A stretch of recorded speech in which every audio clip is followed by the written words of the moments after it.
Okay, okay. Oh, I need to open the YouTube chat. Ba-da-bum-bum-bum. Ba-da-bum-bum.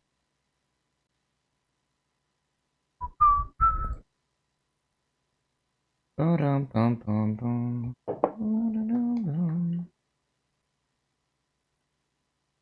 Bum-bum, ba-bum, bum-bum, ba-bum. Mhm. Mhm. Okay, okay, you toggles and shit.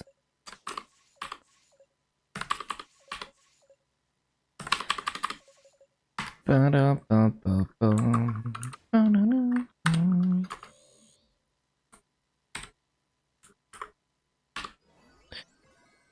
Bum, bum, bum, ba, bum, ba, bum, ba, bum, bum. Right.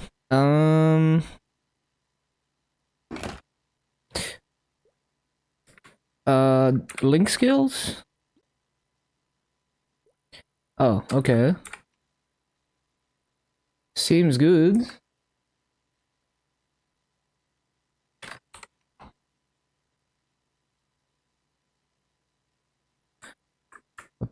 Did I buy coupons? I'm pretty sure I did. Yeah, okay, we got the coupons. Used all the coins. Seems about right.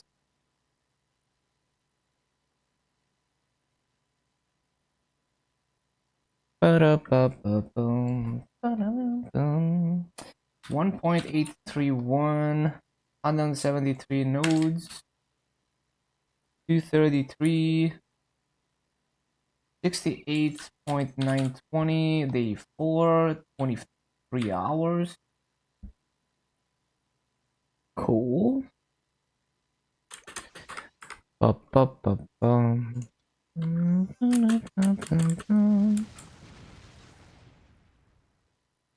We need a wall spot timer. Wop timer.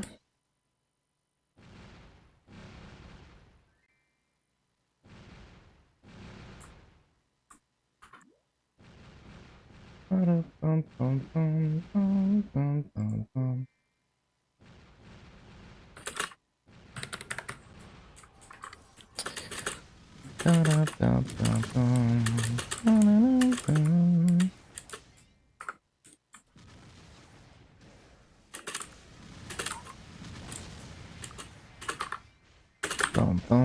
bum.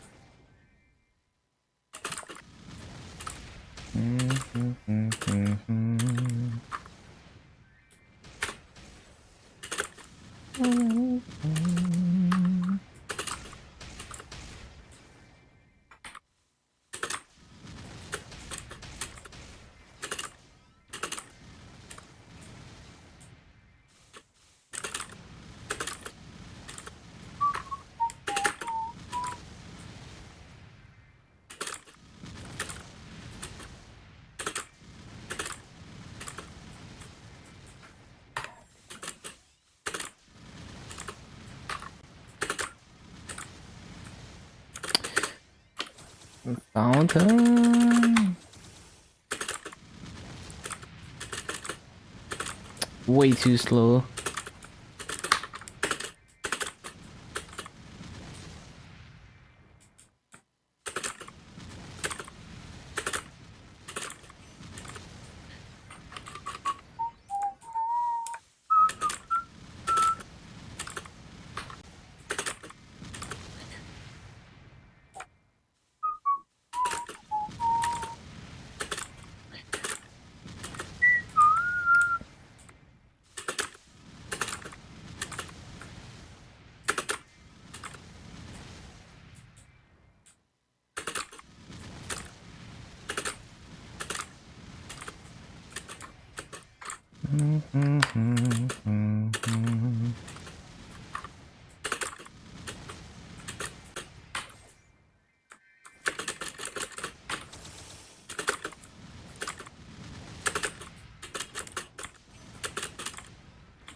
Scuffed.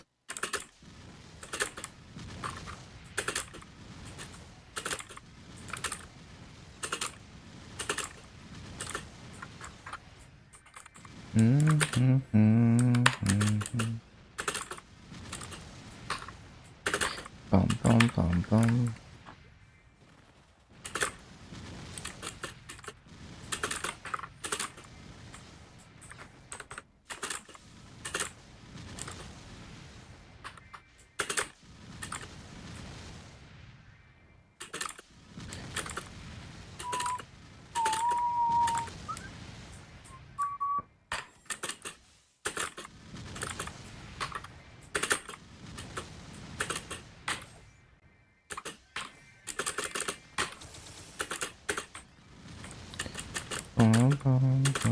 bum bum.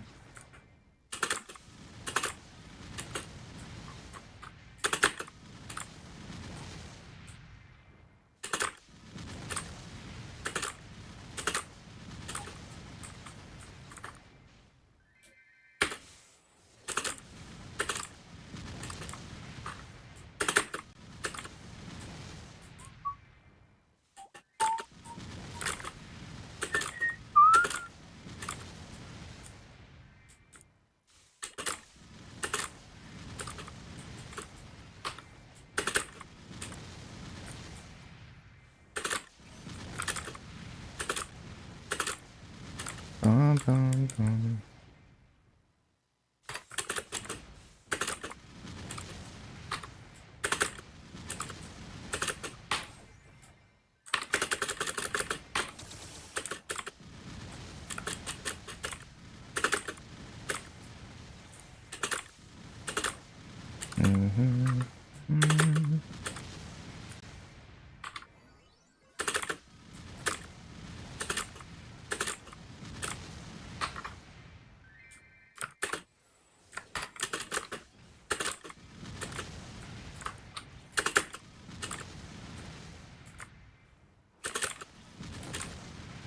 You get scammed today? No. I rolled a bunch of, like, off stream. I logged in a bunch of mills and rolled second line drop rate on a lot of them on my Maso inner abilities. I also managed to roll Maso on the Hoyoung, so I'm only missing Hayato and I guess the remade Nightwalker and Zero, and then I have Maso inner ability on everything. Attack speed 3 times? Damn. Okay. That's pretty good.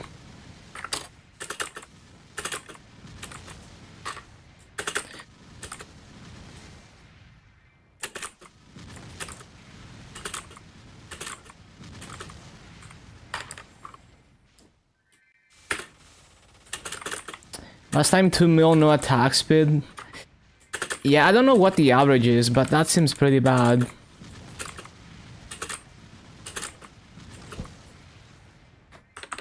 Especially on 50% off.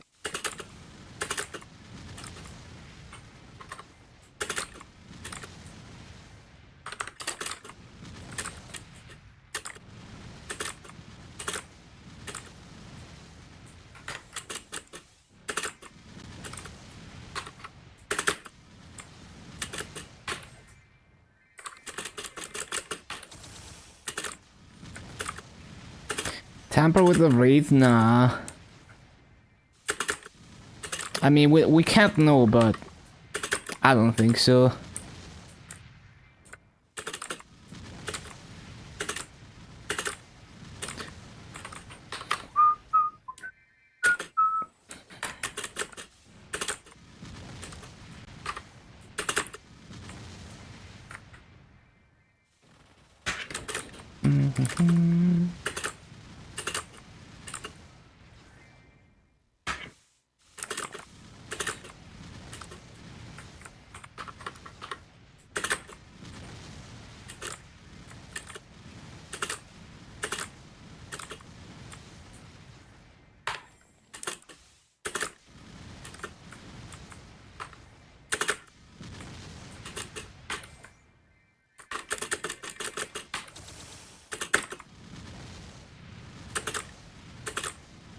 I don't have any coupons, right? Yeah, no.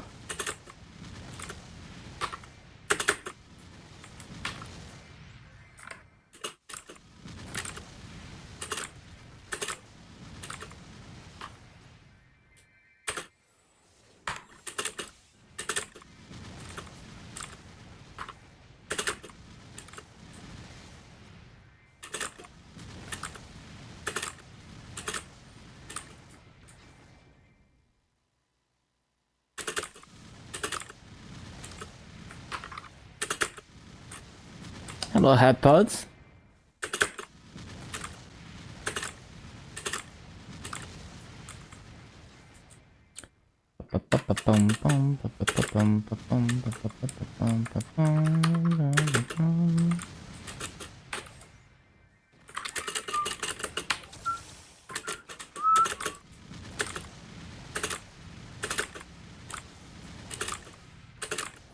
The two gloom runs got him below 10%.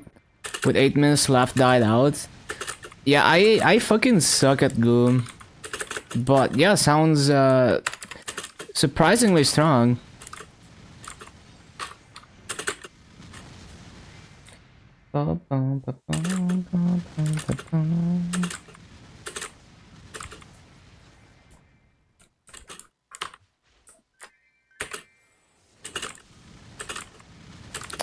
It does a tentacle on top of you, no way to avoid it. You have to like up jump. But yeah, it's annoying. Oh, you mean like the normal tentacles? Yeah, it's very weird. Like I suck at avoiding them as well.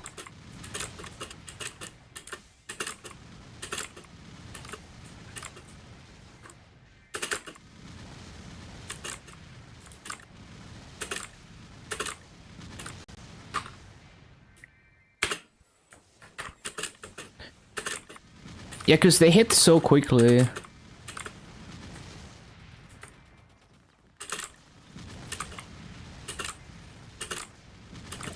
Yeah, you can do it 100%.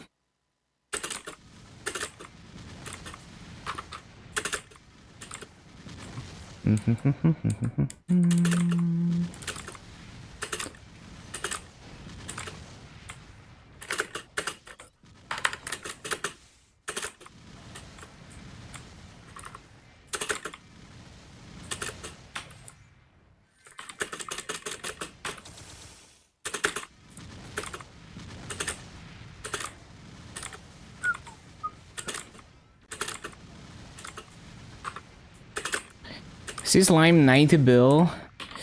Yeah, but it's effectively more because of damage reduction. Well, yeah, that's true. Gloom is also like you can only do damage during burst phase.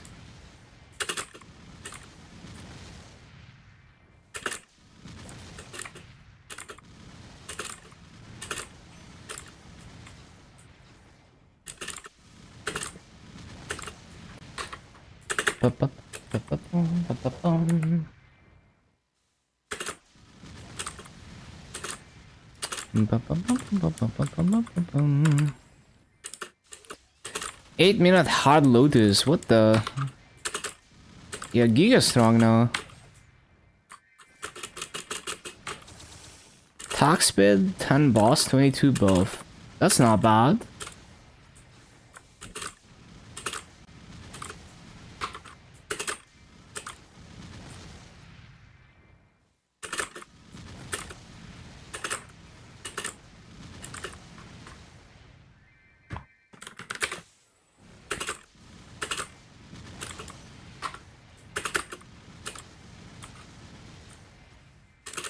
$10 mil hunter and not get unique buff. Yeah, it's pretty scary to try and roll third line.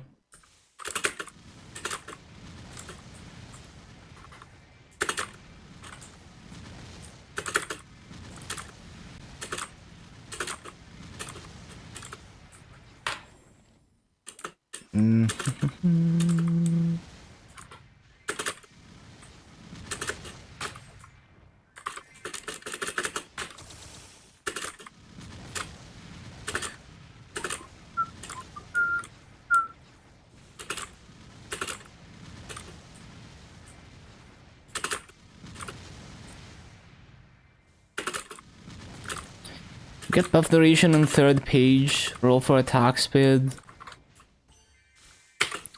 Yeah, makes sense, makes sense. You would wanna roll the most important second line first.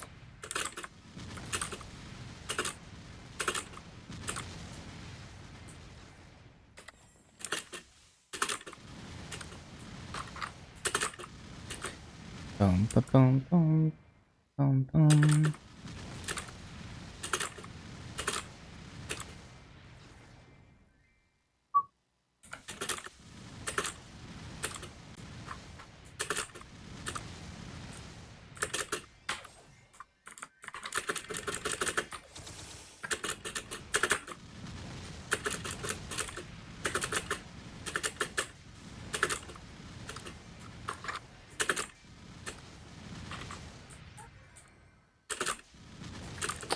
Could also do a hard dark and all, but it would be giga close. Yeah, probably. It's also a difficult boss to stay alive in, especially towards the end.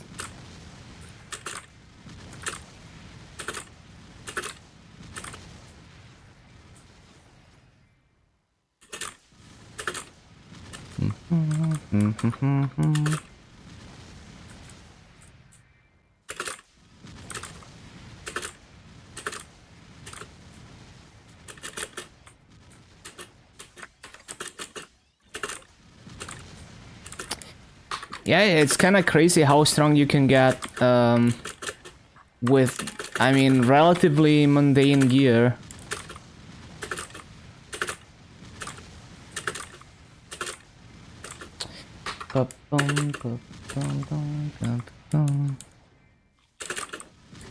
Still a garbage pendant,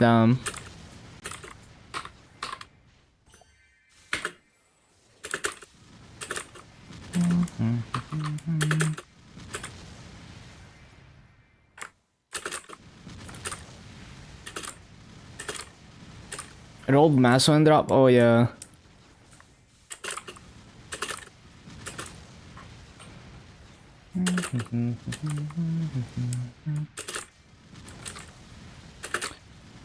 You wanna spend more last shiny?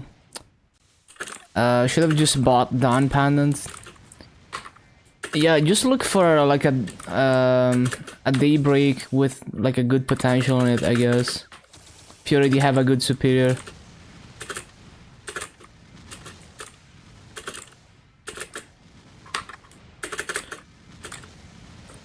Or maybe you can find a cheap Sweetwater Pendant with really good potential and Star Force in it. Because they're not best in slot anymore. But they're P-suckable now. So maybe you can find a good deal on that.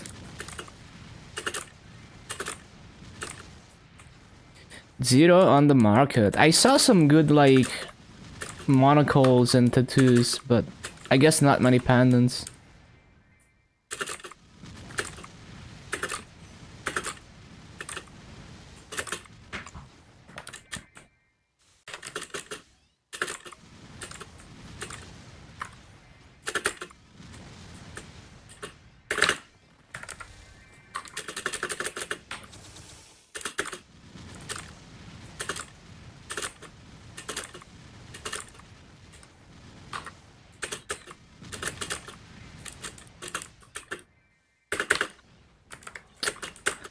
Always failing the rune.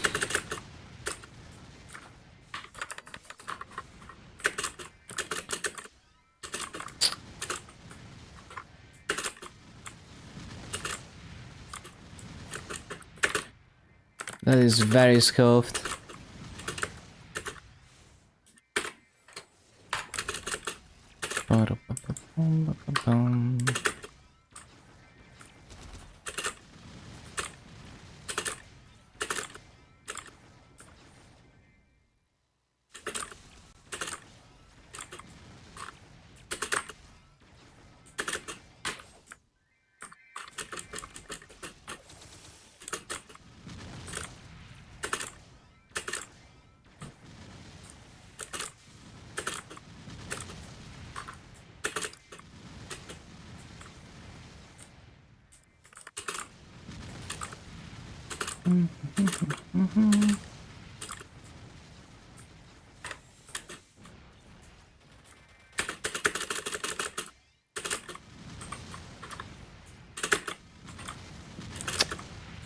Too slow.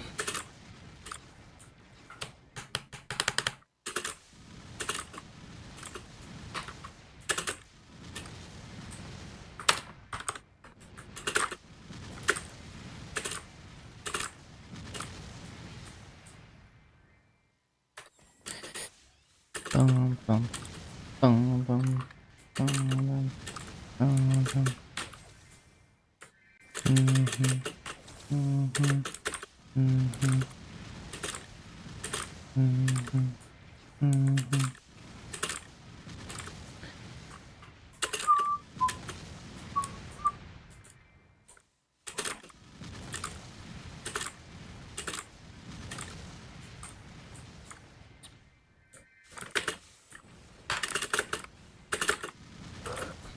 Mhm, mhm, mhm.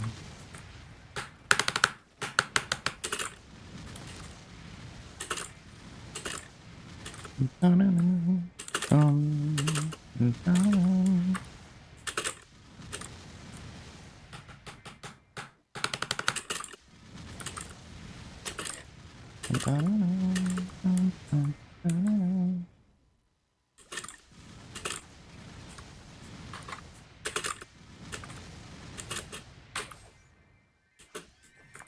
Already -5 mobs, cringe.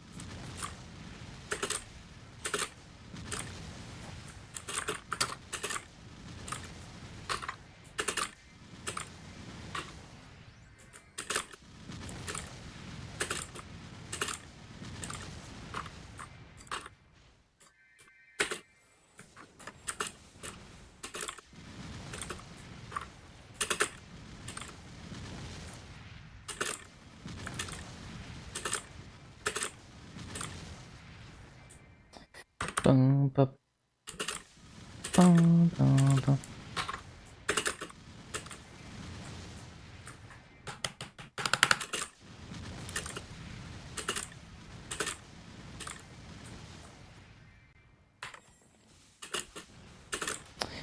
Bum, bum, bum, bum, bum, bum, bum, bum, bum, bum, bum, bum.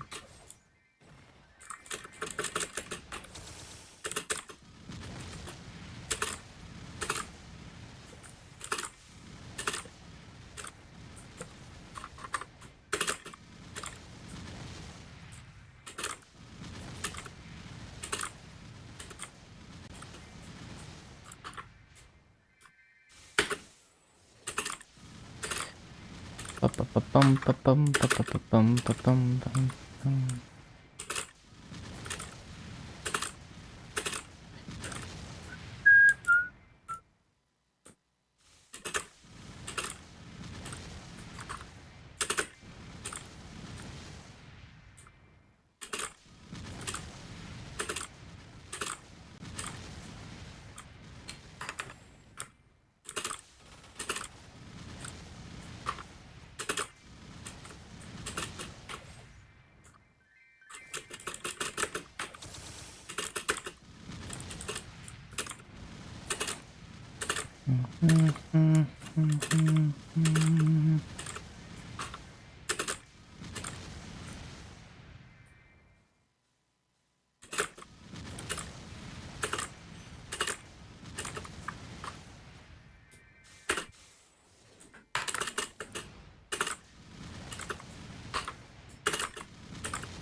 Bum, bum, bum, bum, bum, bum.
Yeah, way too slow.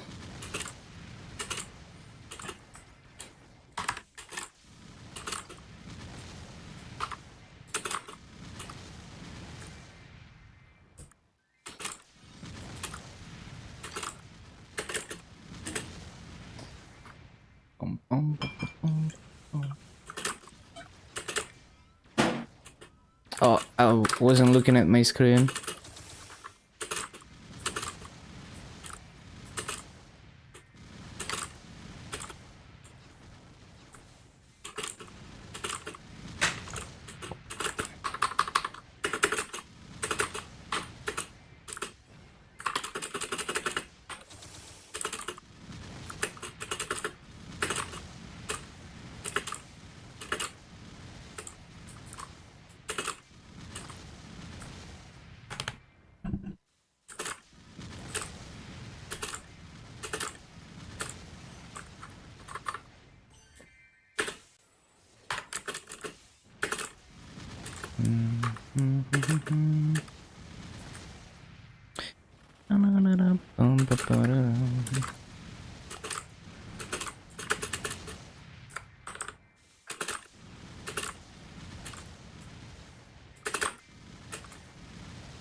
Whoops.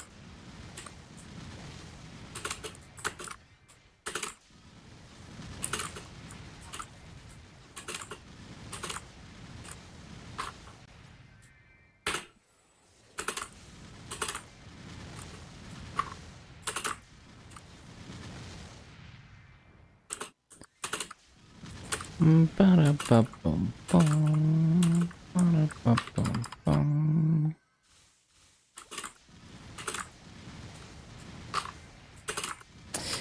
Ba-da-ba-bum-bum.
Wait, I don't resummon this thing.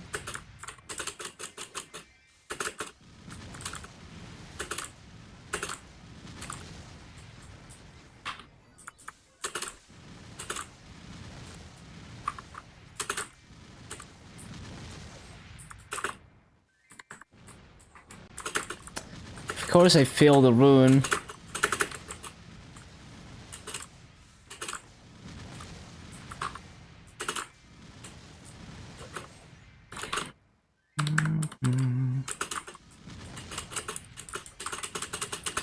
Forgot to resummon.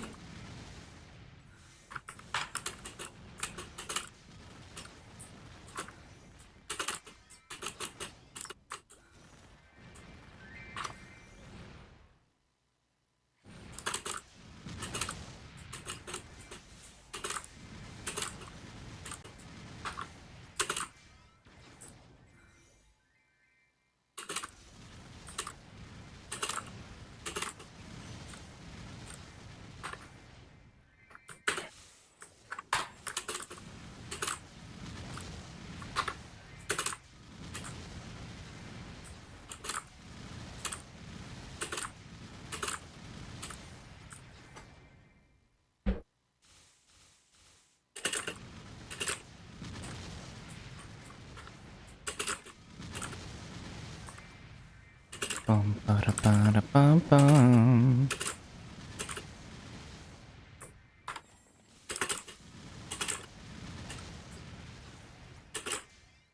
Bum, bum, bum, bum, bum, bum.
Hello, Fire Champion.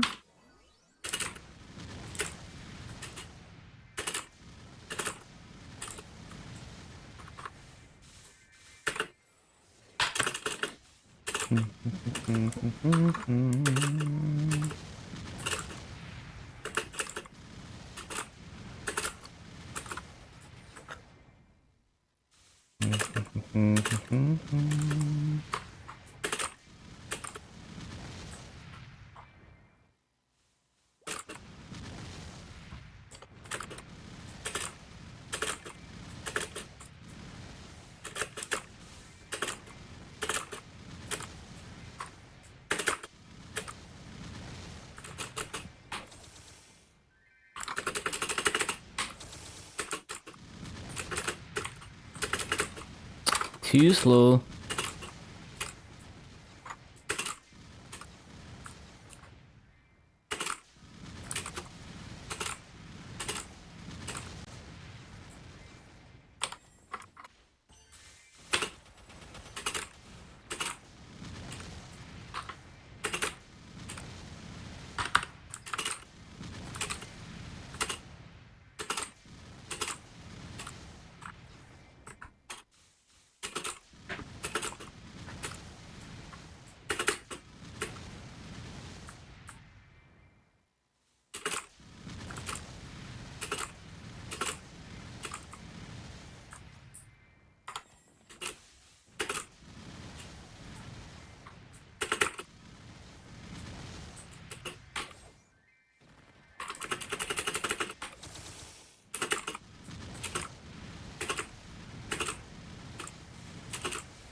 Bum, bum, bum, bum.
No, I forgot.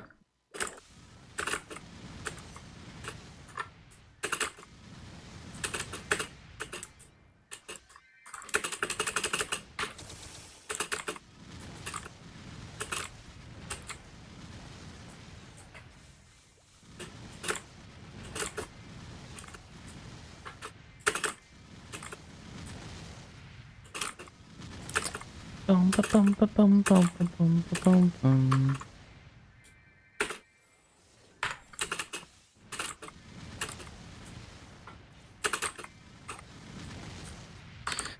Bum, ba, bum, ba, bum.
Bum, bum, bum.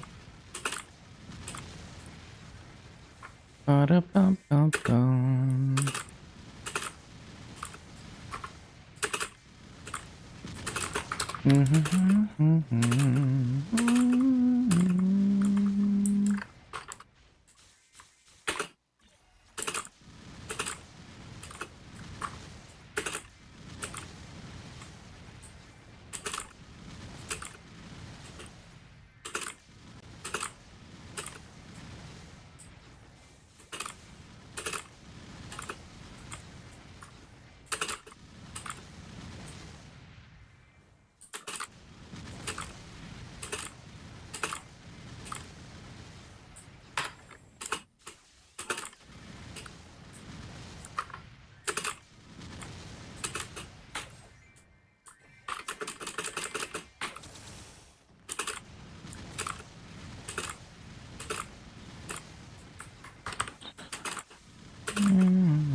Hello, Miko.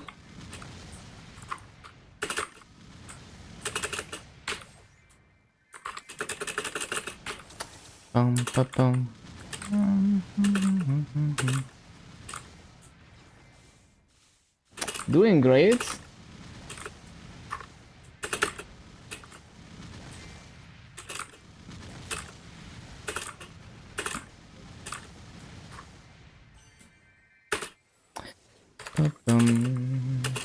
Just hit 260. Congrats, congrats.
Stupid mistake.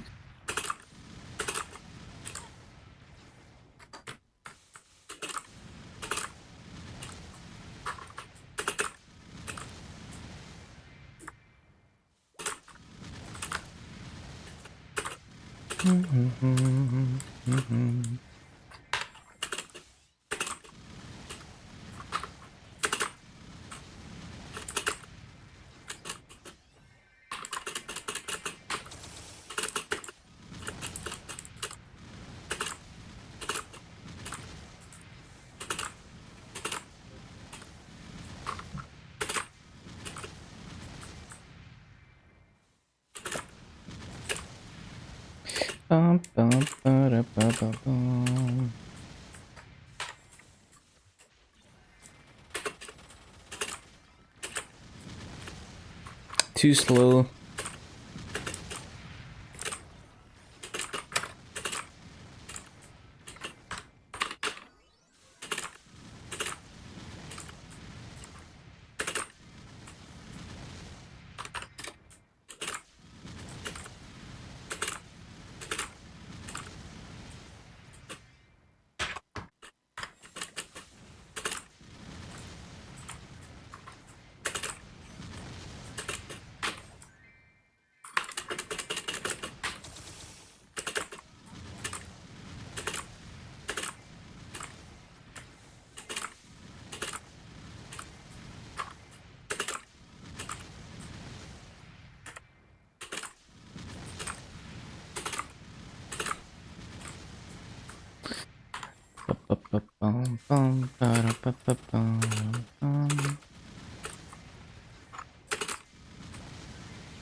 Ba-da-ba-da-bum-bum-bum.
Got 20 Mazo 15 drop, 8 normal mob damage.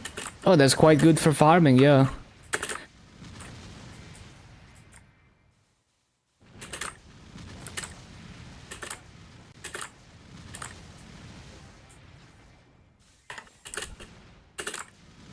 I mean, that's as good as it's gonna get. What else are you gonna get?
Pa-pa-da-pa-dum.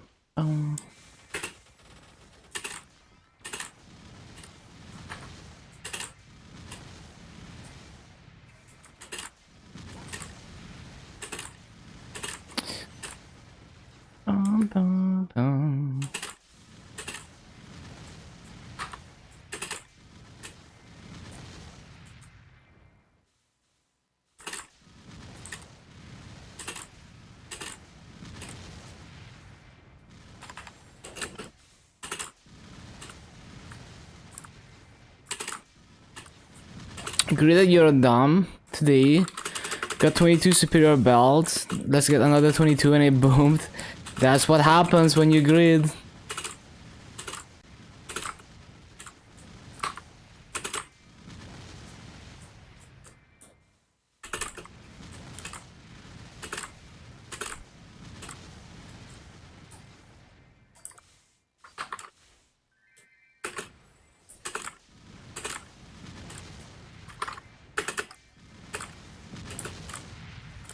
Always lose.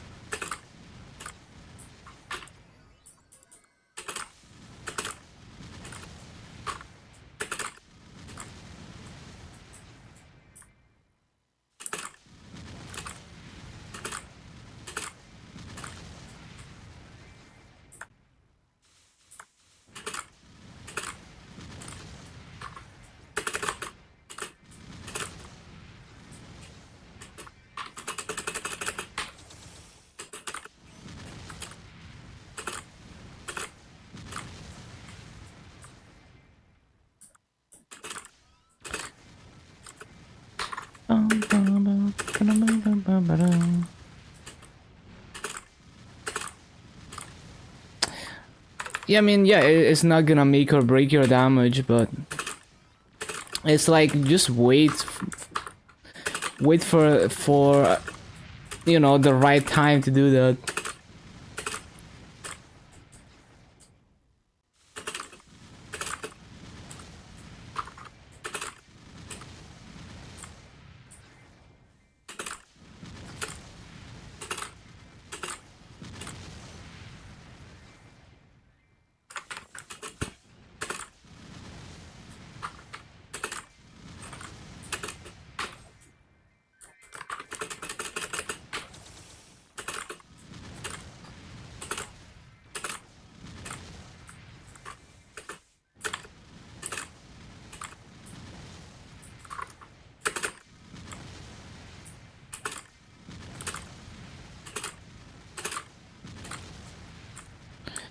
Bum, bum, bum, bum, ba-dum, bum.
Oh shit.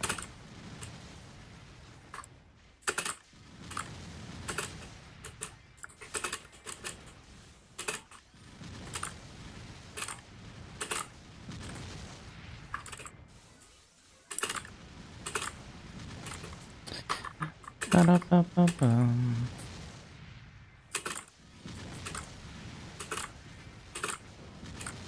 234.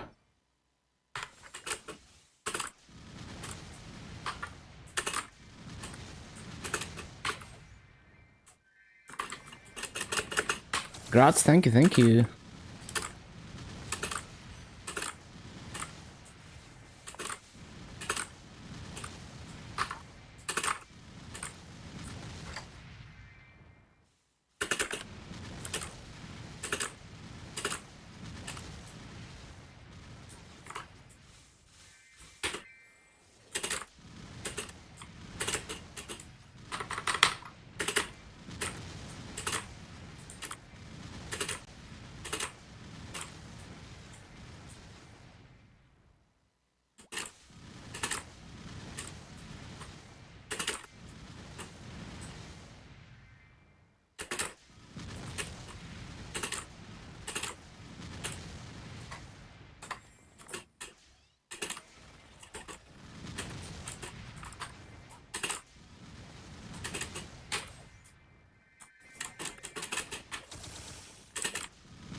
Bum, bum, bum, bum.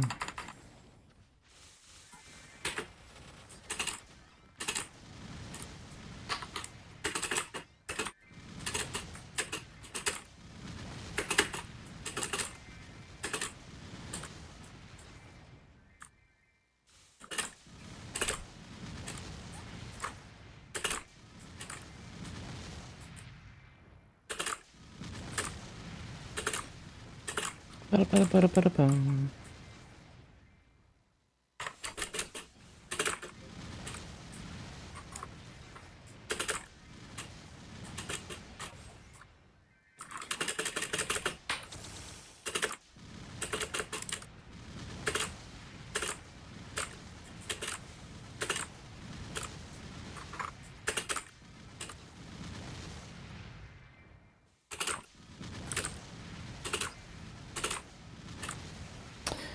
Ba-da-ba-da-ba-bum, ba-da-ba-bum.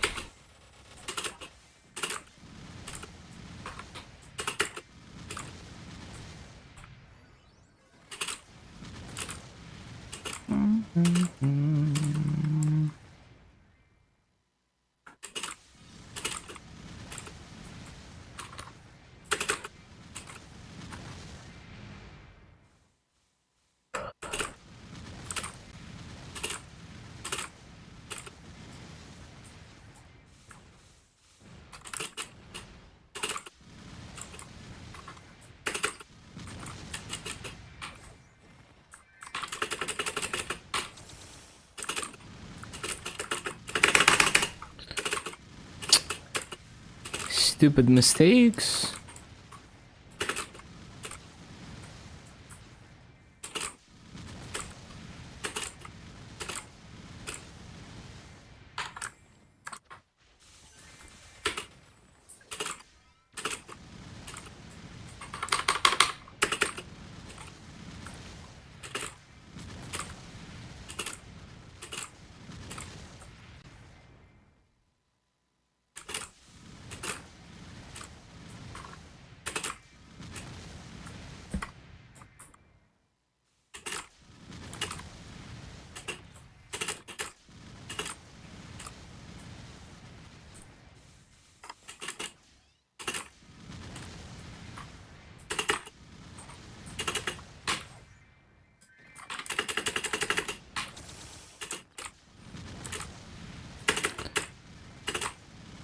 Bum, ba-ba-ba-ba-bum.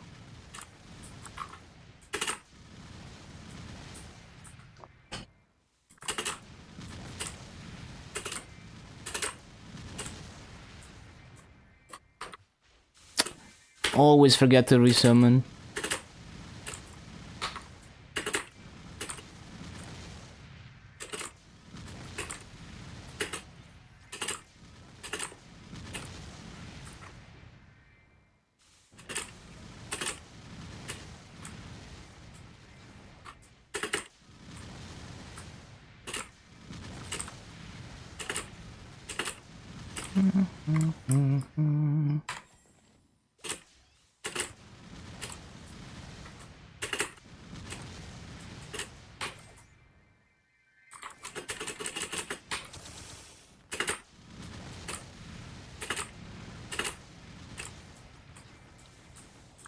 Oh yeah, my Legion is like 10.341. It's also in the title.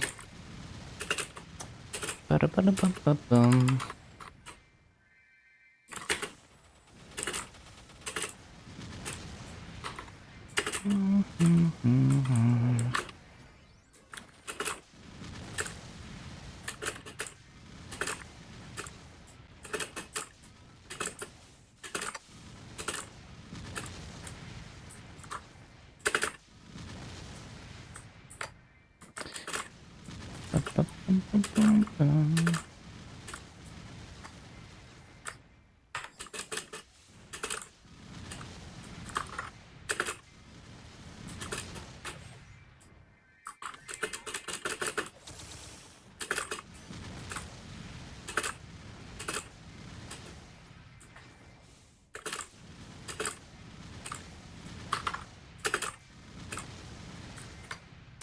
Yeah, I'm expecting to hit 11k within the next 2 years at this pace.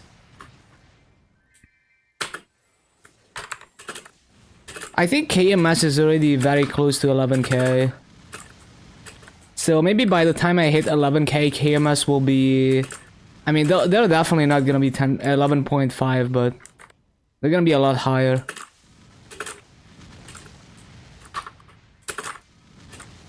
Bum, bum, bum, bum.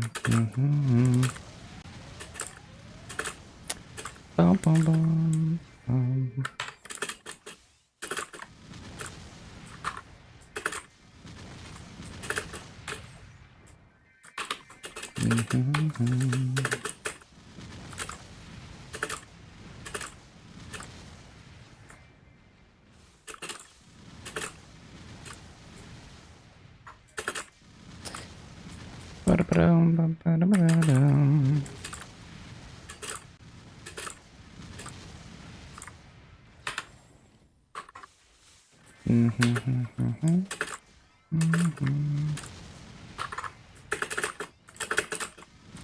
No. Yeah, this BA is trash. It's like barely 17k.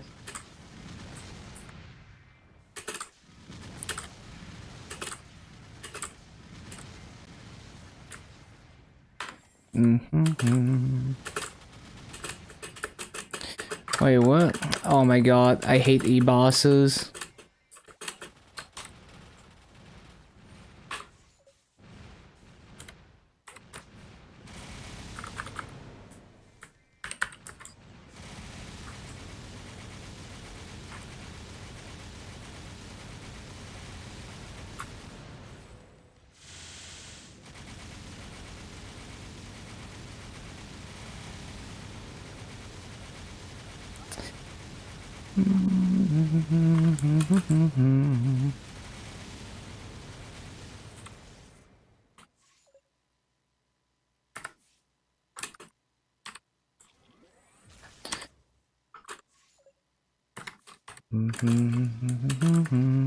Oh, that wasn't even the proper bossing skill, was it? I think it's this one. Yeah.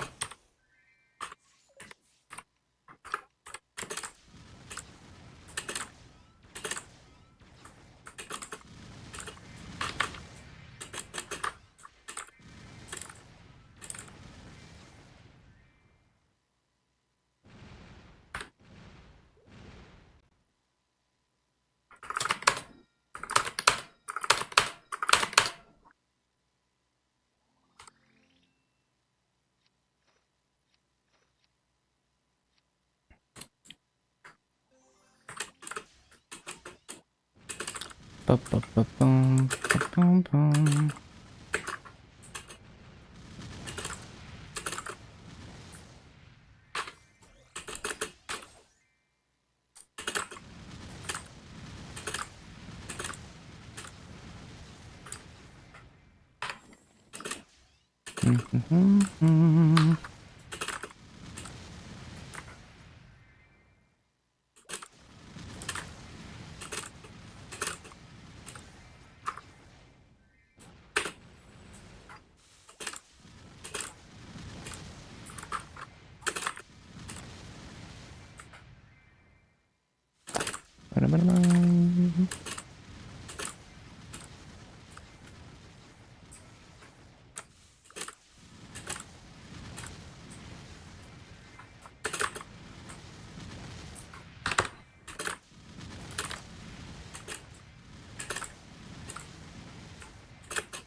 Shit.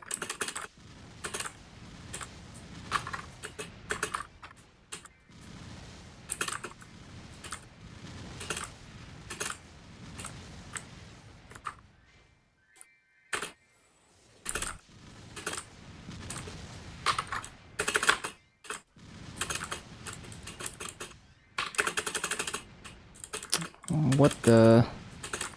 I'm stupid.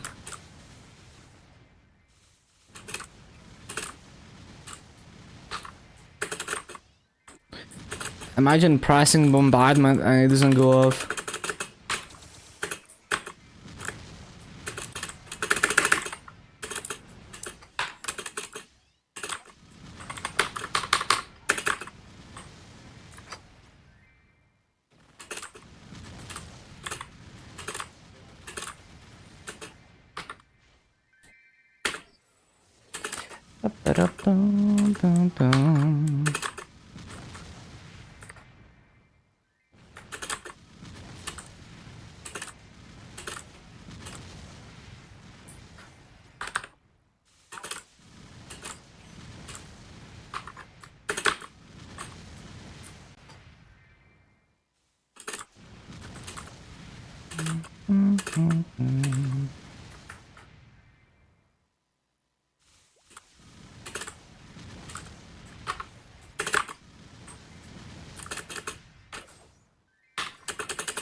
Wait, 2 gold flowers just spawned? Interesting.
Yeah, it's actually a good song. I enjoy it.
Bum, bum, bum.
Mhm.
Ba-ba-bum, bum, bum, bum, bum.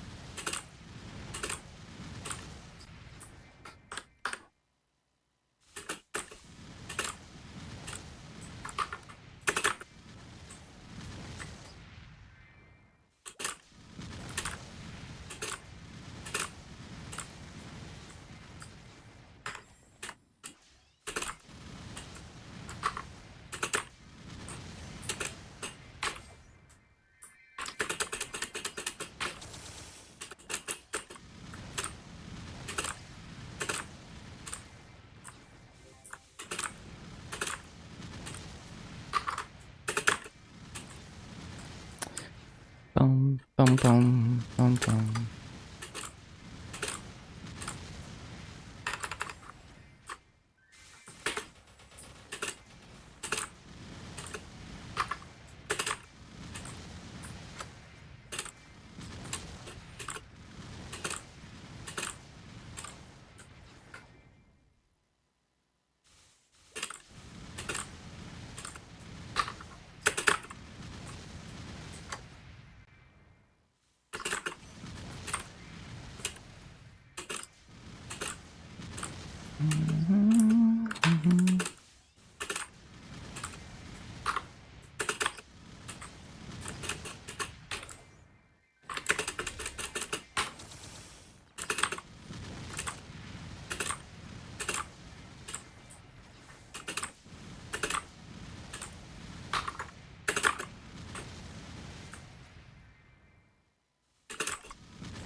Fountain.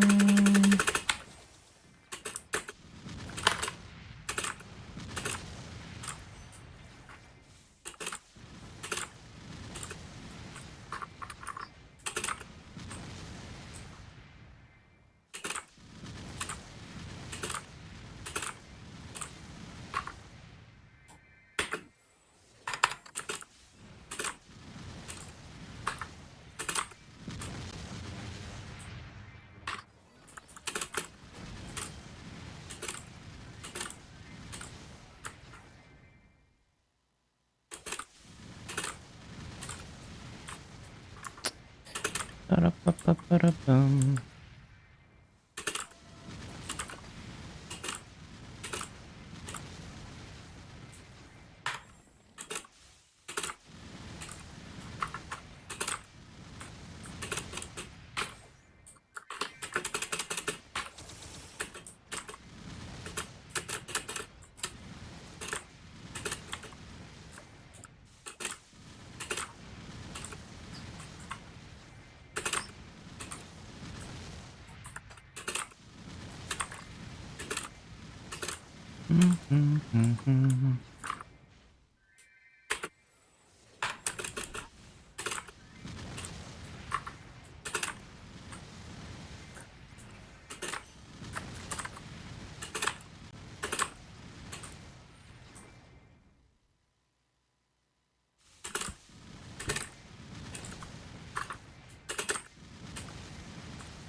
Ba-ba-ba-ba-ba-ba-ba-ba-ba-ba-bum.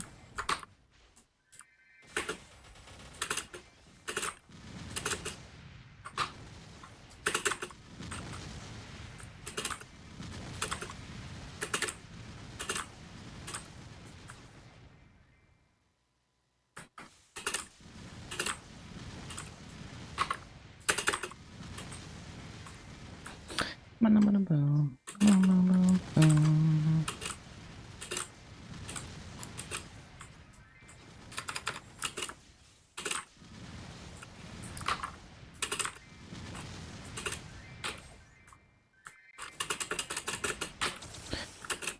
Oh, we're almost capped on tickets already.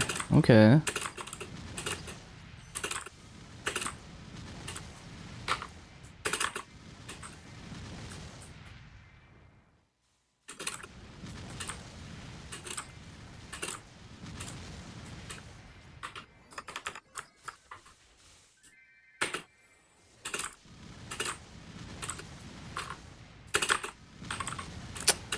Scuffed.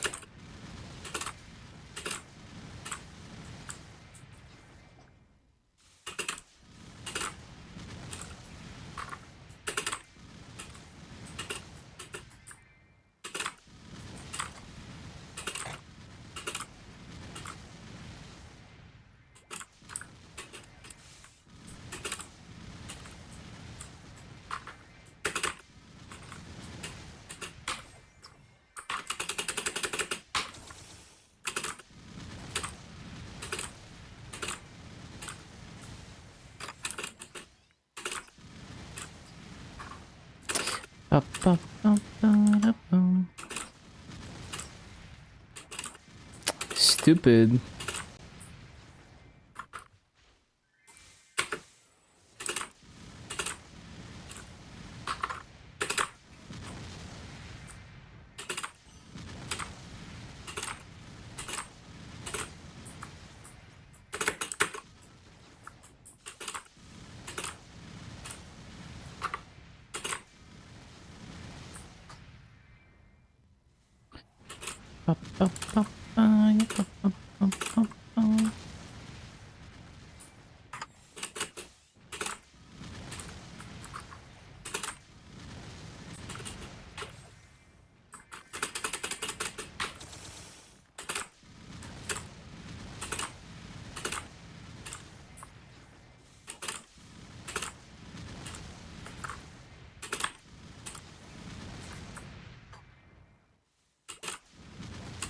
Meeple support respawns on weekends? No idea.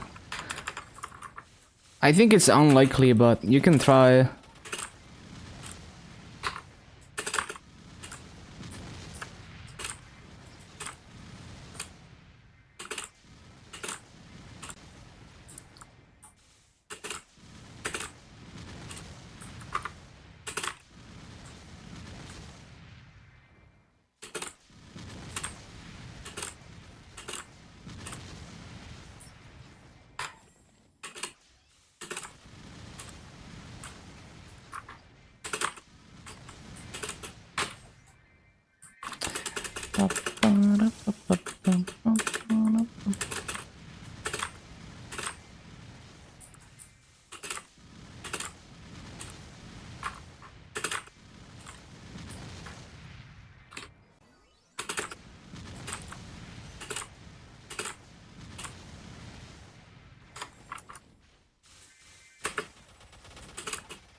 Wolf pot soon.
Forgot to resummon.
Ba-da-bum.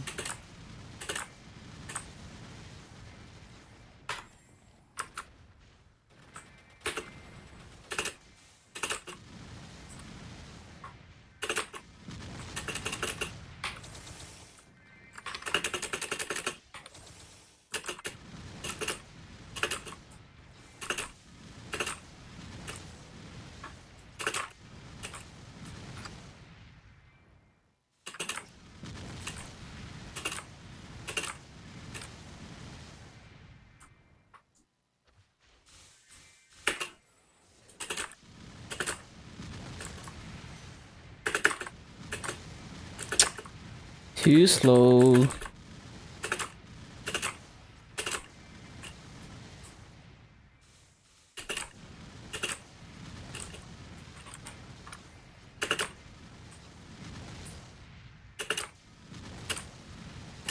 Yeah, this beer is not very good. It's like 17.2k maybe.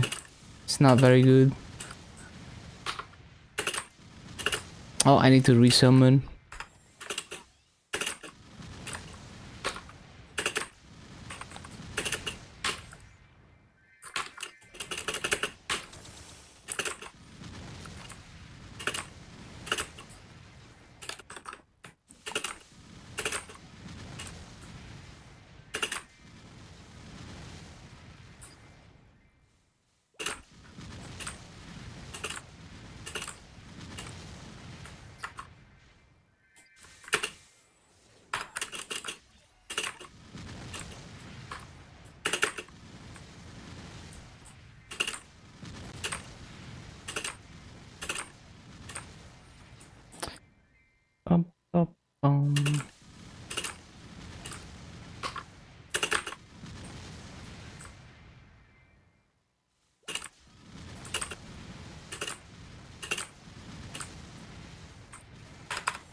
Yo, thank you for the raid song. Thank you, thank you. Hope you had a good stream.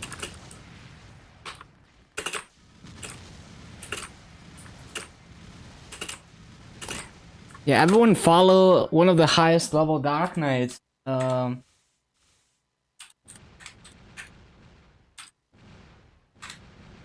LQS Knight for level 294 Dark Knight content. 295 incoming in a few months. Hello, Apple. Hello, hello. You know, I never noticed until recently that your name is just like the second part of your name is just Apple mirrored. Yeah, I don't know, I'm pretty dumb.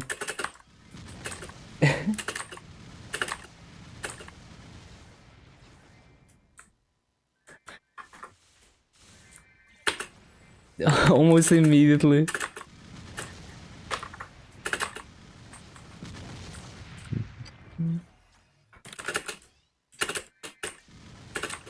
Yeah, I've seen your name a few times, but initially I thought second part was like some kind of nickname.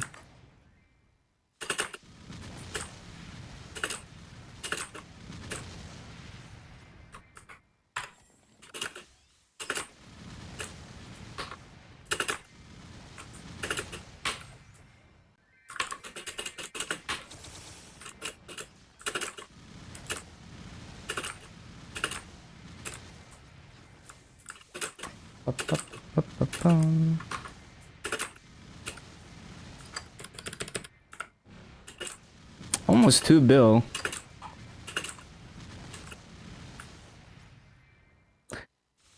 Oh yeah, I grinded a lot past reset. That's why I'm already capping tickets. Okay, that makes sense. Yeah, actually 11 tickets in 2 hours. That seems about right. That's what I should be getting.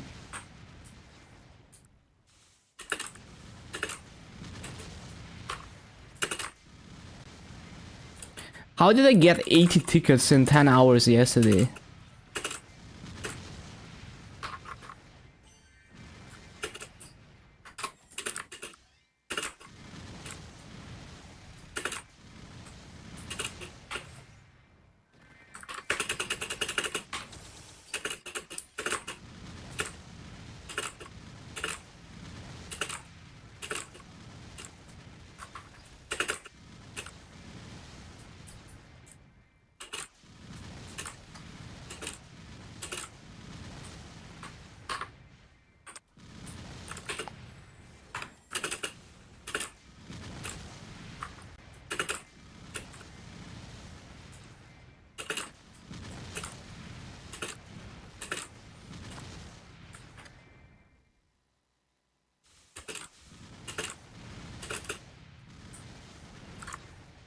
Oh yeah, Wolfpod soon TM.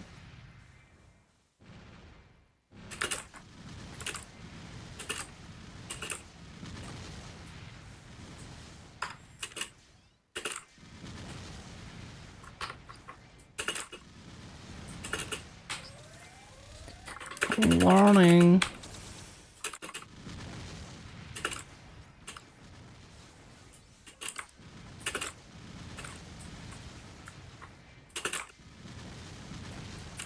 Okay, we have to get rid of this.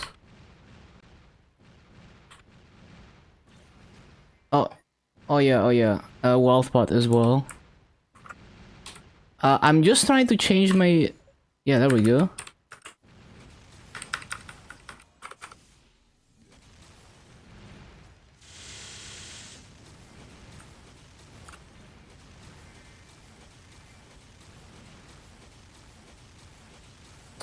Of course, it's weapon canceling.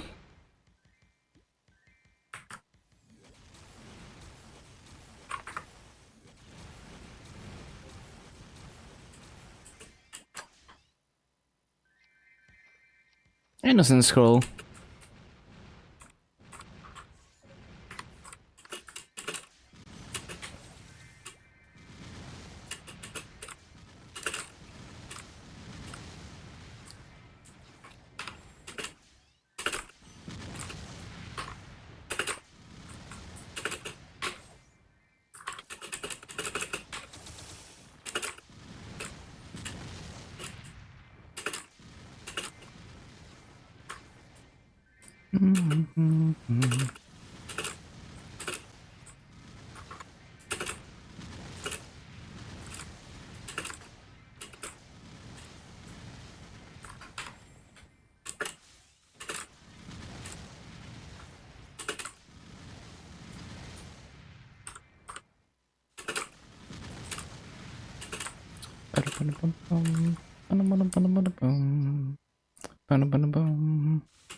Slime kicked your ass.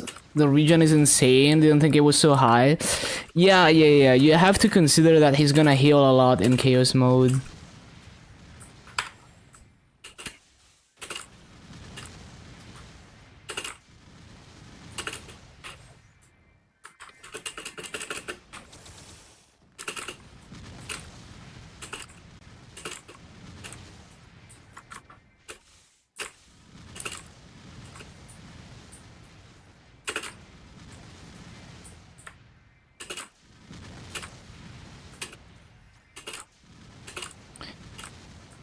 Look at the HP bar, 8 minutes in, he was like 85%. Yeah.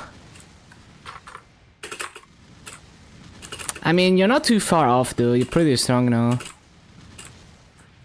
It's also just highly dependent on how bursty the class is, I guess.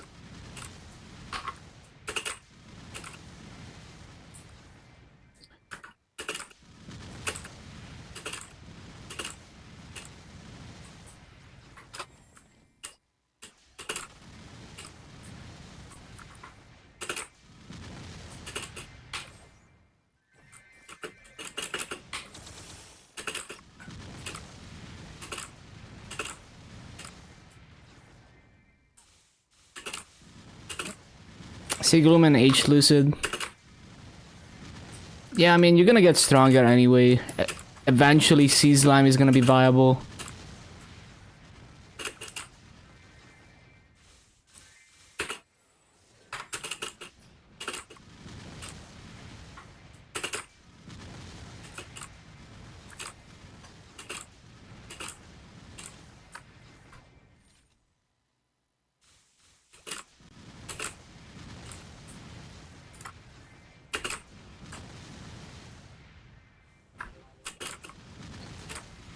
Ba-da-ba-ba-da-ba-ba-da-bum.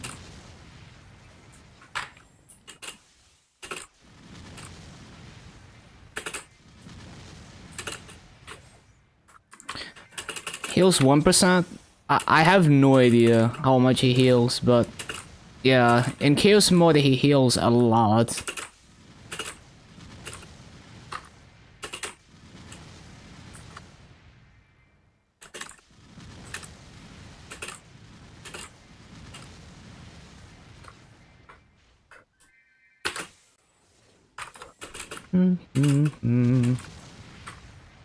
Is it fun? It's pretty fun, yeah. I like the fluidity of the flash jump and everything. It's a bit quirky, but I enjoy it.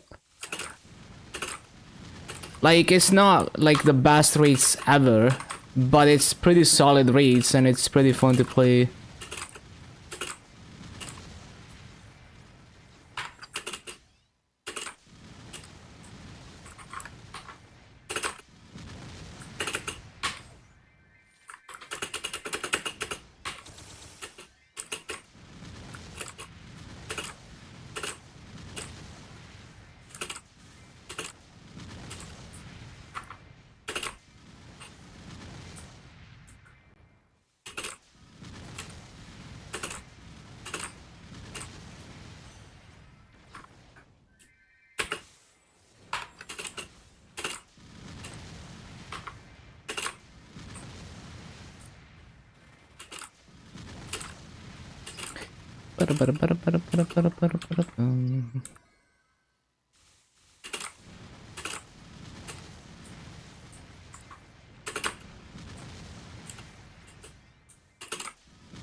No.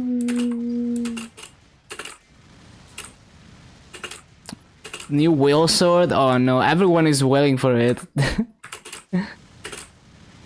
Multiple people in my chat have spent hundreds trying to get it.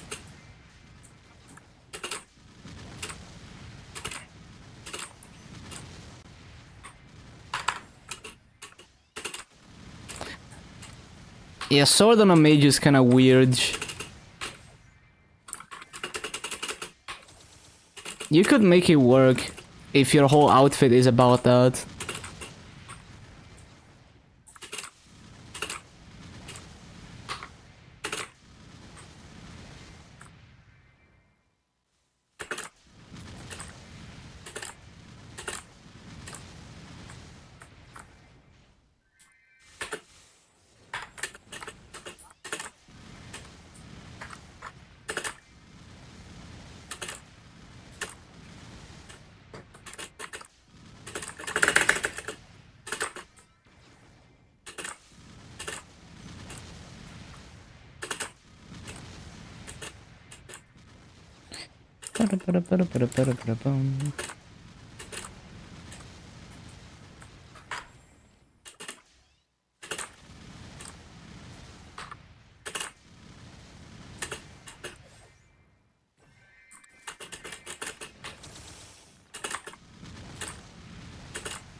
Got your farming and ability page back. 18 massive, 14 drop, 22 buff. Yeah, it's decent.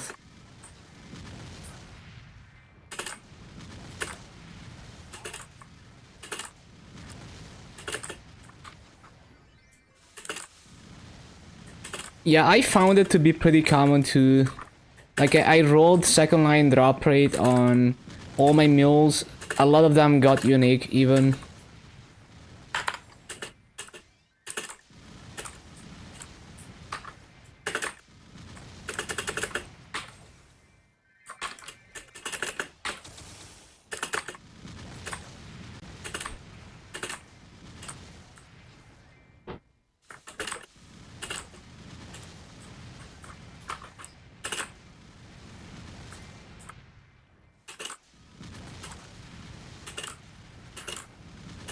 $15 circs, not a single unique line. Damn. Never buy them again.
run out of sparkling red potions with all these boss attempts.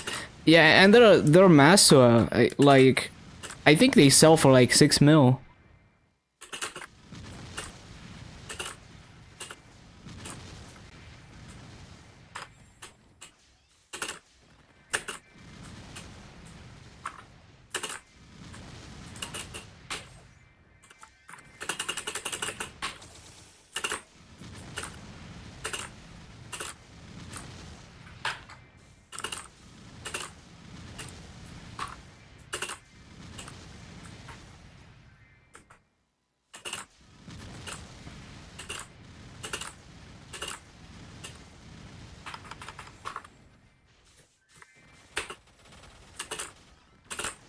Only for Siglum. Yeah, I mean, it's a 2-hour potion, right? Like, you can do a lot of bosses.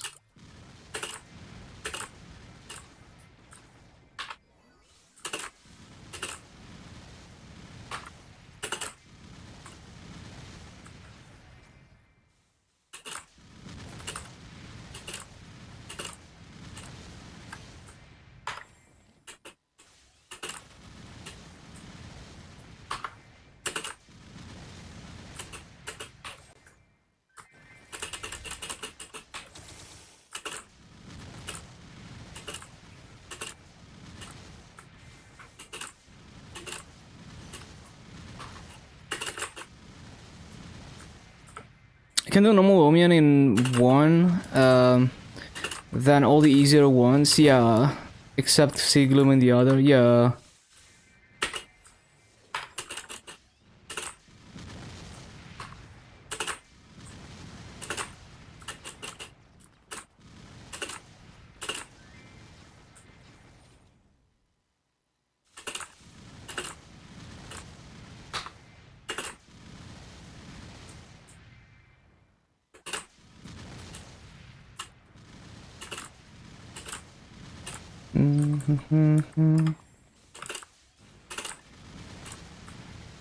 I feel like you could just do all the hardest bosses within one sparkling pot and everything else without it.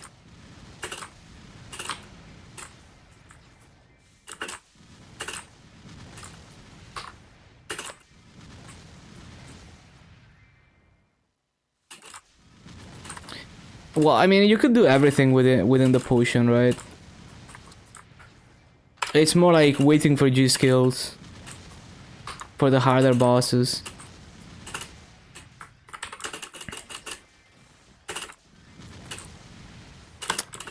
No.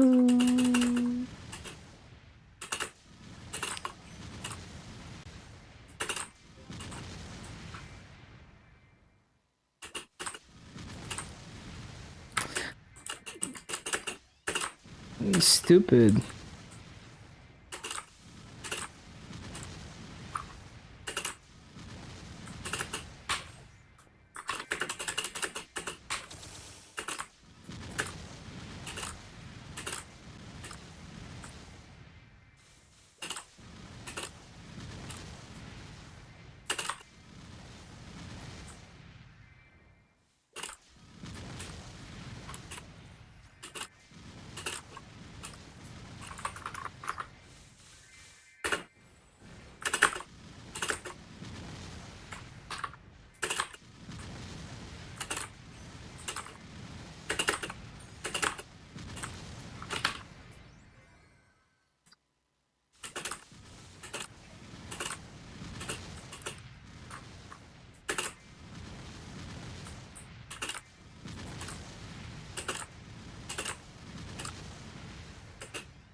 Oh, someone is in my mob.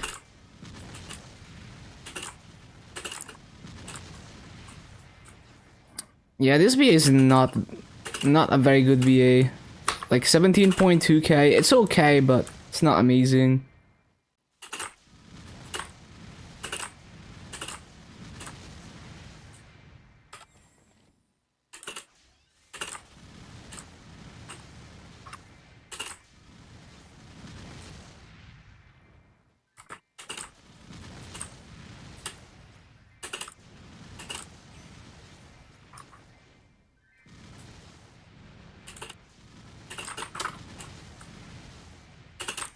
Recently came back after 13 years, opened Hayato.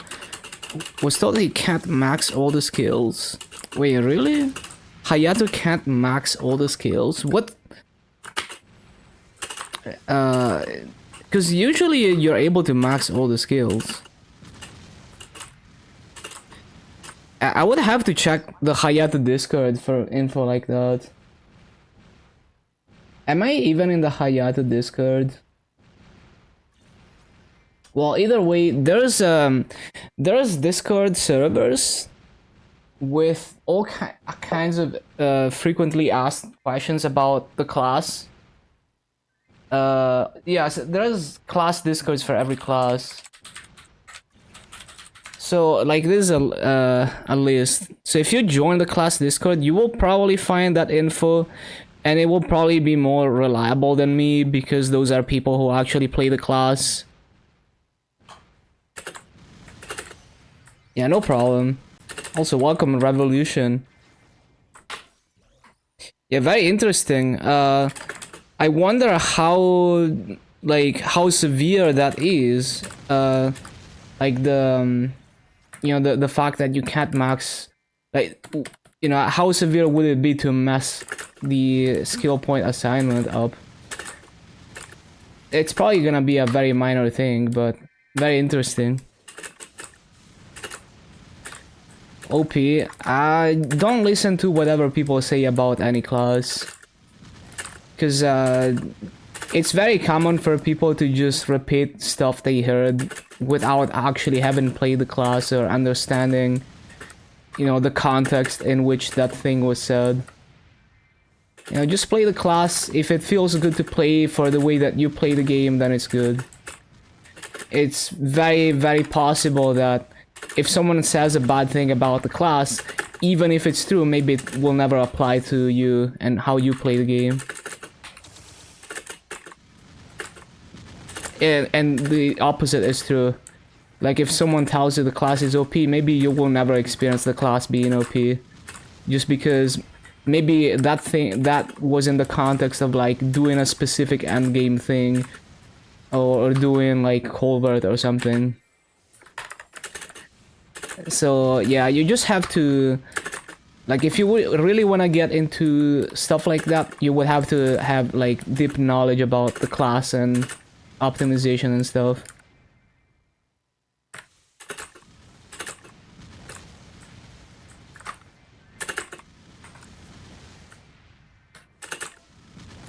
Just mean it's fun? I see. No, I'm just saying in general. I'm not talking about you specifically. I'm just saying it's very common for people to say random stuff about classes that has no basis, or it doesn't really like elaborate, because you have to figure out whether that even applies to like how you're gonna play the class.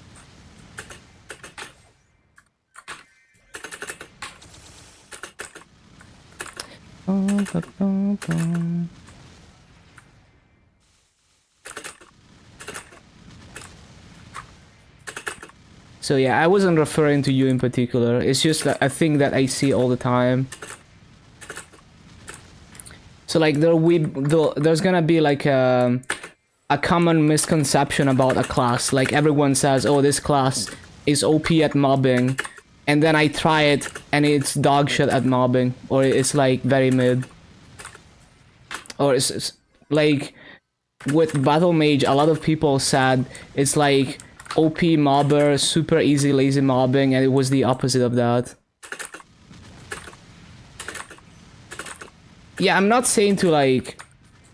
All I'm saying is like take everything people say about classes with a grain of salt, because there is like as a new player you might not be able to see that there's an insane amount of depth to this game, and what people say about like people's advice will be extremely biased towards the way that they in particular play the game, which might completely not apply to your situation. You know, like an endgamer might give advice that is like very endgame centric, that maybe is like completely useless to someone who's like in early game.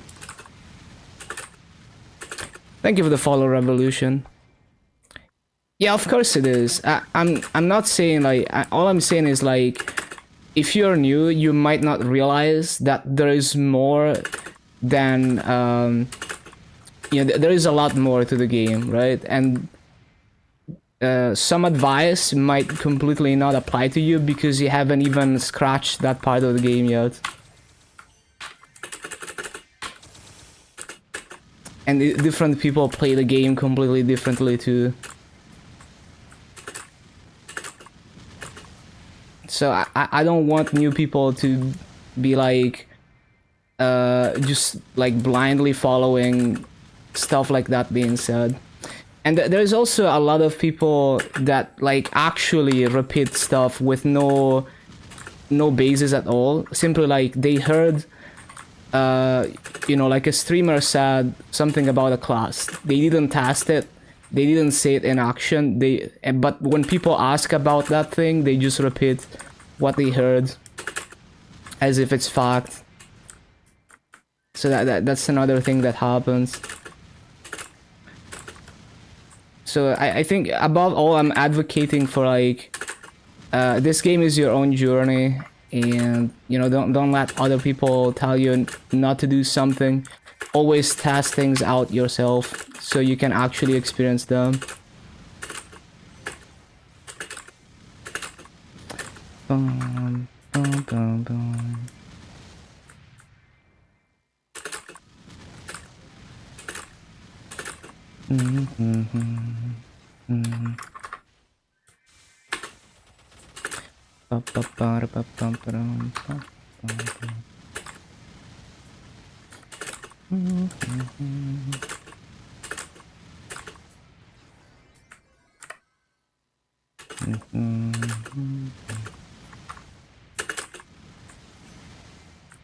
Yeah, I don't mean it in a rude way. Like all I want is for people to not be distracted, paralyzed, overwhelmed by advice that is potentially just completely useless for them at the stage that they're at. Just focus on like exploring the game.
One thing I saw Hayato mains complain about is that with recent changes to how the class works, like functions mechanically, they're not happy with how like the movement and stuff works and in bosses compared to before. So they say it just feels less fluid. It just doesn't feel as nice as before.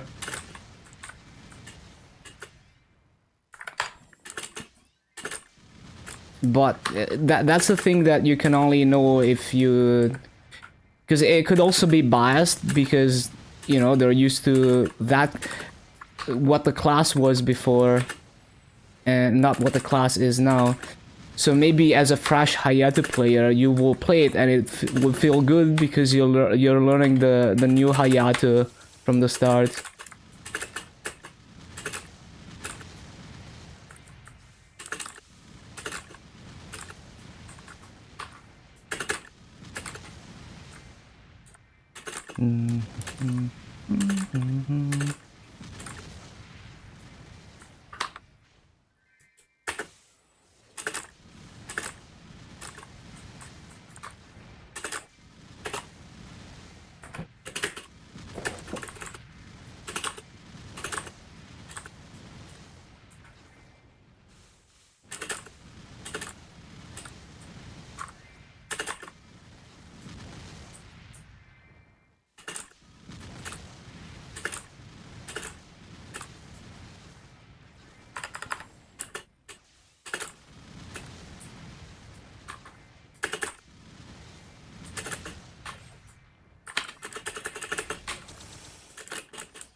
For gore.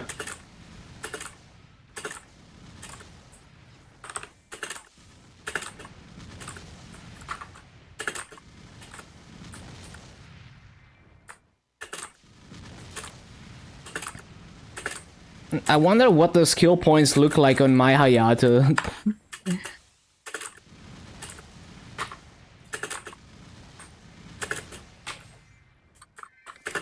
Because I do have a Hayato, I just don't remember what I did with my skill points.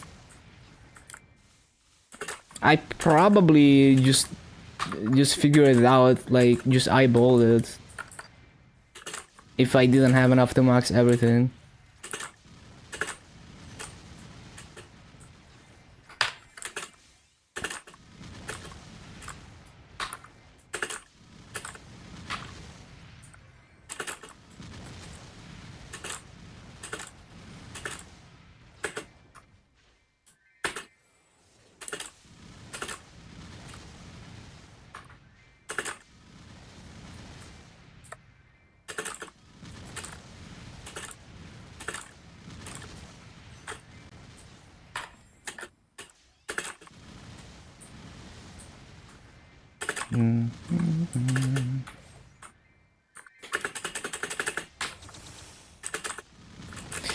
Bum, bum, bum.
Bum, bum.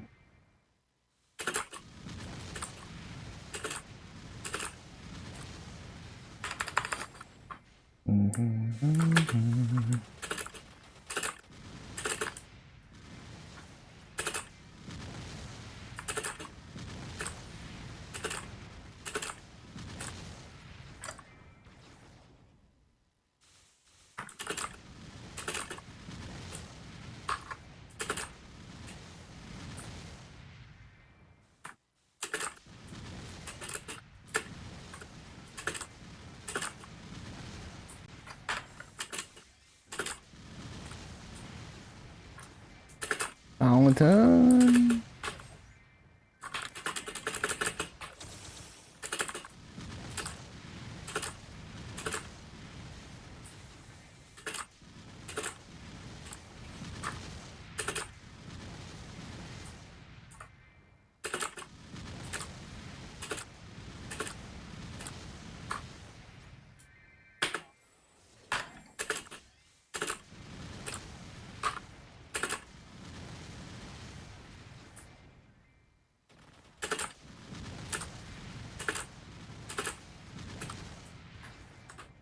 $17.52. That's an okay BA.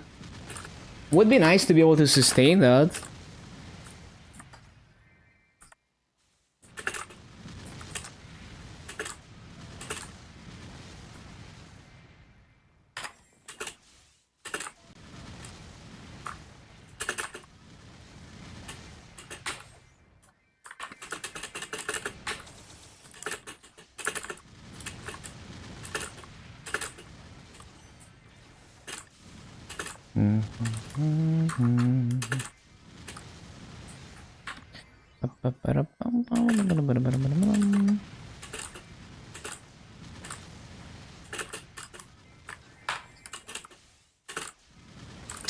I didn't resummon the other thing.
Fountain.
Missed like a million mobs.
Hello, Minecraft.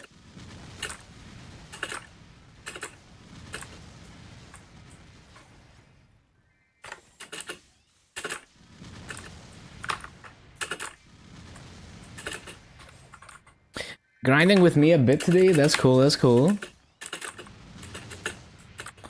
1% an hour, 282. Sounds reasonable.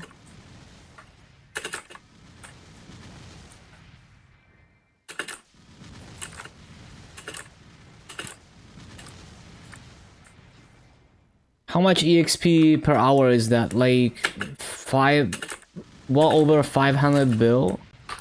Like close to 600?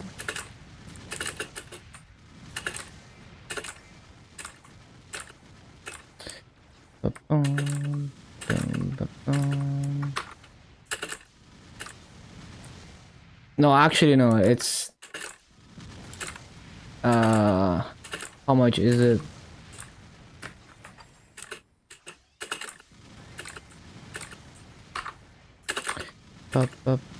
It's probably a bit less. I don't remember exactly the EXP requirement. 407 bill. So that's in Artaria. Like, how's the burning? How many multipliers are you using?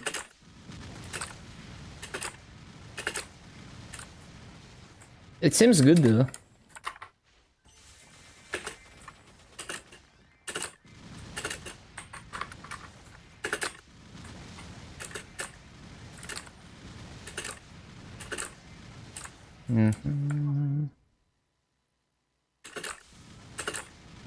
Almost everything. I see, I see.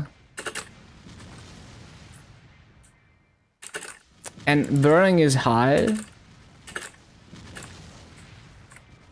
But yeah, it sounds reasonable to me.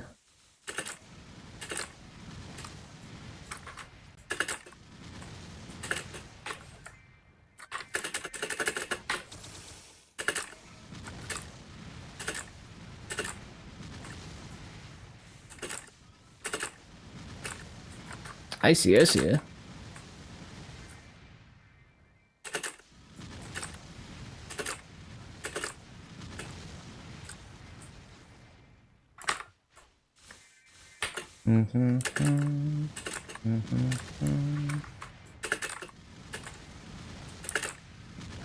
Using 3x cannot be sustained. Yeah, makes sense.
Keep your title as the receptionist. Nice. You got this. You can do it. Get to 285.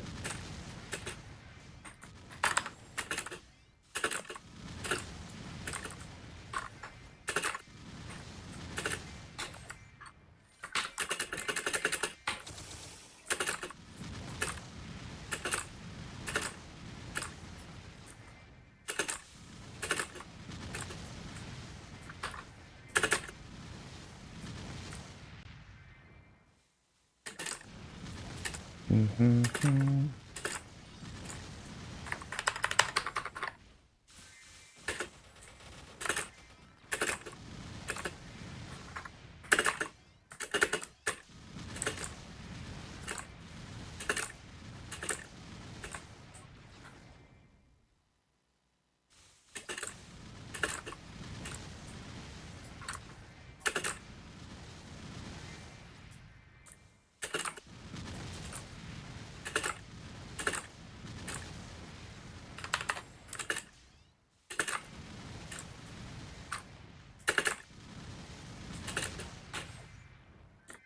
35 by end of year.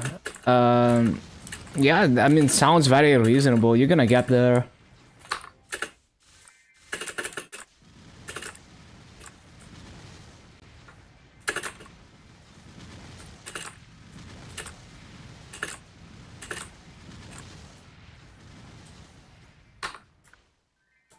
$270 pot. It's the EXP that it takes from 269 to 270. Which I don't remember how much that is, but it should be a good amount. I need to go eat dinner. We can check.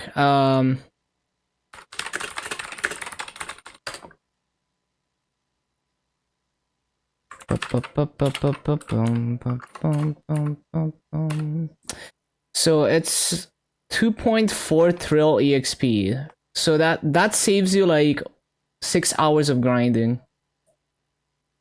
So 6%. Should be 6%. Right? Yeah. Yeah, I think it's worth.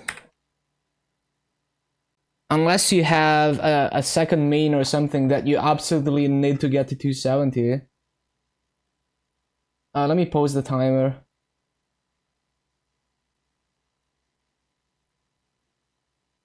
40 trills at the whole level.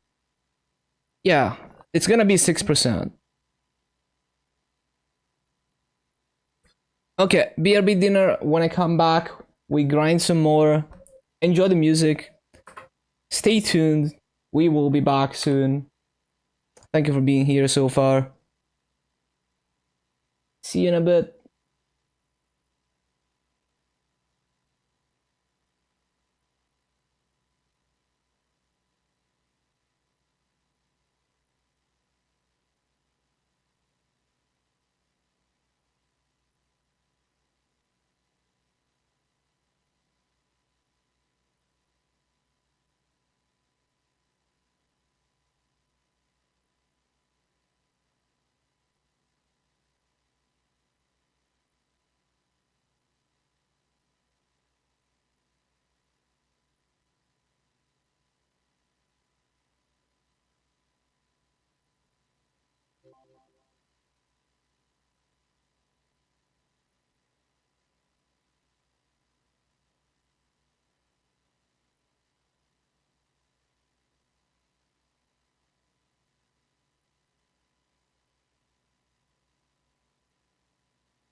Fuck.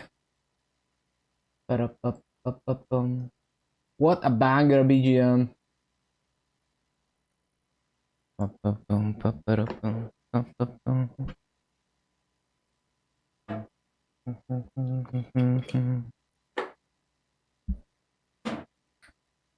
Ba-ba-bum, ba-ba-da-bum, ba-bum. Welcome back. Thank you. Thank you. Can't rank up the familiar. You have to. You have to grind with the familiar out for a bit to level it until it's able to rank up on top of fusing cards to it. I forgot what the level is. Was it like level 3?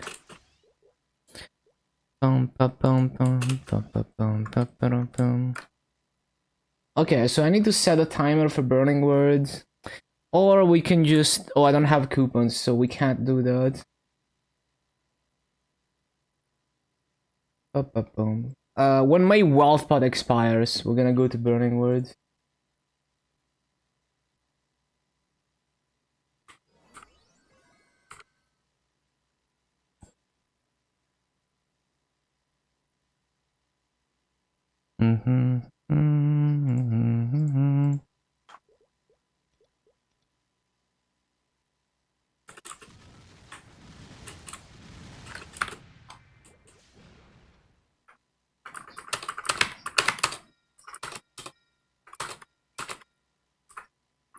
Oh, there's a bit of latency on the video feed. Hold on.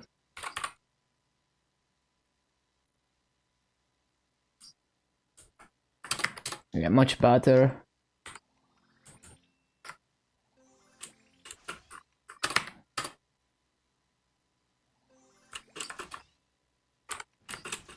Okay, yeah, we're not gonna find any burning.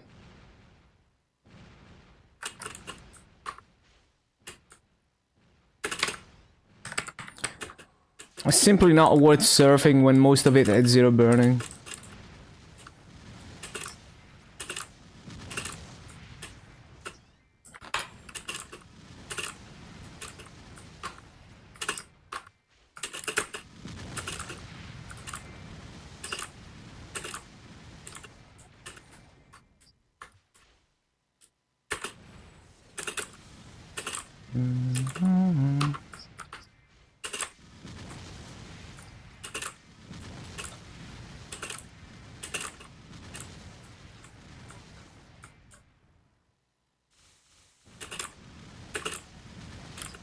Ba-bum, ba-bum, ba-bum, ba-bum, ba-bum, ba-bum.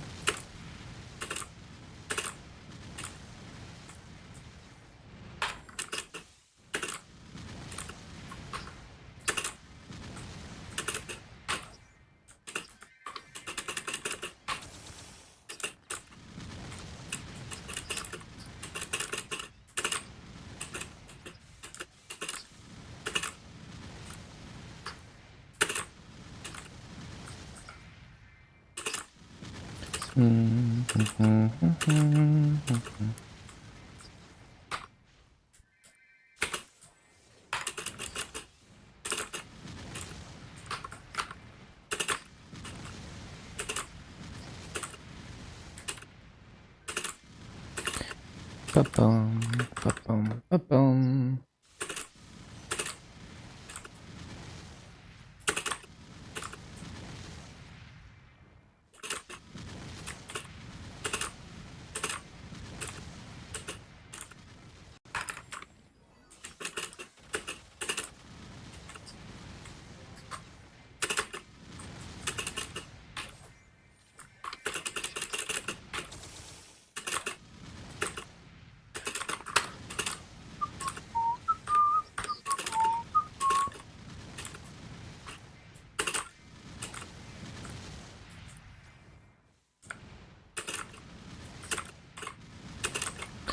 Bum, bum, bum, bum, ba-ba-bum, bum, bum.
Got carrot, hard Lumion, got an armor box, your friend got a Damien path. A Damien path? Wait, you can get a Damien path? You mean Damien Roid? Yeah. Yeah, nice. Armor box is nice.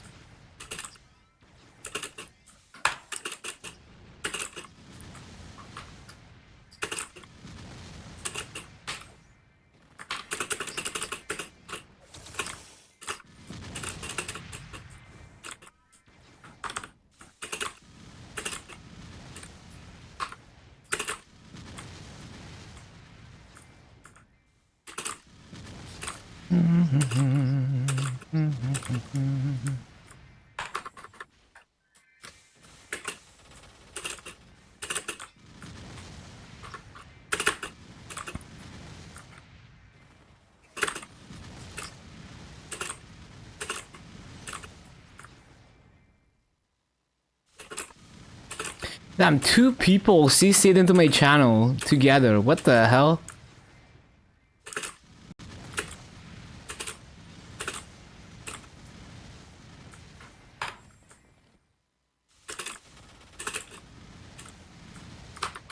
Floor 22 Oz. Is it the cloud jump quest? I forgot. I remember practicing a lot for that one.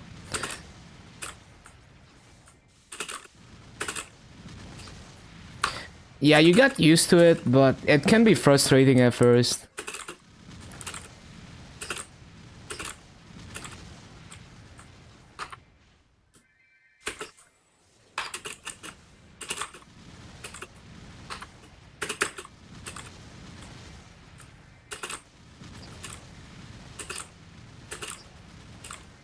Number 10, yeah, barely anyone runs Oz now, so it's a good way to get some free MVPs if you know a little bit about how to run it.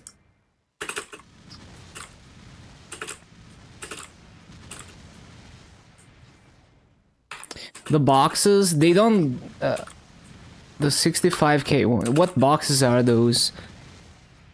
Is it the temp rings? Like the rings that expire? Is that what you're talking about? They're okay in early game, but you know, the fact that they're a temp and everything gives a chance to get rings. Can you screenshot the box? Cause the Oz rings that we all know and love come from bosses now, not from Oz. But to be fair, I haven't looked at the state of Oz after they moved all the Oz rings to bosses, so I don't actually know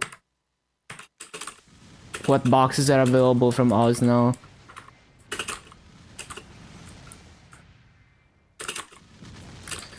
Ba-ba-boom, ba-da-boom, ba-ba-boom, ba-da-boom.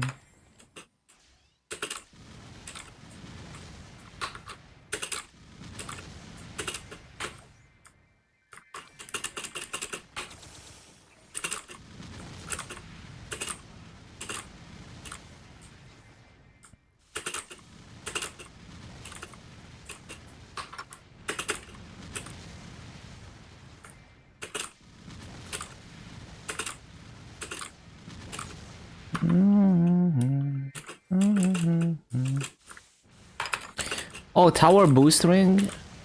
It can only give a tower boost ring though, which is only good to get more Oz points to buy other things in the Oz shop. The other Oz rings, they don't come from Tower of Oz anymore. They drop as boxes from like running weekly bosses. So starting from normal Lotus and Damien and Akachi, you can get the worst possible Oz box that gives up to level 3 rings. And then as you move higher in bosses, you start to get boxes that are able to do level 4 rings. And then you get boxes that are like guaranteed level 3 or 4, I think, on the highest tier. I think. Like this one is level 1 to 4 from Hard Dark now. And that box starts... So 1 to 4 starts at... Wait, those are different. So it's 1 to 4 but better probabilities, starting at Chaos Slime, I guess. Chaos Gloom, Chaos Slime, and above. Level 1 to 4 but better probabilities. And then there's level 1 to 4 starting at Hard Lotus and Damien. Yeah. And then before Hard Lotus and Damien, it's only up to level 3. Yeah. And then once you get into normal... Let me see. Yeah, once you get into Hard Saran and higher, you get boxes that can give level 3 to 4. Yeah. What do you get? Yeah, just points that you can then use to buy things. And also if you're like one of the top Oz runners of the week, you get like MVPs, like atmospheric MVP box.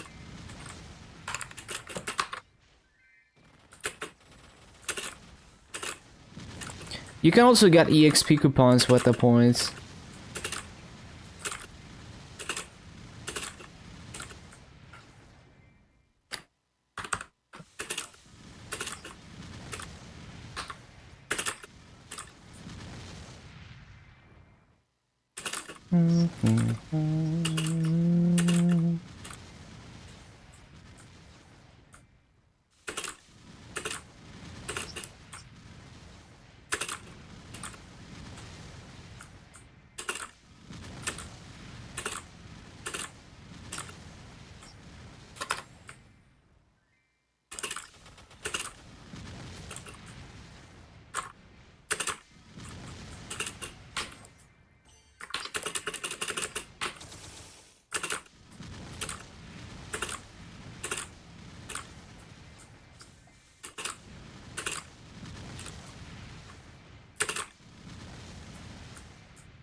Doom Dominator just to be lucky on your mill, so worth.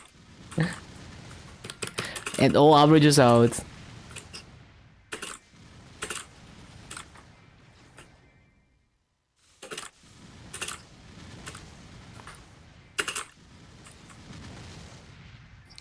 Managed to bind him from 100% HP to second phase, then you kept binding him afterwards.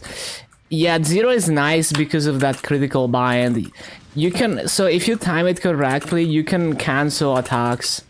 So like if you see that he is going up, starting to do the fireballs and being up in the air, you can pull him down and cancel the whole attack. And you can do that a lot with Magnus as well. Yeah, it's super nice. Attack speed and 10 boss and 9 abnormal on the hero. Damn, that's really good.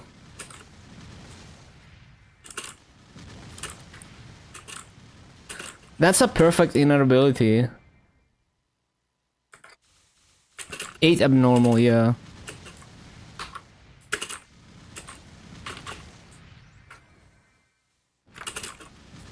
Crazy to get that with Honor.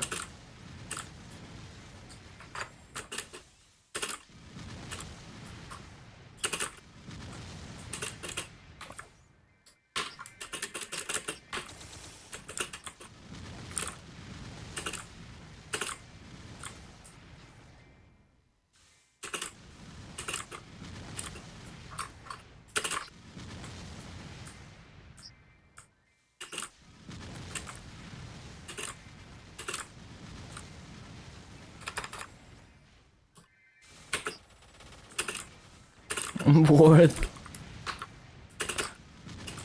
Just stick with Abzu, glove, boot shoulder. Should you wait for arcane stuff? It just kind of depends how you're progressing. So you can get quite strong with Abzu gear. So in a situation where you don't see yourself buying, you know, if you're in interactive worlds, you don't see yourself buying arcane anytime soon, and you don't see yourself like running the bosses, the hard bosses that give arcane armors anytime soon in the case of heroic. You can go quite far with 2-line epic, 10 attack B-pot, Abzu gear. I would even go as far as 17 star. But yeah, I mean, the ceiling is higher with arcane, but it's a lot more expensive to work on arcane gear. And obviously, if you're on heroic, then it's like, well, if you're not willing to join a hard boss party or to struggle the bosses that drop them yourself, you're in Barra. I see. Yeah, I mean, in Barra, you can, like, arcane armors are pretty affordable. But yeah, it just depends on the market and like how you're playing the game. Because 2-line epic 10 attack B-pot 17 star Abzus can go a long way in terms of how strong you are. And so working on arcanes is like, well, every cube you roll is, so you can't transfer hammer to them, right? So on Abzu, if you roll cubes, like you can roll cubes on a low level item. Like let's say you take a necromancer equip, you know, like a level 120 or lower item. You roll it to 2-line epic with mystical cubes. The reveal cost is basically free, so all you're paying for is the mystical cubes. And then you roll the B-pot to 10 attack, and then you transfer hammer it to Abzu. But you can't do that with arcanes. So with an arcane, you really don't want a mystical cube to 2 lines epic. So it's like you have to start by just having like 1-line epic, and then you go straight for unique and beyond, because it's simply not worth. Because you're spending at like over 500k per cube roll on an arcane, just in reveal cost. And the spell tracing is much more expensive too. So every scroll you use on the arcane is way more spell traces. So like shitty 1-line epic arcanes are quite good. The main reason I go for that setup is because I don't want to wait for Star Force event. So like I could go 17 Abzus, it's just like I don't want to wait for a 5, 10, 15 to make 17 Abzus. So it's nice because I get a lot more of the damage comes from the set effect, even before I get them to a decent level of upgrades.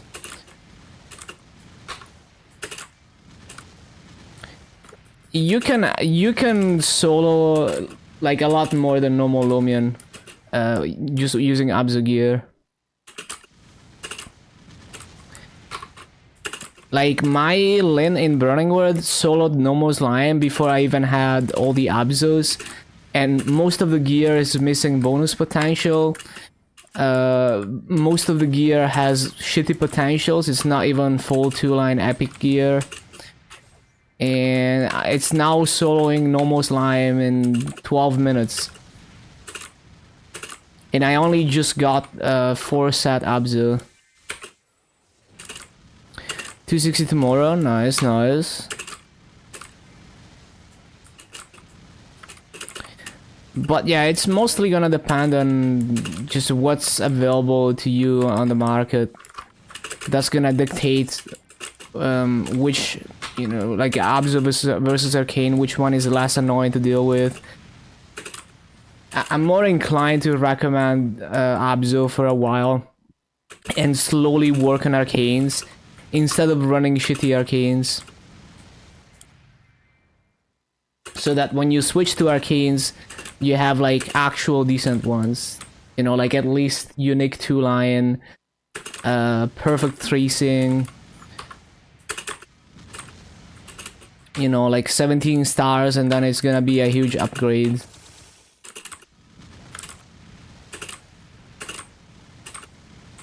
You wanna take your time to slowly cube it, because it's gonna be variegated by boss cubes and all of that.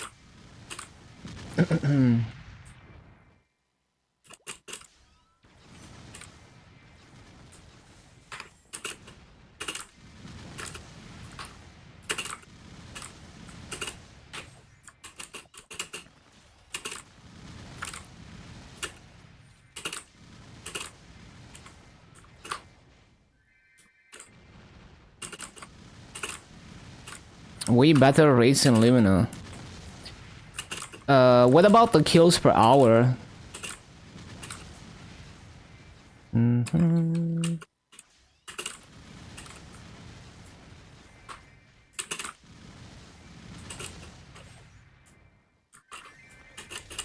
Also, which maps did you test in lab? Because you need to be within one level to make it worth it.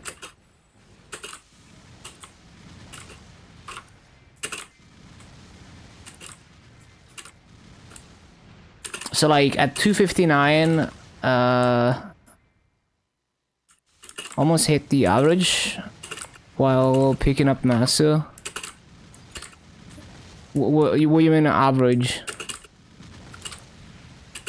257. So at 257 in Labyrinth, I would go to Core 6. Because that's within one level.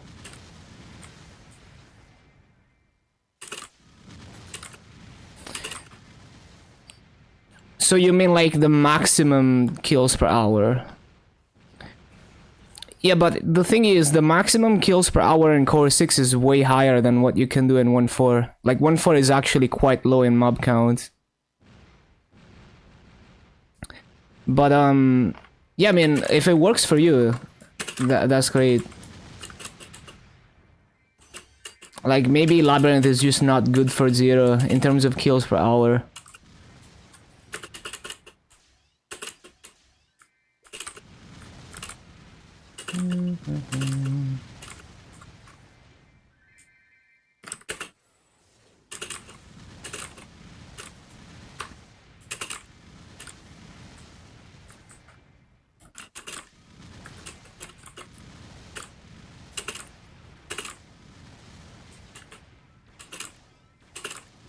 Like, let me actually look at like the EXP per mob. Yeah, I mean, it's also like maybe you just want an easy rotation. You don't care about min-maxing rates. I'm just kind of curious about the difference in EXP per mob. Let me see. How do I... yeah. 1.4 is... where's the EXP per mob? 700, 242. And so these mobs are level 262, which means you're within 9 levels. So you're not even within 4 levels, which means it's the multiplier is 1.05. And then we're gonna have Core 6. And you're gonna have, no, not the Core 6, the other one.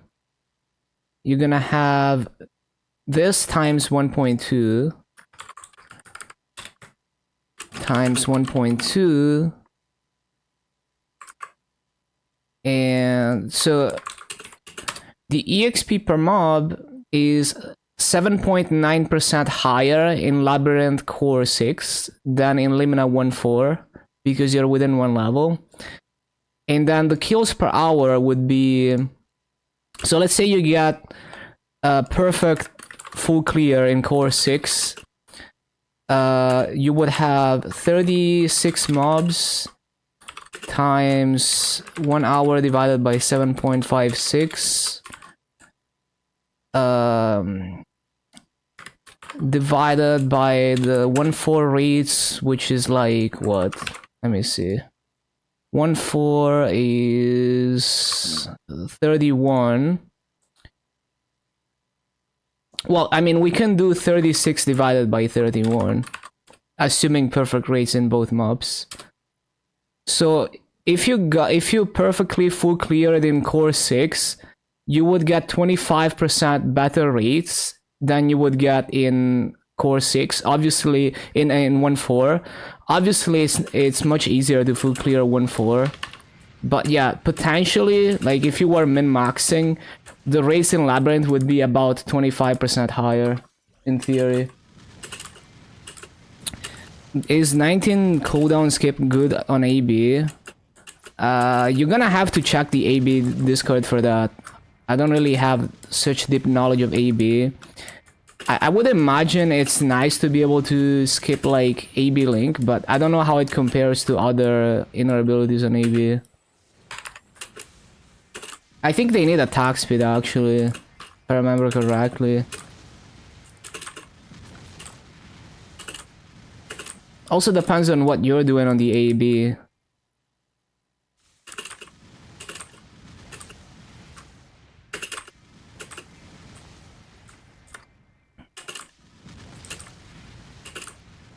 Buff duration. Buff duration is good for everyone because it affects the AB link. And then it's better for some classes than others, but yeah.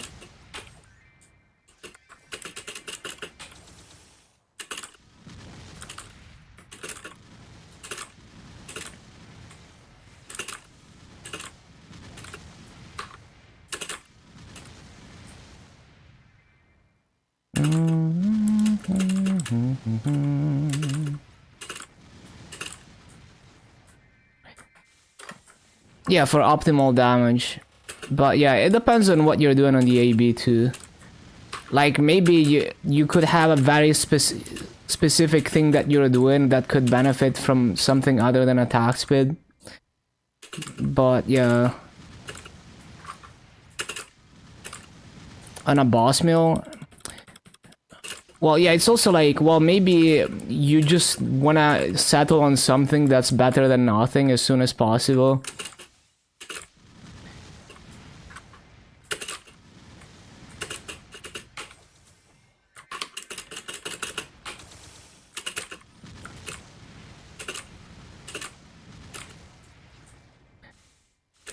But yeah, basically, so with Labyrinth, if you're 257, even if you get bad rates in Labyrinth and you only get as many kills per hour as in 1.4, you should be able to get like almost 8% higher rates in terms of EXP. But then it's possible to do much higher kills per hour in Labyrinth. So in theory, you could get up to 25%, but it would, like, obviously, like, 1.4 is a very small map with a very low mob count. So it's much easier to full clear than anything in Labyrinth. Yeah, Core 6 is definitely much more difficult. But I think even with bad rates, so, like, Core 6, if you perfectly full clear, it's, like, almost 17k, right? But 1.4 is gonna be like 15k, or maybe not even 15k, something like that. So if you only do, like, if you did 15k in Labyrinth, which is bad rates for Labyrinth, it should be still higher EXP than you would get in 1.4, because as long as the mobs are within one level of you. So if you go to maps that have level 256 to 258 mobs, that are within one level of you, in theory, it should be higher EXP at the same kills per hour. No, it is higher base EXP. Like, the Limina mobs have higher base EXP, but then there's a multiplier for being close to the mob level. So it's like, if you're within one level of the mobs, it multiplies the base mob EXP by 1.2. If you're within 4 levels, it multiplies by 1.1. If you're within 9 levels, it multiplies by 1.05.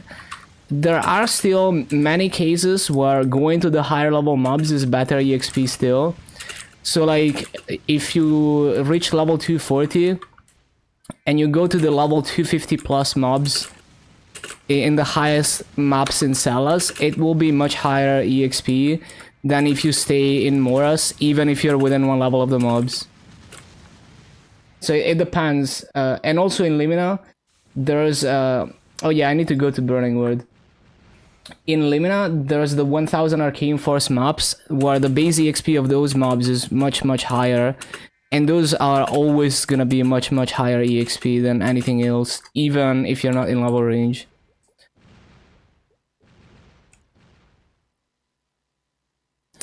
But yeah, I mean, Limina is very popular still, because it's easy to full clear.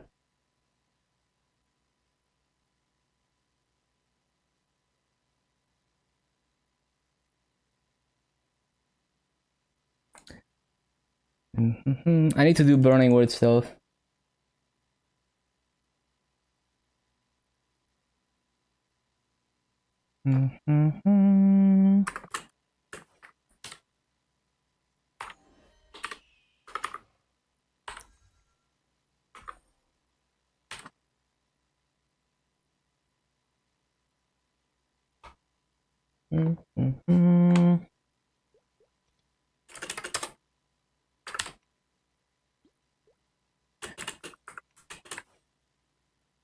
And also, the level of the mobs in Arcane River is weird, because originally, like each of the last 3 or 4 areas were intended to be the place to hit cap level. So like when Arcana came out, when Arcana was like the highest level area, it was intended to be the place to grind to level 250.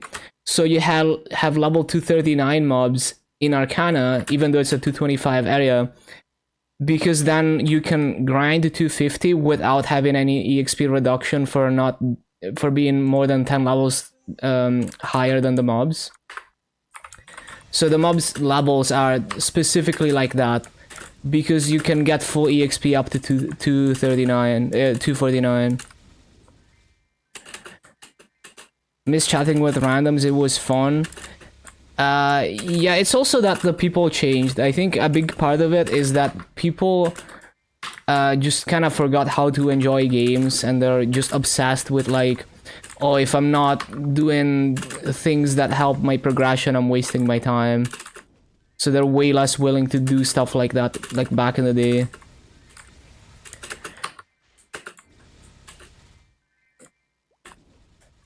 Well, I think even old school Maple meta could be poisoned by optimization. You can easily imagine people being super try-hard about PQs and speedrunning them. So imagine like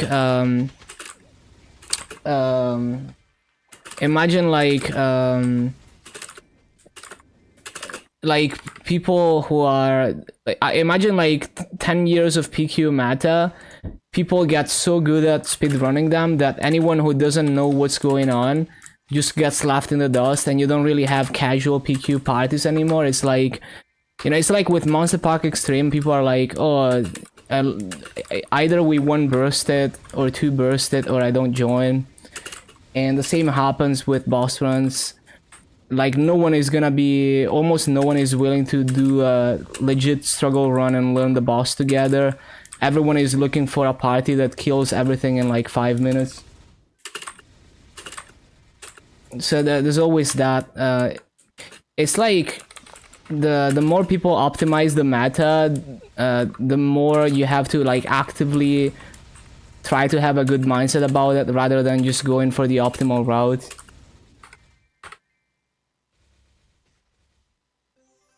Bum, bum, bum.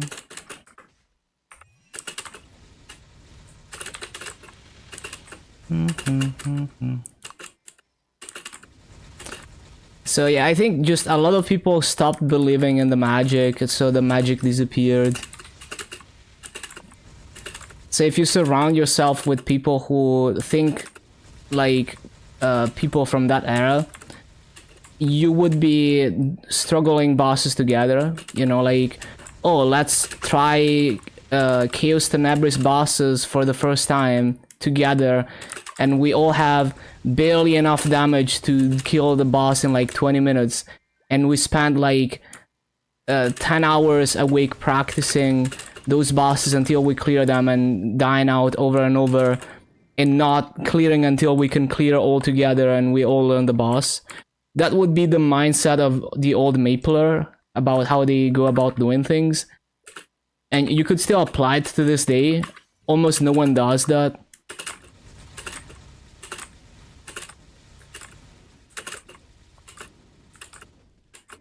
So that would be the way for you to bring back the magic of old Maple. Just have people around you that think like that. It's not easy, but I do know of a few groups. Like I know I know a few people who have a group like that in their life, and they just progress together at their own pace and they learn bosses together.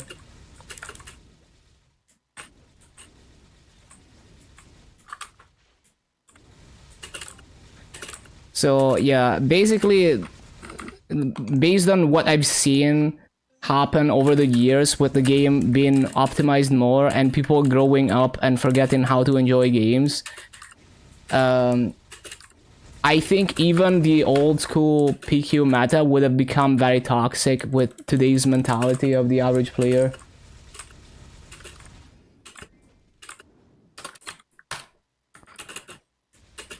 Because even old Maple, like, if you really optimized it, it would be very beneficial to play solo rather than play with other people in many aspects of the game.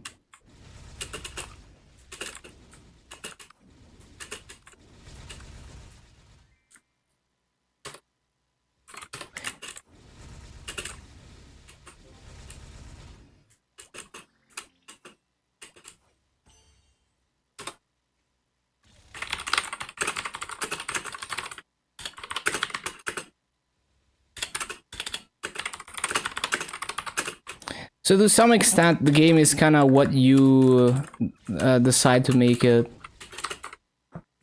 But sometimes no one around you wants to play the game like you want to play it.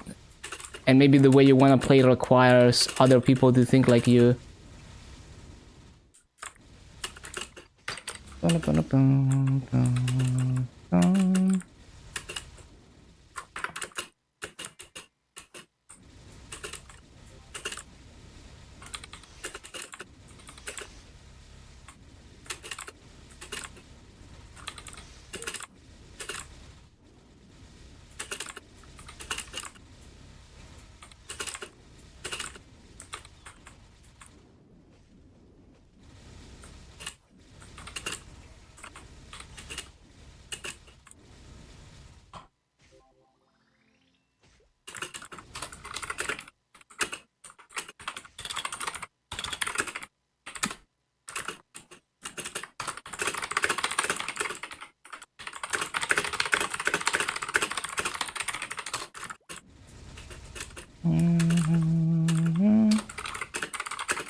And like, I was never a social player in MapleStory.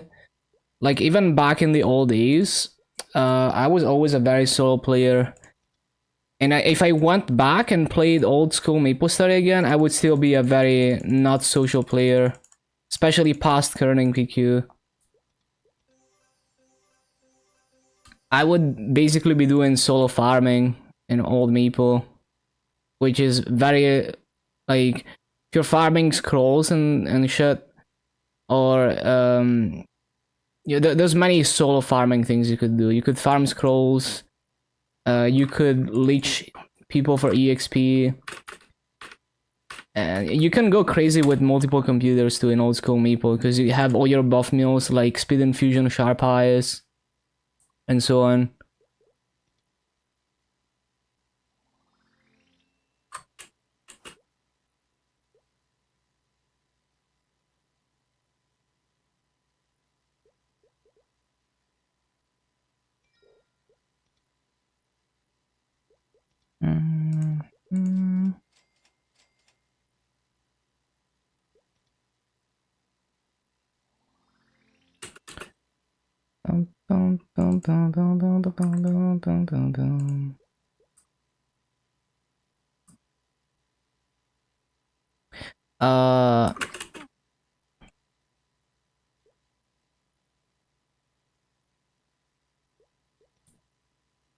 I guess I can't level that.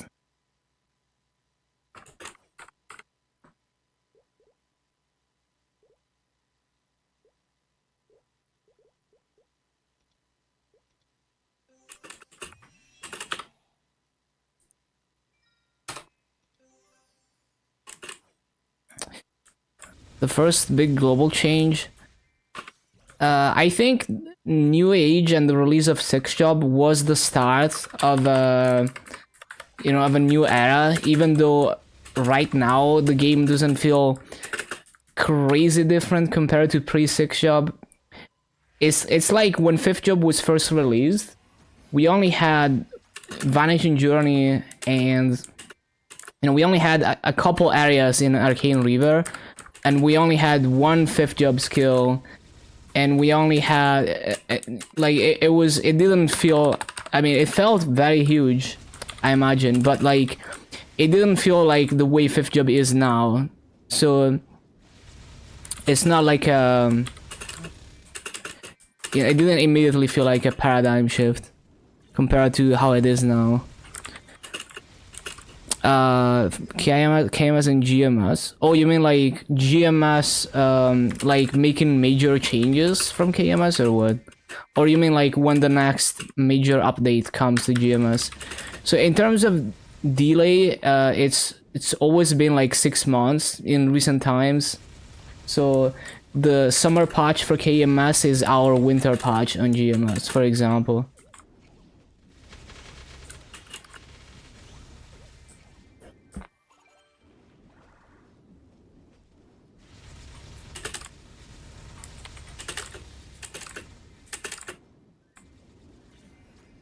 As for like changes that severely deviate from KMS, I think they would be very careful.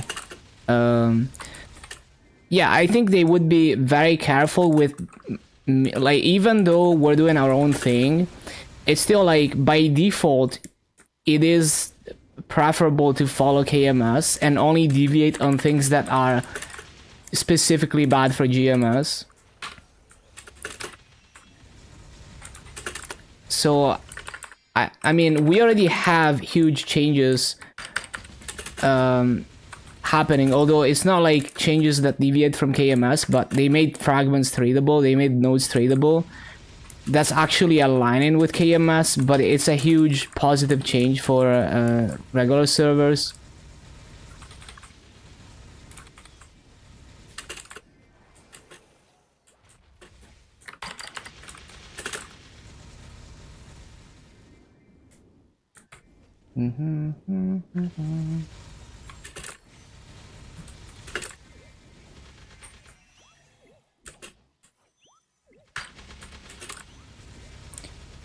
Well, just the fact that they're not killing Reboot and they're not killing Ursus, and that they're significantly changing the rewards for High Mountain and not including the coin system, I think that's already some pretty significant deviations.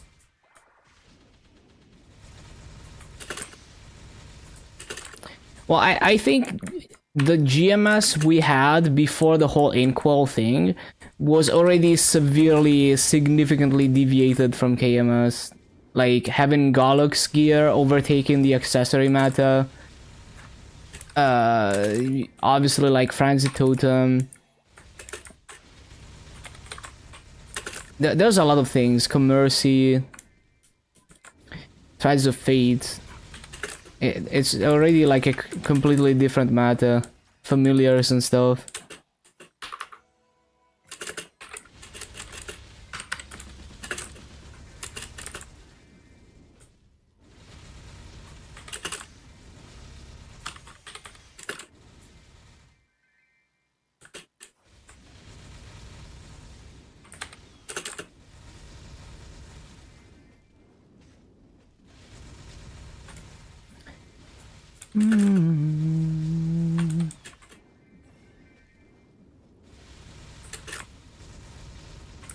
They also made Sweetwater gear P-Sockable. Buff duration as second line inner.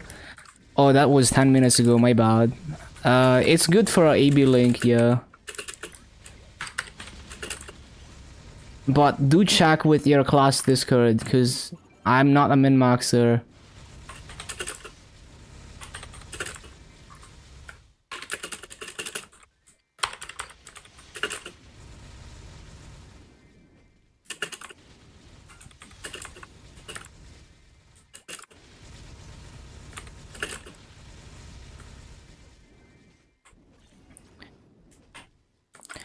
So I think it's more about like over the years, so many GMS specific things were completely ignored in the updates, like Sweetwater gear just being permanent tradable until recently, when like even boss accessories became P-Suckable, for example. And like you know, like GMS had untradable fragments and untradable nodes, which KMS didn't. And that's probably something that they just like neglected for years to check up on. So it's more like now they're actually paying attention to what specifically the GMS situation is, and whether the game design decisions from KMS make sense for us or not. And also previous design decisions, both GMS and KMS.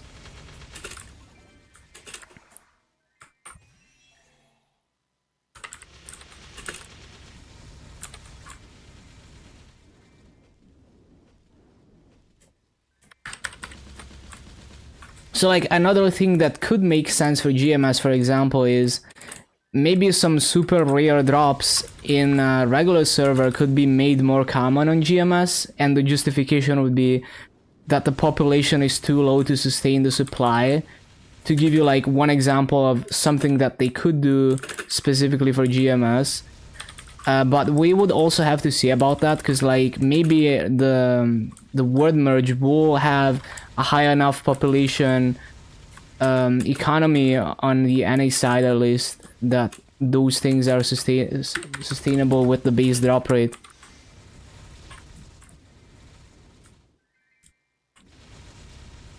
And Mabinogi actually suffers from the same issues somewhat. Like the game is designed around the Korean population, and then the Western version has problems like some items being ridiculously rare, and not many people playing the game in the West. So some items are just like non-existent.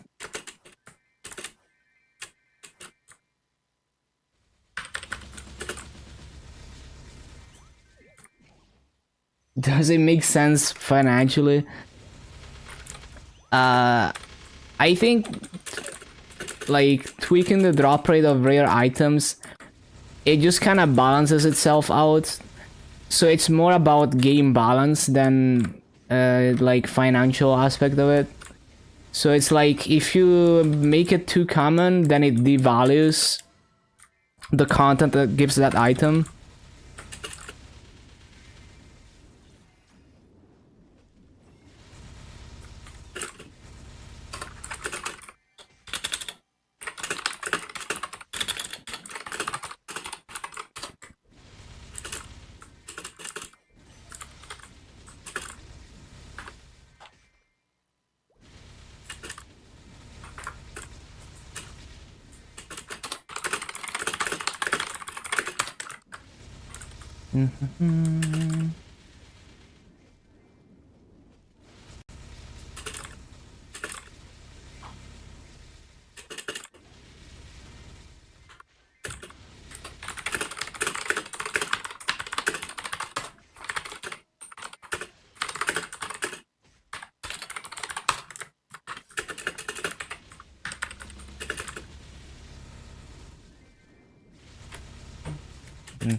That map, yeah, I use it all the time. Labyrinthine Cavern is one of probably the best map in Arcana. It's not like amazing compared to other areas, but it is a up to 16k map. Yeah, it's very annoying to fall into the gap. So on some classes, like on Lumi, I was doing drop down so that I wouldn't have to worry about the gap, for example.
Okay, Ursus time.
Really?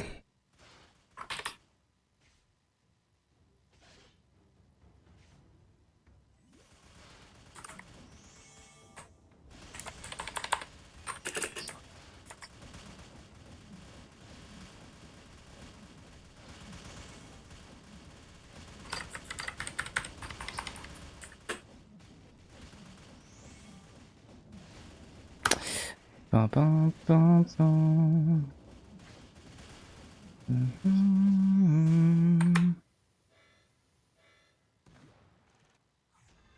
Yo, triple S? That's crazy.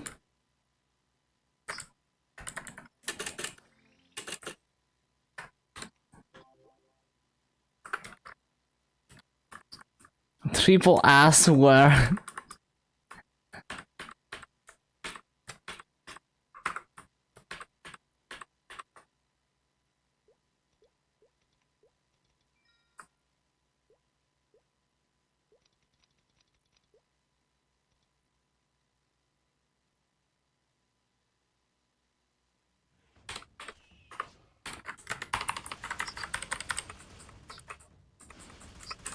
Damage range for normal Damien to min damage. It's hard to put a number on it because there are so many things that affect your damage. I would probably just go in and test your damage. Like usually if you can kill Chaos Venom in like 6 minutes, you're probably strong enough to do normal Lutus and Damien. Really? I wasn't even close.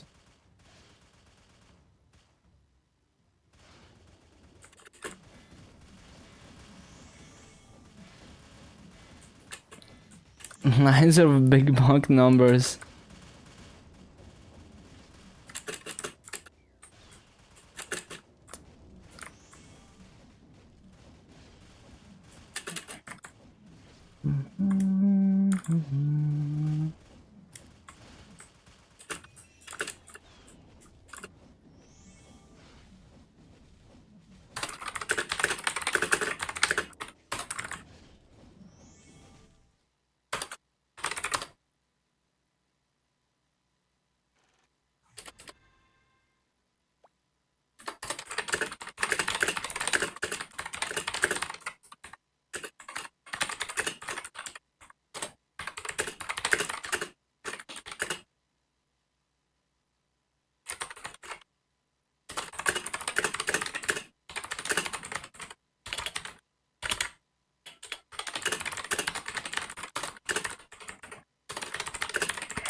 Yo, thank you for the follow. Oban, welcome, welcome.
How much time for 6k? You can do it very time efficiently if you take advantage of events, which means that you work less hours per day on Legion, but and you know it takes you more days, but overall it's less hours because you're taking advantage of events. Like if you actively raw grind Legion, it's gonna take more hours, but you could get to 6k faster. But yeah, it's like if you use like the 0 to 100 and Dreamcatcher in this event, for example, that's already 7 characters to level 200 that you can easily get. And then if you're willing to grind a few more to 101, that like every character you're willing to grind to 101, that gives you another up to level 200 character of the Dreamcatcher, right? So you can get a lot done within just one event because of this insane EXP up to 200 from the event stuff. I haven't like actually estimated how much Legion you could possibly gain from one event worth of runs, but it's a lot. It really is a lot. Like the first run of Dreamcatcher after level 101 immediately gets you to like almost 150. So if you're specifically only aiming for 6k Legion, you could simply just do one Dreamcatcher run on each character that hits 101. And you just keep doing that until you're 6k, which I guess would be 40 level 150 plus characters. So how many, like I don't even know, how many Dreamcatcher runs do we have this event? So this event started on the 12th, ends on the 27th.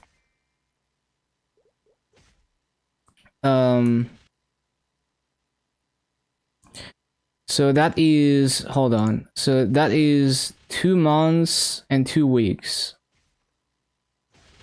So that's like 10 weeks. So 30 Dreamcatcher runs. So if you did the like if you purely went for one run on each character to get them to 150 or close to 150, you would already be close to 6k Legion by only utilizing all the Dreamcatcher runs in this event, for example. But you would have to slowly spread it out because you can't do all of them right now. So you would have to play for the whole event every week, do 3 runs. Bum, bum, bum.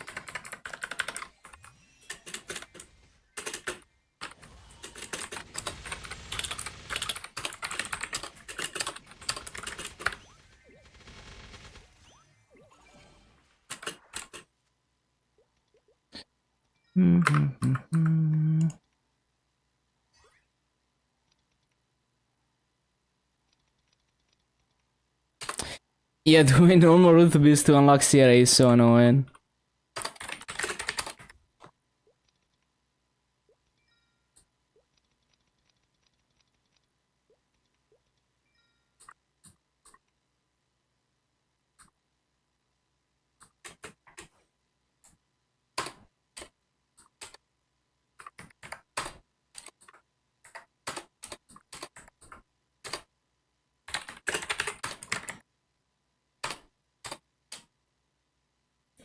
Changed it on KMST? Oh, really? So they removed the requirement? Damn, that's nice.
No one buying the herbag? Okay.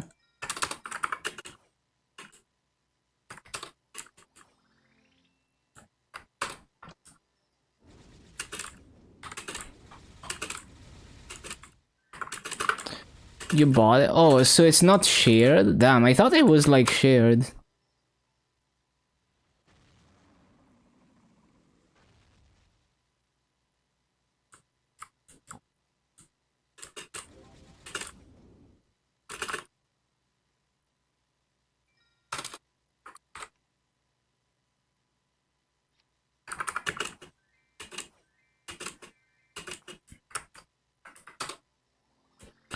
Damn, the double shop though.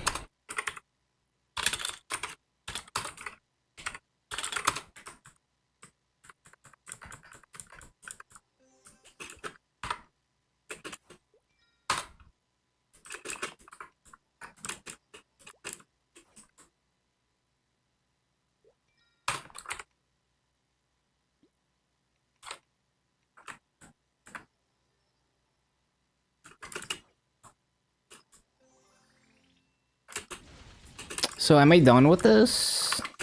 No.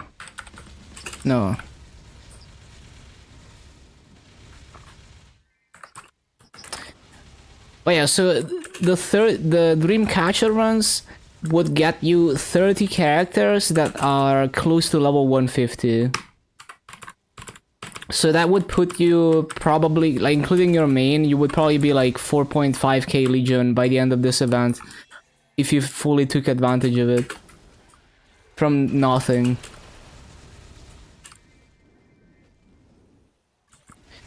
And that is like the laziest way. So being as time efficient as possible, only taking advantage of the event.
Okay, what else? War Tour.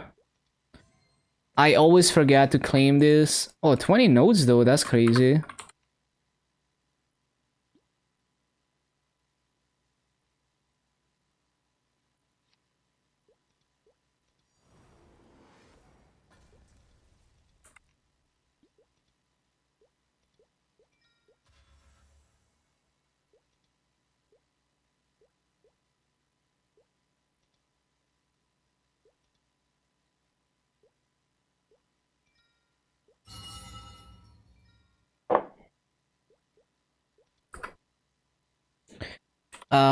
I have mystical, like, Beepod cubes. I should use them.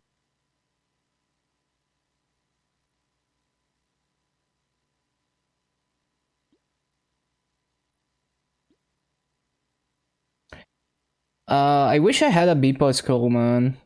I already used all the event ones.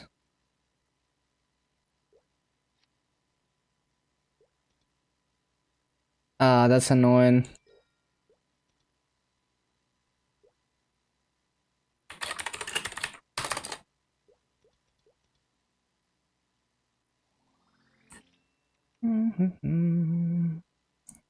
Yeah, I guess I'm just gonna roll that.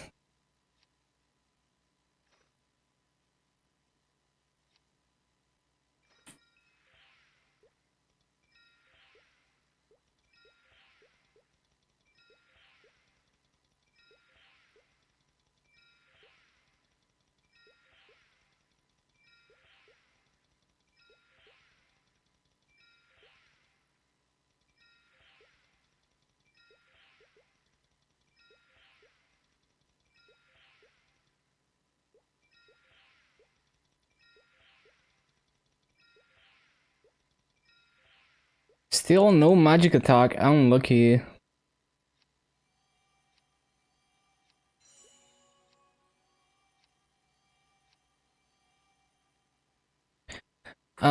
So what else? What else?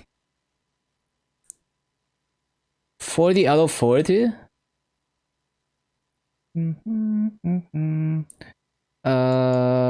So I did normal root abyss. I need to do war tour.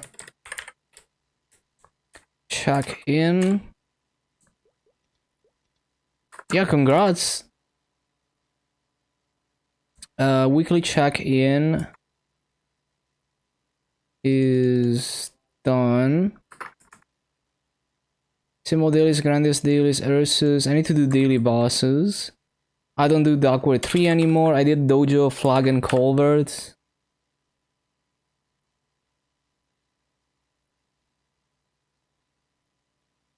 Yeah.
Bum, bum, bum, bum, bum.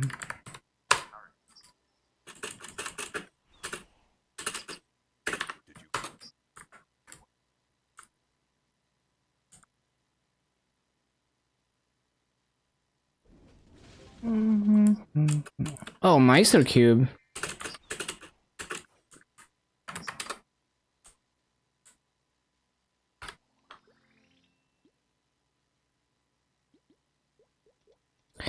I need to e-pot my reinforced earring. Or I guess I could transfer hammer to them. Yeah, could do that. Either way, I need to get an epic pot on it.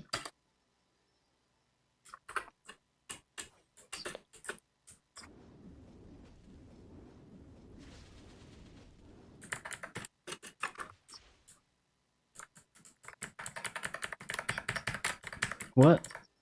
There we go.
Okay, should be all the things.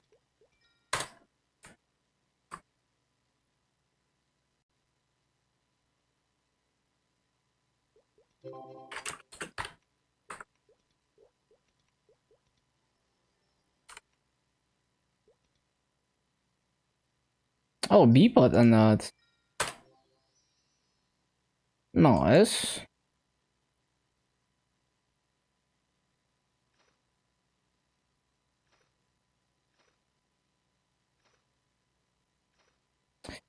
Epic potential in this.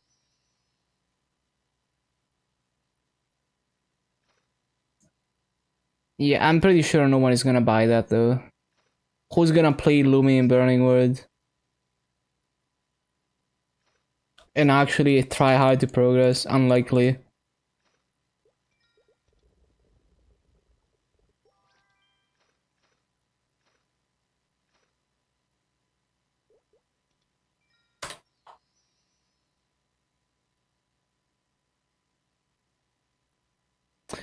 You? True.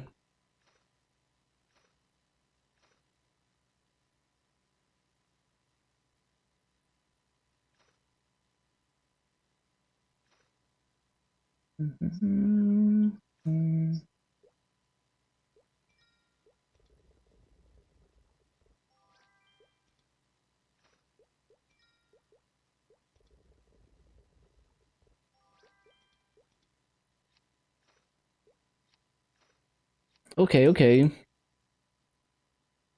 Yeah, I just need to somehow get an epic potential in this earring.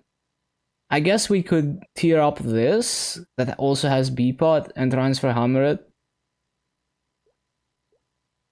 Wonder if there's any earring on the auction house with Beepot on it. With like a decent Beepot, probably not.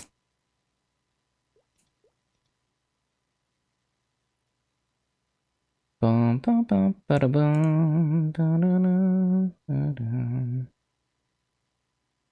Nothing better than what I have already.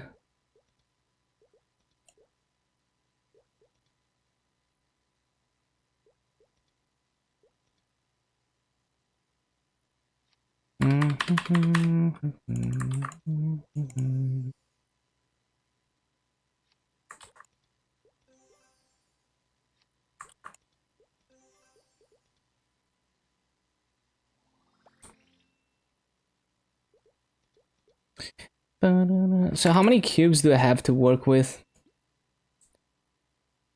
How many cubes? I could use the U-pot on it also. That could be an option. Because we get U-pot next week. No, not next week. Okay, no, it's gonna be a while. Only have wait, do I only have no? Oh, okay, I have 716. Yeah, we can just tear this up and eventually transfer hammer it. But I need to stamp it. Any stamps? I do have a stamp.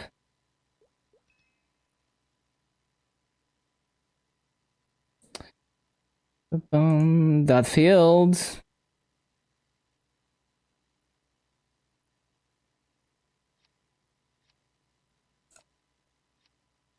Mm.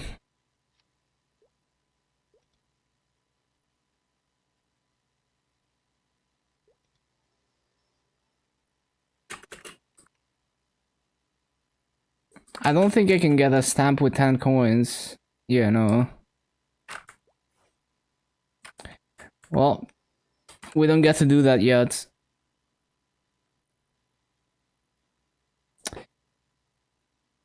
Well, not today.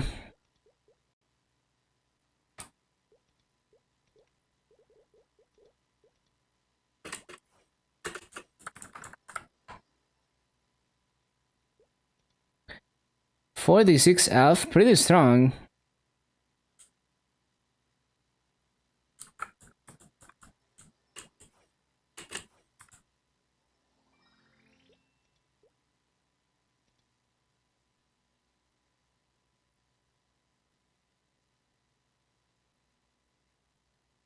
Okay, back to the xenon.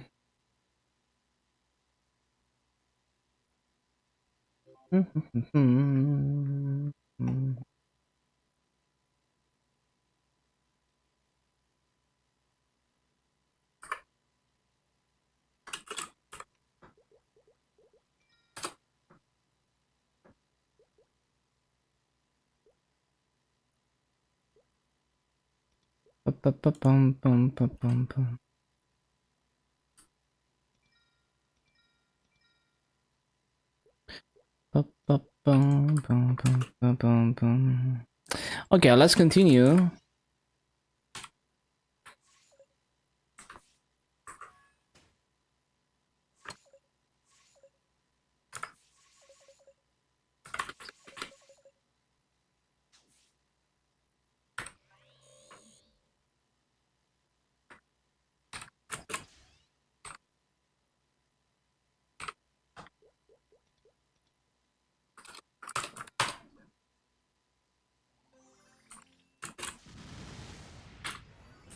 Yeah, 60%.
Oh, I'm not on a wealth pot. Wait.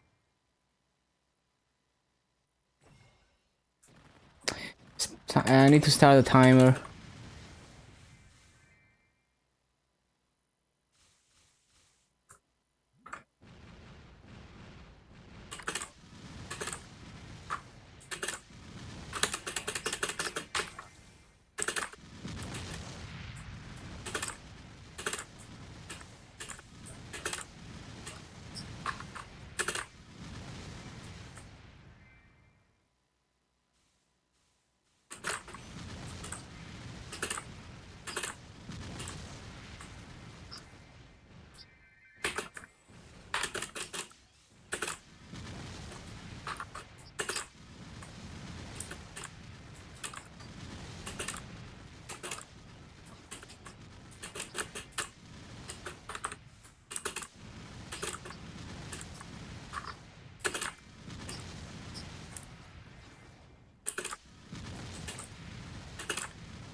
Bum, bum, bum, bum, bum, bum.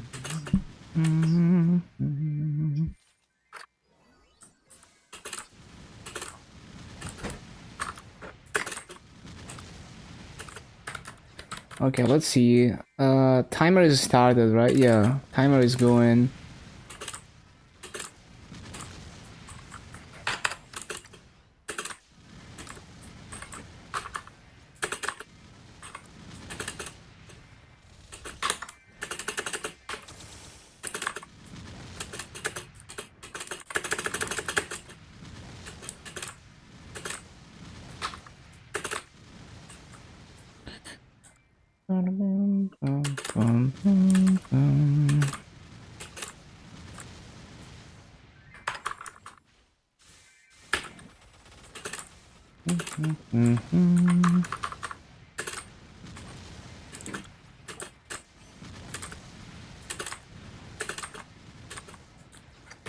Okay.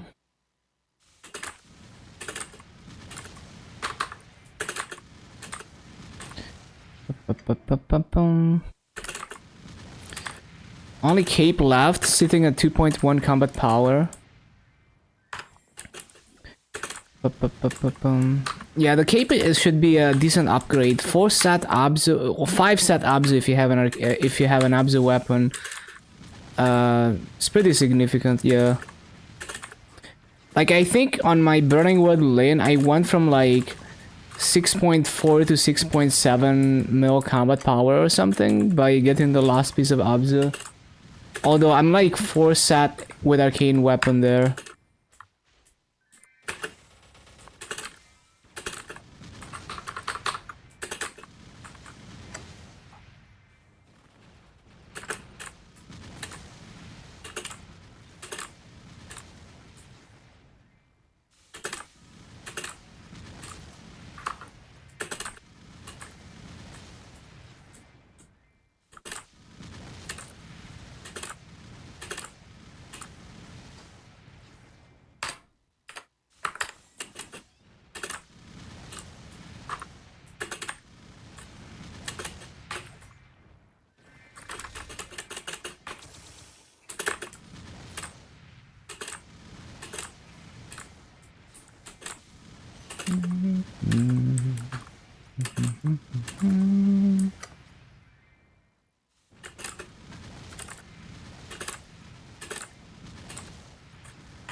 Hello, Giovanni.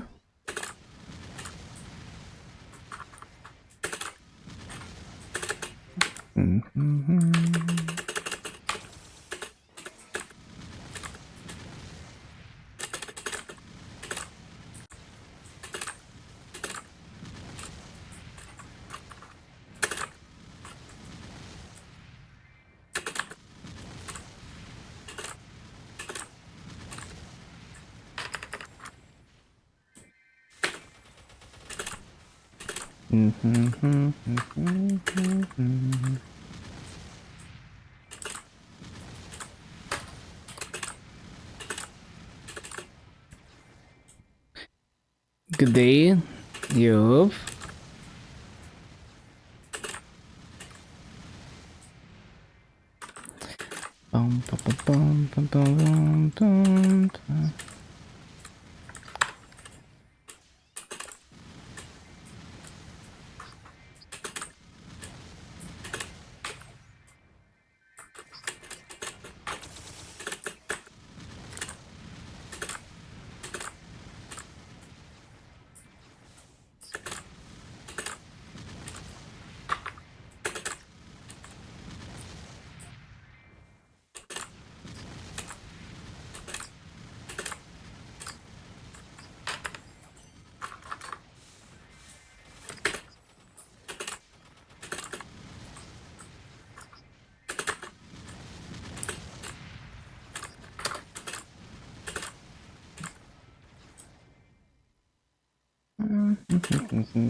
Weapon is at 14. Gonna save some Maso. Since you haven't gotten your symbols to 20. When I get to 17, then upgrade it. I would wait. Usually I would wait for a 5, 10, 15 before going for 17. Although 1+1 or 30% off are good for 15.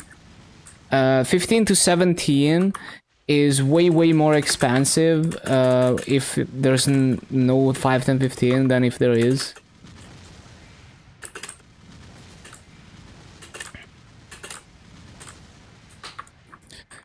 Bum, bum, bum, bum.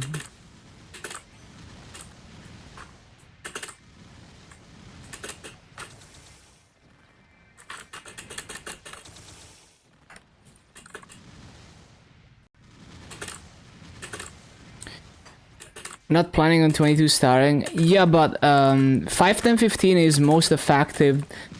Like, if you're going to 17 stars and stopping at 17, it's even more effective. Like, 5, 10, 15 is even bigger for that. So the average cost is gonna be significantly lower, even more so than going beyond 17. Because 5, 10, 15 means that 15 to 16 is guaranteed. So you only have to pass 16 to 17.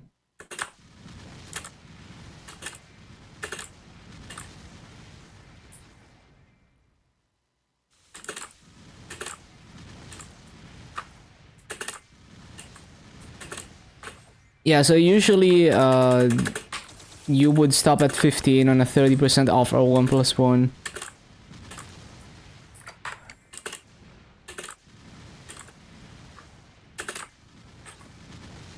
Like, there's a lot of people who start for a straight up off event because they don't care about efficiency or whatever. I would start for off event too when I have a lot of master to work with, especially if I was playing on heroic, but yeah, like if you're going to 17, the savings are huge from waiting from 5, 10, 15, waiting for 5, 10, 15.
That's not how it's supposed to go.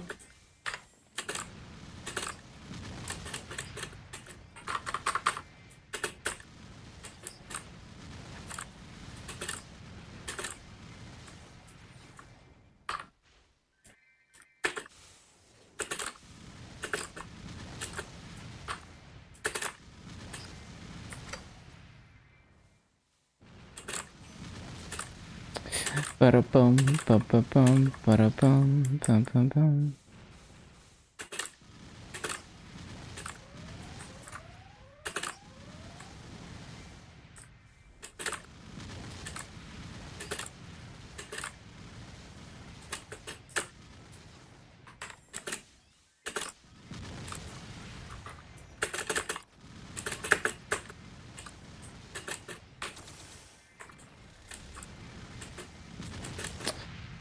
Ba-ba-bum, ba-da-bum, ba-ba-bum.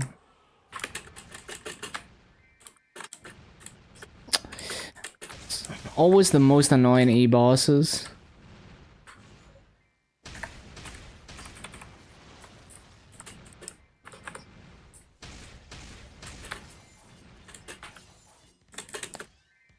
Ba-ba-bum, ba-da-bum. Wait, what skill am I using? No, that is not the skill.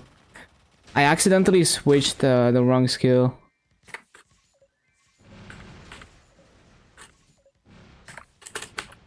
Epic Mountain? Nope. It's just not worth on GMS regular. If it was like KMS regular, where you get more than half of your Maso back, if you're free to play the 5x, then it would be very worth for EXP. But because the 5x is not even close to being as worth as on KMS, I'm just not, I can't be bothered.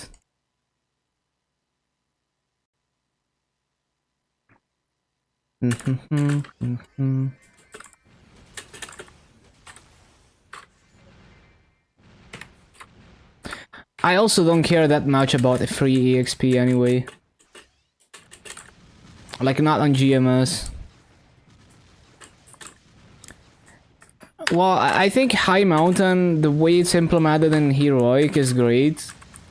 It's very good value. But yeah, like... At least for regular servers, the 15k maple points is way more worth on KMS than on GMS. I don't mind the content, like, I don't hate running it, but it's not something I would run every week just for fun. It's mainly about the rewards, but it's also like, I don't hate doing high mountain.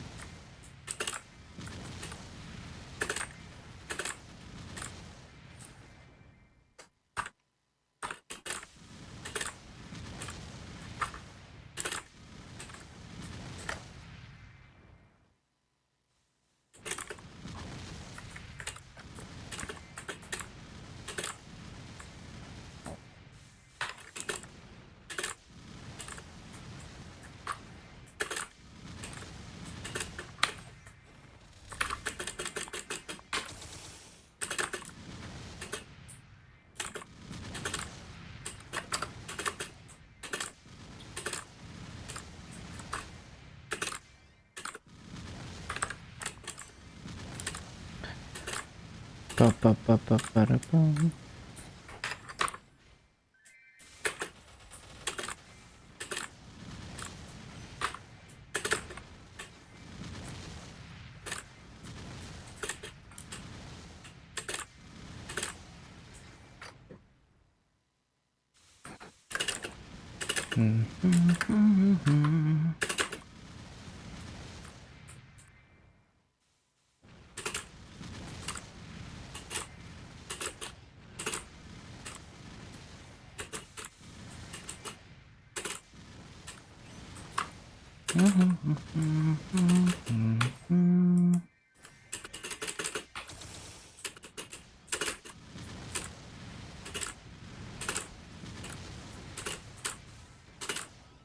Bum, bum, ba-da-dum, ba-da-dum, bum, bum.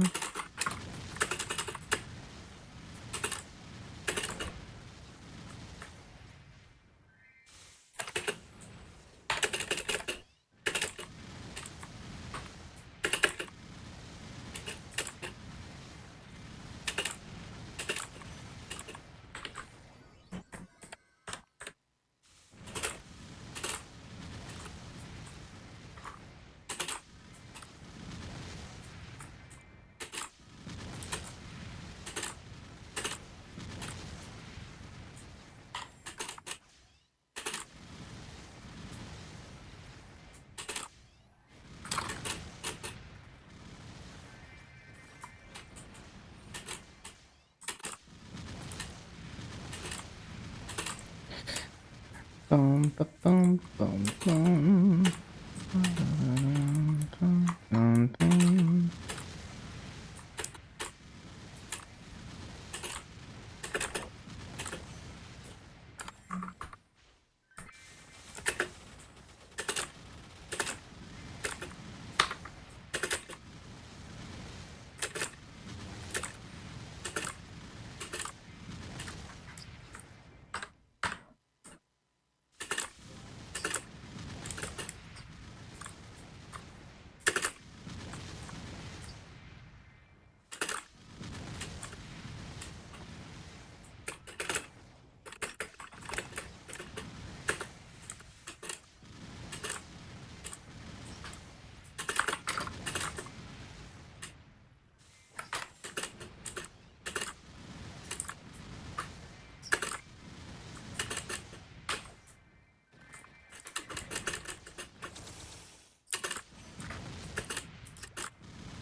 Ba, bum, bum, bum.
Oh, accidentally blinked.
grift jumps.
Lotus beaten in practice because you got carried hard. Nice.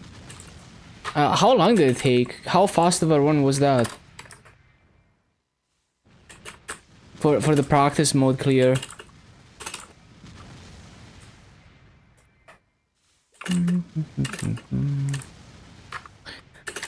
Phase 2 clear, 20 minutes remaining. Okay.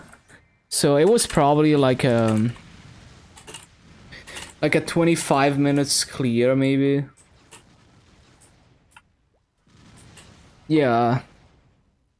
Pretty solid that you managed to stay alive the whole timer.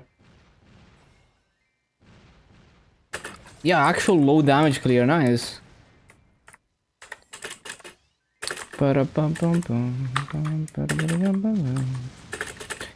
Definitely huge milestone for the first time that you clear Lotus. Got Civil down on burning, congrats. Huge, huge. Hello, Bahamut.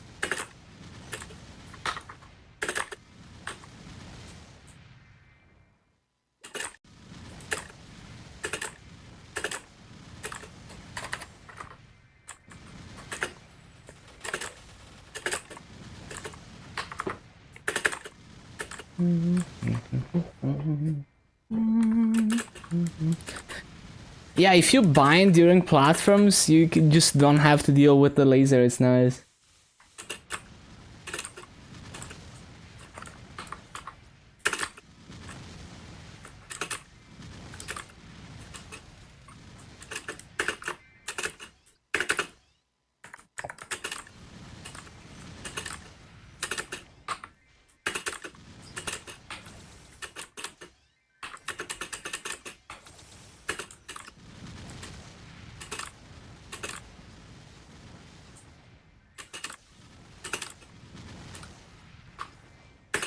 When I say difference after a 6 shot, yeah, it's gonna give you quite a bit more burst damage.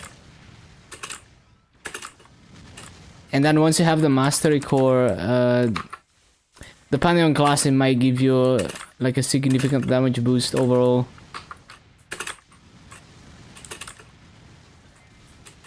Don't remember if Zero has a good mastery core when it comes to bossing performance.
Always forget to resummon.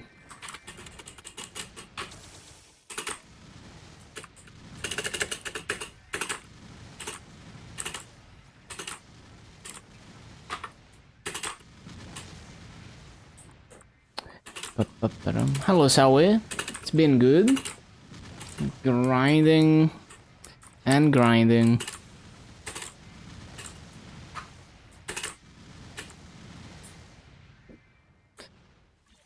Bum bum bum bum. Ba-ba-ba-dum, ba-ba-ba-dum, ba-ba-ba-dum.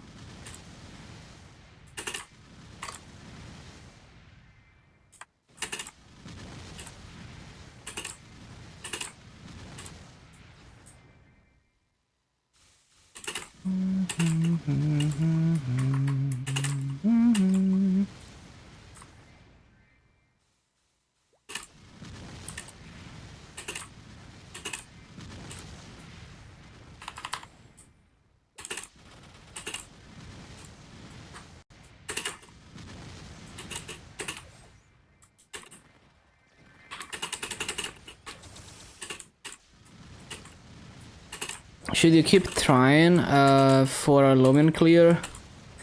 I think it's also about learning the boss and learning how to play your class. So if you enjoy bossing, you know, keep going for it. And over time you're gonna master the boss to an extent that you can do it even with low damage. Party bossing day? I see, it makes sense.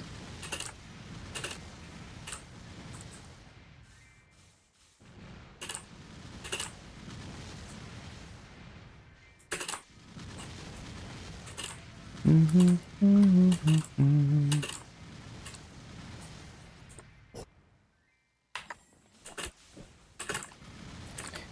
19 minutes C10 duo with Lutheran, super fast for a duo.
Always forget to resummon.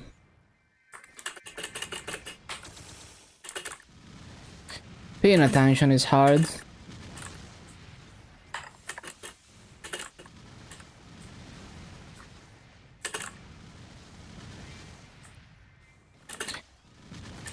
Felt like you two were carrying the party. Yeah, makes sense.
Forgot to resummon the other thing.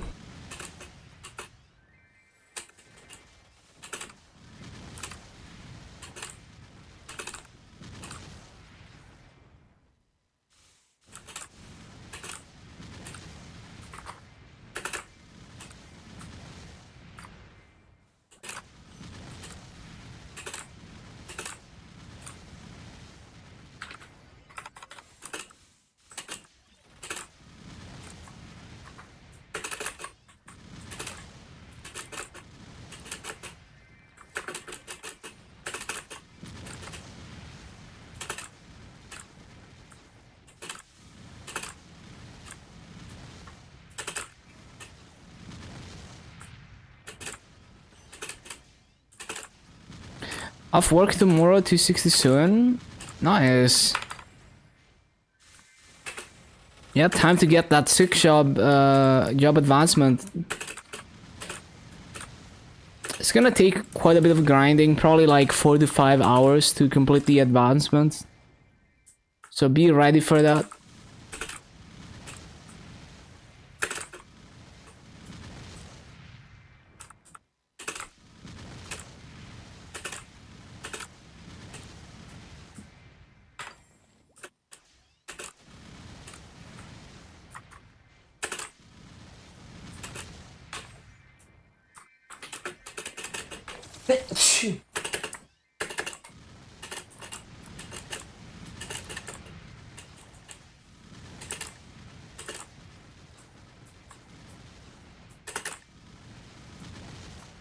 How much masters do I make every day, leveling to 250? Anywhere between 700 and 900 mil per day, usually.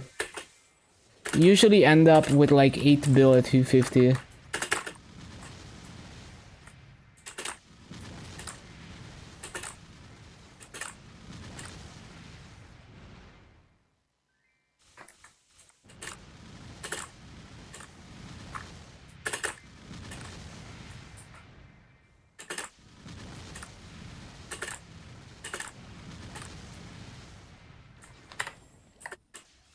How much do I spend per character? I don't really keep track of it, and some of the resources I already have.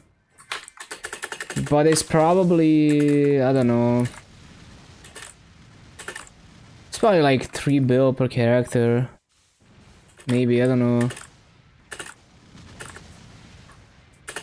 Like 2-3 bill worth of stuff, but I don't actually spend that much masso. Because like the nodes I mostly just get by farming.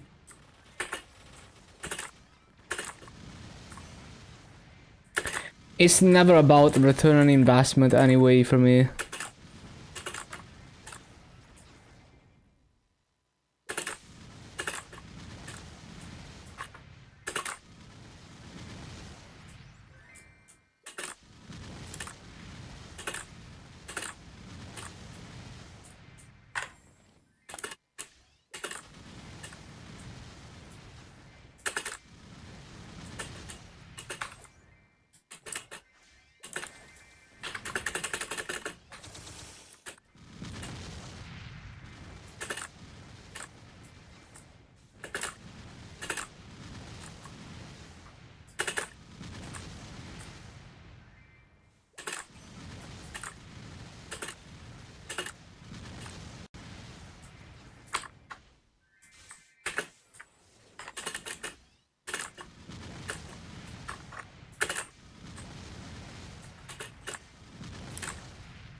Ba-da-bum.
Ba-ba-bum-bum.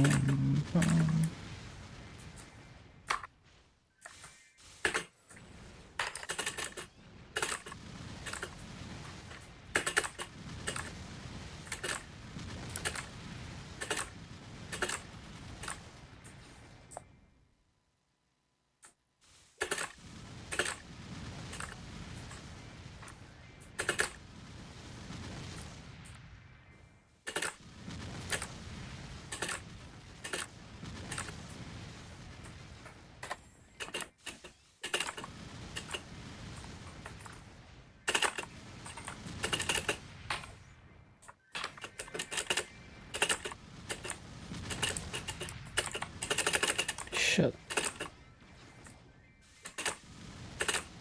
Lin with +1, actually a very decent mobber. Yeah, I should try to get that. And actually, I do have a preset on my Burning Wood Lin with +1 that I made today, but I don't have Maso on it yet.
Ba-da-ba-da-bum, ba-da-bum.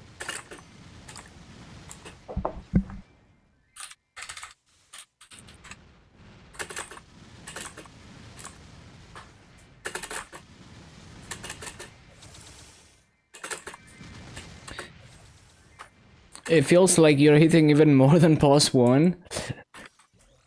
Yeah, I mean,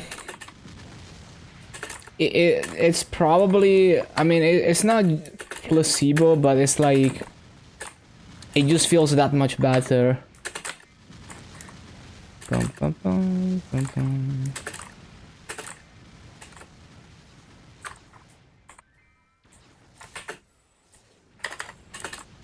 Or maybe the attack is 2 attacks and each attack gets an extra target. But no, that wouldn't make sense.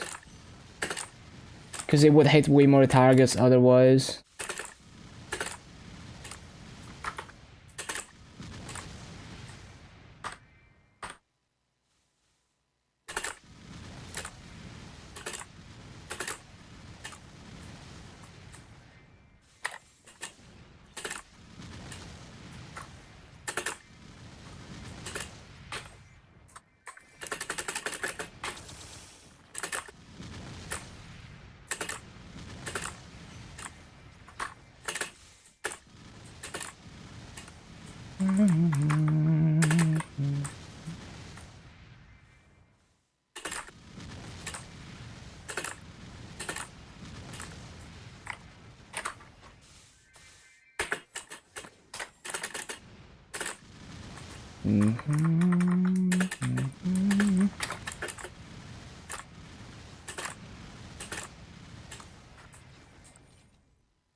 Bum, bum, bum, bum.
Ba, ba, ba, ba, ba, ba, bum.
Saw someone on Lin Discord server saying that it doesn't need +1. It makes you wonder if you're farming correctly.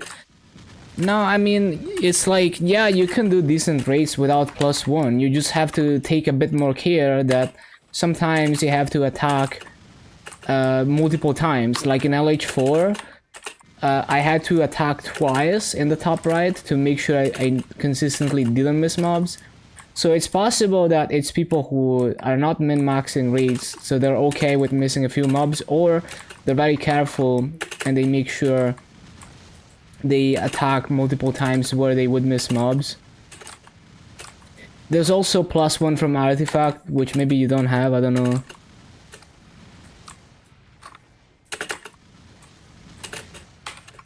So yeah, it's more like, obviously you can deal with not having it, but it makes it more convenient.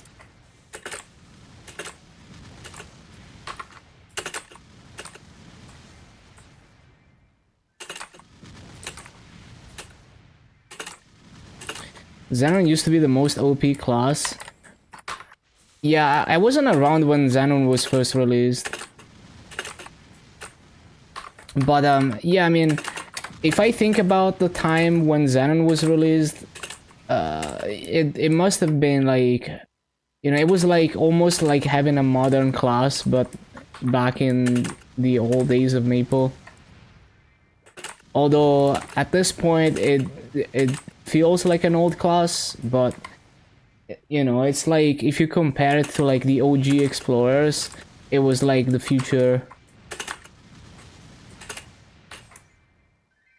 Line story, oh yeah, I mean at some point Cannon Master was the most OP class because of line gating. So like when the damage cap was 10 bill, so when Black Mage was pretty new and Genesis Liberation was a new thing, Cannon Master was way more OP than basically every other class because they had no limit on the lines on their bullets, and they just did a fuck ton of lines. So that's another example.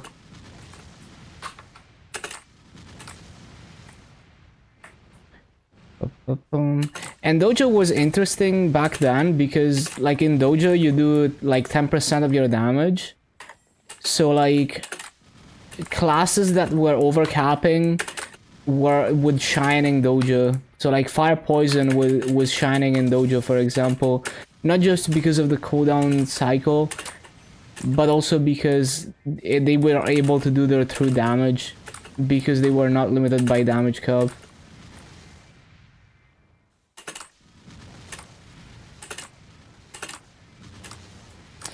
You have the artifact too, yeah. Also, like, having boost nodes at level 40 plus for strike will give you an extra target on it as well.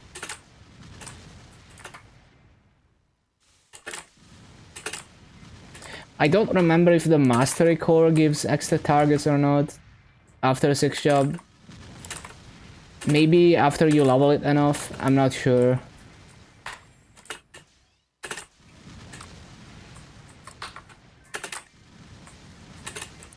Either way, I don't think it's not required. Like, I don't think it's like unnecessary. I think it's useful to have +1 per strike, but it's not required.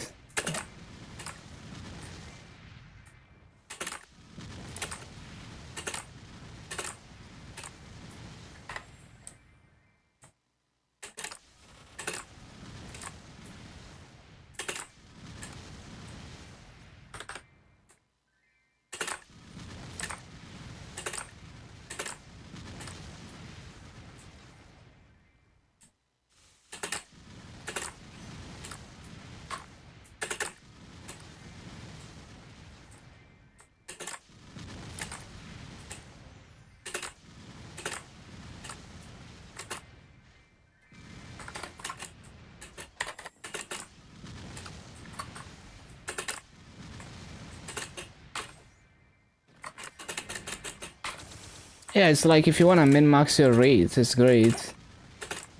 Makes it more comfortable.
Ba-da-ba-ba.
Mm-hmm.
Mm-hmm.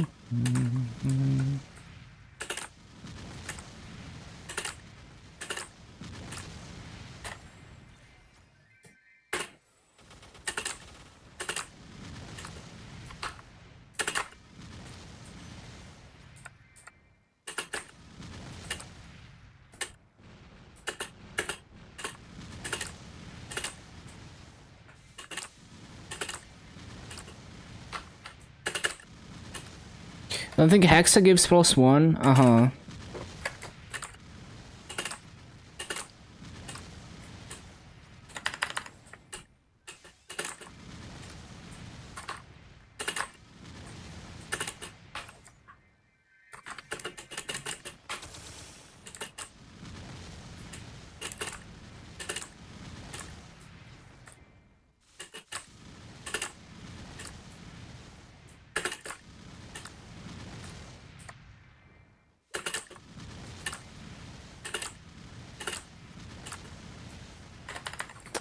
Bum, bum, bum.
Bum, bum, bum, bum, bum.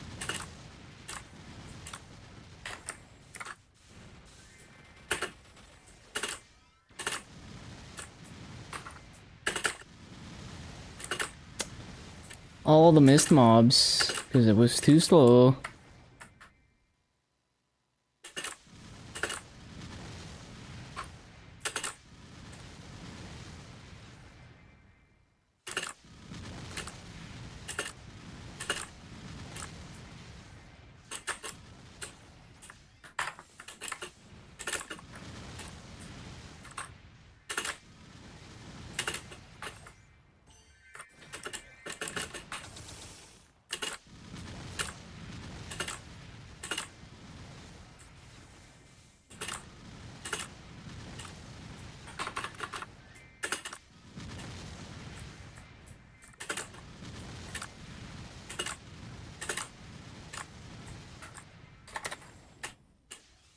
Shit, I didn't resummon the other thing.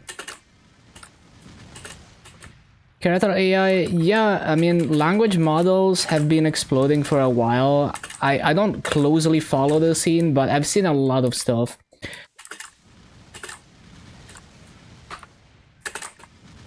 Fran told you it was next gen is so bad and limited.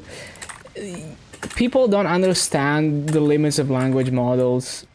I think, like, language models are great in many ways, but if you understand what their limits are, like, you know, some people use ChatGPT like it's a search engine that's gonna give them facts when they're just gonna hallucinate random stuff, make shit up all the time. So you have to understand the technology a bit. But so there's a service called Janitor AI which is kind of similar like to that, where people create characters, define characters and their traits, and then you get to, you know, like role play with the character you defined, and then you can choose whether it uses like ChatGPT or any other model. And I think for role playing it's pretty good, you know, even like adult role play and stuff like that. There, you already know the gooners are using it to make their fantasies come true, but yeah, so it depends. It really depends. So like, because like if you're trying to make it roleplay as like a fictional character in a fantasy world, it does a pretty good job, because making things up and inconsistency are easy to look past in a fantasy world where anything is possible. Versus if you try to make it roleplay as a real person, you will easily notice discrepancies. But yeah, basically language models are nice as like a toy that you use to entertain yourself, because it can generate a lot of funny stuff. But yeah, it's like it's more like either a tool to speed up repetitive tasks, or like a meme machine to use to entertain yourself.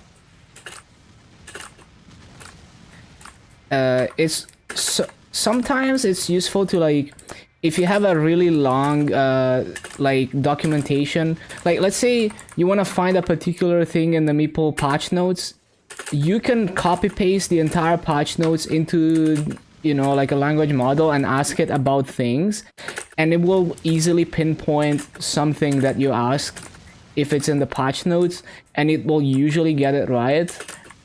So it's useful as like a starting point to like, let's say you're trying to write code in a new framework or library that you don't know, you ask it for an example to how to do something with it. It will probably give you a good base to get started, even if maybe it's not completely correct. Got massive drop fams, but not increasing stats. You have to summon them. So there is a skill in the beginner tab that is called summon familiar, so you have to use it to summon them. They have to be out. They have to be equipped in your familiar UI as well. But if it's specifically massive drop rate, it will not show in the stat window because it's only massive drop rate.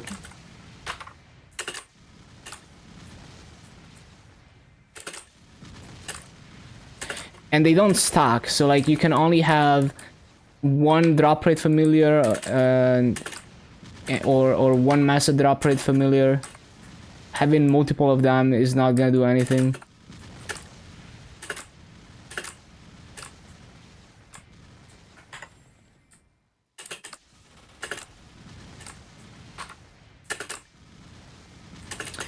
Doesn't affect mobs. No, it affects, like, it doesn't affect Maso.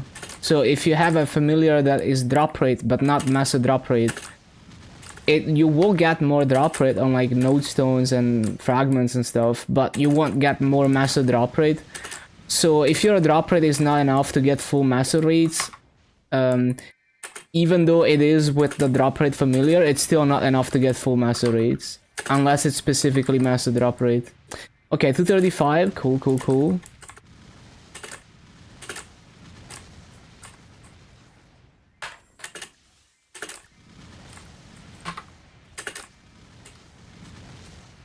You got one that's Maso and item drop. Is it better? It gives both, but the amount that it gives is lower. I don't remember exactly what the amount is. But you should be able to see your drop rate increase when you summon it, so you can see how much it is exactly when you summon it. And it's gonna be the same amount for both drop rate and massive drop rate.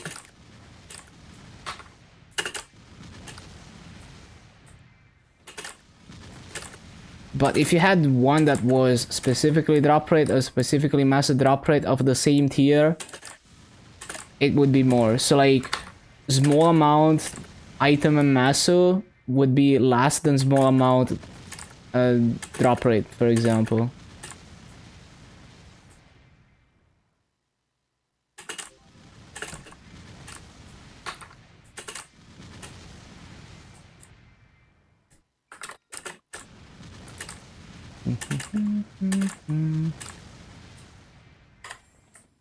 Always forget to resummon.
If you level up a 30 drop fam, does it become 60 drop? No, it re-rolls, so like it becomes epic and then you reveal it again and you get random lines. So the way to get better than rear lines is to just keep tearing up rares to epics, reveal them, and then eventually one of them is gonna roll something that's good. And it's a very grindy and annoying process of swapping familiars in and out to level them enough that you can attempt the tier up, and then gathering enough familiar cards to attempt the tier up. I'm not like super knowledgeable about familiars because I don't like to deal with the system, so I simply don't. I don't try to get good familiars. I don't try to always use familiars. Because even just extracting fams to get essence so I can use them for many hours a day is just very annoying to me. So I mostly ignore the system.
Need to stop griefing.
Running it locally for roleplay is better. Yeah, another problem I have with this AI gold rush is that a lot of the models are either straight up not open source or they don't provide the pre-trained model. So it's driven by... It's mainly profit driven than driven by actually wanting to do a good thing for humanity. Even though they try to claim they want to do that. But there are many open source options that have risen. So mainly the llama models, I believe, are the better ones that are like fully open source. You could train them and fine tune them yourself. It's definitely interesting to get into it, like try to understand the tag, try to make it do cool things.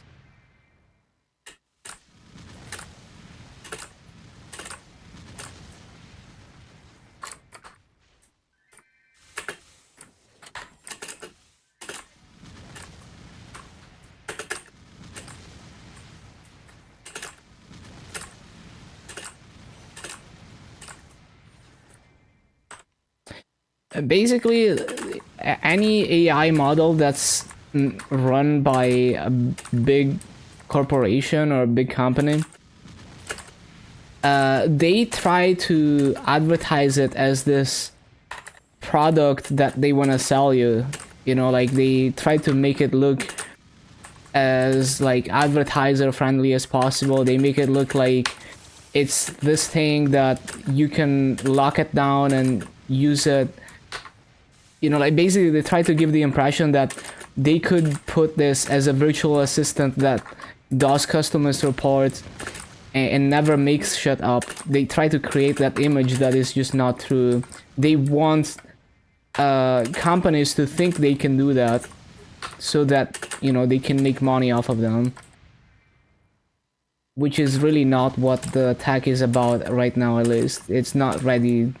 Not even close. You will need like multiple breakthroughs to be able to get to that point where it's autonomous and doesn't make shit up. It's like a fundamental issue with it at the moment.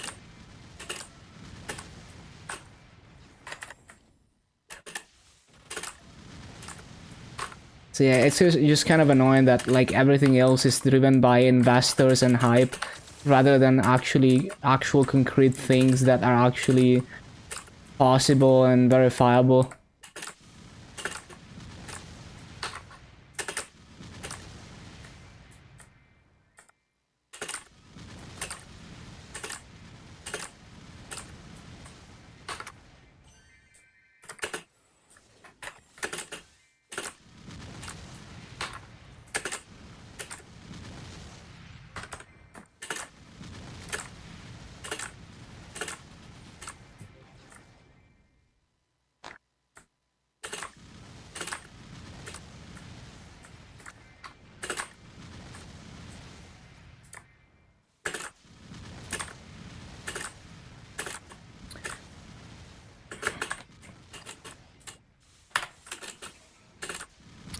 But my prediction is that we will see a rapid growth in terms of specialized hardware to run these AI models and train them. And it will get so efficient that the average Joe will be able to just make their own chat GPT and train it quickly without wasting a crazy amount of energy. Because there's already been some specialized hardware being developed that's like way more efficient than GPUs. So I think given enough time, it will be accessible to everyone. And instead of being a novelty, it will be, you know, just another tool in the toolbox for people to use. And it will not be about hype. AI hype. It will be about, you know, it's just another thing that's there for you to use.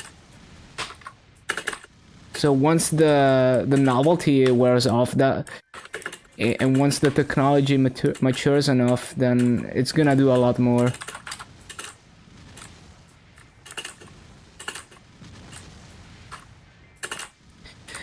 Yeah, I mean, even when you have people like Elon saying absolute like bullshit about AI,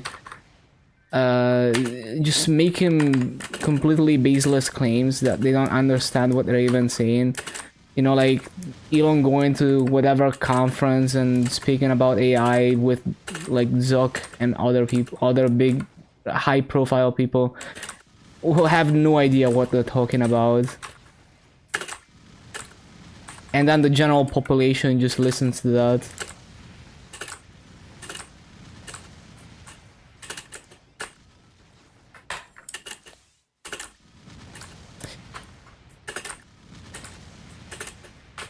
Yeah, it's a really advanced Markov chain, essentially. A very, very advanced one. A very believable one.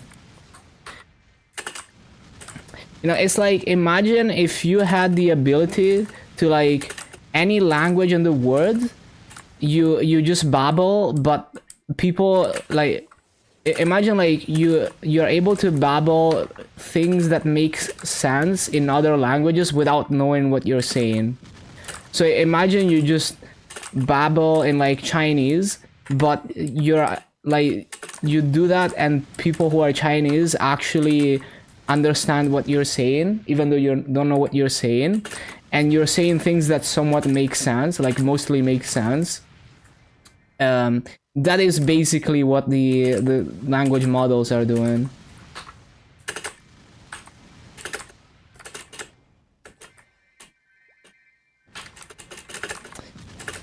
Patented AI systems by Sony that will autoplay grinding portions of RPGs for you. That is like so useless. It's like what? That makes no sense. Like if you want to do that, then why don't you, like, you made the game, so just modify the game to have automated fighting built in, right? It's just basically they're just doing that to, because having AI in your stuff is hype, even if it's doing nothing useful.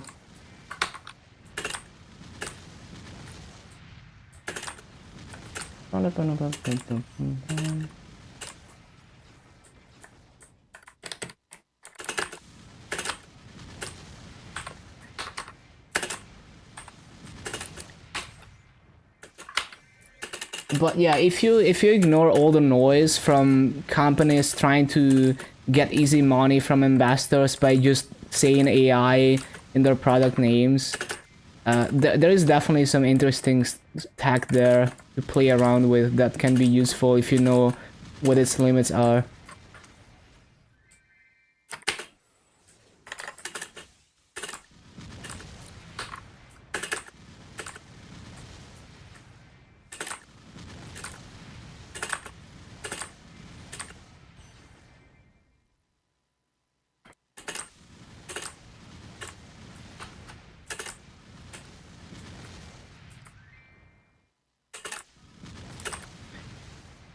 Another interesting thing that people are trying to do with language models is like, because the underlying neural network cannot, as you train it, it takes on a structure that correlates with, you know, the structure of language. They're trying to use that to decode animal language and stuff like that. So they try to like correlate human language to animal language. So like they would train an AI model on like animal communication and then compare it to a model that's, you know, based on different human languages and see if they can find common patterns and stuff like that.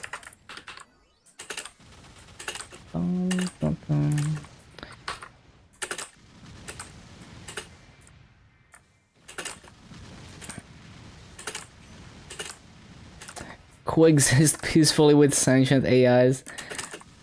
I think we're I don't think we're even on the verge of anything like that happening. Right now, it's just a really it's a tool that does many things that we had to do manually before, or we had to write specialized tool for. So like, let's say you have a one-off thing where you wanna like manipulate text in some way. So like, I don't know, like, oh, find I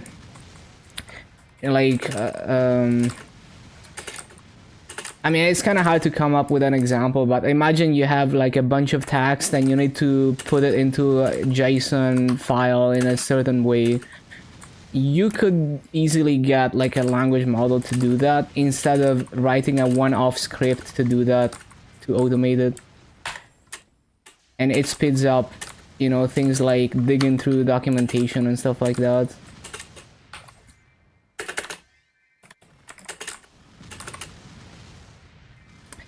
So it's like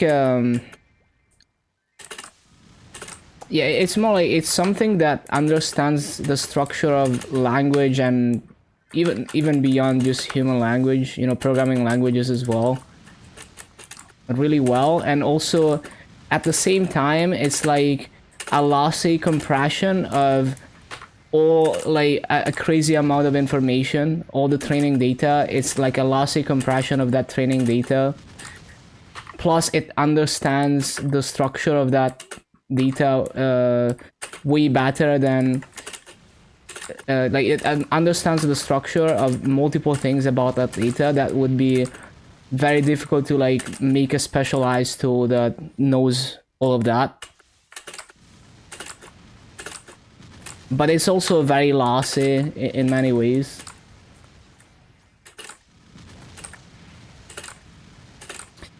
Do you think AIs want to do all the tedious busy work? Maybe they want to grind Maple too. Yeah, I mean, if you had a sentient AI, you would run into the same problems that you run into with humans, most likely eventually. Like, I feel like the moment you're self-aware, emotions will come into play.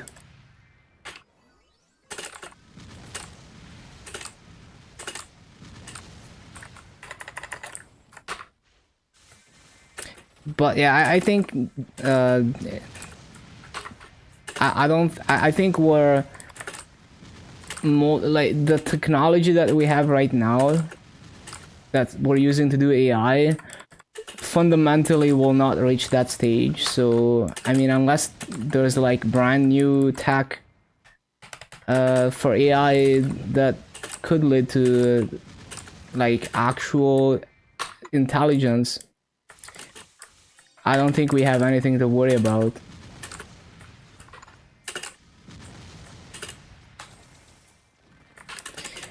Make horny things through.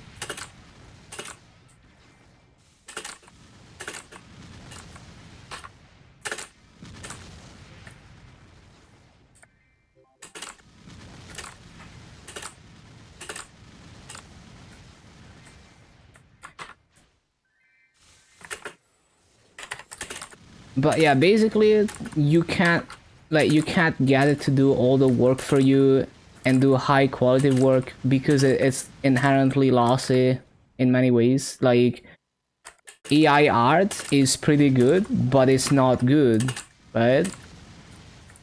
Like, you can generate like decently looking AI art, but you can tell, almost always you can tell that it's AI art because the way, like, it's just like, it's kind of hard to describe, but like the way the coloring is done with anime art, for example, is just a certain coloring style that is very obviously AI.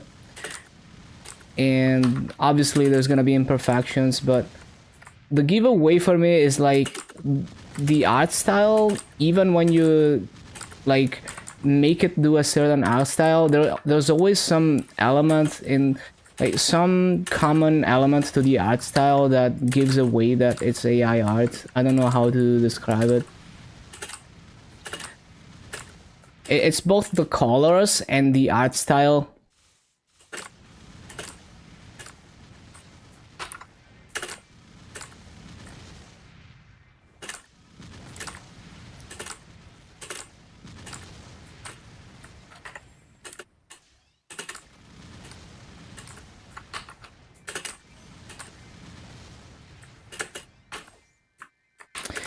But does that doesn't mean that AI art is bad or like not useful, because you can use AI art for like many useful things. Like, what if you wanna quickly prototype a character design? Like, you know, like, what would an anime girl with this outfit look like, and just kind of quickly iterate different ideas for what the character might look like that you want to make, and then you use that as, you know, like, you use that as an inspiration to actually get a real artist to actually draw the character.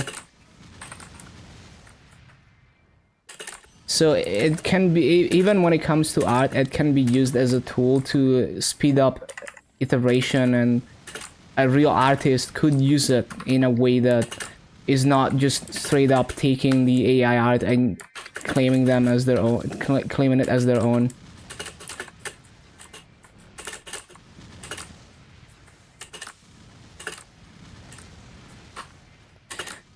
Some models look like crap with the generation. Yeah, there's also like anatomy is not always quite right.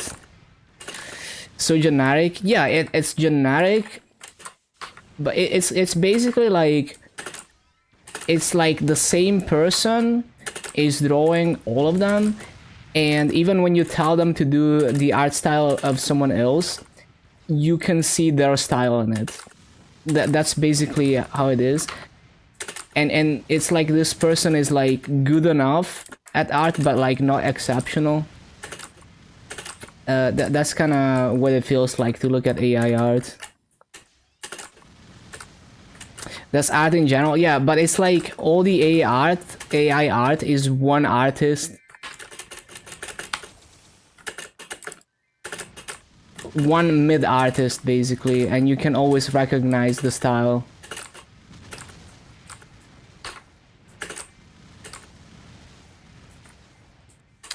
Bum, bum, bum, bum.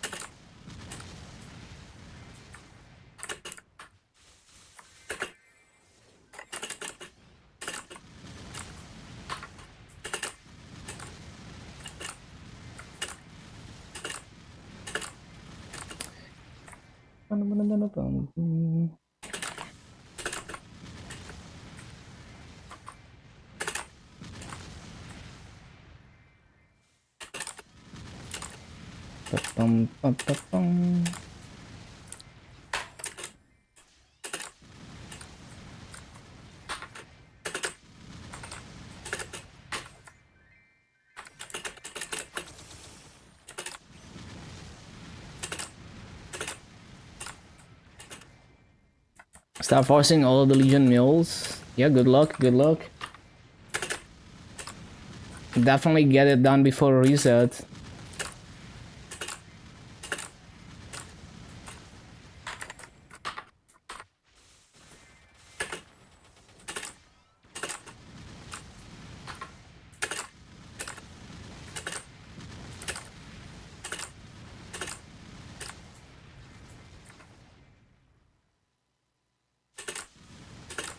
Hello, Shy.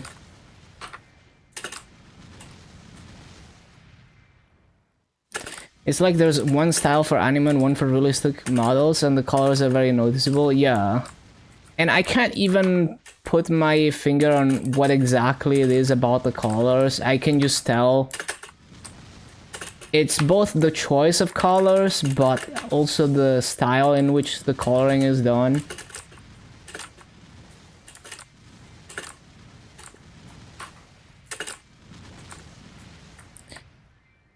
Artists are insecure. Oh, I agree with that. I don't think artists should be insecure about it, because it's like it's literally trash. Like anyone who buys that level of trash, you know, just doesn't deserve anything good, right? Like if they're willing to go that low in quality, then I mean, you know, they would never value your work anyway. But and also, yeah, their art being used to train AI, that's understandably controversial. But I'm 50-50 on that. Like the idea of like, oh, we don't want companies to scrape our artwork and use it to train models, because it's like, well, I can open your, as a human learning to do art, I can look at your art and I can use that to train my real neural network, train my brain to draw like you. But yeah, at the same time, it's like, well, there's a multi-billion, especially when it comes to proprietary models that are not open source and are created primarily for profit. It's like, well, this company is making billions off of you, technically. The background too? Yeah, sometimes. Is either play regular and quit reboot? Well, take some time to explore. Don't commit to anything. Just, but yeah, do explore regular server.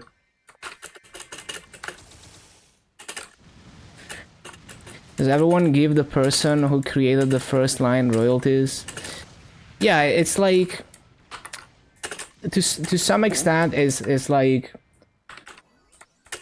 if you know you're good at what you do and you're confident in your creativity, then you shouldn't be scared of AI art.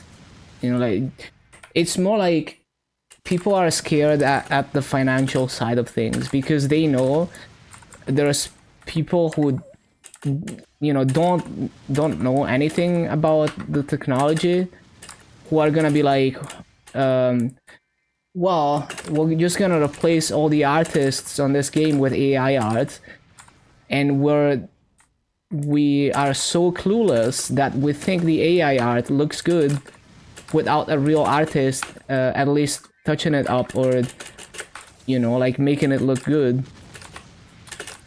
So I think artists are more scared about stuff like that than the technology itself. So some of it is like if people who hate on the technology, who want it like regulated or whatever, or banned or whatever, it's like misguided hate. That hate should be focused on greedy people who don't know the limits of the technology and they're gonna use it. Basically people who are just focusing on profit and focusing on making it look good for the investors when there's no substance there, and it will inevitably fail. And at the same time they will have fired all the real artists.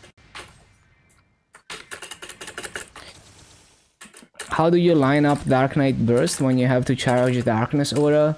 You usually just pop Darkness Aura like 30 seconds before, like 20 seconds before you're gonna actually burst. So when you see your cooldowns coming up, you just use it. Try to stand near the boss so that it charges up faster.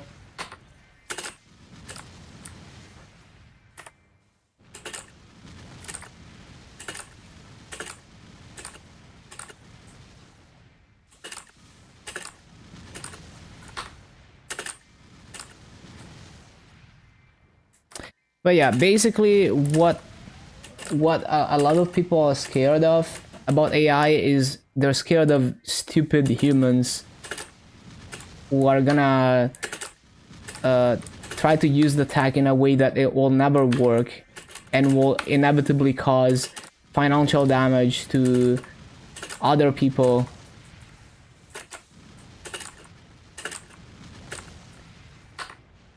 But I mean, at its core, the root of the issue is that everything is profit driven. So it's not just AI, it's like everything else ever. People will try to abuse whenever they think they can get away with, if they think they can make more money.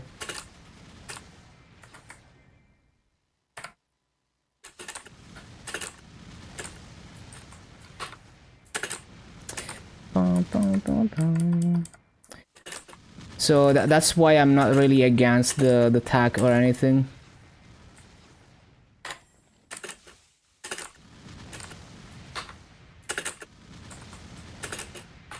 Sell cheaper than you and you can't. No, it's more like I mean more like like imagine like a game studio firing some artists because they think they can make equally good art with the AI model, and then they just end up releasing a game that looks like shit.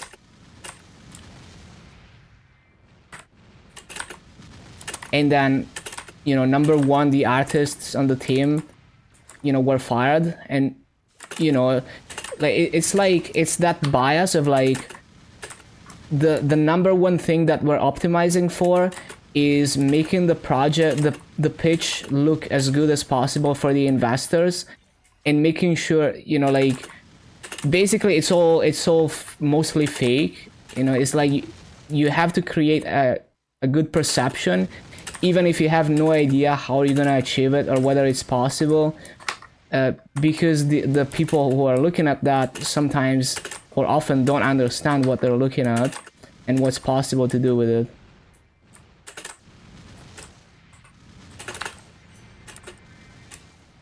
So that's what I'm saying. No, yeah, I mean like that's why I'm saying I'm not against the technology. I don't think we should hate the tech, right? We should hate on humans being greedy. That's what I'm saying.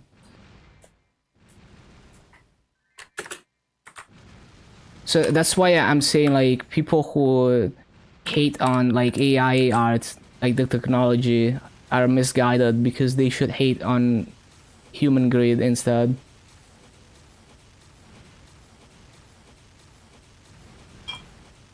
And yeah, that's what I'm saying. That's exactly what I'm saying, Gio. Like, it's not AI. It's like everything else before AI was the same shit.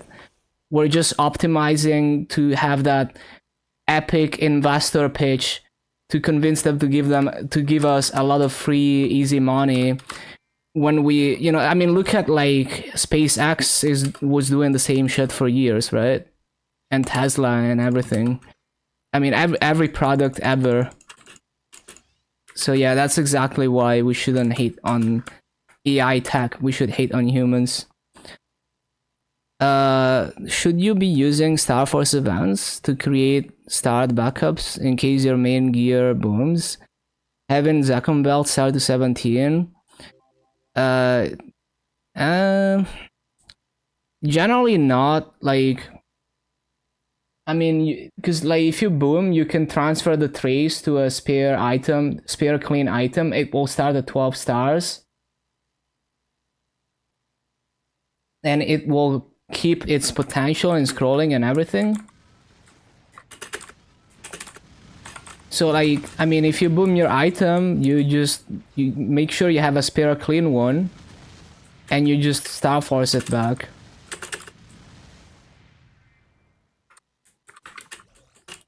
Rouletting items makes sense in a few occasions, but usually not. It's like,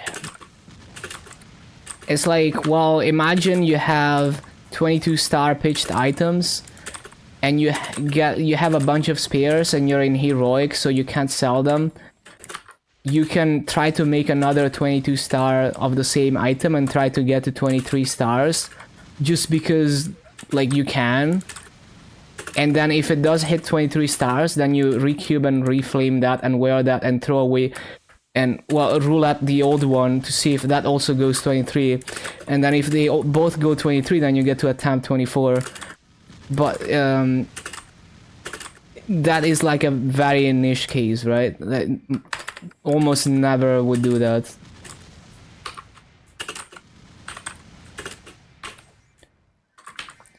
Because if you make a complete new item, well, then you have to do the potential and the flaming all over again. Versus if you boom the item with the good potential and the good flame and everything, you can restore the trace and you keep the potential and everything.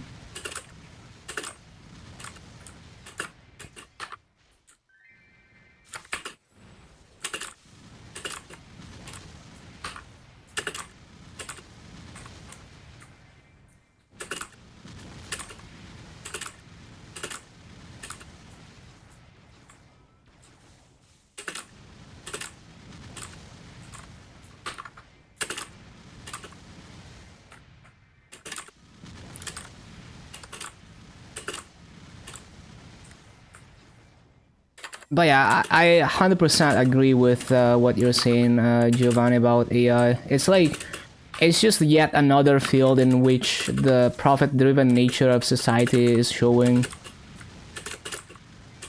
Hello, Bpuff.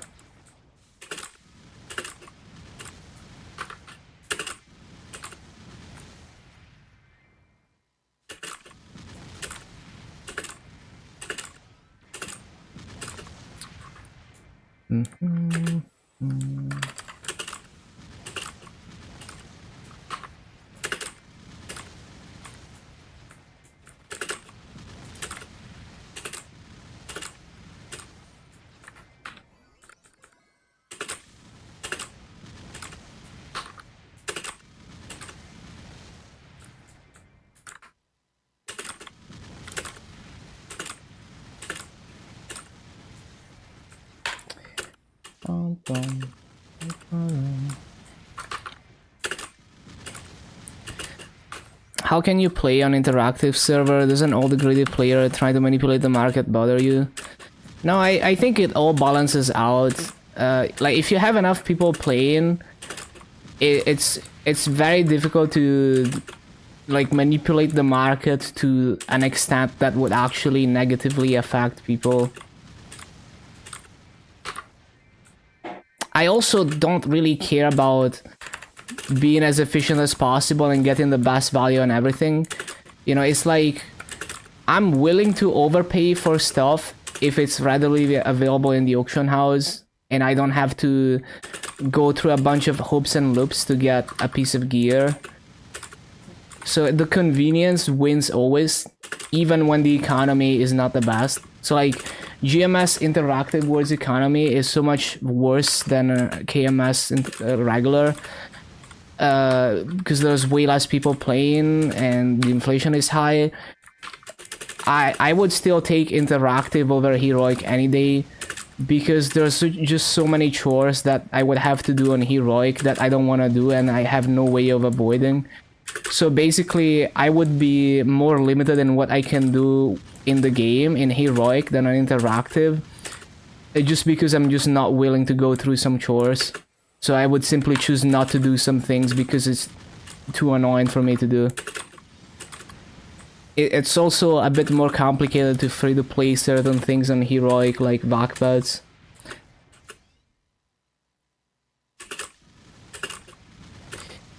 Yeah, you can also influence the market and take advantage of it. It's kind of part of the game, if you wish to participate. Already one-shotting below the cave. Nice, good progress in the marksman. But yeah, for me it's like, I want something, I open the auction house, and if it's there, and if the price is not unreasonable, I buy it. And if the price goes up 10%, probably still gonna buy it, you know?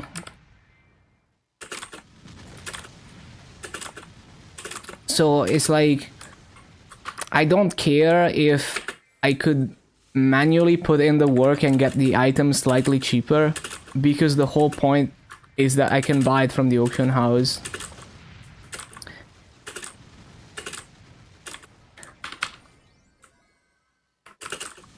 So I like that if I have enough massos, if I grind masso hard enough, I can build up to a level of convenience that's just much higher. That like I have the freedom to do whatever I want. And I don't care about getting the best possible value for my masso.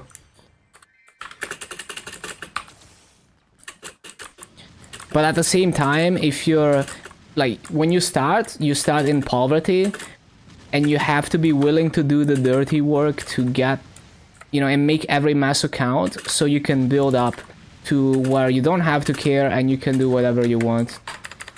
And you have enough masso anyway to enjoy the game and not have to deal with annoying things.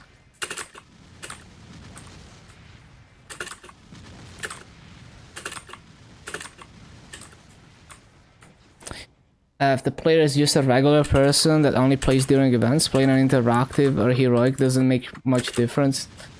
Yeah, it depends on what your goals are and what you want from the game. But yeah, for me, being able to buy things from the auction house and being able to transfer things to other characters is invaluable.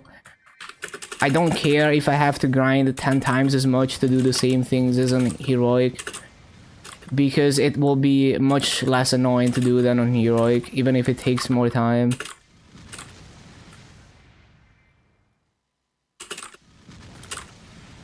Like the day-to-day life will be less inconvenient. There's less chores that I have to do.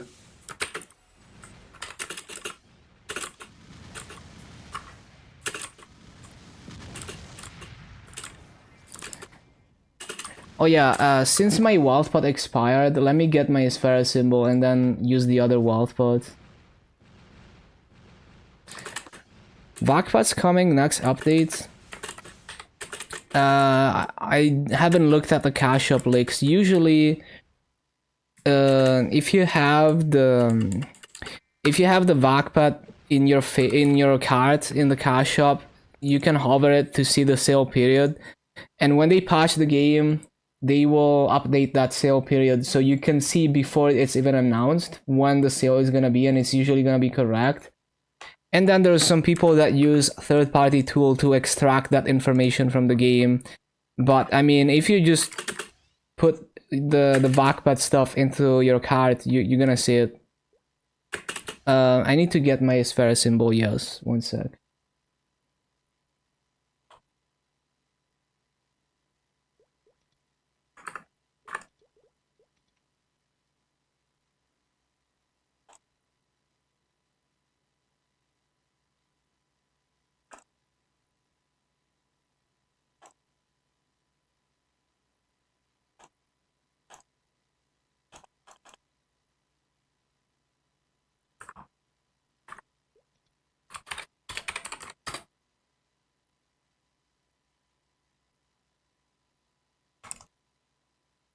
Your passes are expiring soon. I see, I see.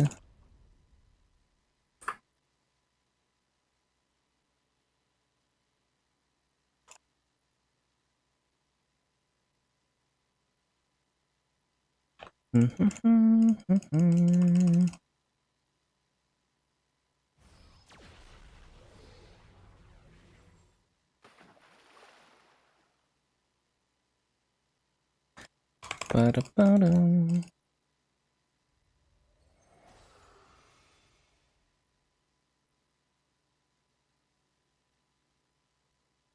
That's a lot of dialogue.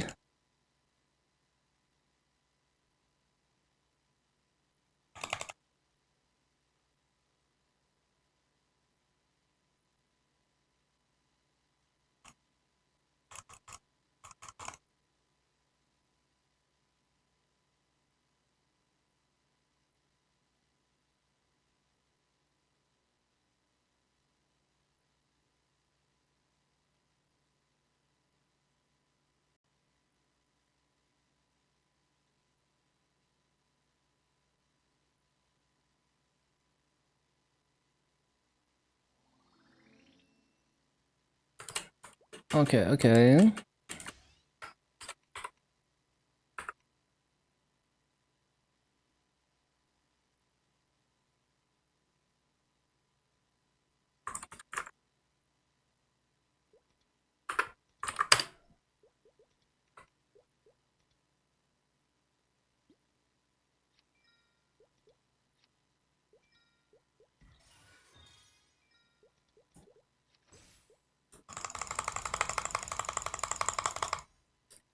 Love that emote. Okay, cool. We have a very weird number of 3456 all-start from my arcane symbols.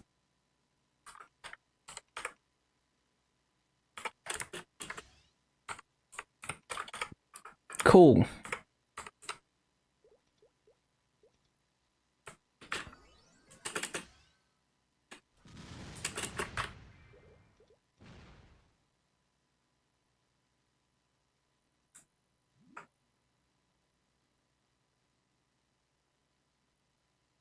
Ba-ba-ba-ba-bum.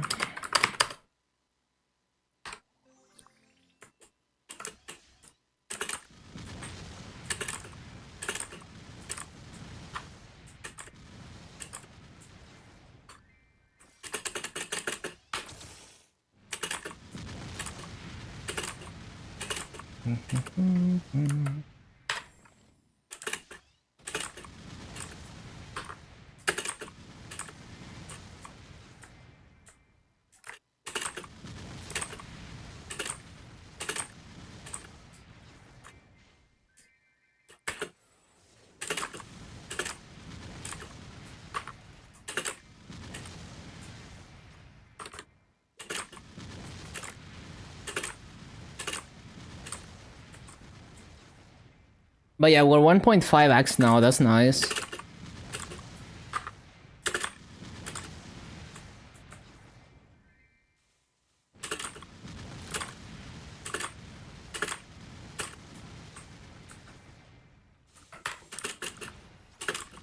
Have I done mechanic? I have. Mechanic was good. It wasn't the easiest class to farm on for perfect rates because you have to pay attention to quite a few things. But it was the only class that was able to do 18.5k kills an hour in Moras, because it was able to pretty much full clear the street cats, which is a weird map that no other class would be able to clear.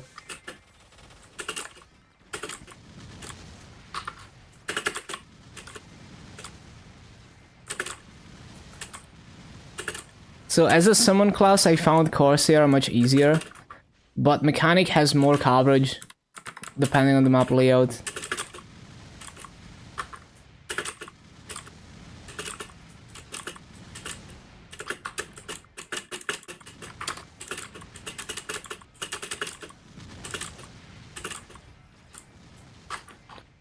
I would still pick Corsair over Mechanic any day.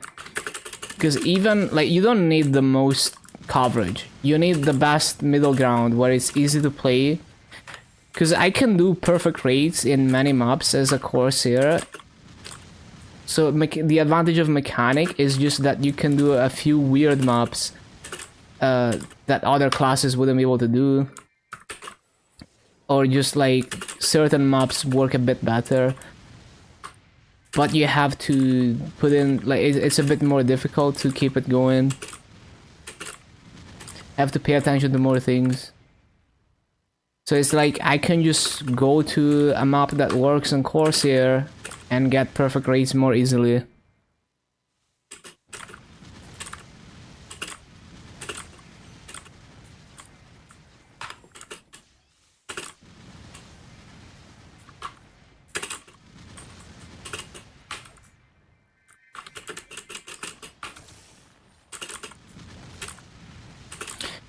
Clunky jumping around. Yeah, you get used to it. Like once you learn the movement tech of like doing the little hop with the dash, you can move a bit faster, but it's still very much involved and just straight up, like it's hard to traverse the map as quickly as you could on a Corsair. Yeah, Fire Poison is definitely the best for lazy rotations.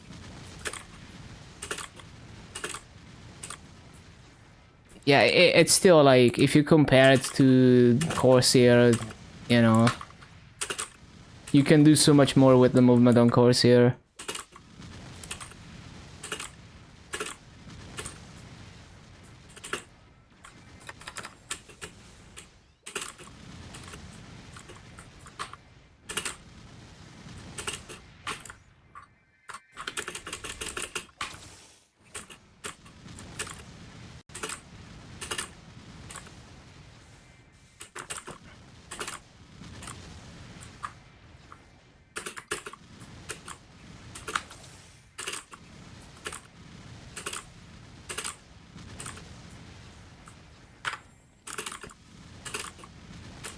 Like Corsair better with the other ships? What's the problem with the new ships? I don't think I've played Corsair much before remaster.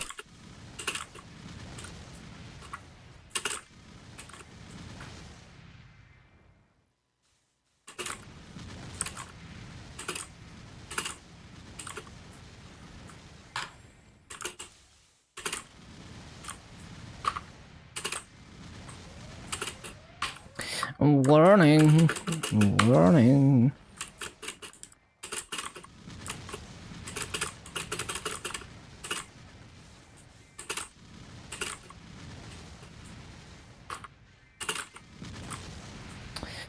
Man, this is so annoying. Hate e-bosses. Okay, I'm just gonna keybind Omega Blaster.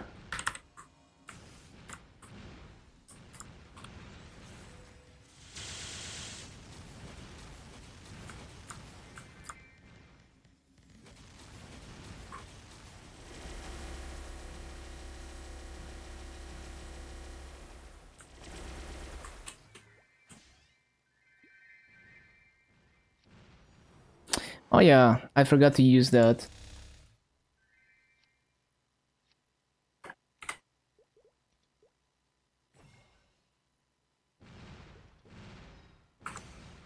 Of course, I have to leave them up to be able to actually equip it. Some attacked slower, some faster. More standard range and fire speed also means less coverage. I see what you mean, yeah. You could combine different ships, I see. Use them in different situations.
Looks kind of mid. It's okay. Like, the rates are good, but not perfect.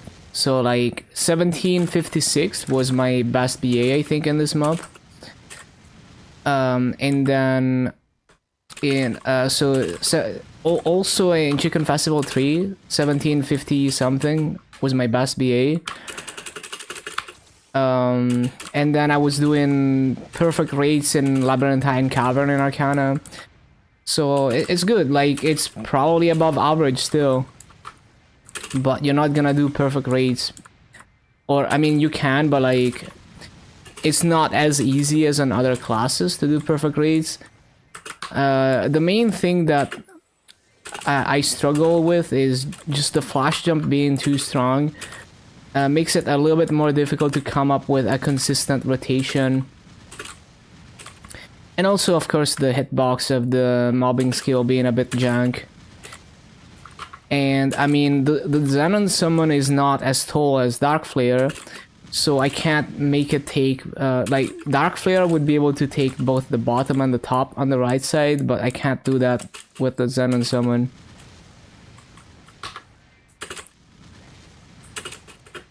But it's not bad, like, it feels good to play. I definitely feel way better about, for example, farming on this xenon than farming on ice lightning. Just because I don't like how it feels to teleport around and stuff on ice lightning and use chain lightning, even though I was doing good raids on ice lightning.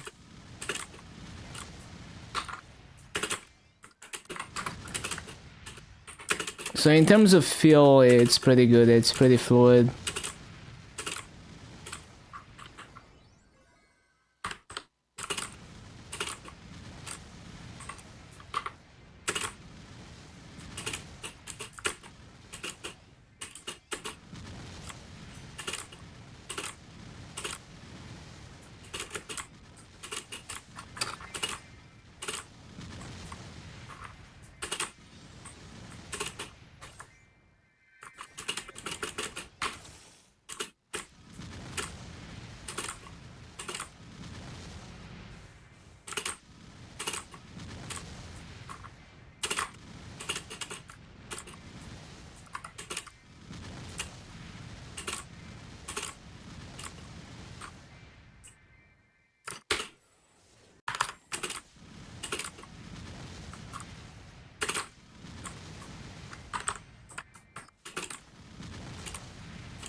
Top mobbers, it's kind of subjective because different people are gonna be more comfortable with different styles of mobbing.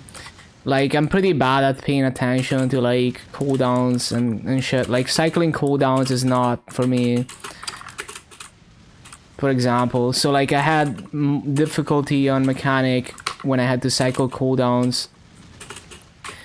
So for example, even though mechanic on paper has more coverage than Corsair, I would pick Corsair over mechanic.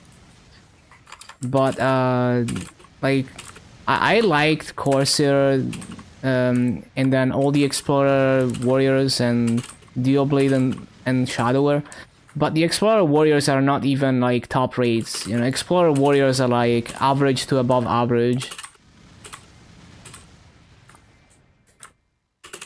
So it would probably be like, you know, like, if you wanna be like, what's the best mobber on paper in terms of pure mobbing potential, you know, probably Corsair, mechanic have like the most coverage, but that doesn't necessarily make them the easiest classes to get the best rates on.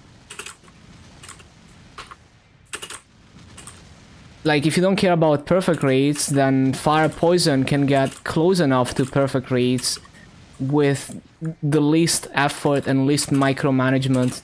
Don't have to pay attention to anything really. But you're not always gonna do perfect rates, and sometimes you cannot do perfect rates. Or if you have to do more than rotating cooldowns, then you have to put in a lot more effort.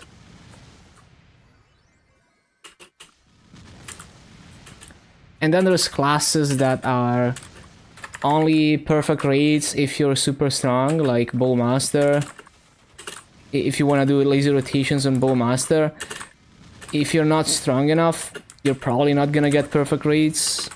But if you're strong enough, you could get perfect rates in some maps with like relatively laser rotations.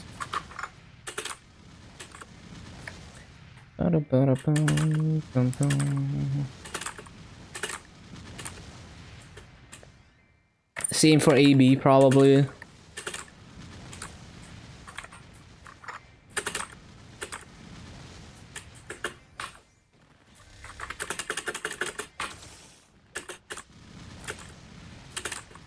Like, Shadower can also do, like... Shadower, in theory, if you're strong enough, you could do a lot of standstill rotations, but... in Grandis, you're not gonna make it happen. At least not until Soyanus. At least not in most mobs.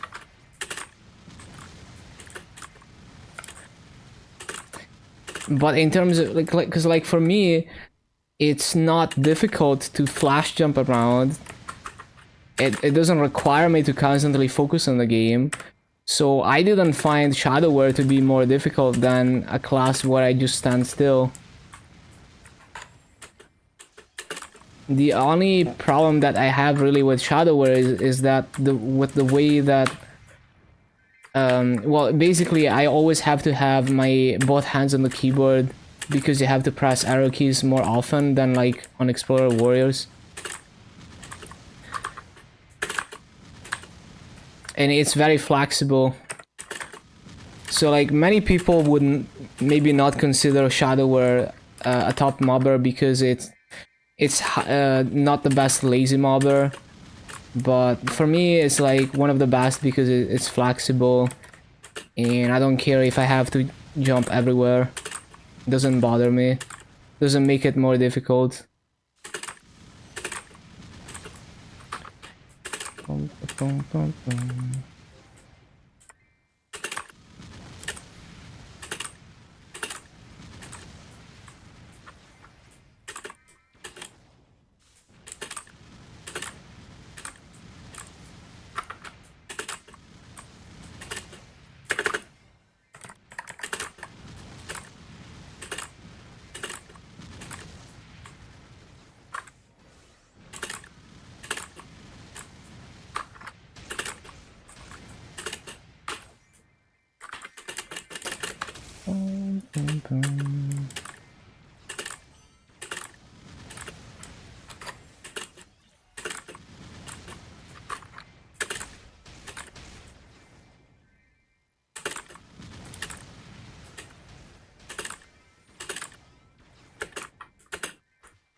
And there's a lot of people that would consider Arc to be like a difficult class to farm on, for example.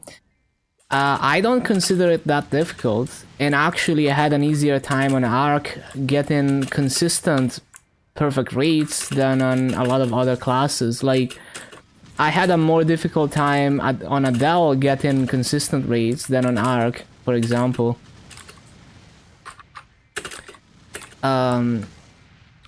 Just like it's very subtle.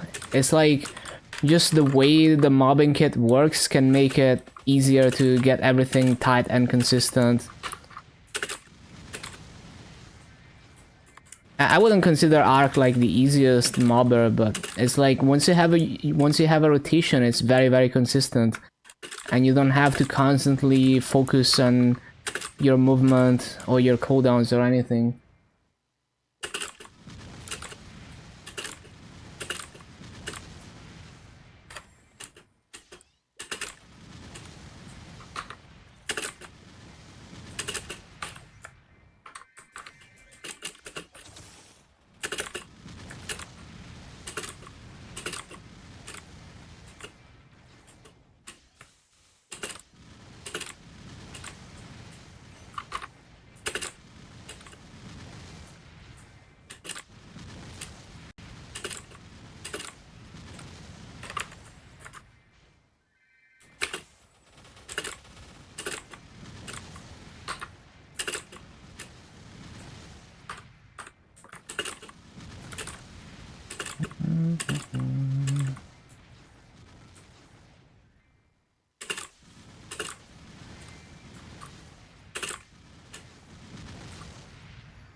I was facing the wrong way.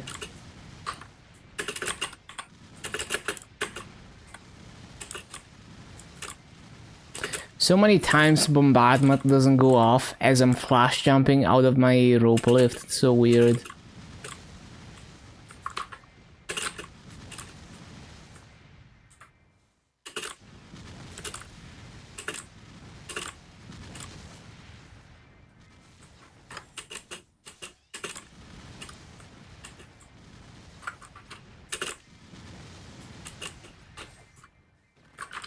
Hello, Angelic.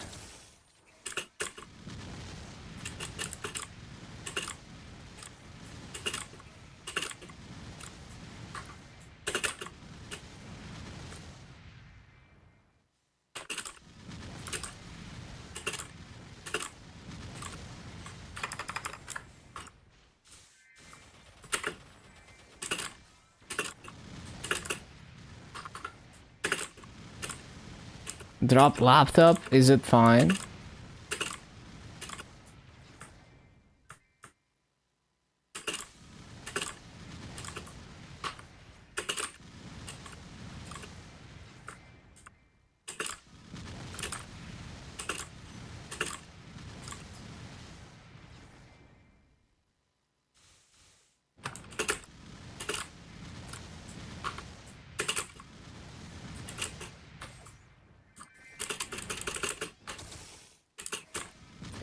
Down the left side of screen? Huh.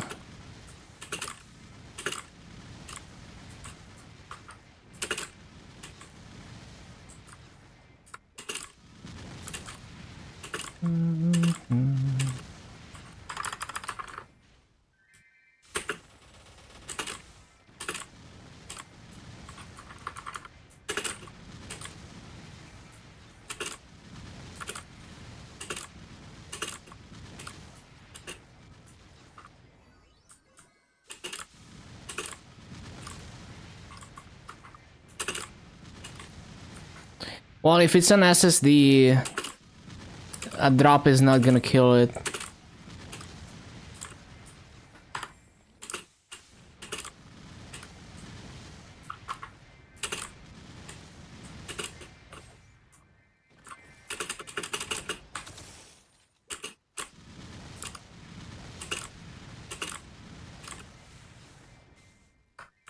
I mean, RAM is not gonna get damaged by a drop usually. There's no moving mechanical parts. And it's also not heavy, so it's not gonna pull on like the slot and break it. Yeah, it's very different from like trying to ship like a desktop computer and then, you know, the delivery guy drops it and there's like a kilogram of heatsink pulling on the motherboard.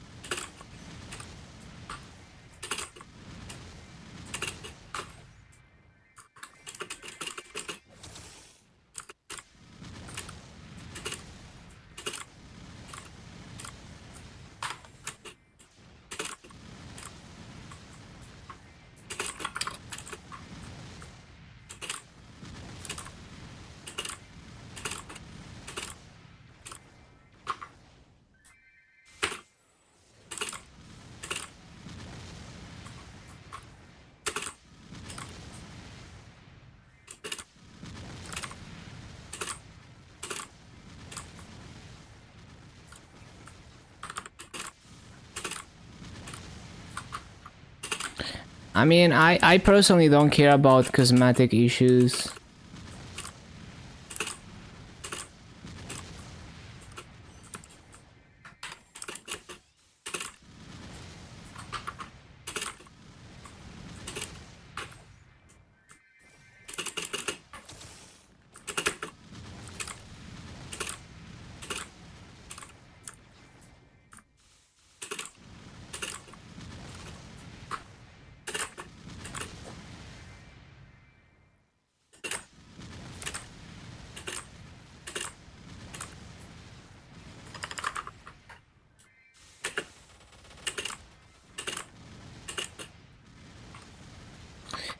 Modern laptop design. Are they robust? I don't think they are. Yeah, exactly. They're cheaper than ever. If I look at my ThinkPad X200, it's built like a tank, and if I compare it to modern laptops, you know, it's like they're made of cardboard. Went from 4 Star Force to 96. Oh, nice. So that's on your Legion Mills. Nice.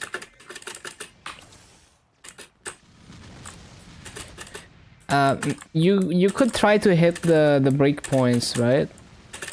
I think there's a breakpoint at 100. I don't know. You have to check the wiki. Where there's a bump in raid power at a certain amount of Star Force.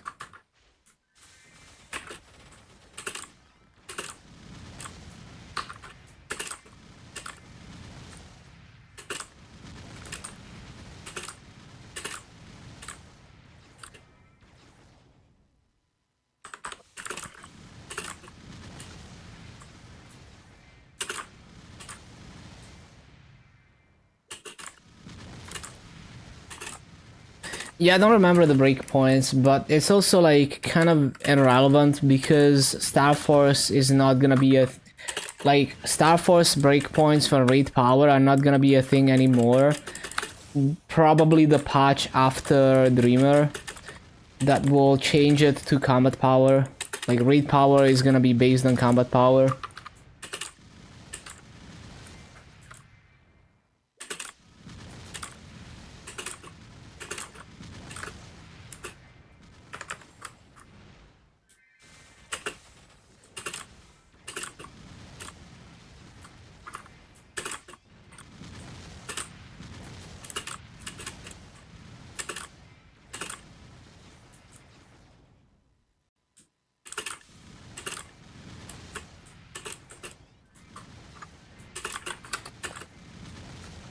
Buy a framework. It's a bit pricey, but it's definitely like the freedom it gives you. It's pretty worth. And so far they've proven themselves, right? Like they've been around for years, and as far as I know, they've been supporting their products, you know, as they initially claimed they would. The upgradability and all of that.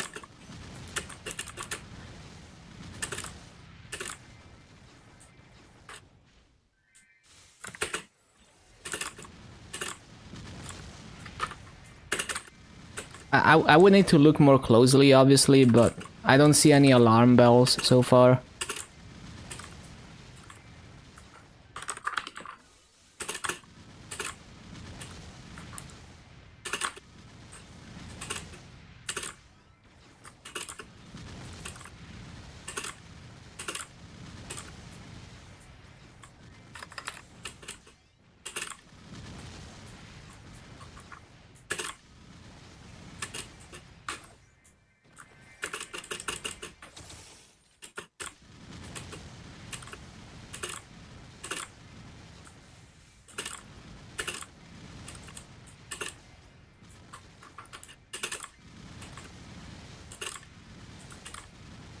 The hinge is durable, at least.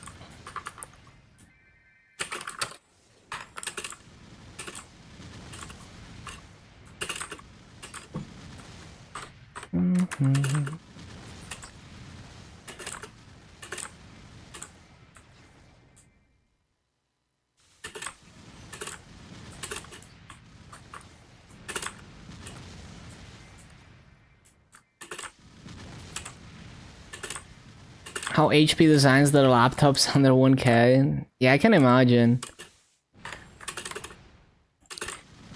Yeah, it's just like as we optimize everything for profit more and more, you just end up with like, you know, you do end up with higher efficiency in some things, but you also end up with really low quality products in the lower price range.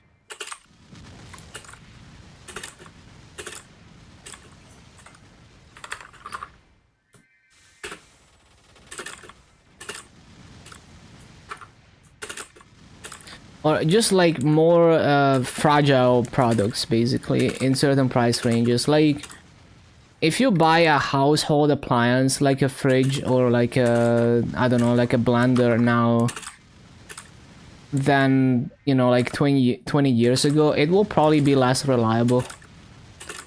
It would, like, it's probably gonna have more features, but it will also be less reliable, like less durable. Cheaper materials, cheaper construction.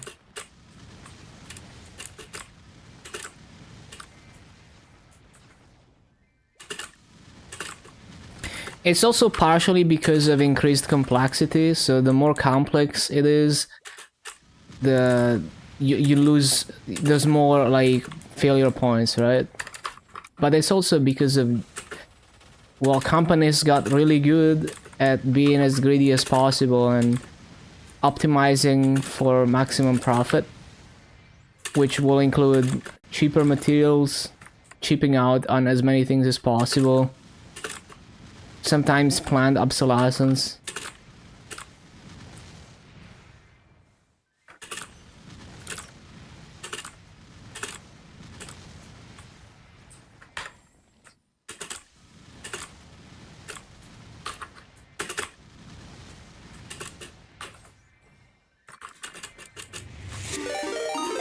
Yo, Mango, thank you, thank you.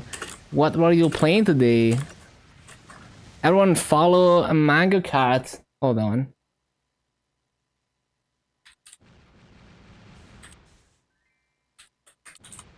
Yeah, here's the shout out.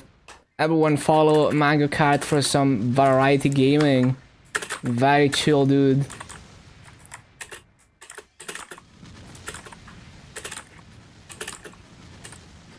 But yeah, hope you had a good day.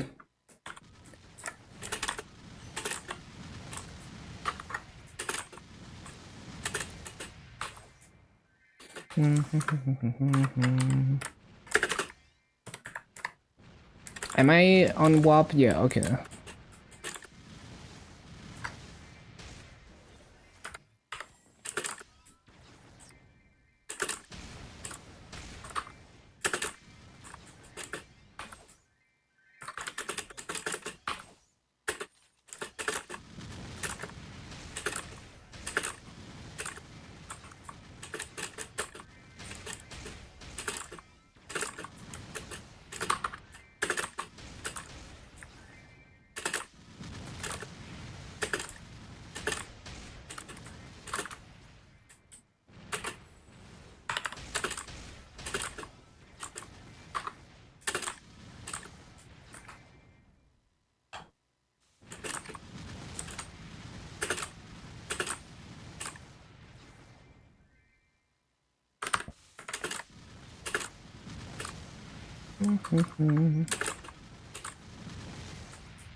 Save up for a desktop, chip out on your laptop. Yeah, for me it's like, a laptop is useful sometimes, but it would just never be my main computer. I don't know, I don't like laptops.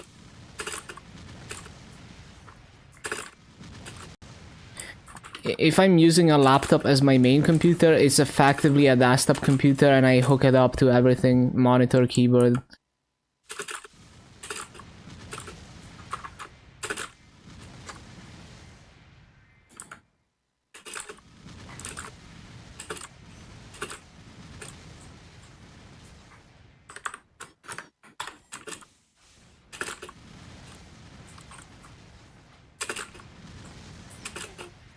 For traveling, yeah.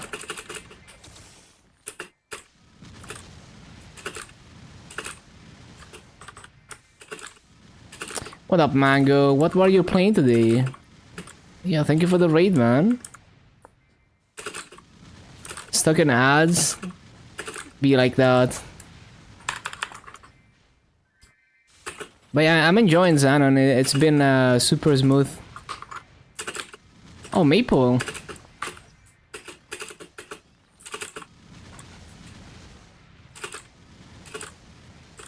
Scam today? What you mean?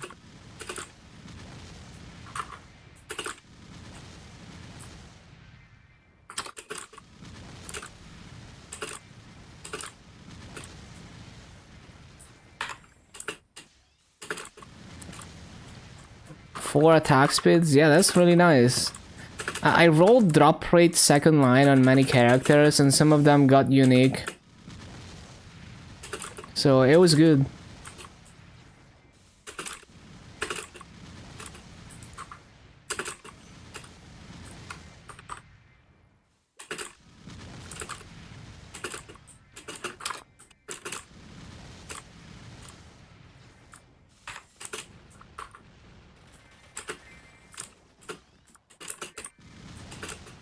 Yeah, thank you, thank you. Have a good day, Mango.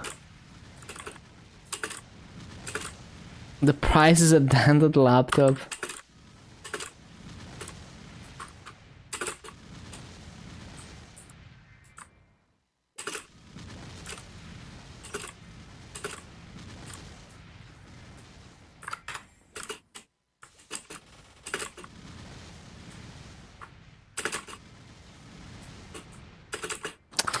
Oh my god. Elite mob, please.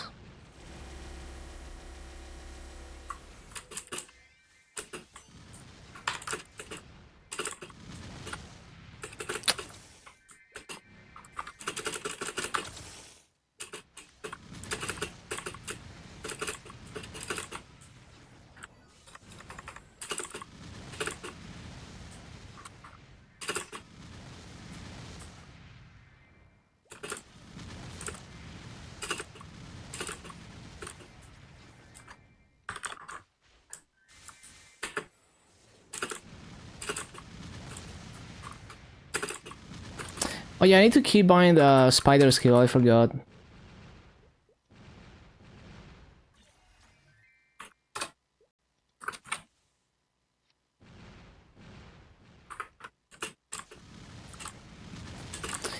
AB damage so high after remaster. Yeah, and it's much easier to play too, so you have an easier time taking advantage of that damage.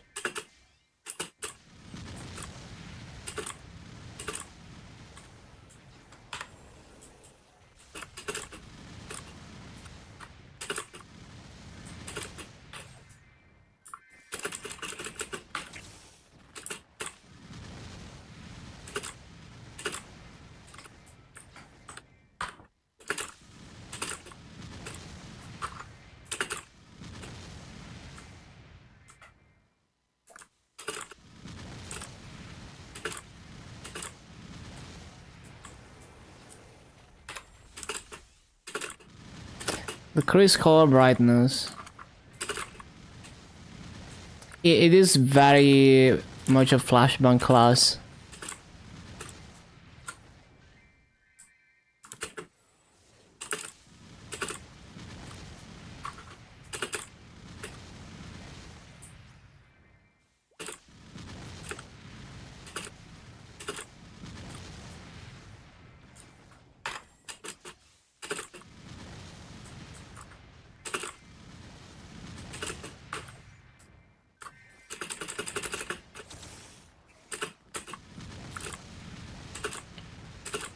Broke the curse?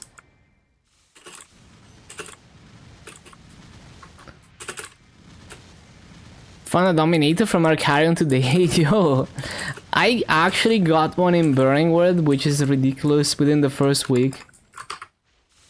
With no drop rate.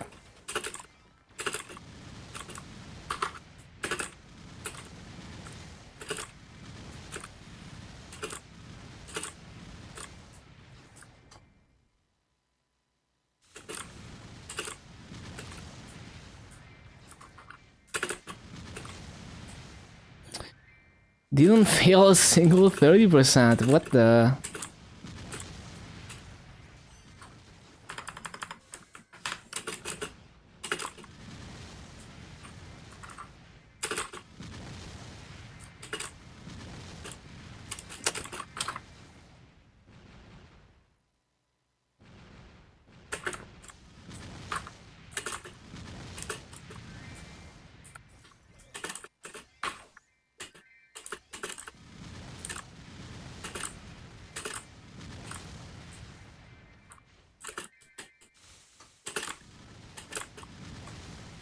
Hello, games. Maintenance? Not that I know of.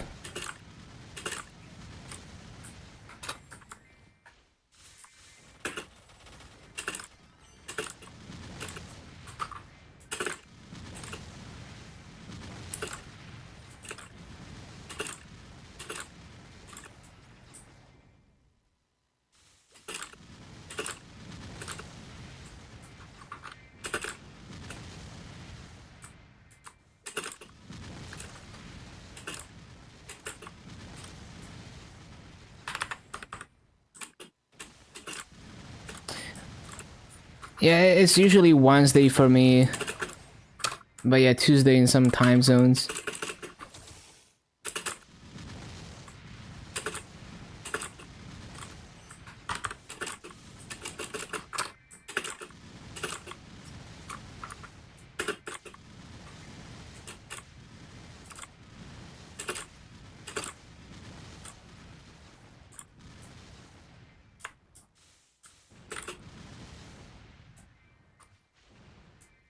No streams? Yeah, it's the weekend. I guess that's why.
Nope.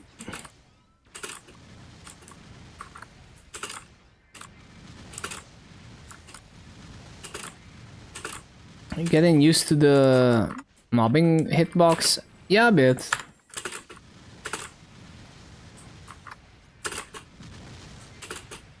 I mean, it doesn't feel bad to play. Like, my sustain rates are nowhere near perfect.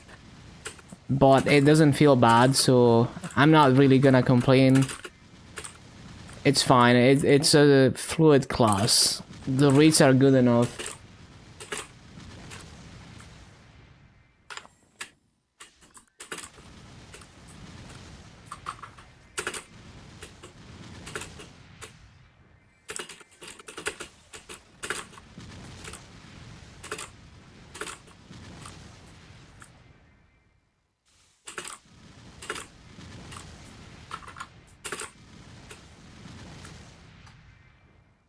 Nah, it's not micromanage, it's very simple.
Ba-da-bum-bum-bum-bum.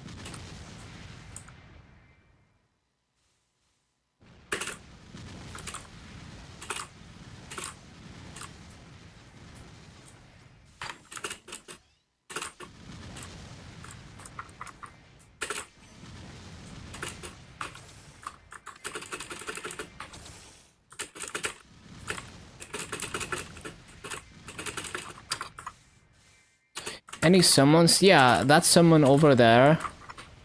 It's not as good as Dark Flare. It's not as tall. But it definitely helps a lot. You can take one platform, sometimes two platforms with it.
Always forget to resummon.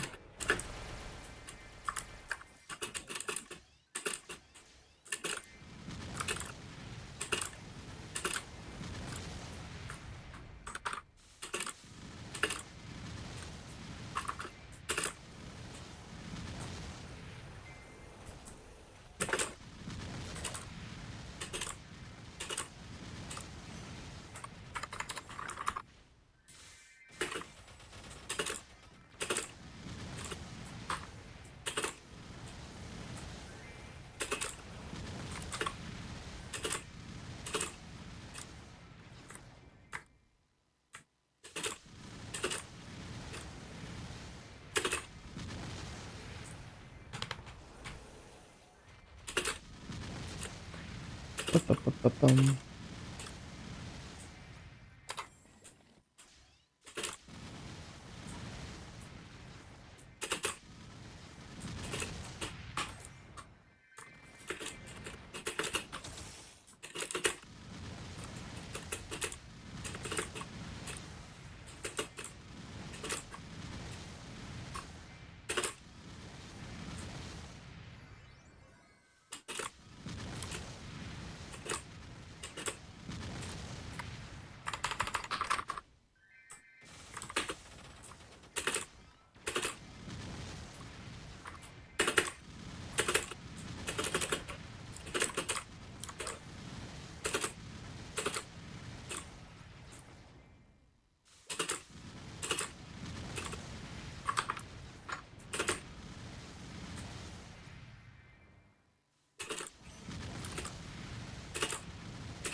Mhm.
80% ignore defense. It's a good start. You can definitely do CRA with it.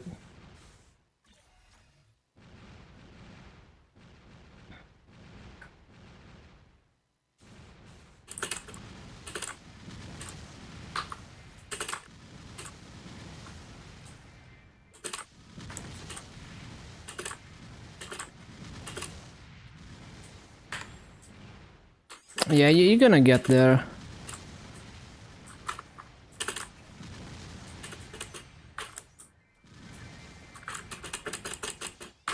Ideal just depends on everything else. It's like, well, if you reach a point where if you move points from ID into other things, you lose damage. So it's just very specific to how your other stats are looking.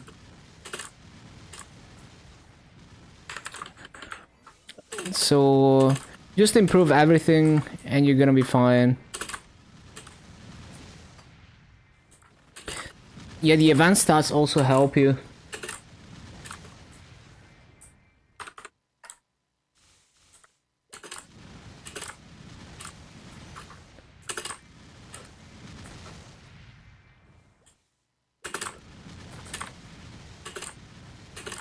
6 damage. Better than nothing.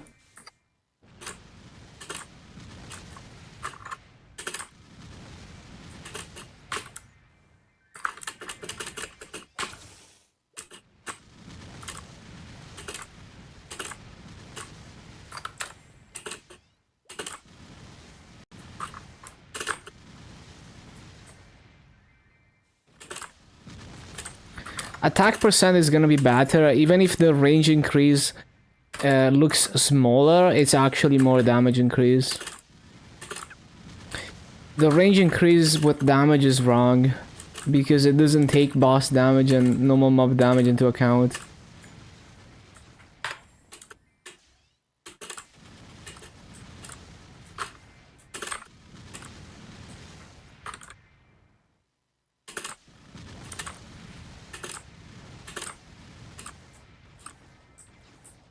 Yeah, definitely go for that.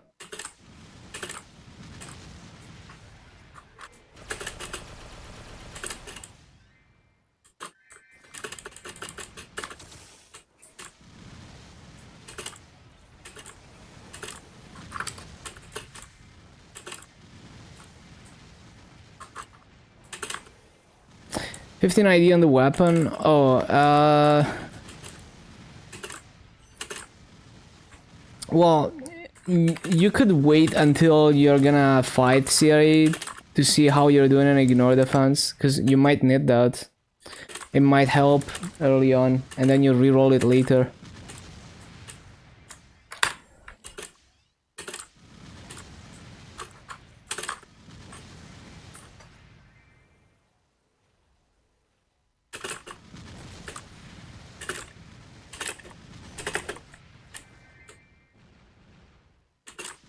Keep forgetting to resummon. Yeah, paying attention to summons is always the hardest thing.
$2K covert first time, didn't even use buffs, pretty strong.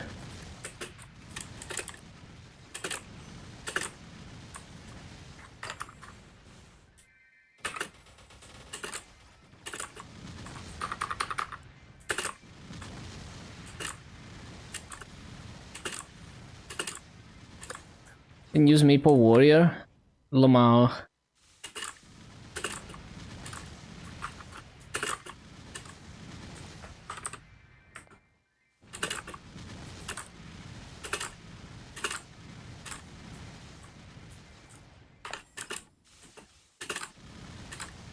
Maybe 4K. I mean, Maple Warrior is not gonna make that big of a difference.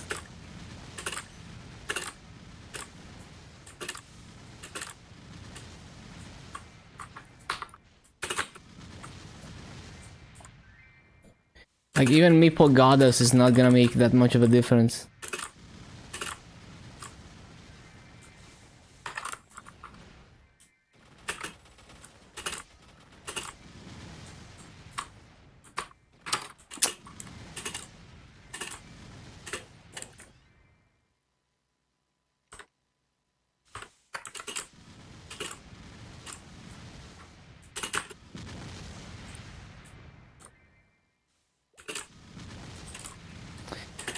$3K. I don't know. You can test it. I don't think it would be that big.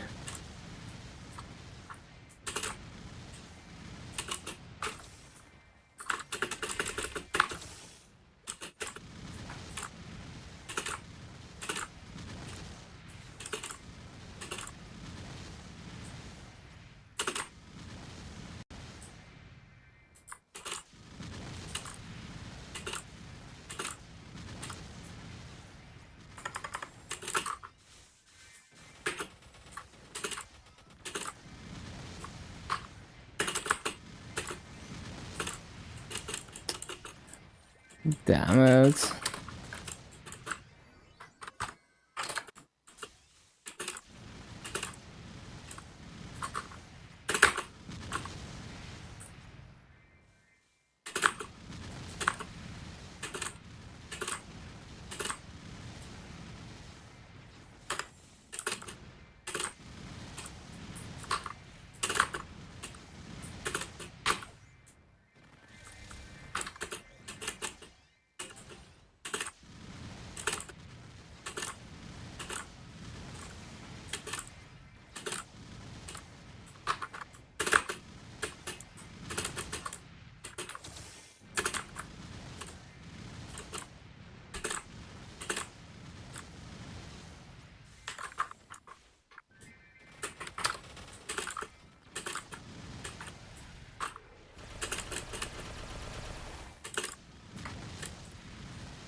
Bum, bum, bum.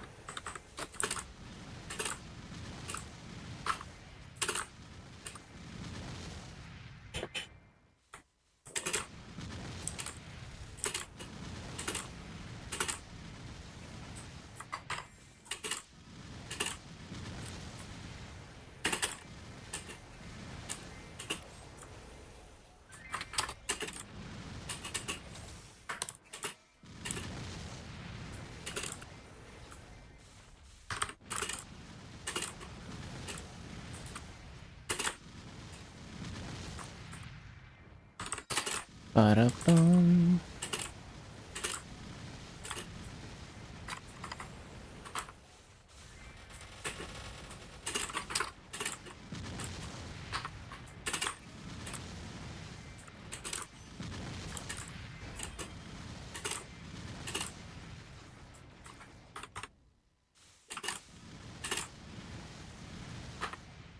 You tear up using miracle circulators when first line unique.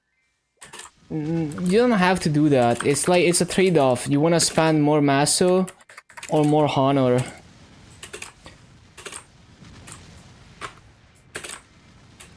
Was 200 points? Yeah.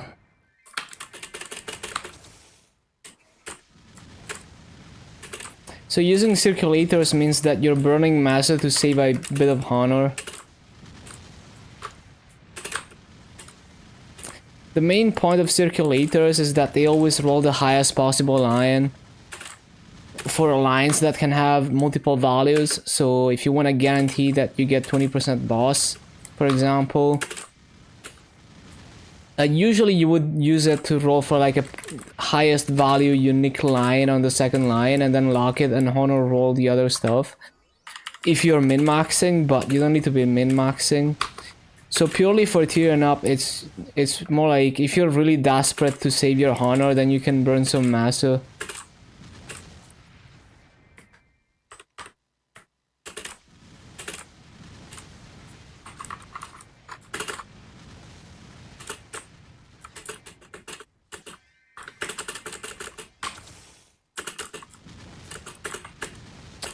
I keep getting stuck.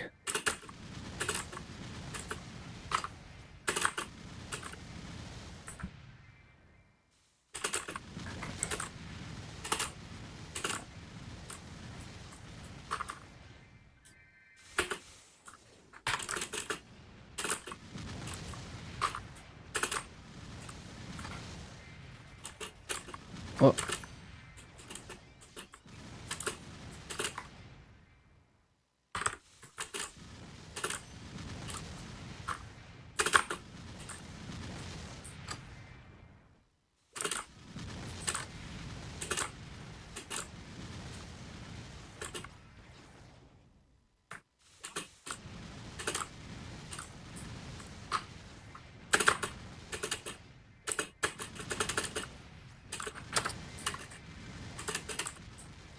Laggy.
You know, a nice damage skin from the minigame shop. Nice.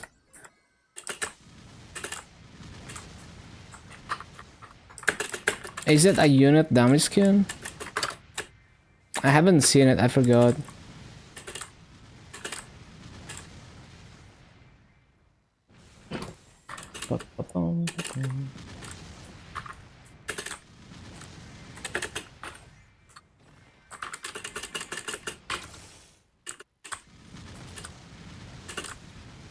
Looks like clouds. I see.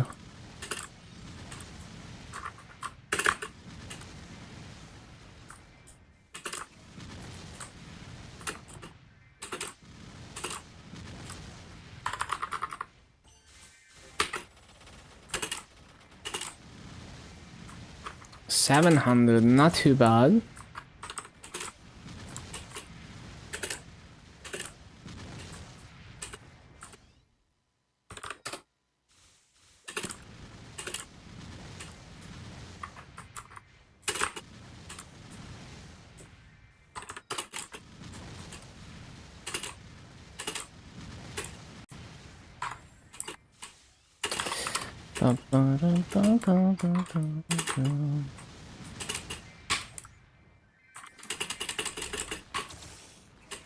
Teddy bear outfit.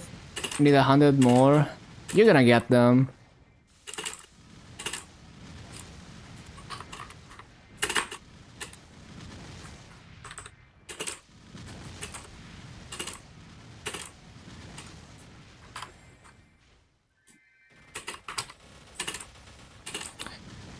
Weekly? I haven't done any minigame stuff. I have no idea.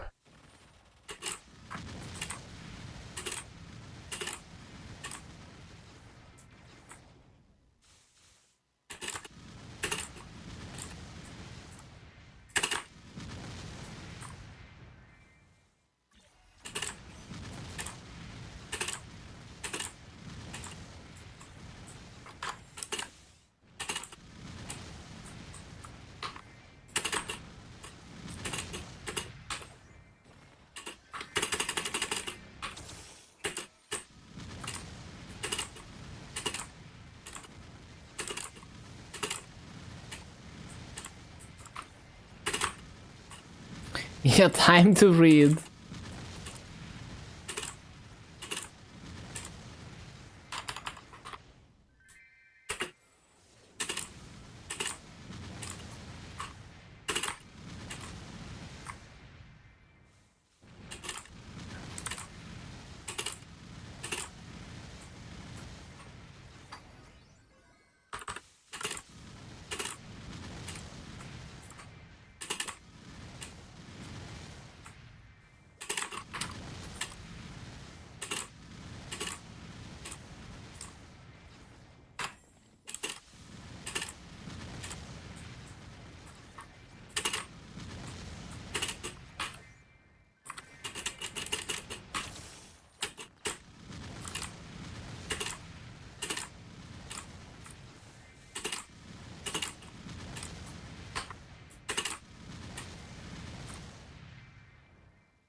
Damage? I have over 4 mil combat power.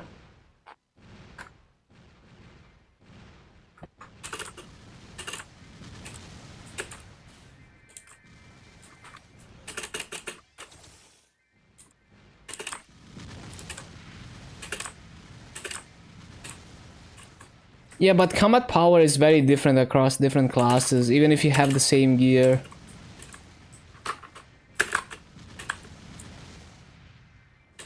And the range is also not really accurate. Even less accurate.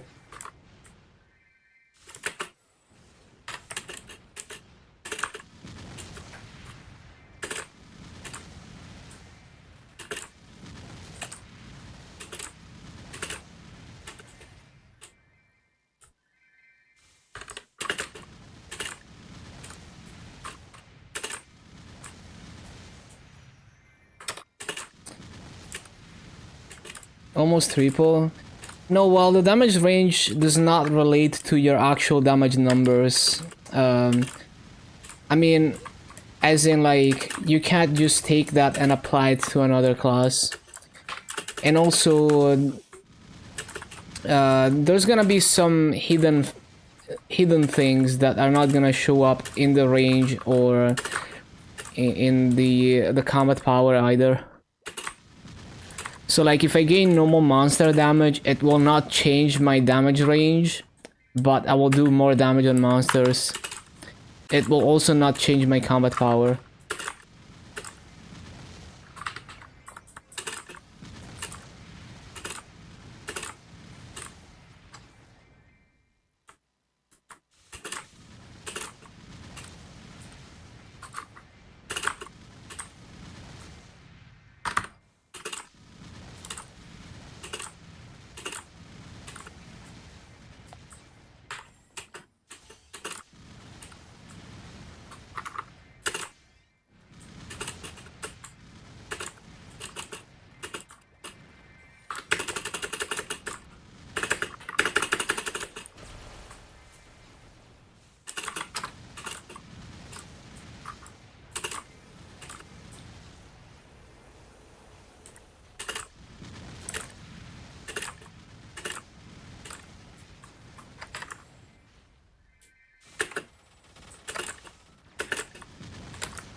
Ba-ba-ba-bum-bum.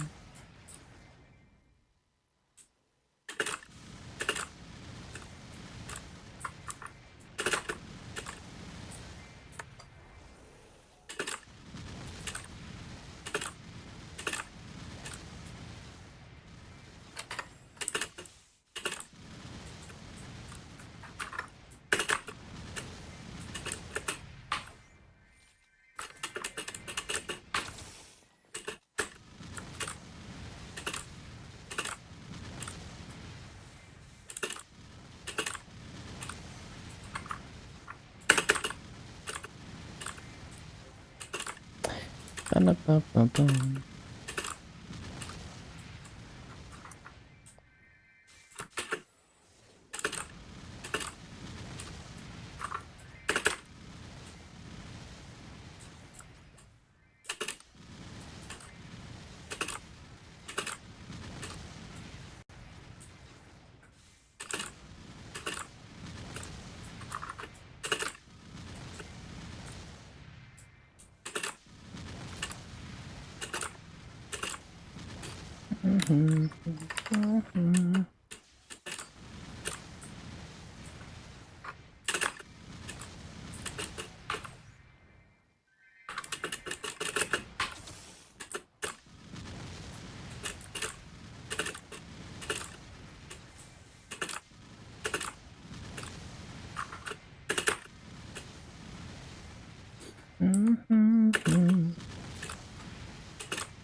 1 hour to reset.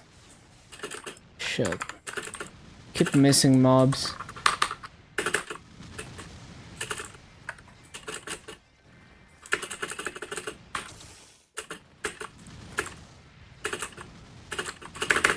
Too slow. Looks unbearable. No, it's fine. It's actually quite smooth. It's pretty average so far compared to other classes.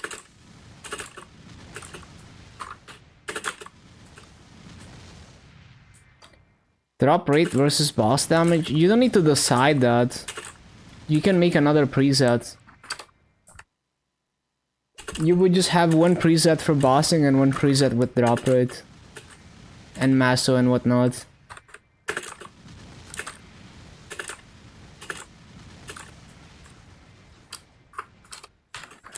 But, well, the decision is up to you. Like, if you don't have a choice, like, you don't have enough honor to get another preset to legendary, then, well, it's for you to decide what you care about more.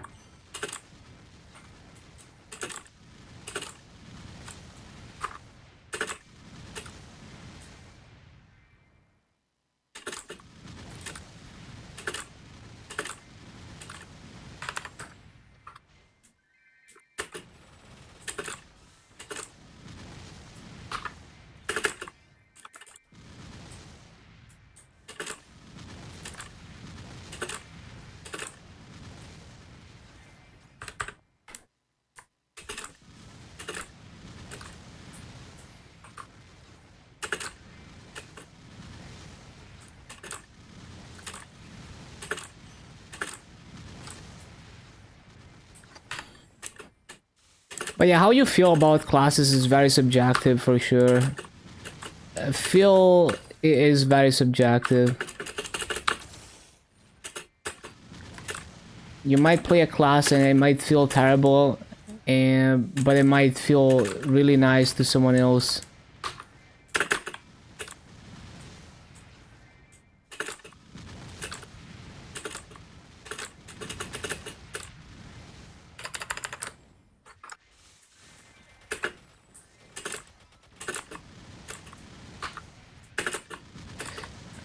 The attack animation doesn't really slow me down at all. I don't have to wait after a flash jump.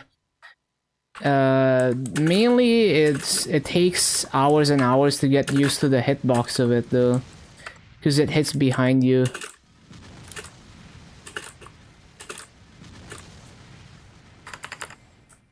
So if the attack animation was any faster, it wouldn't change anything. I wouldn't be able to flash jump faster, because there's already no delay.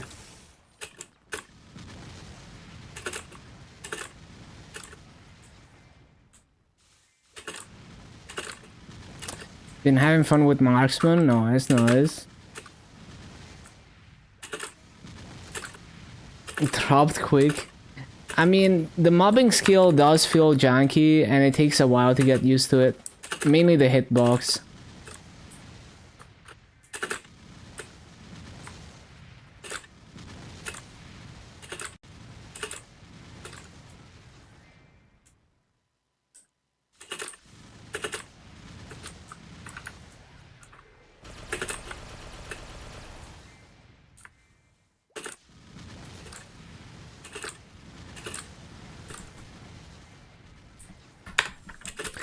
I mean, I can see why the main mobbing skill feels bad. It took me so many hours to get used to it. To the hitbox. One node in 1 hour. When you're getting low kills per hour and you have no drop rate, it's normal. Over time, you will learn to push more kills per hour, and also you will get strong enough to be able to do that.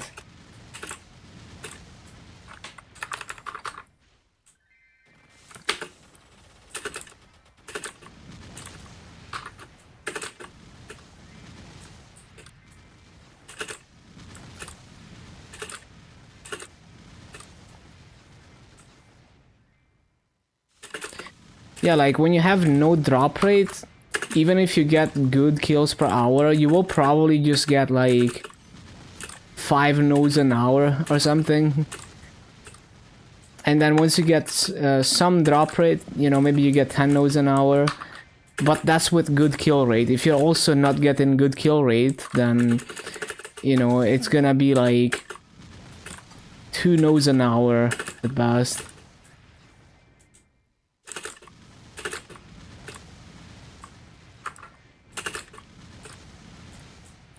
Crit rate, oh, because of a vicious shot.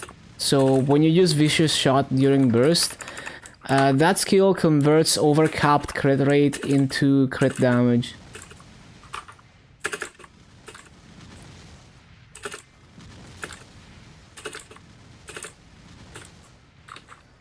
So you want to have more than 100% crit rate on archers.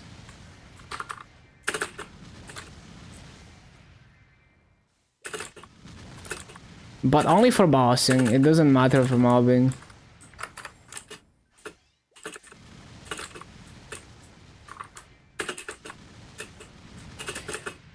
Yeah, it's counterintuitive if you've never used vicious shot.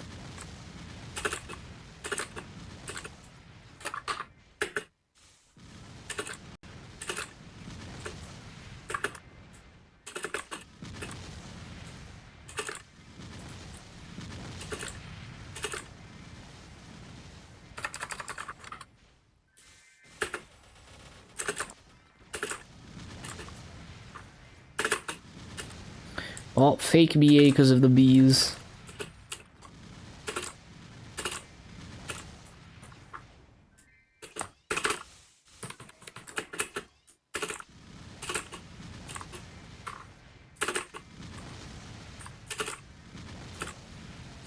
Good luck in the bossing. Wanted to wasted like 2 mil Honor on here trying to get attack speed. Yeah, attack speed can be pretty tough to roll. Yeah, I've heard of other people spending millions and not getting it. I don't know what the probability is, I forgot. Don't know what the average is supposed to be. What? I didn't mean to press that. That worked though.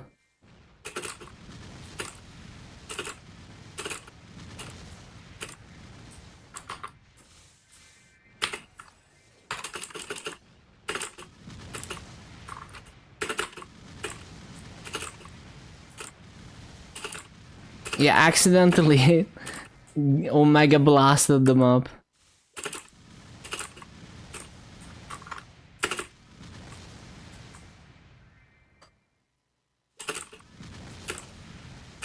Bam Bishop Fire Poison got unique buff duration. That's nice. That's actually pretty difficult to roll, I think.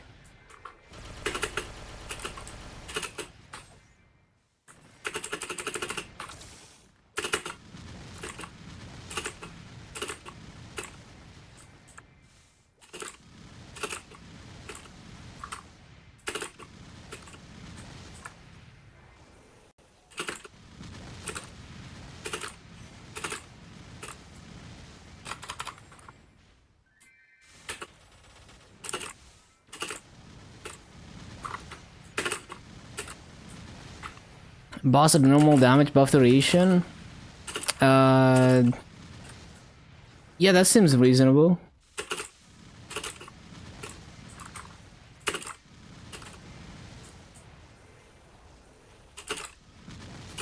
Yeah, drop rate, normal damage, and massive sounds reasonable.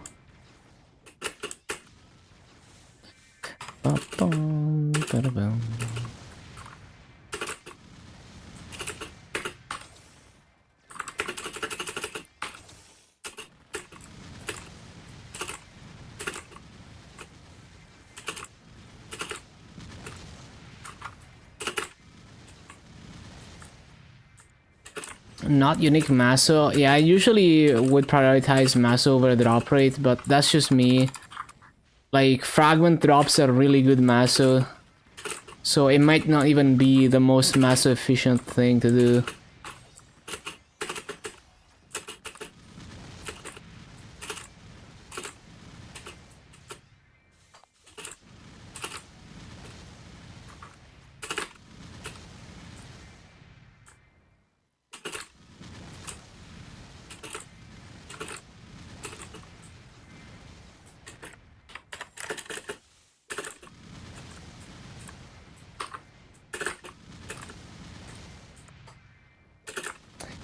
Forgot to resummon. And now it's gonna be like mistimed. Although I guess that could be a way to resummon. I don't know if it's better though.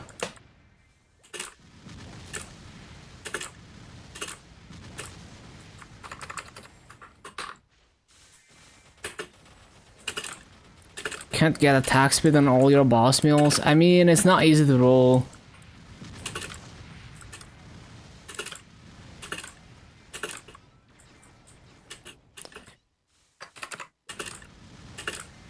Your income jumps by 5 bill. Oh wait, you got it. Damn, that's crazy. So lucky.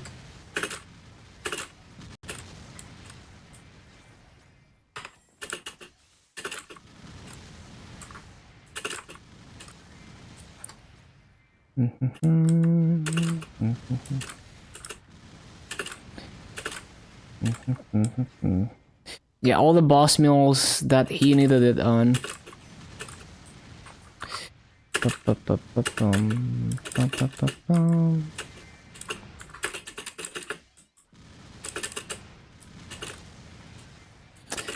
Yeah, that's very nice.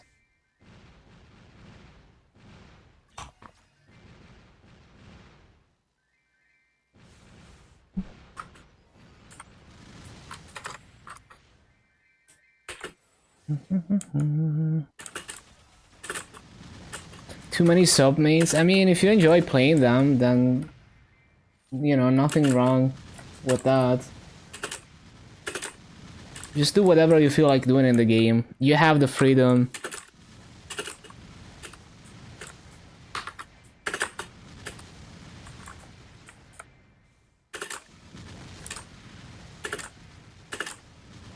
You got +1 passive as well. That's really nice. Mage man.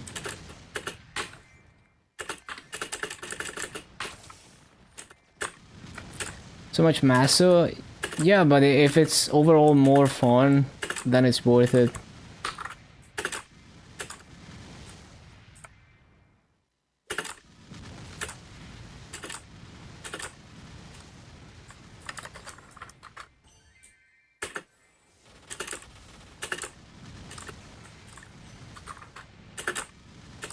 Support main.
Bum, bum, bum, bum.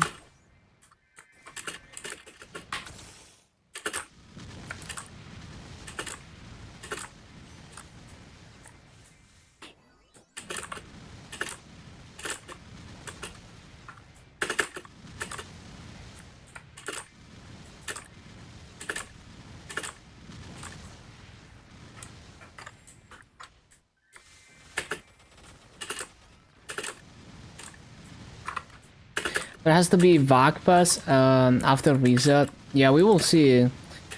I mean, I'm sure it's been determined, but I don't really follow that. I need to remember to add wonder berries to my cache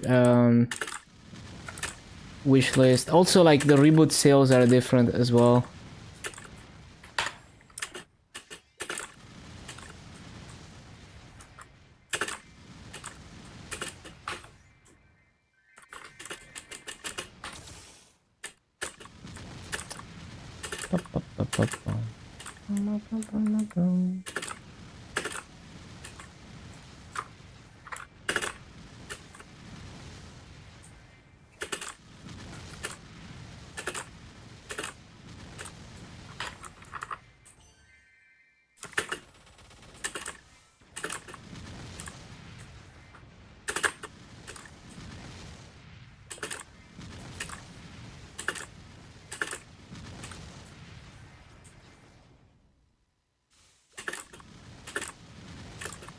Time to go down to 0 masses.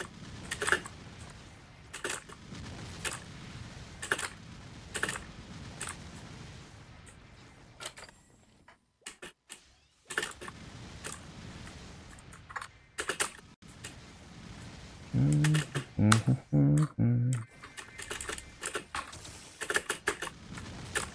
haven't done dailies at all this week on Ark.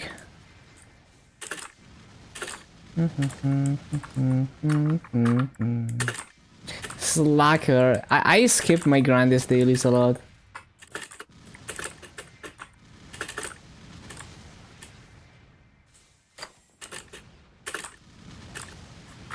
Waiting for the 270 pot. I see.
If punching in High Mountain give 20% together, yeah, it's really good EXP.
New Monster Park areas are gonna be added in Milestone. Which new Monster Park areas? I don't think they added any Monster Parks. Did they? I don't know. I don't remember. Maybe they did.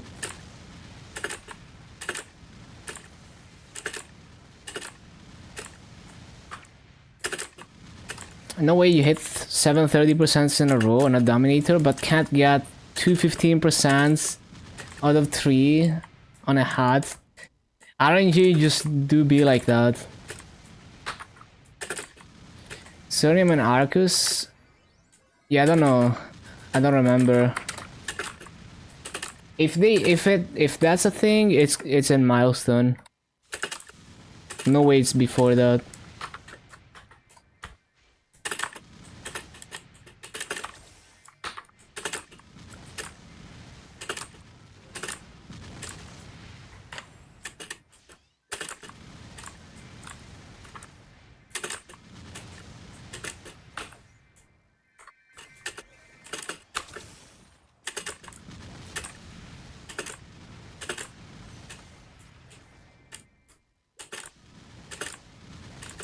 Finish the arcane pistol? Yeah, finish it.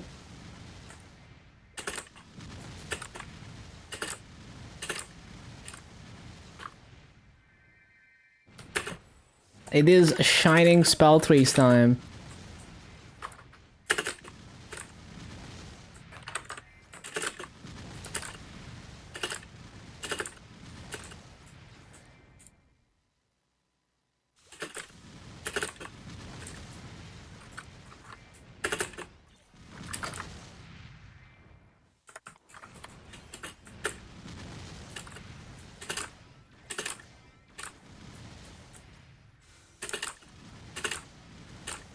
Half of the master is on spell traces. Yeah, if you're 15% tracing, it's very expensive.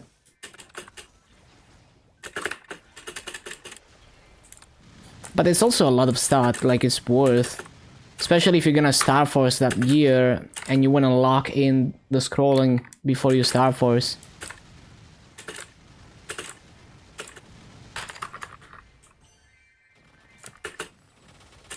Like at the very minimum, get it past the point where you need to innocence. So you don't need to innocence anymore. If it's the if it's at the point of clean slating, then you can Star Force.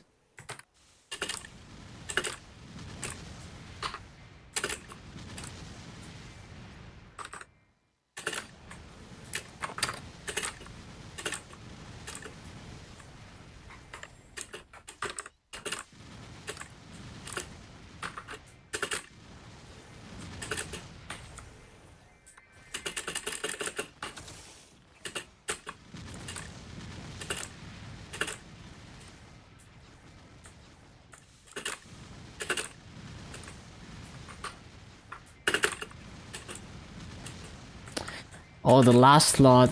Here we go.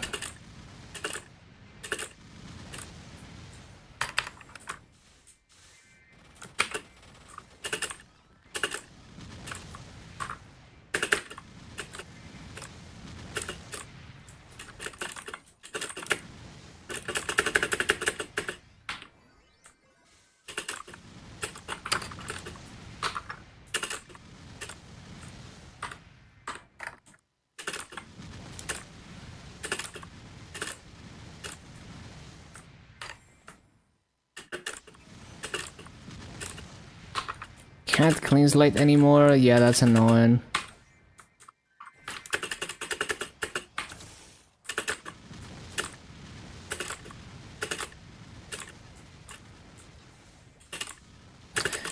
How was I facing the wrong way?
So hard to flash jump.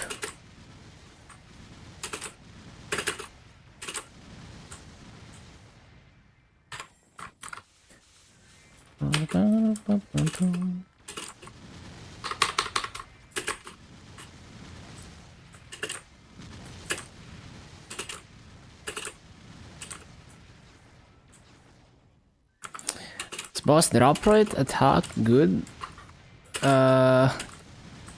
I wouldn't pair drop rate with boss, because you can just make another preset with drop rate. So instead of the drop rate, you could have something that helps with bossing, and then when you kill the boss, you switch to drop rate preset. But if you don't have the honor to get another preset to legendary, then that's fine. You just need to figure out like what you're trying to do with it.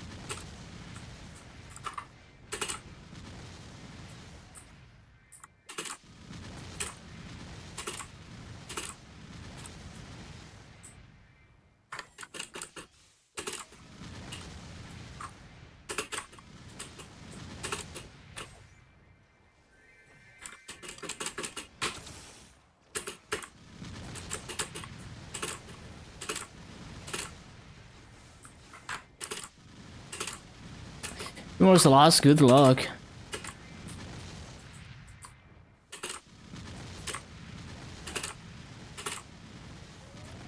On boss inner, it depends on the class. I don't really do bossing inner abilities. Like I just always have master and drop because I don't boss much.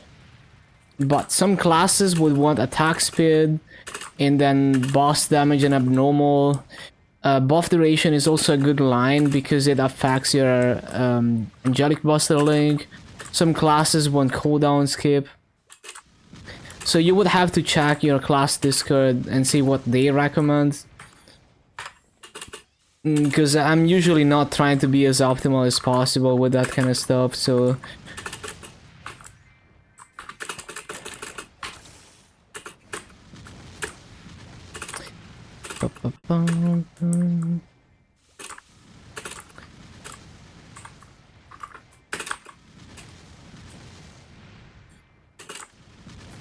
But yeah, you commonly see like boss damage, abnormal status, attack speed on some classes.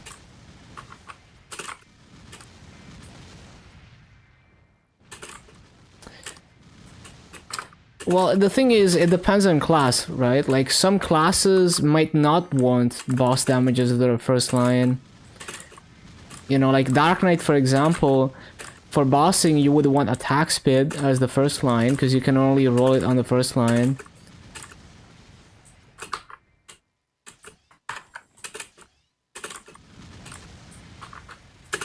So, you just wanna... Like, I can't give you advice for your class, because I'm not a min-maxer. So if you want to know, like, the ideal inner ability, you would have to check the class Discord. They will probably have a more informed opinion than me on that. But the lines that you have are not bad, so if you're low on honor, you can just skip that for now.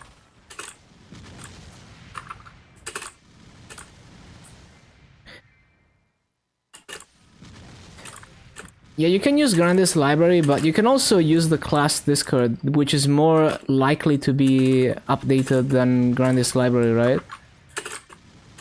Because the class Discord is managed by people who play the class, versus Grandy's library is most likely pulling info from the class discards and other sources. I think the site is good. I'm just saying, like, if you really want to make sure, you want to check all the sources.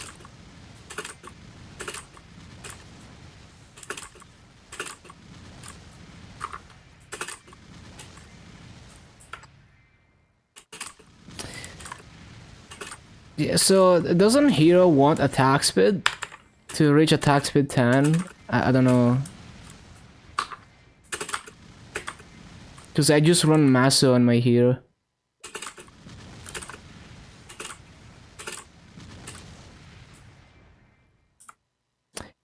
Yeah, so, you know, if you don't have a lot of honor to work with, you know, like if you don't have millions of honor, probably just stop here or do a different preset so you don't reroll what you have.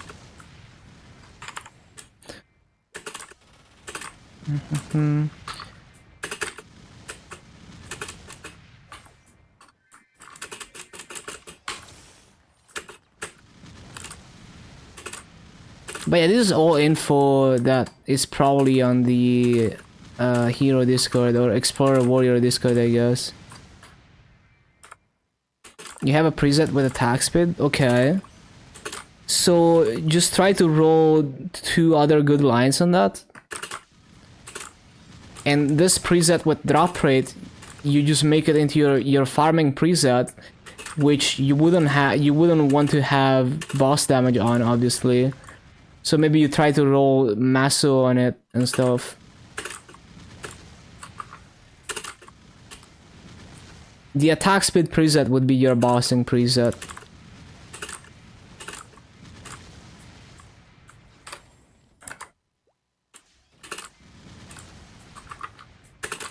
But I don't know what exactly you're trying to accomplish with this inability preset, because you haven't said what you're trying to do. So it's kind of hard to give advice, because it's like you have this inability preset that has both boss damage and drop rate, right?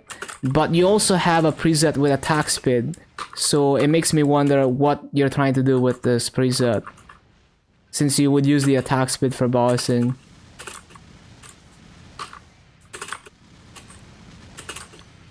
So if it's supposed to be a farming preset, then you wouldn't want the boss damage. If it's supposed to be a boss preset, you just use the attack speed one. Yeah, just link it.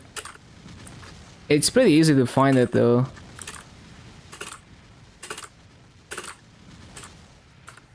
Yeah, just link it.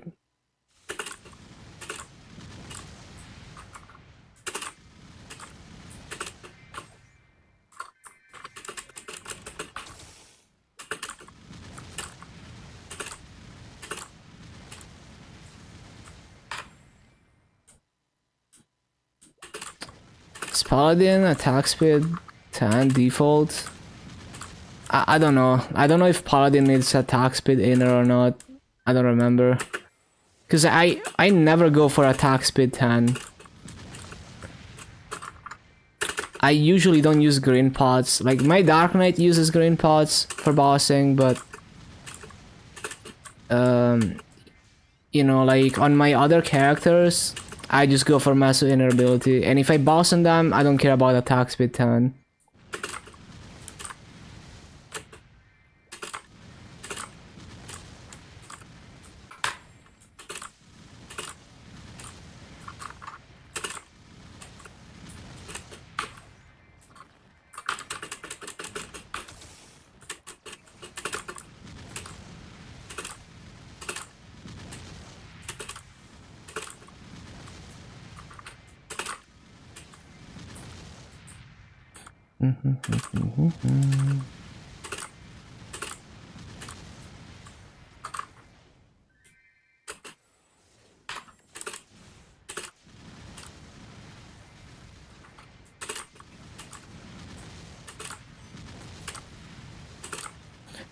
You finished it? Nice.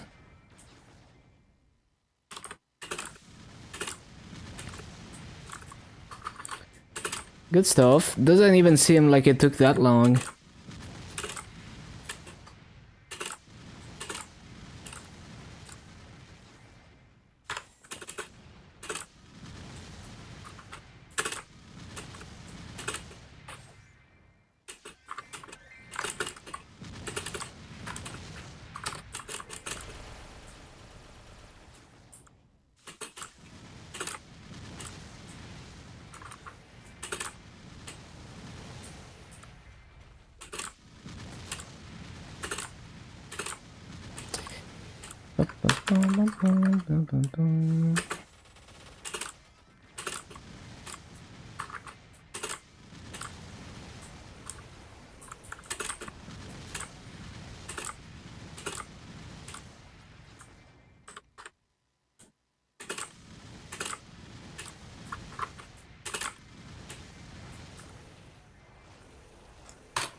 Another staff for fire poison, axe for hero.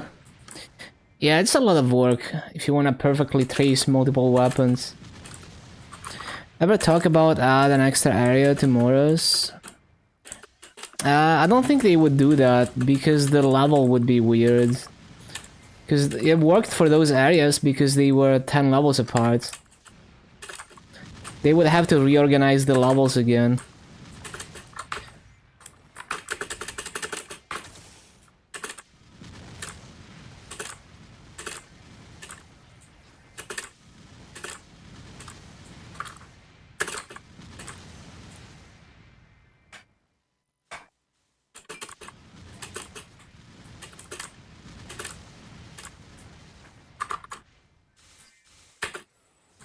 When Choo-Choo was new, yeah, they had like...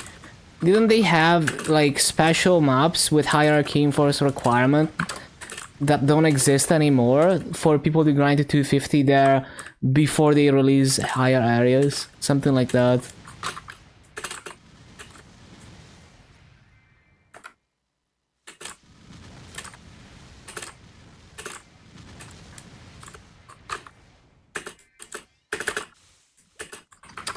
Not in Choo-Choo? Oh.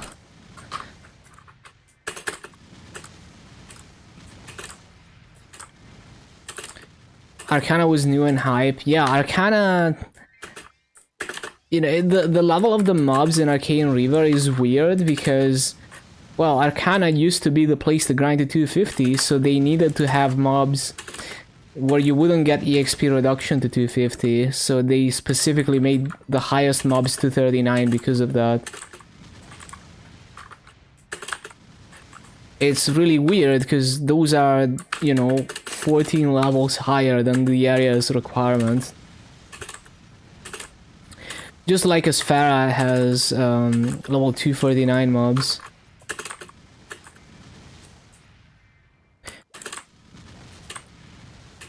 Yeah, CLP used to be so popular. It's kind of funny. I feel like even with how bad classes were at mobbing back then, I don't think it was ever a good mob. It was good for being lazy.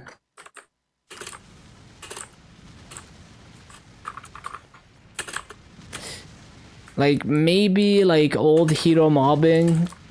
You know, like maybe old hero mobbing was actually like maybe they couldn't have done better, but now even then I feel like because I remember seeing old hero in like Mora's Truffet pulling like actually good rates, and I'm sure they could have done good rates in this map as well, pre-Destiny hero. So I feel like if they were able to do that, then they could have probably done higher kills per hour than CLP in any other map in Arcana.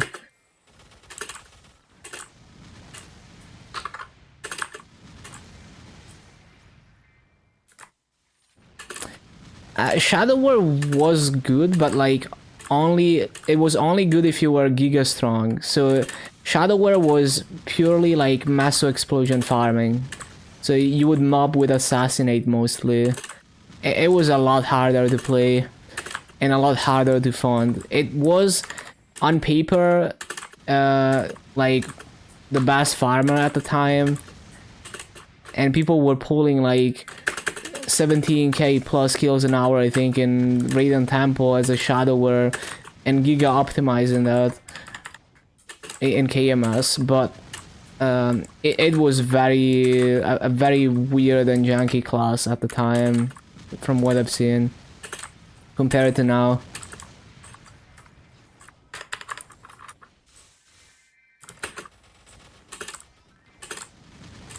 We should went through with mating Hoyon on release. Wasn't Frenzy and Totem made it okay? No. Like, CLP doesn't get better on Totem. The reason it doesn't get better on Totem is because it doesn't get more mobs per spawn cycle. There's very few mobs that actually get better with Totem. Like there's OS2 in Lachlan that gets way better on Totem because it gets more mobs. There's like MTS 7 in Esfera. There's a few mobs, but not too many. When Pathfinder was new, yeah, I started my Luna account on Pathfinder release. Adventure Island, that's when I started my Luna account.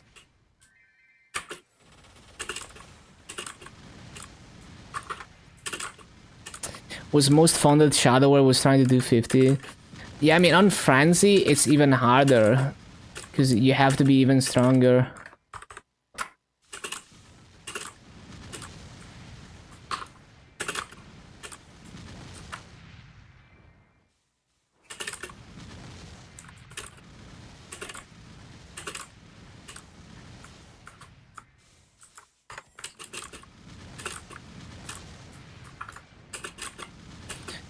Started when they added Legion, that's cool. Wish I never took a break from Maple.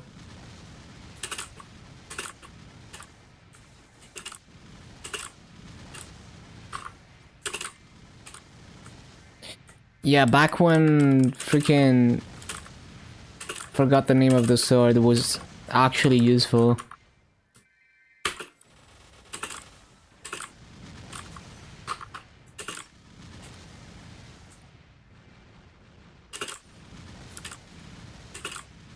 Railed sword, yeah.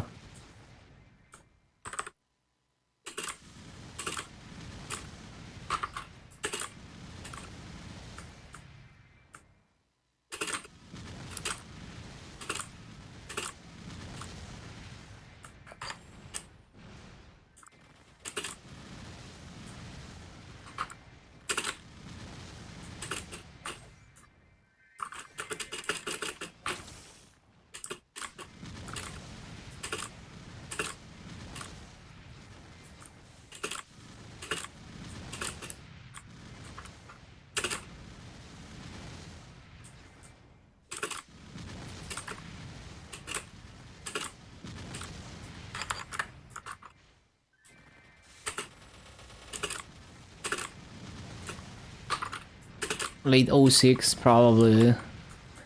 That's when I started as well, most likely. I don't remember exactly. I just remember it was before Pirates. That's all I remember.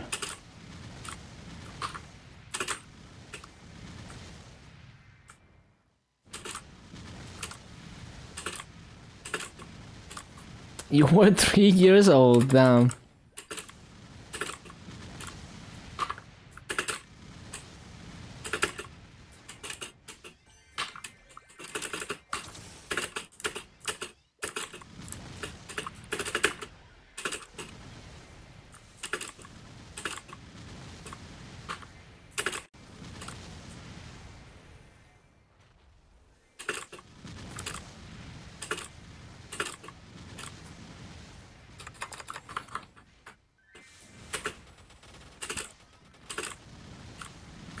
Wish you could play Golden Age Maple.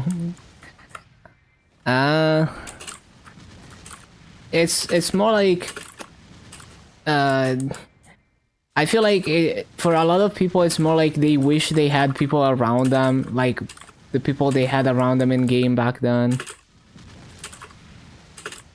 Because you could do so many cool things in current Maple. You know, like, imagine if you had people around you that are progressing together at their own pace, and you just spend like hours and hours struggling a boss and dying out over and over until you all learn it together. You know, imagine doing Vihila for the first time and you're spending like weeks just practicing the boss, and you have like you're all weak as fuck. So instead of being like, oh, I need to get strong enough so that this party will take me and they're gonna kill it in 5 minutes, you just like set out to actually learn the game together and wipe over and over. Could be the golden age of Maple if everything wasn't untradeable. I feel like you would have to change the way that gear upgrading works to some extent to make everything always tradable and no PSOC required. But you could definitely make a lot more things tradable, like the boss cubes.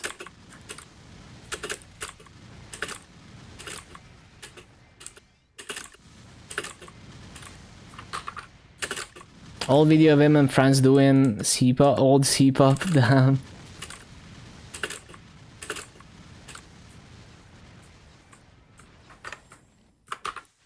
PSOC sucks.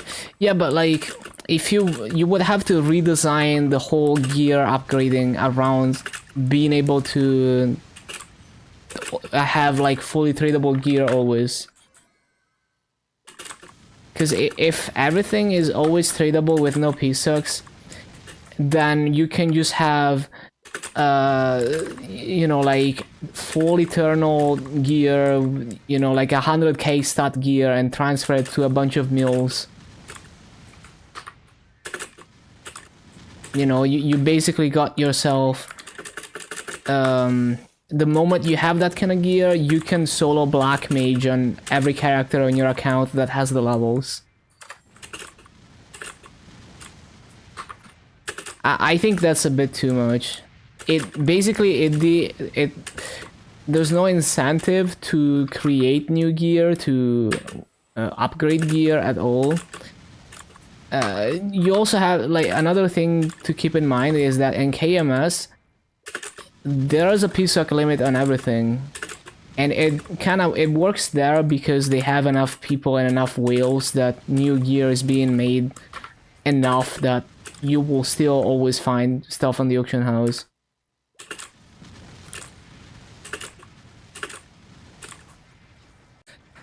For Tears of Fate, the Kinoko roll worse.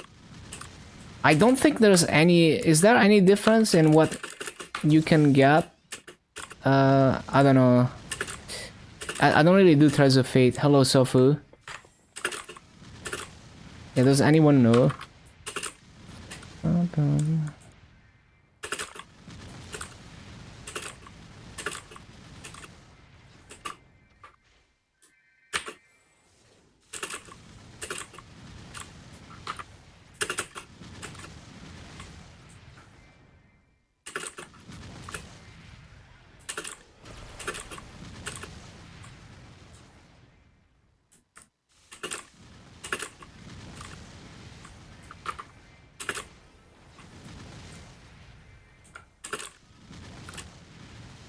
Super unlucky.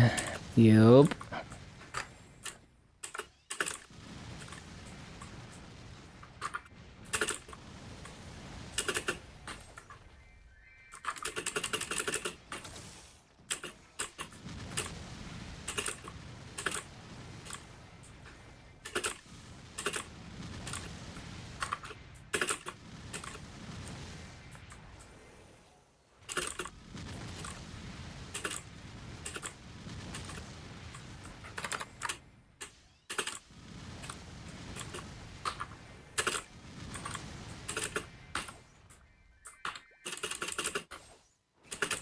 Vice City, yeah, I mean, there was definitely a lot of Michael Jackson and Vice City for sure.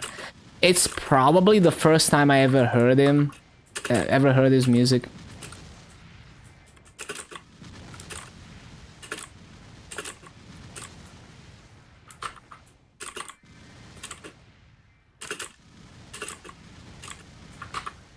Yeah, when I played GTA Vice City. And I mean, back then I didn't really look into the artists. I was like, you know, oh, this music is cool.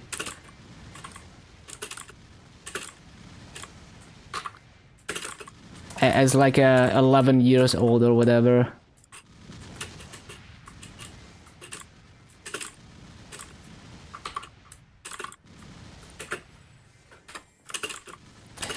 Vice City is very iconic. Love the aesthetic, love the music.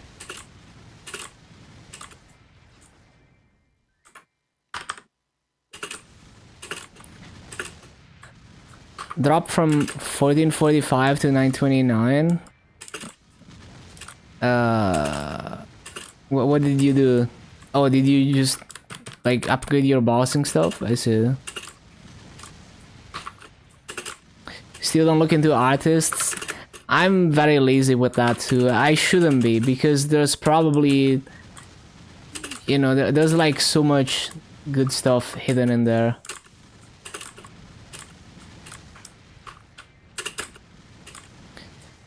Feels like it was made 4 years before San Andreas. I don't remember the timeline.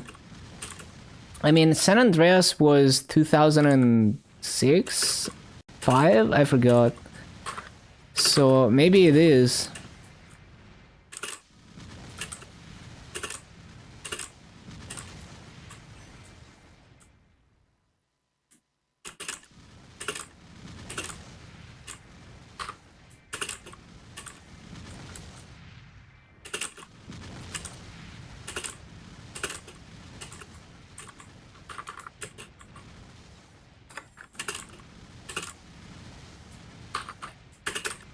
I like how GTA is like the the anime Macross has like one season for every major anime art style over the decades. GTA is also like that. GTA is like the Macross of video games. It's like every generation, like major generational leap. There's a GTA. I actually have a physical copy of GTA 1 and GTA London even. Cause I remember I was at a video game store and they had like a box with a bunch of like old used video games. You know, just kinda like the trash video games that are used and like not really in good state and all of that. They were basically dumping them, and I found a limited edition GTA 1 and GTA London box in it, in good state actually, and it was really cheap. So I still have that shit. Found so many good games in that shit, yeah. Like, it had everything too, like it had the posters, the CDs were in perfect state, and all of that.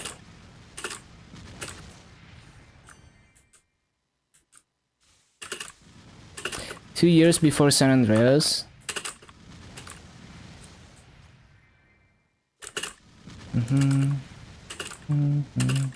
That's how you found Driver? Yeah, that's cool.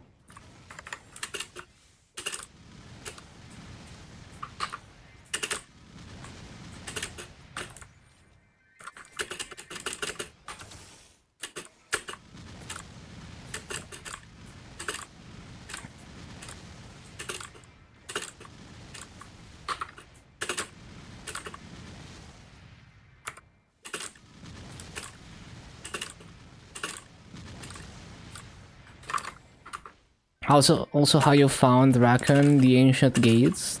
The game was so good. Yeah, I need to check it out.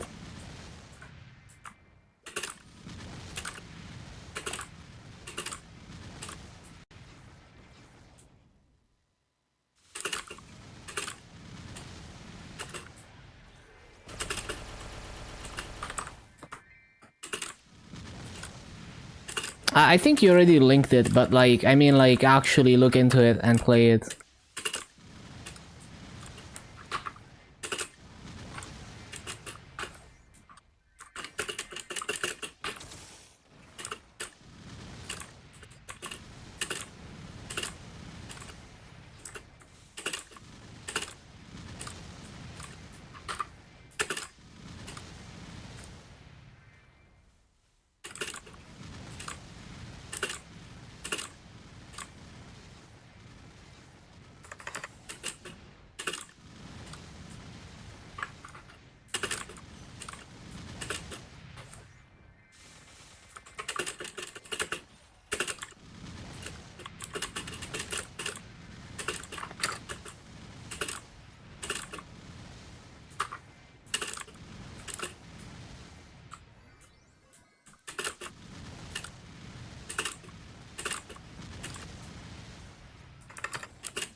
Going to Blockbuster to get a game and movie? Yeah, I mean, I remember we had those video rental stores, and you could rent games, and you know, like, I'm sure a lot of people made illegal copies of those games so they could play them beyond the rental period.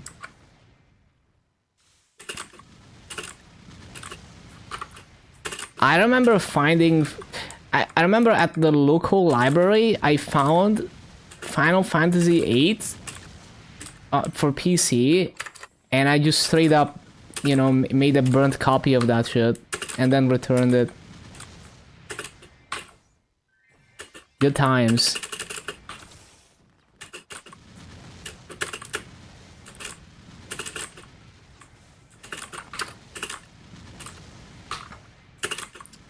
Clipped proof for the FBI.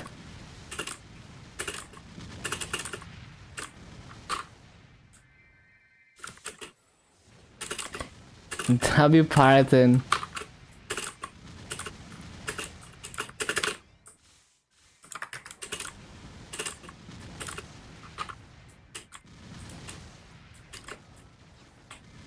Just the fact that my local library had Final Fantasy VII is insane. Final Fantasy VIII.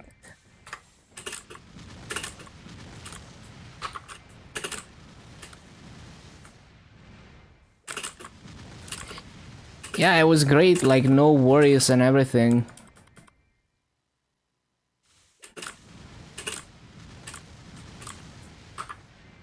Yeah, that's also why you were able to enjoy video games more. Because it's before the, you know, like, before you're constantly in a rush to not waste time and to get all your chores done and all of that. You were not in a rush at all. You didn't even know what to rush for.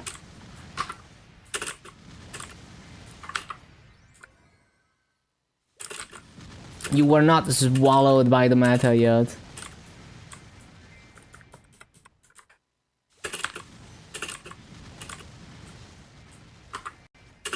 Used to play the shit out of Need for Speed Midnight Club, yeah. Oh yeah, it's funny because as a kid you often wanna become an adult as soon as possible, right? Because it seems cool. And yeah, I mean, there's a lot of memes about that, right?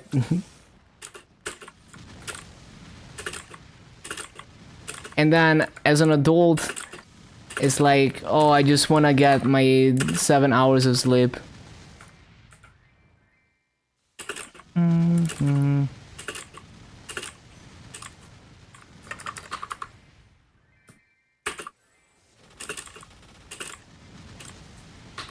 Used to have nap times after lunch.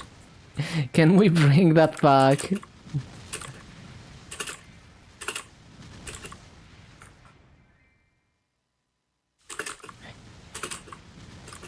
But yeah, I always yeah, like the more you age, the more you have to actively try to not let the mindset of like constantly being in a rush and worrying about time get to put yourself not put yourself into that mindset. I always try to take it easy and not be stressed out about time and deadlines and all of that.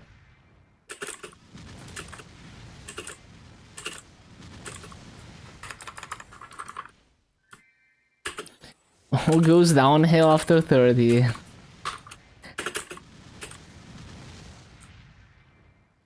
But at the same time, I find it amusing because, like, I think about all the people of my generation, you know, like all the weeaboos of the early internet who used to watch Lucky Star and listen to Nightcore and listen to Vocaloid. All those people are now in their 30s. Some of them are VTubers.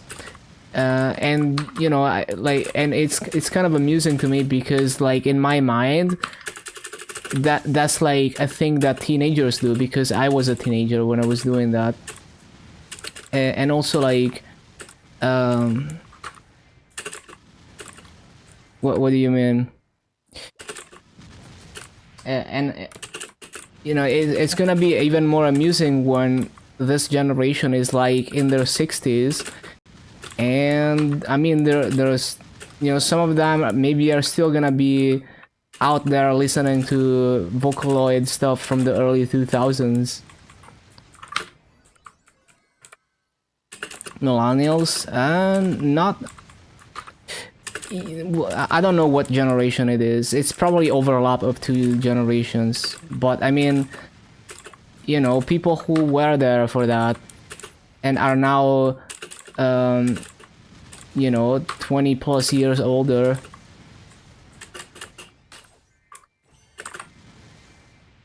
Mm.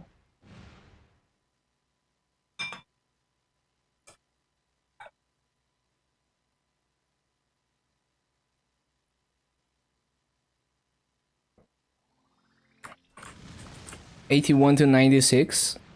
Oh, I see. Yeah, I'm 92.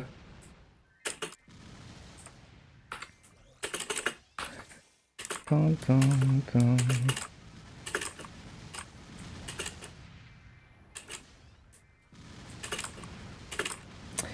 But yeah, it's like it's just amusing the idea, right? Oh, it's reset. Hog.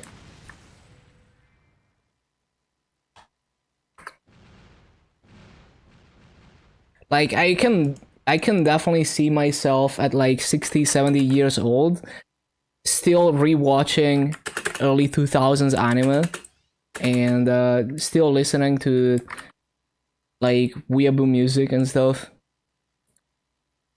Wait, I need to get coins. But it's also hilarious to think about.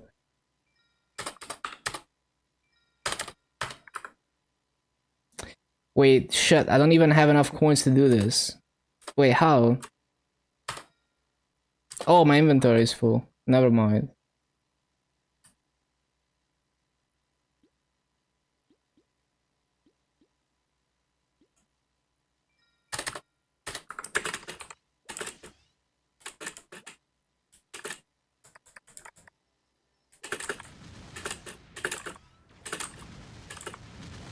Like, a lot of the VTubers out there are probably from this, you know, that generation.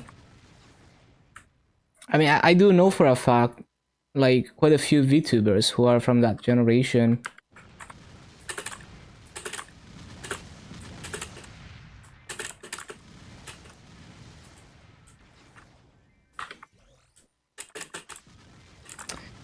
Dun, dun, dun, dun, dun.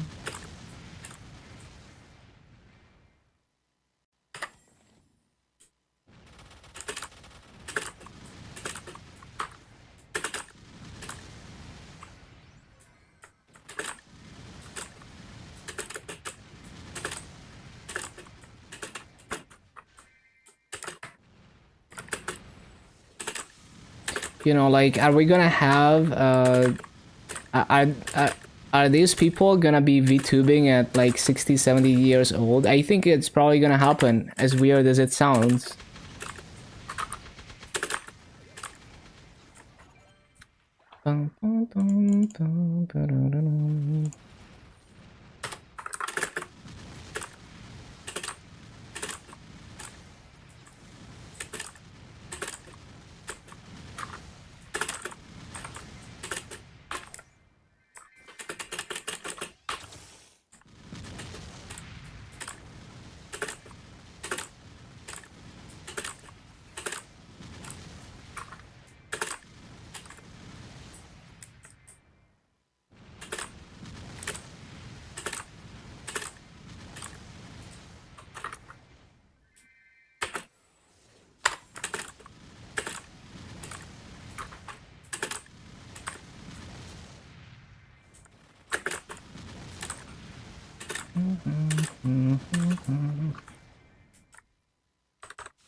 Get random aches and pains. Feels old.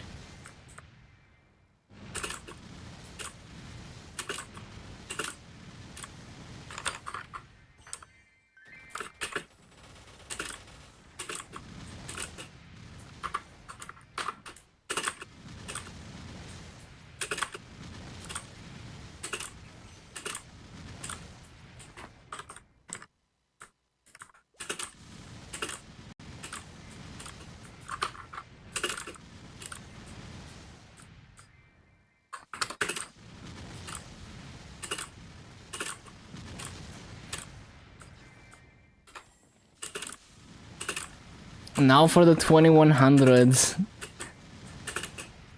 I mean, it's gonna be really interesting to see how video games evolve, because video games are very young at this point.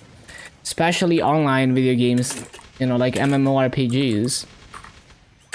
You know, what is it gonna look like when we have an MMORPG that's been going for, let's say, 50 years, you know? Imagine Maple 30 years from now, there's gonna be people in the game that could be, you know, could have started playing, like, you know, like your granddad could have started playing MapleStory in their teenage years and they're still playing, type thing, you know, if the game has been running for 50 years. Okay, maybe not your granddad, but like, you know, if you die in game, you die in real life. You guys love the abuse. Also, imagine, you know, collecting items in games that are actually like decades old, maybe unobtainable. The history of the game, you know, like having a video game with, you know, like 5+ decades of history, it's gonna be interesting. It's probably gonna happen. If the video game industry continues evolving. Retirement homes full of gamers through.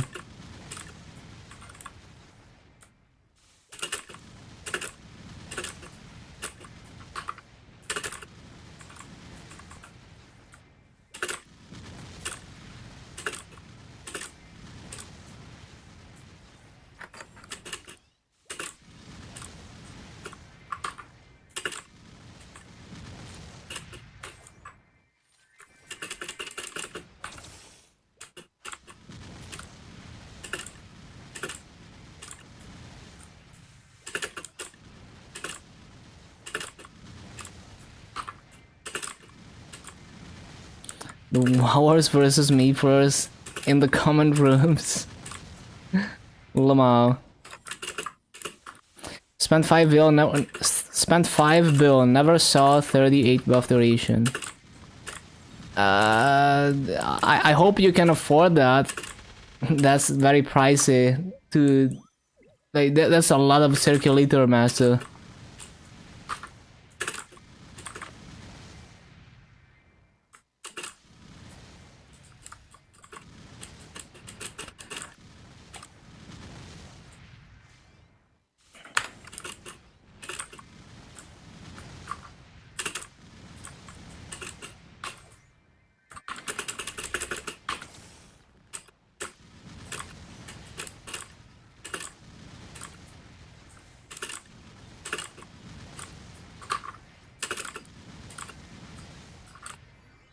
Yeah, I can see it. Like, I would 100% be like that. It was not a wise thing to do, yeah.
On the breaker, nope, not yet. Most of the sicknesses are not done. We will probably get to that soon.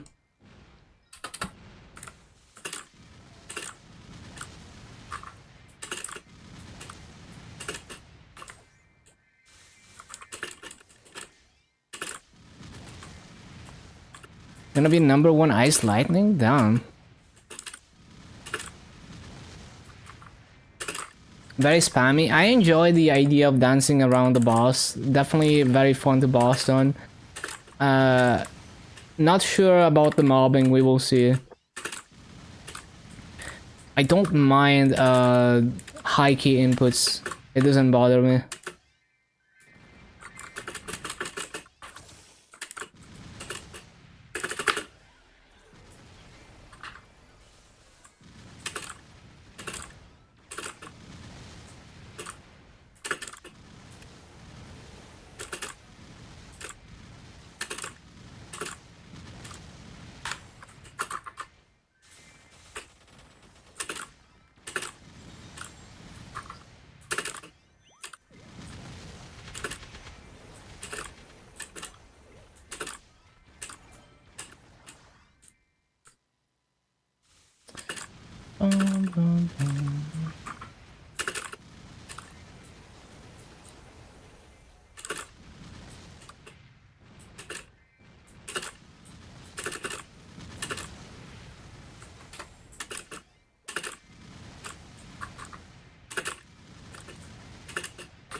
Ba-ba-bum-bum.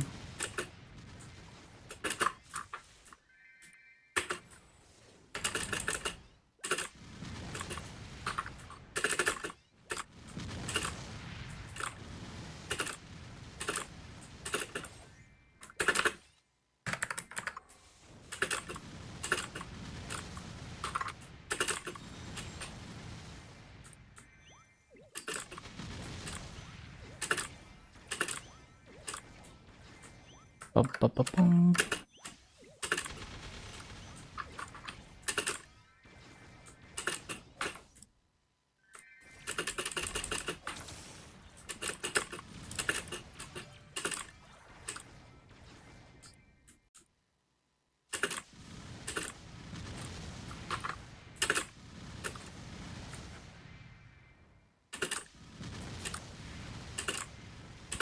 %, sure any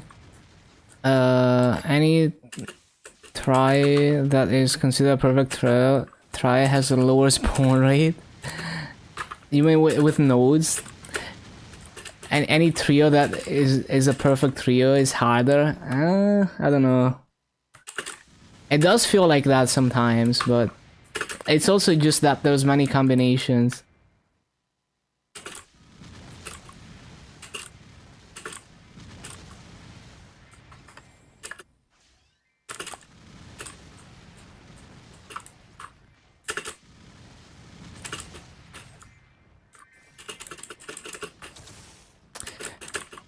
Why are we not looting tickets?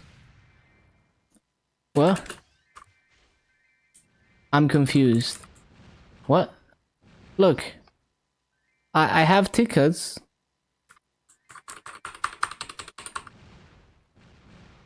Is it bugged? Is it bugged for today? What happened? Oh, there we go. Wait, what? But it's stacked with these other ones.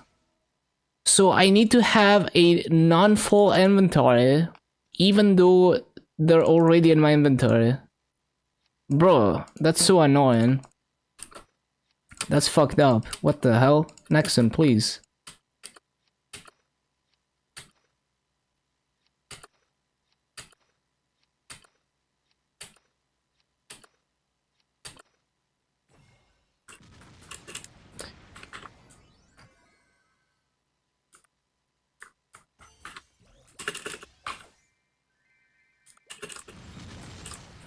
There are so many combinations.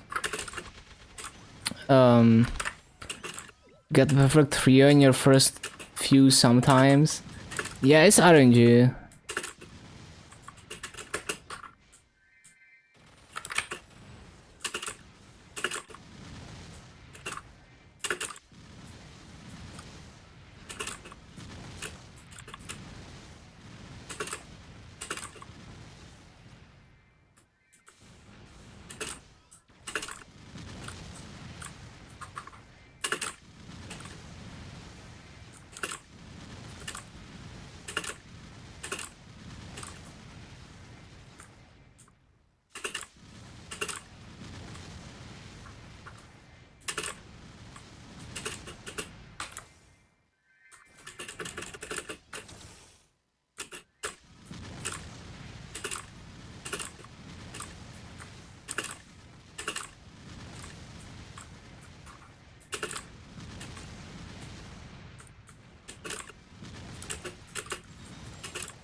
Never happens, and Lin was pretty free for me. But Lin is like giga free. It's like every trio is a good trio.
Bum, bum, bum, bum,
bum, bum. Well, it's pretty annoying that that I haven't been looting the tickets. Hopefully it wasn't for too long. Like I can still easily cap them before reset, like before the next reset, but yeah.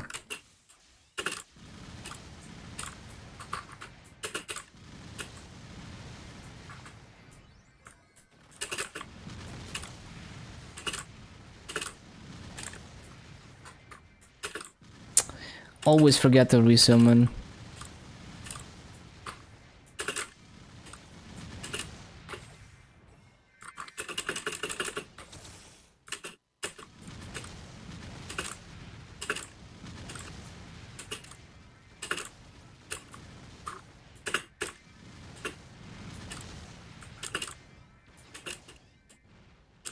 Battle drop rates? No, I just grind a lot. You know, I grind 10 hours a day. Even if I only get 5 tickets per hour, I can cap that. Yeah, 5 per hour sounds about right. But I grind 10 hours a day. Sometimes I get a bit more than 5. Some days are more lucky, but yeah.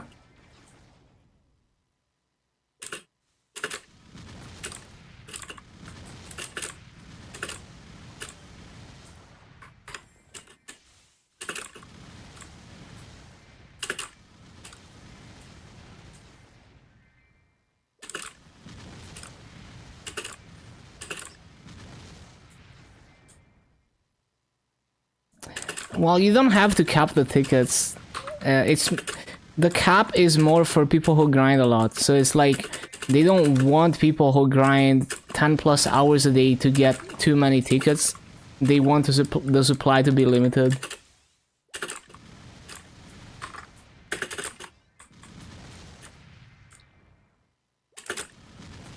So yeah, the cap is more like for people like me. It's not intended to be reached.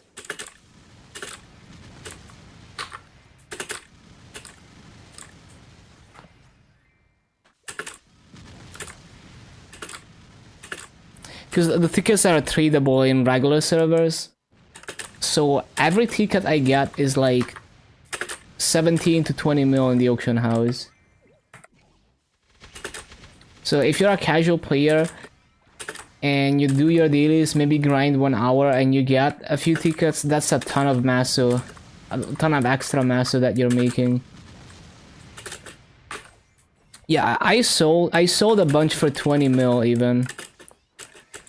And I mean they're dropping, but they're definitely nowhere near 6 mil. They're definitely gonna go down, but I've already made like 5 bill I think from tickets at this point.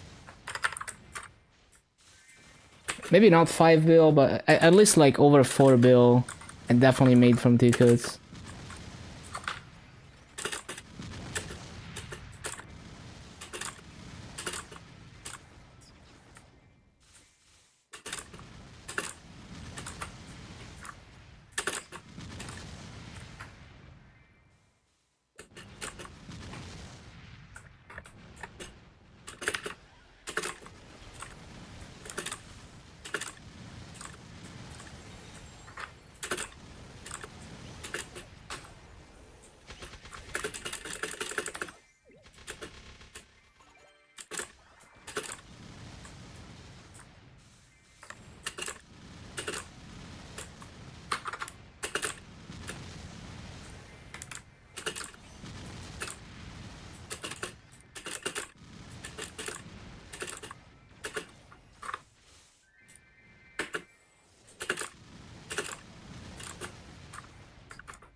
Bum, bum.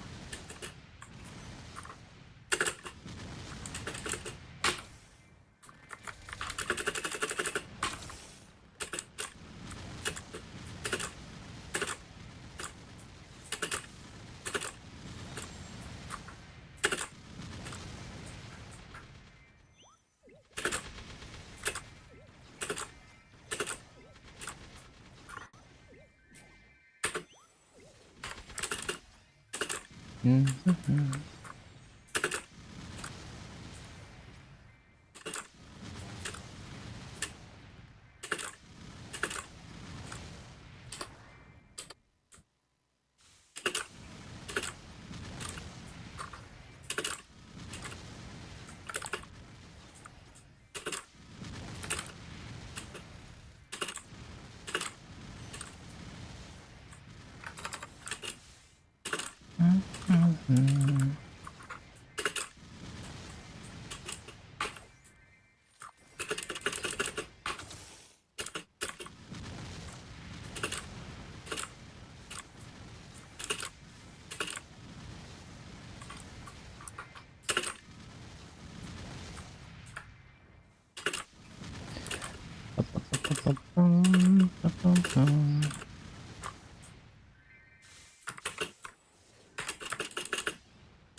Bum.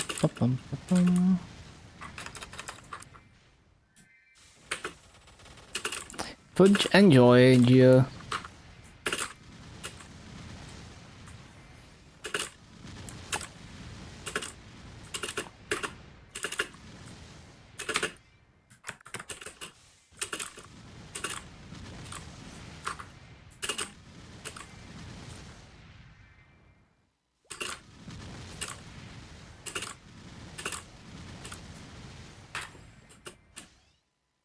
Bum. Bum.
Bum.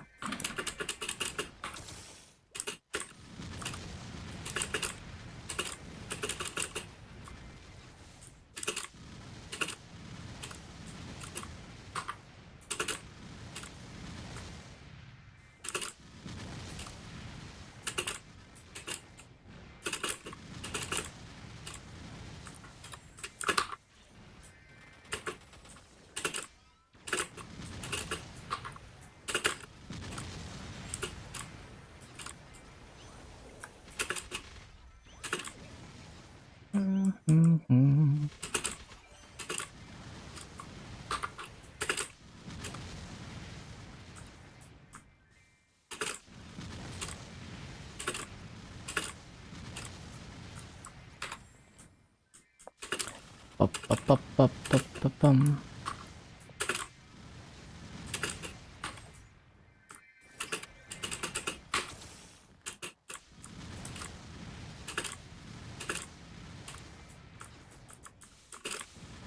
Almost 236. Cool.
bum, bum.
Ba-ba-ba-bum-bum, ba-ba-ba-bum.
Bum, bum, bum.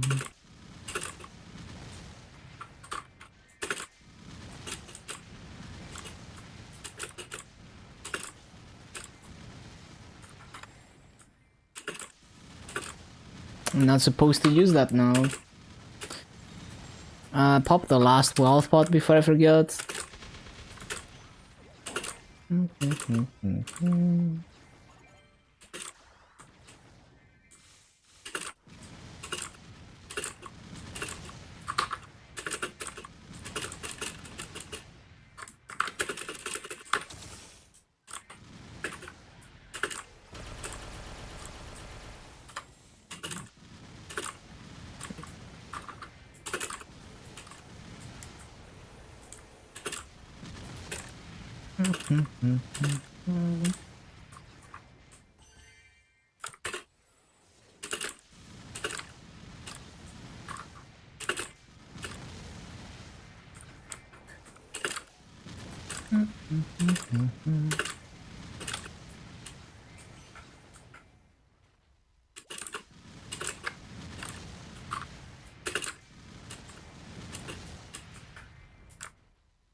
Hello, Mr. Two-Tone.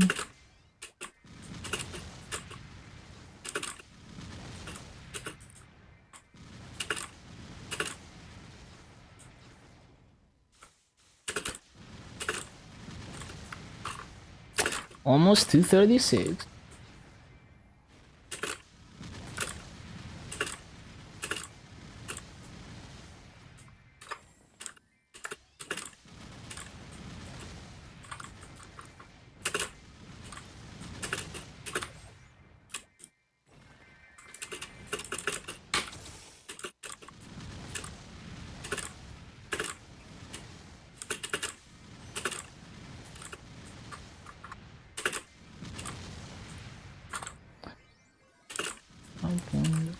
hot in Khalid. Yeah, it's pretty hot here too. I think it peaked at almost 32°C. And it's gonna get hotter apparently on Tuesday. It's also high humidity. Like over 60% humidity. It's pretty bad. The hottest days of summer are usually like 36, 37°C. So it's gonna get worse. You get used to it.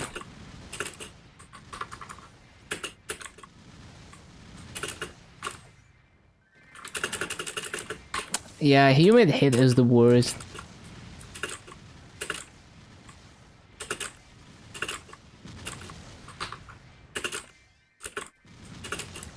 It's like oppressive weather, basically.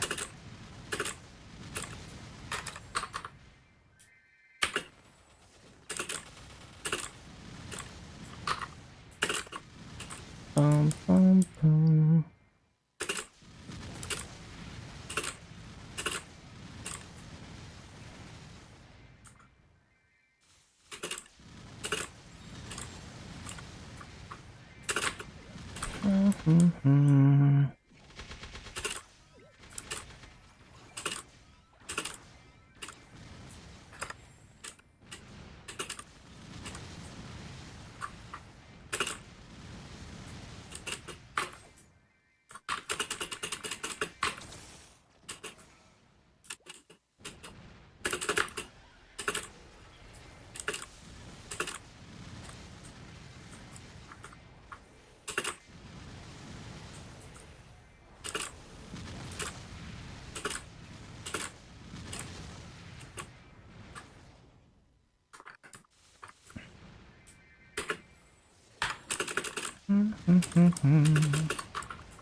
We got another hour and a half. Okay.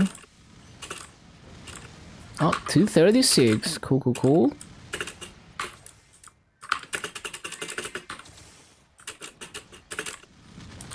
Solid gain so far.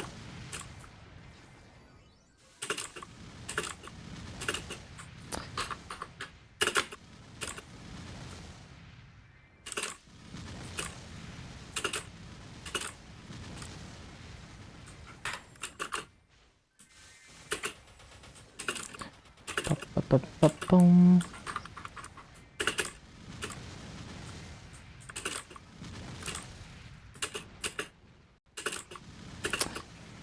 No frenzy. Hello, Soggy King.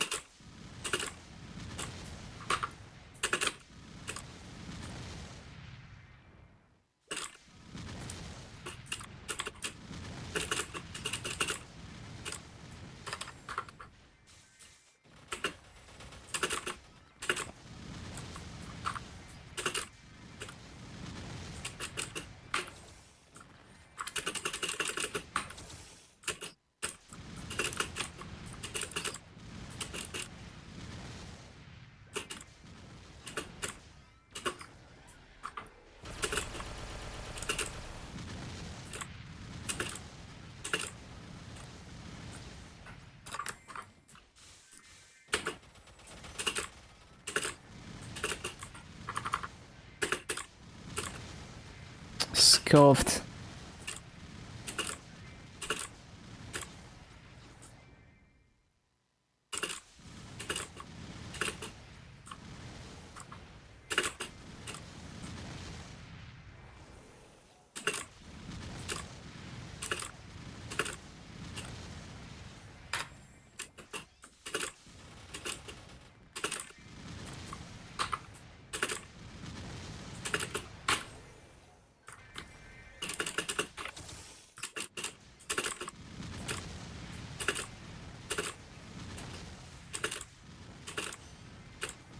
Ba-bum, ba-bum, ba-bum.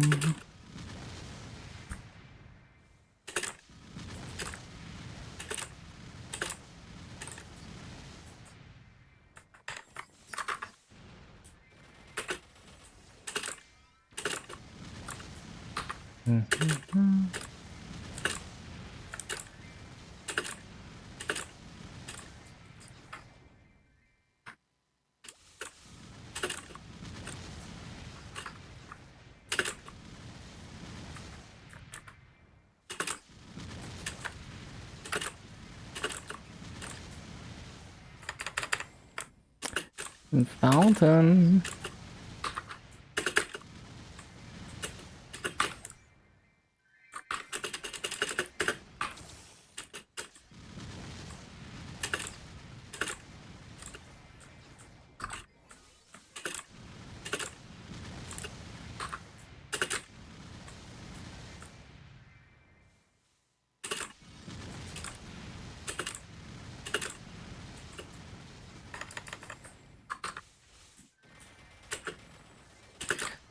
Ba-bum-ba-bum-bum-bum-bum.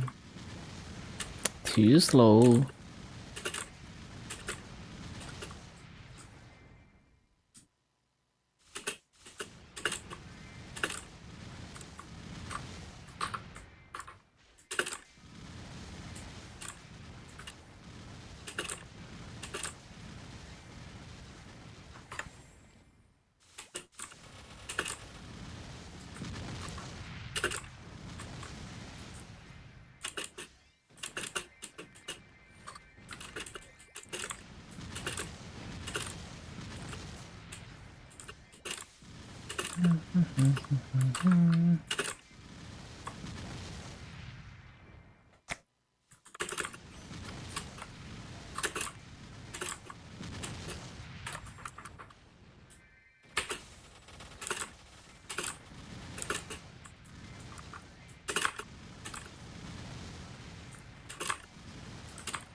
Bum, bum, bum, bum, bum.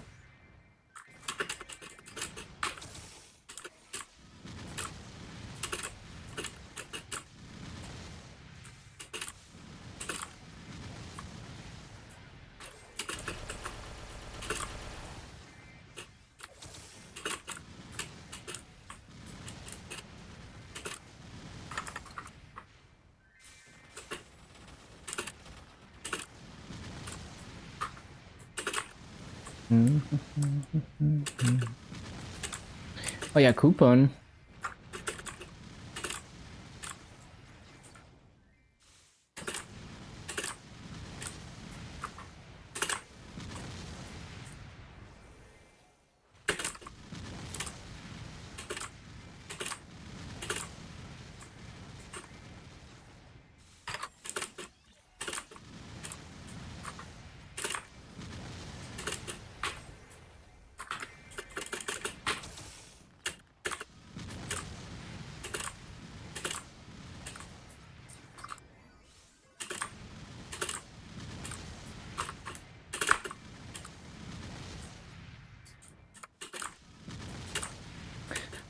Bum, bum, bum, bum, bum.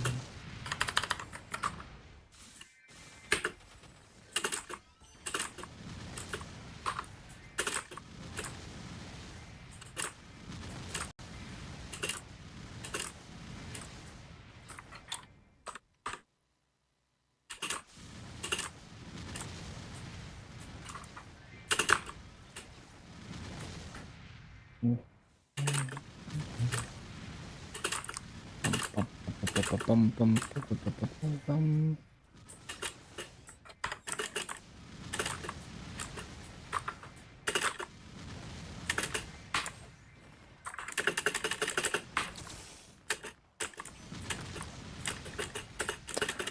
Wait, let me down jump.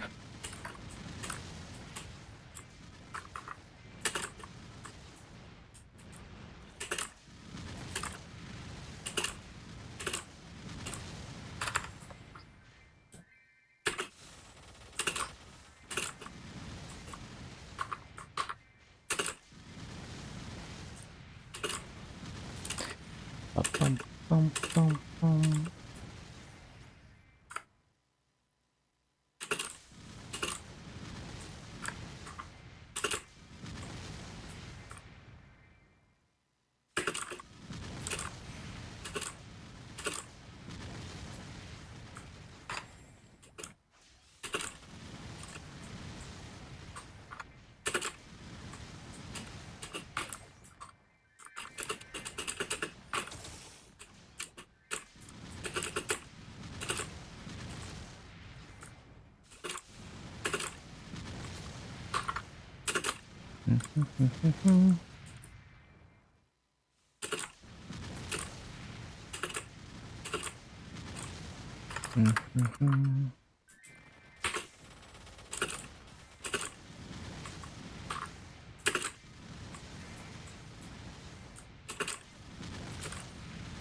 bum, bum, bum.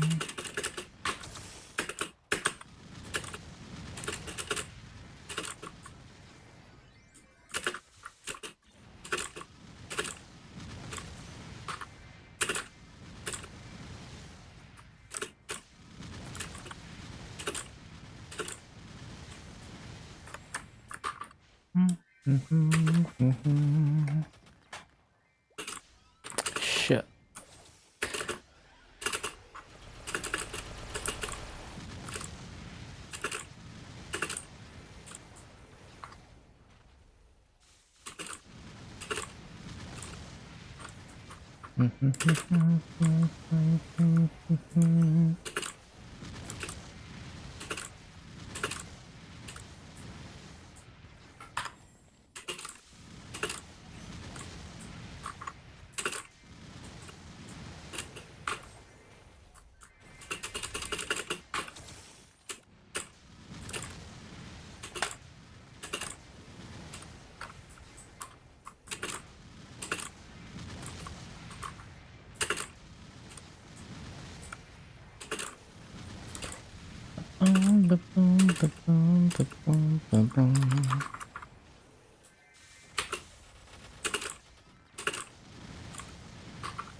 So stressed out, been visiting a friend, came home about an hour ago, spent 20 billion on overpriced spell traces.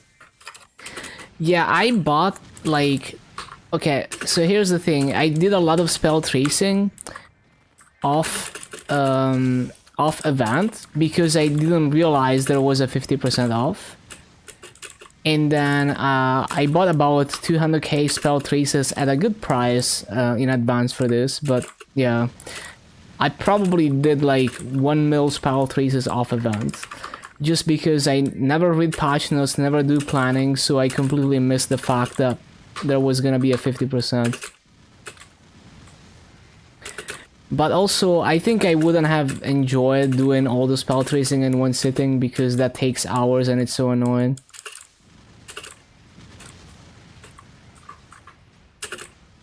Yeah, this song is a banger. 15% was not around when you played. Yeah. It's a new thing. I mean, it's not that new anymore, but it is pretty new. It's so nice that we finally get Fever Time every Sunday, as it's supposed to be. Now, the thing is, it's only during this event. It should be always. But it's a step forwards, because in KMS it's always been every Sunday Fever Time 24 hours. And it took us so many years to even get close to that. But here's the thing, on KMS they changed it so that it's Fever Time 3 days a week now. So now we need to get up to that standard. 9 equips? Oh, nice. That sounds, okay, you spent 20 billion spell traces. So, I mean, that's more than enough spell traces to do that. But, yeah, that doesn't sound too bad.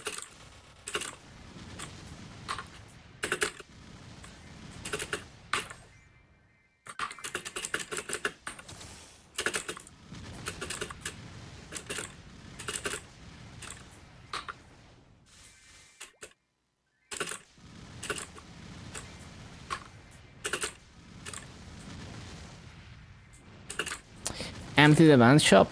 Yeah, good idea.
Not a single spell trace left in the server.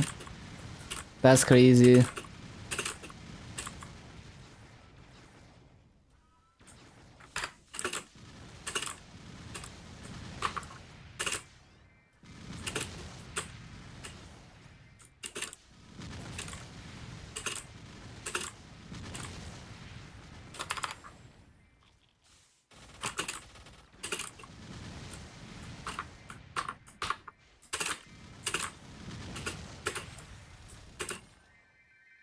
Oh, that was very late.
They try to screw us up having innocent scrolls and clean slate scrolls next to each other. True, it's so easy to misclick. And also how when you clean slate the first slot, it unselects the scroll.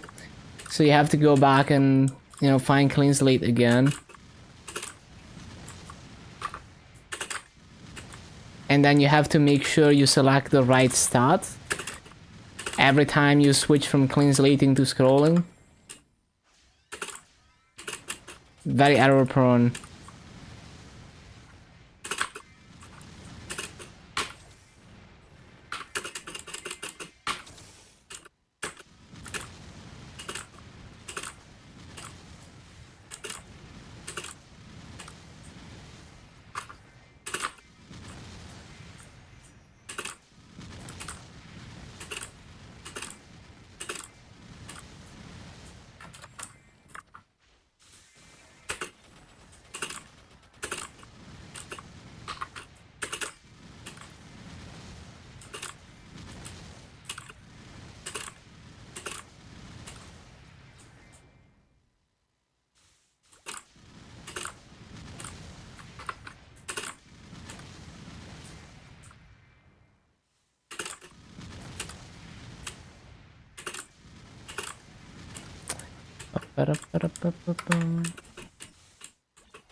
Ba-ba-bum, ba-ba-bum.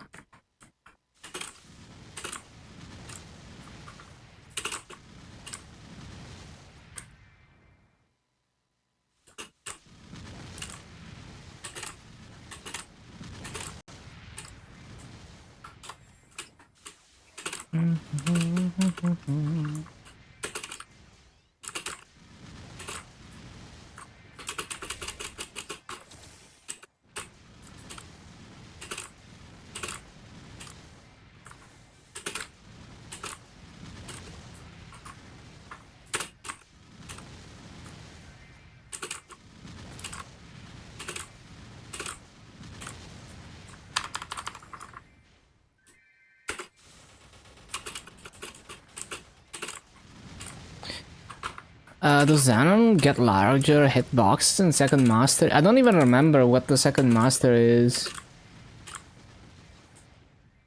Yeah, we need to check, I'm not sure.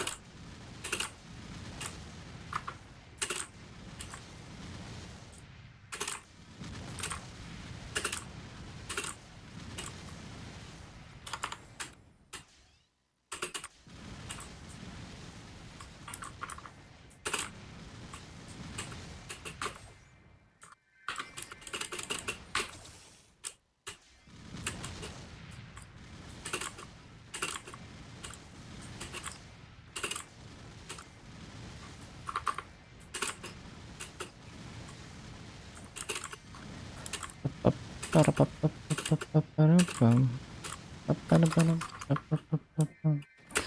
lot of classes get better mobbing. Yeah, it's possible. I wouldn't be surprised.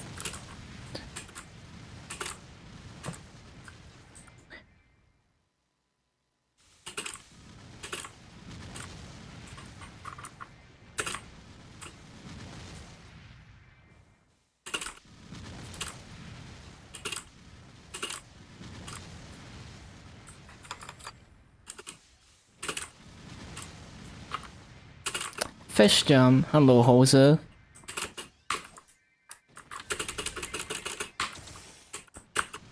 That was kind of slow.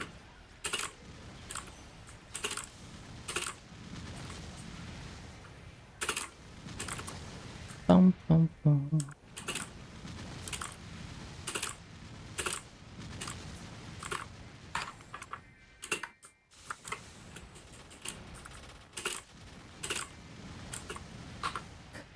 Bum, bum, bum, bum, bum. Oh yeah, coupon.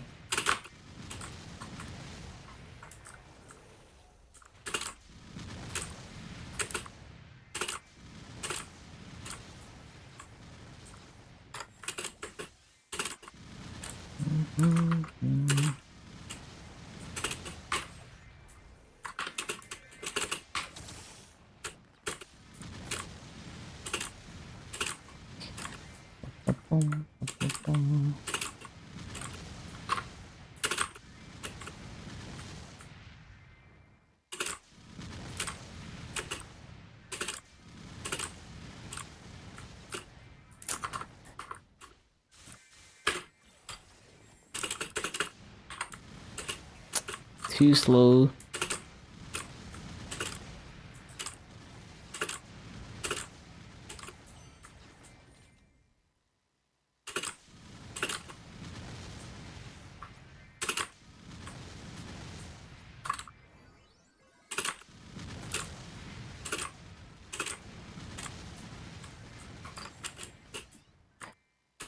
Bum, bum, bum.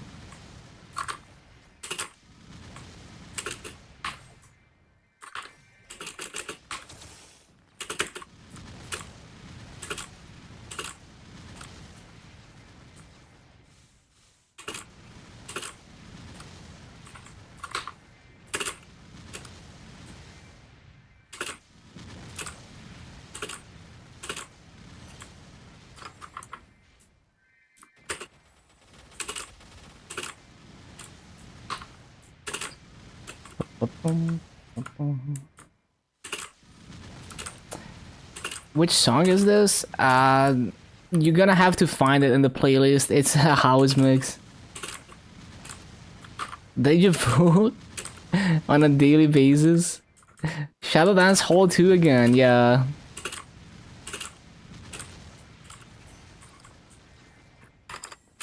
Damn, the song identifier. Thank you, Jose. Yeah, I wish I remembered every artist and song title.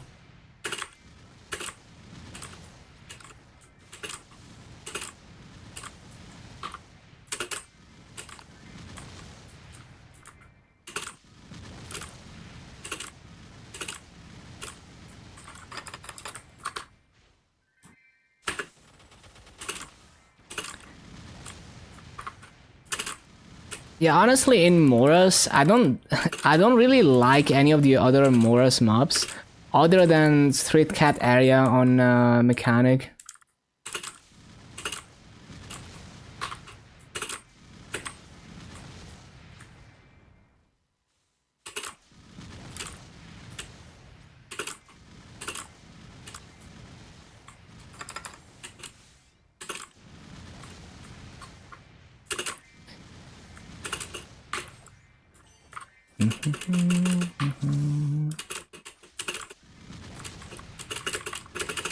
Oh shit.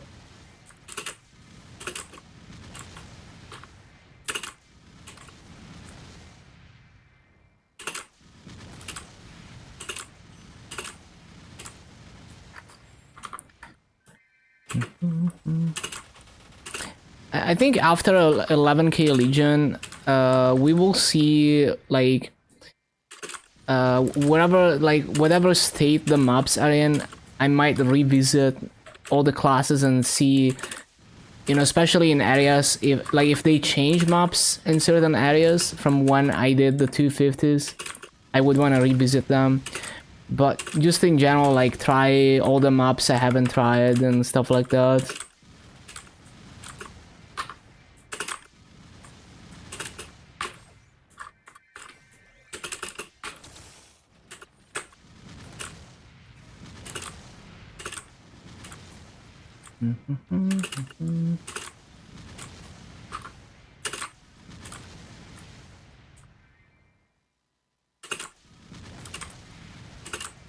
Also, welcome back. Hold on, Madik. Also, nice name. Just realized that's a good name.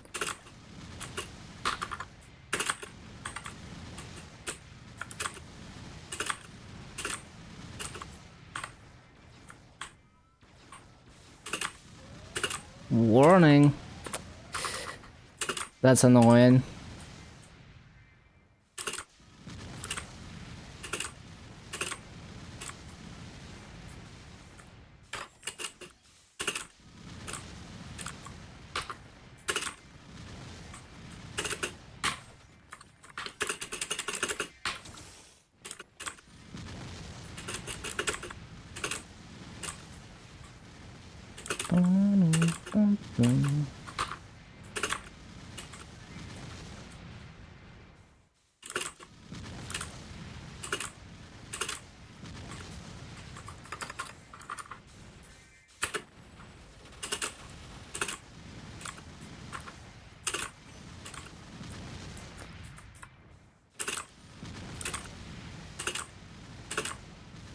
And not the best BA, it's okay. 1742. Best longer BA was like half an hour BA on pace for 17.3, which is not that crazy, but it's okay, I guess.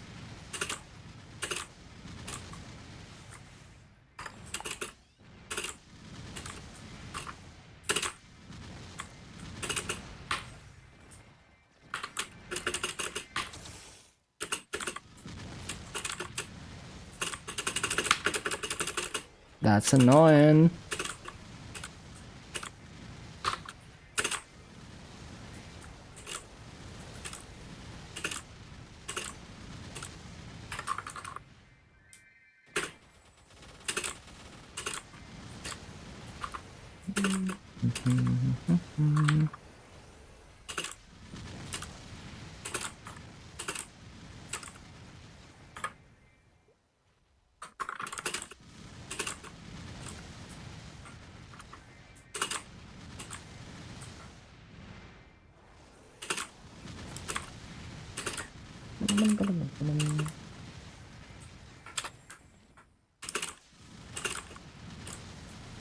Kind of fun. I enjoy how it feels to play.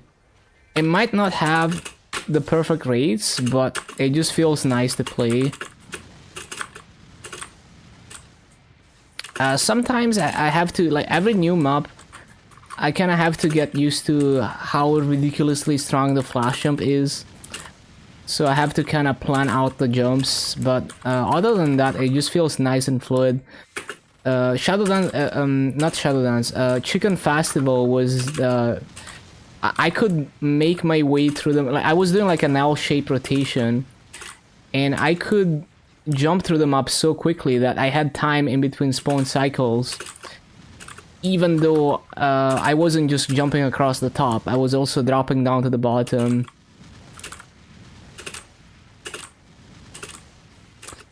And I had to go all the way to the corners because of the mobbing skill having a weird hitbox.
Ba-da-ba-ba-ba-ba-ba.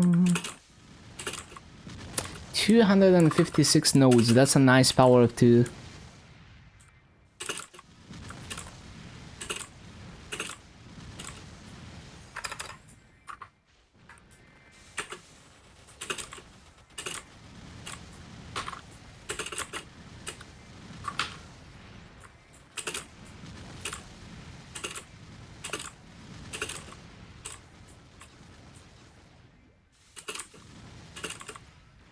Which in hexadecimal, it would be OX 100.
Twelve tickets already? Yeah, and actually I think I missed some because my inventory was...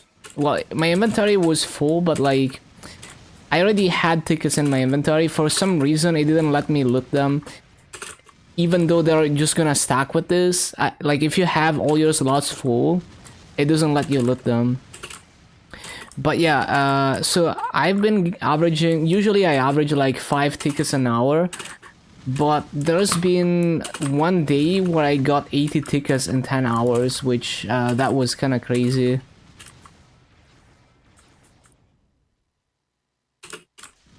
So that's... Well, it's actually less than 10 hours, right? Because I hit the cap before reset, and then there were a few hours where I wasn't getting any tickets, and then I got more tickets after reset. So it was actually like 3 times the usual amount of tickets I get per hour. It was crazy.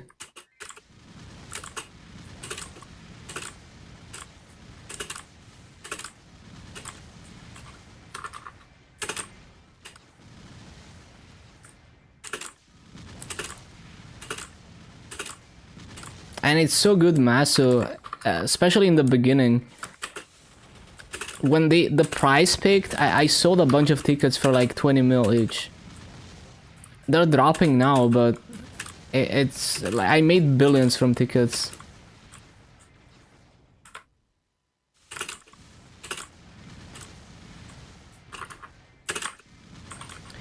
Yeah, exactly. It's good, Maso.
It's all nodes? No, I just use them. Because I need at least like 800 node stones. Like, I want to have at least max boost nodes or close to. Sometimes I go for straight up max nodes.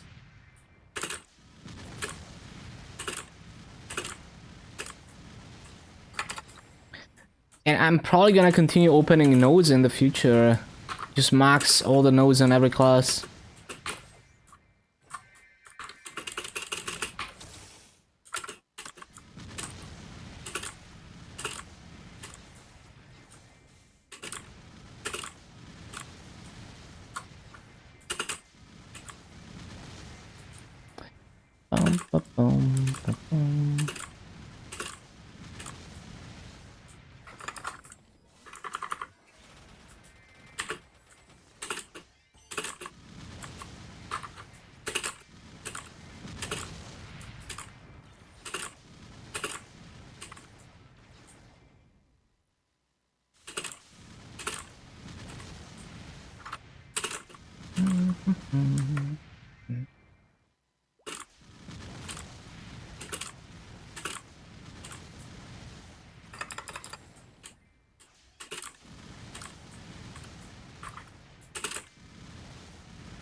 I didn't replace the thing.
Ba-ba-ba-da-bum.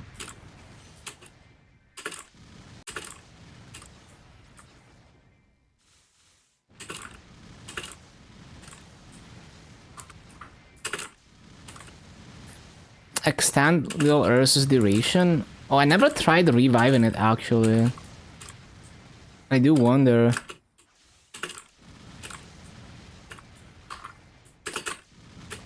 I think if it doesn't explicitly say that you can't extend it, you should be able to.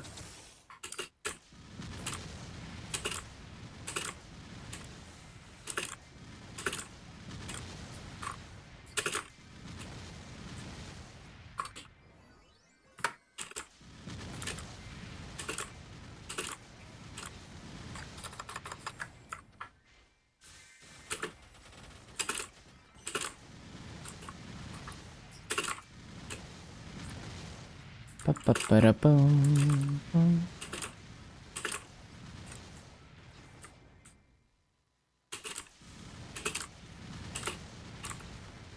There's a freaking fly being annoying.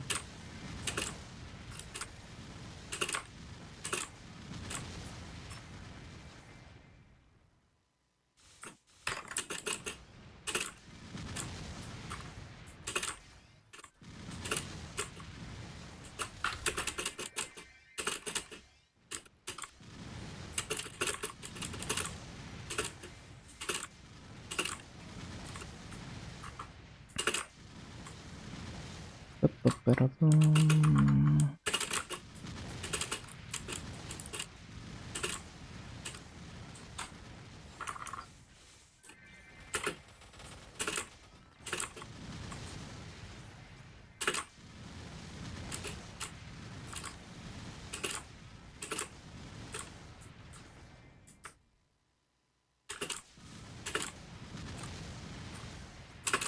Ba-da-ba-ba-bum. Ba-da-ba-ba-bum.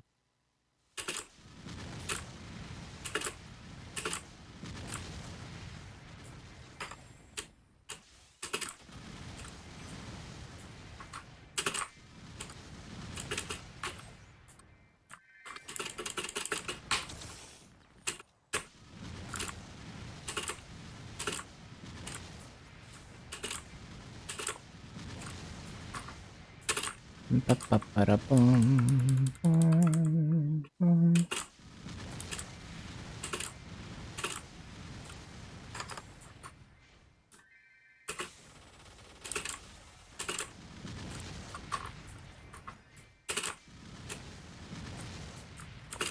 Ba-ba-ba-da-bum.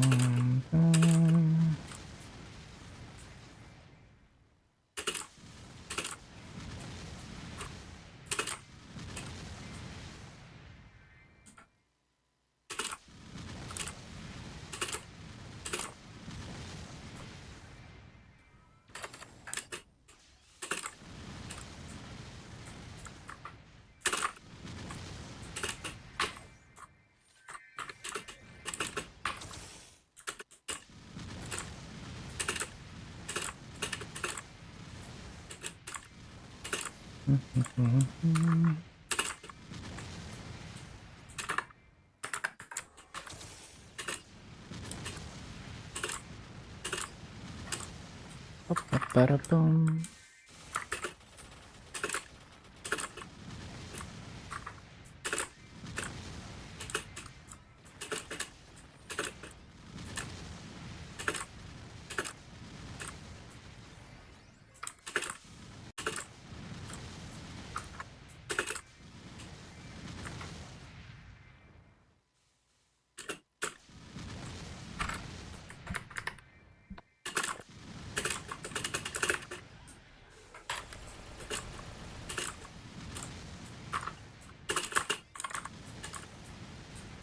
Oh shit.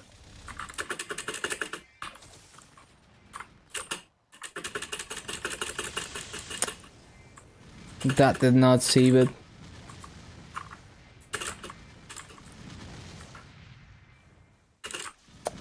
Ba-da-ba-ba-bum.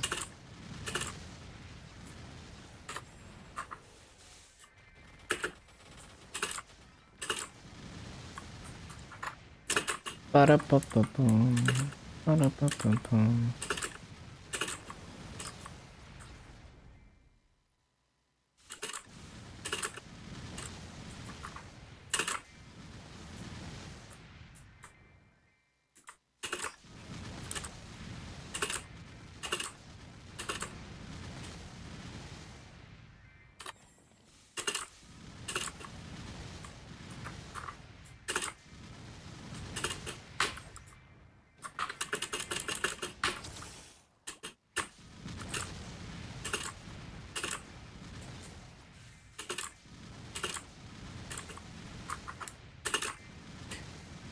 Ba-da-ba-ba-boom.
Ba-da-ba-ba-boom.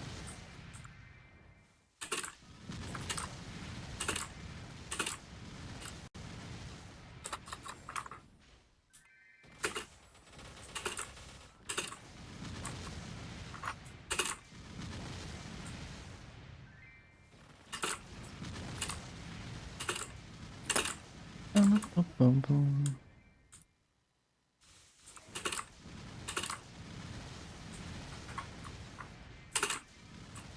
Bum, bum, bum, bum, bum, bum, bum.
Mhm.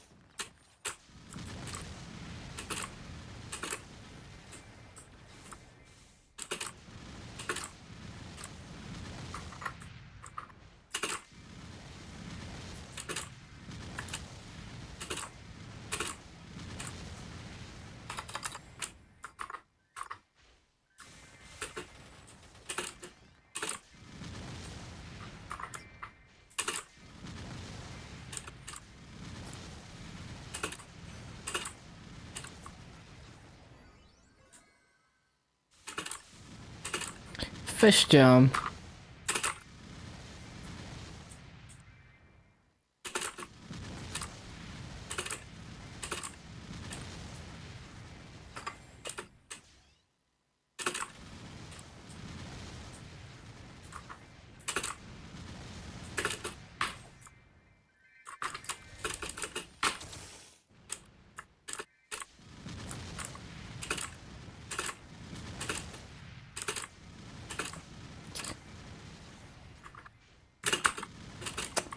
Whoops.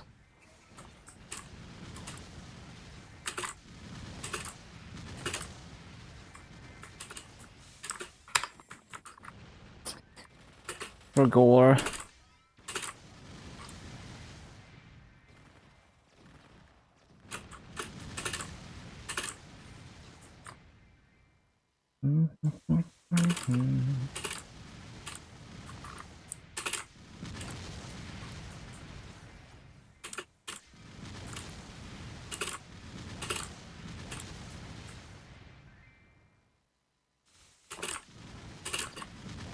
Oh, you found them.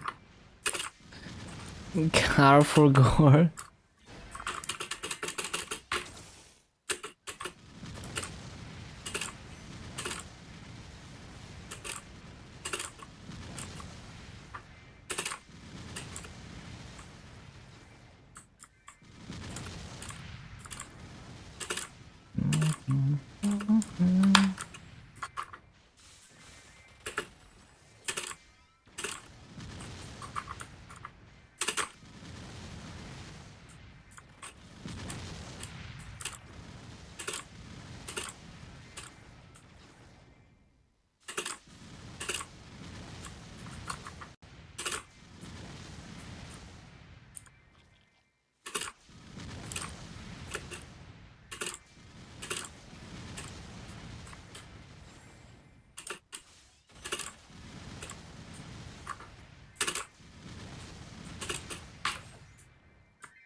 What is the little summon? You mean... Wait, you mean hypergram? It's up here. Is there another one?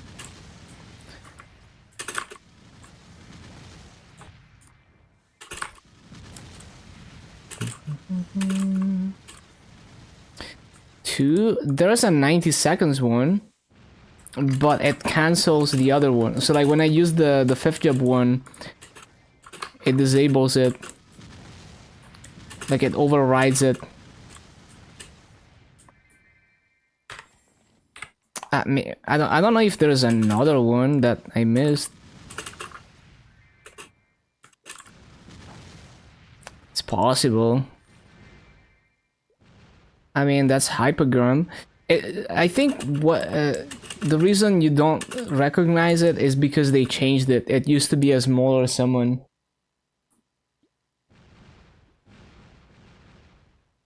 Yeah.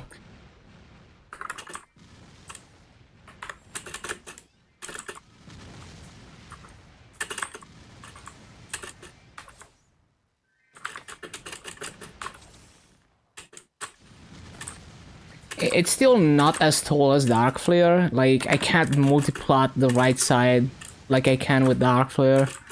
But it's pretty good. And I don't know if... I feel like it's stronger than Dark Flare, but I'm not sure.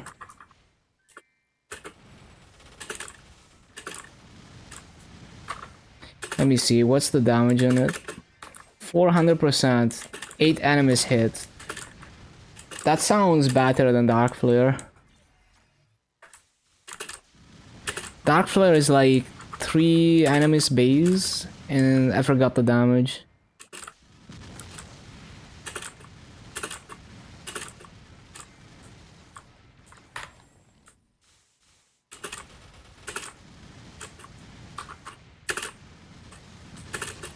But yeah, Dark Flare hitbox is so OP in this mob.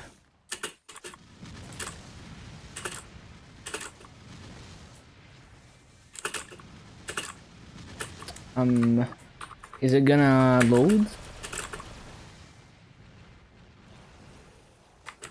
Oh.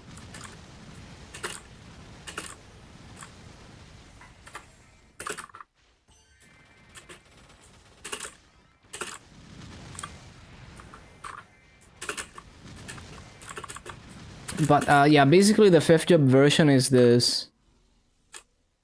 And as you can see, it removes the other one. So it's 1/3 uptime, 30 seconds every 90 seconds. It's more useful for bursting down E-mobs. If they're overlapping, I feel like it removes it anyway, but I haven't played around with it too much.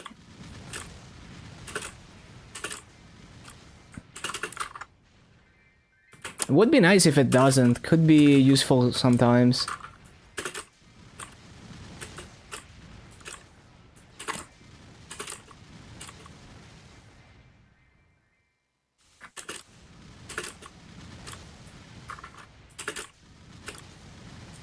Oh yeah, it's only if it overlaps, according to the description.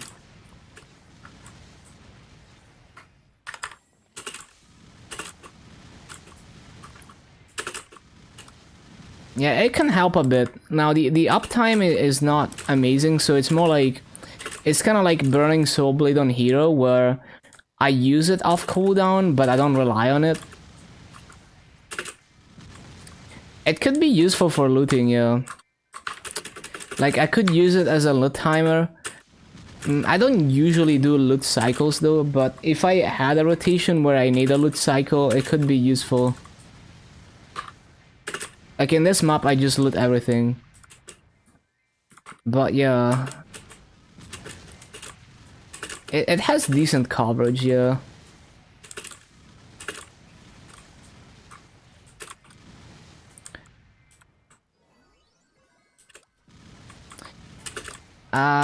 Can't really use it for summon replacement because it's 90 seconds cooldown, 30 seconds duration. Well, I could use it every other cycle, which, yeah, it helps. But it's like, if I can't use it every time, it just, it's difficult for me. Like, if I can't rely on it being available every time, just forces me to pay more attention. It's pretty damn good though. I can see many situations in which it would be useful. Like if I'm struggling to keep up or something, or if I need to take a rune.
It's not quite wide enough to get everything there.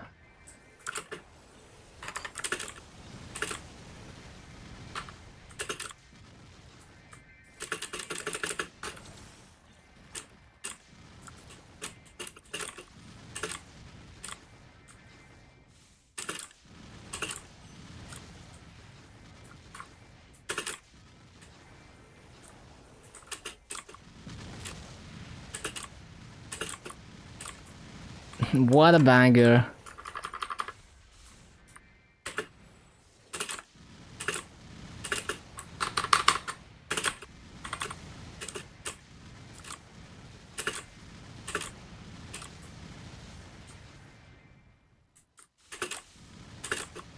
What's my Legion now? 344, 10.344. Is my Xenon on the Legion board yet? It is not. I need to add it.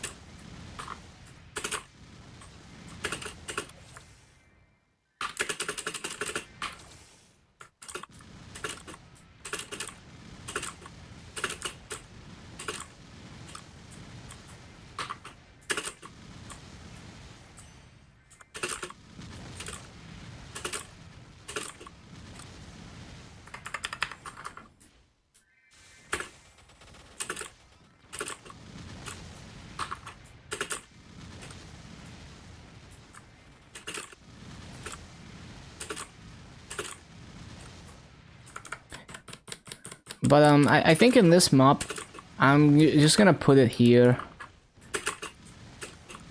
So I don't have to be as thorough with that corner whenever it's off cooldown.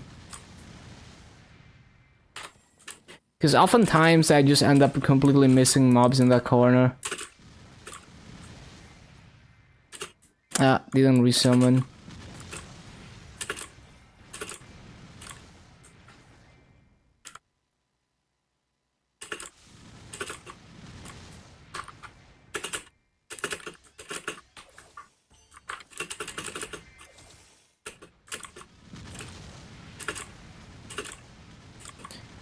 Well, it's more like there's a tiny dead spot there. After Fountain, use the iframe. It locks me in place for a while though. Can you animation cancel out of it somehow?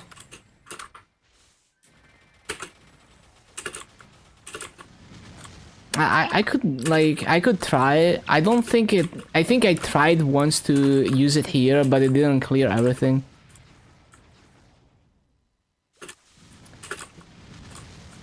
I'm definitely aware of it, but like, let's say I use it like here.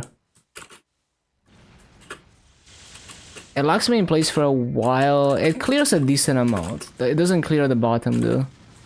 It's not too bad. It's kind of like Word Reaver. It's like, it's useful in a pinch, but it's kind of scuffed.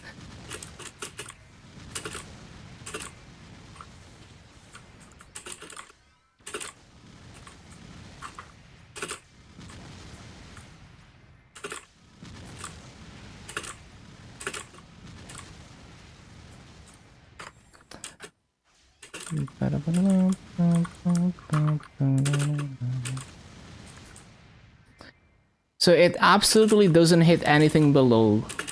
It only hits above, it seems. The iframe.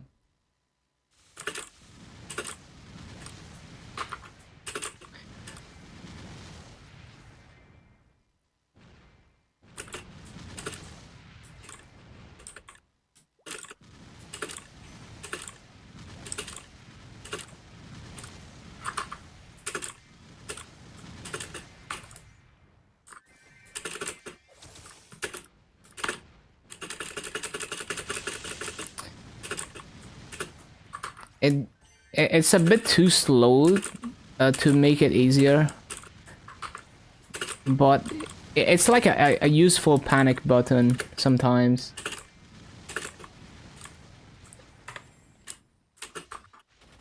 And who knows, maybe there's a way to animation cancel it. Maybe with the flight mode.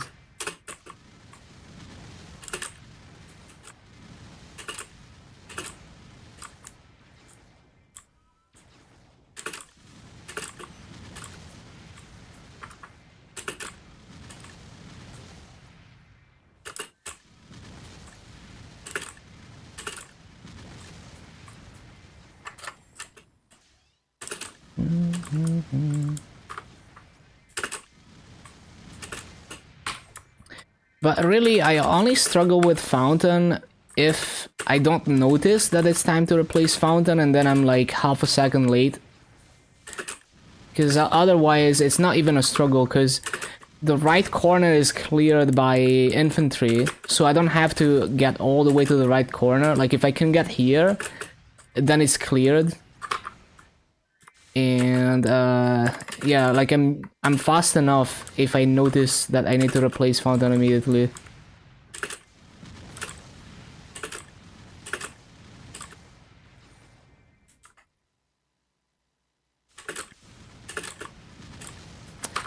But, let me see. What if I press this and then I press the flight mode? No. Maybe I can dash out of it? I need to try again.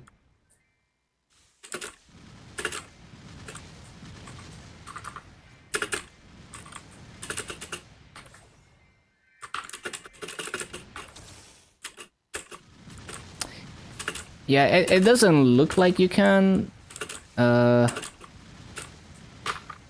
I don't think the dash animation cancels anything in general, but I'm gonna try it. Yeah, I remember this song in one of the GTA games. Although this is a remix.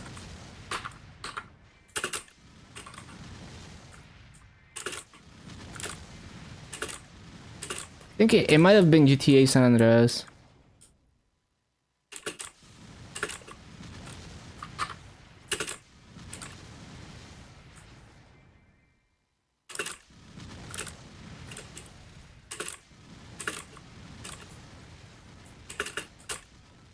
Very San Andreas song, yeah.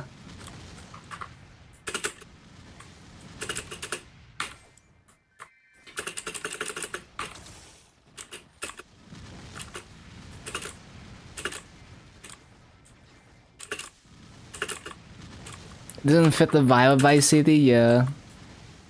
Wait, really? Is it a Vice City song? Nah.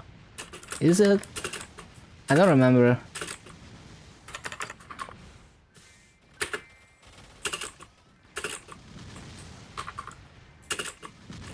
Yeah, my memory is blurry.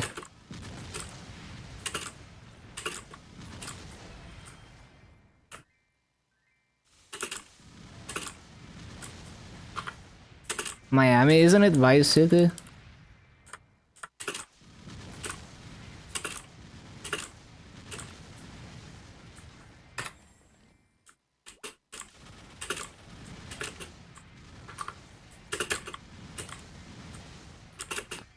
Oh shit. So can I dash out of this? No, I can't.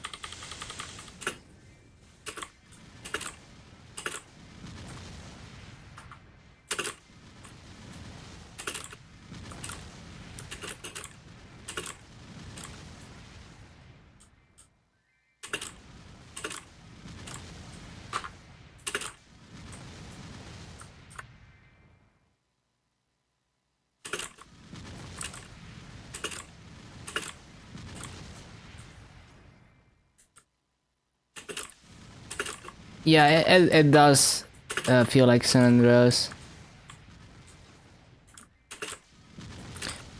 Man, it's fucking crazy how I have terrible sense of direction in real life, but in my mind, I remember every street in GTA. You know, I remember the overall structure of the map and how to get to places. To this day.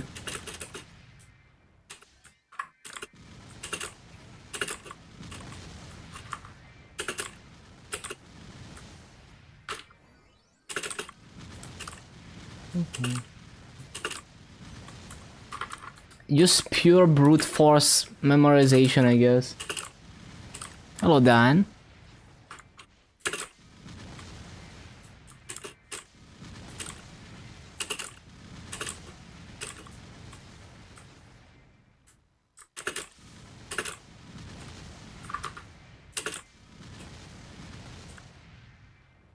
That is a very appropriate emote for this song. Wait, is it a channel emote though? No. I might have that emote, a version of that emote though.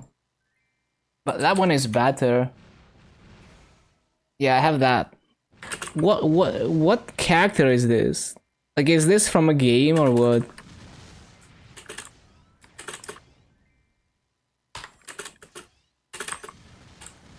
Yeah, who knows?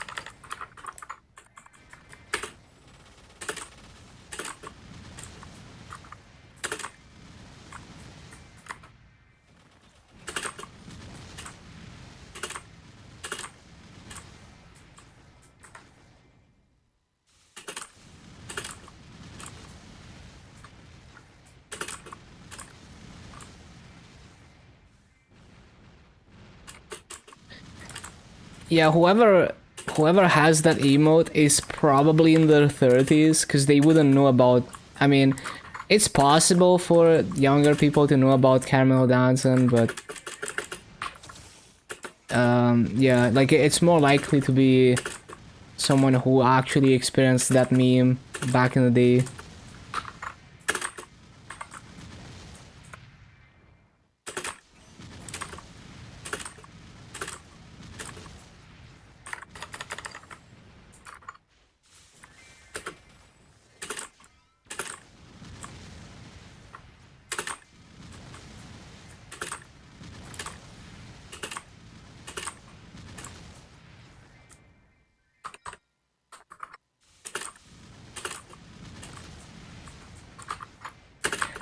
I'm not even CCing anymore in Shadowdance Hall. I've just given up on burning. Because it's like maybe one channel is high burning, everything else is like 10% or nothing. Because everyone is doing their hyper burn.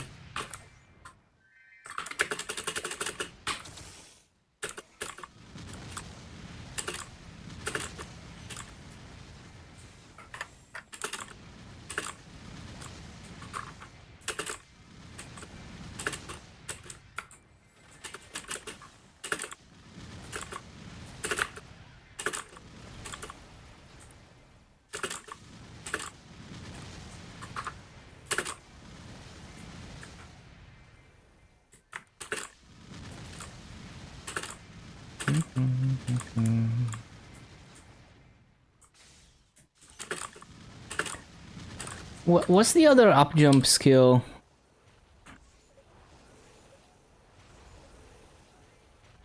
Is it this? Yeah, so that's the that is like the worst up jump ever. That is like so ugly. But yeah, that's another skill that acts like an up jump. But it's I don't really feel any difference with the other one. They're both okay, it's like slightly weaker maybe. They're both Night Lord up jumps. Yeah.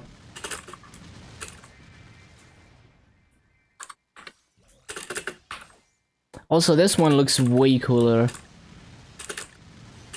This is like the ugliest skill animation in existence.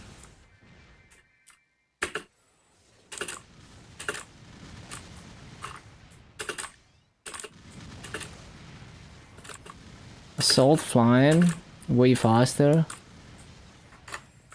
You mean like the dual blade skill? Ah, it behaves a bit differently than that skill.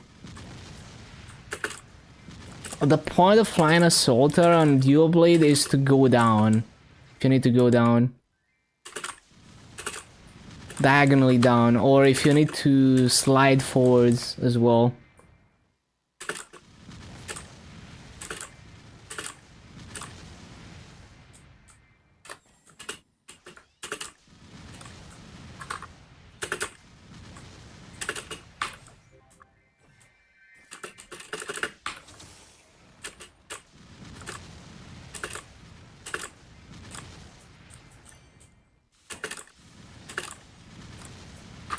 Avoid old skills by reaching top of the screen.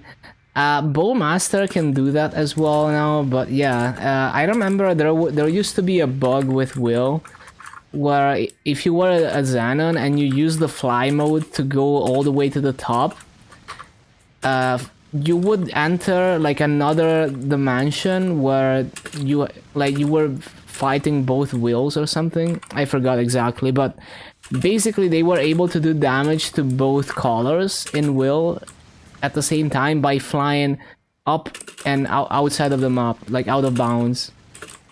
I don't remember exactly how it worked, but it was a bug. And that was when Will was just released. And I remember one of the top Xenons posted a video of soloing hard Will doing that, and then they deleted it because they didn't want to get banned for abusing the bug.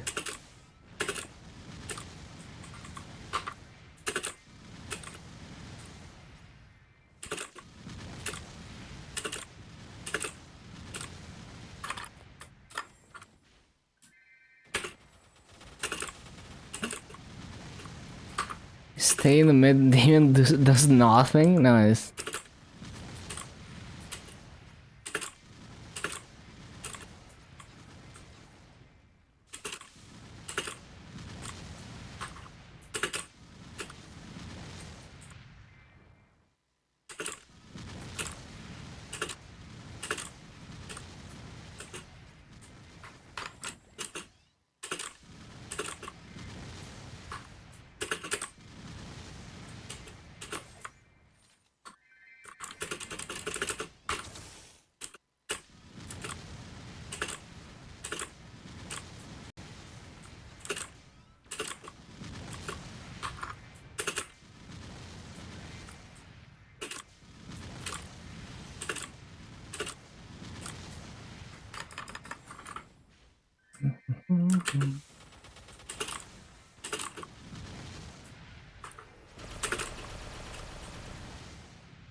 Easy lich hard boss. That's true. If you get carried,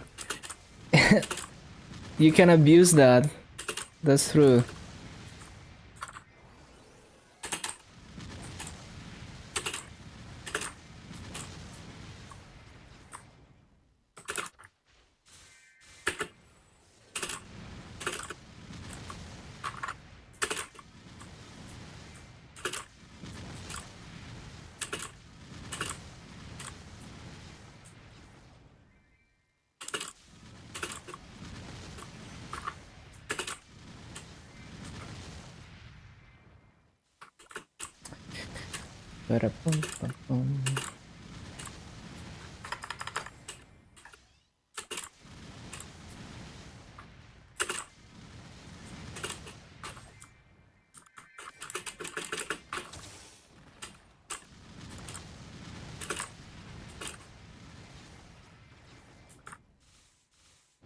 Shacking in. Hello, Catty.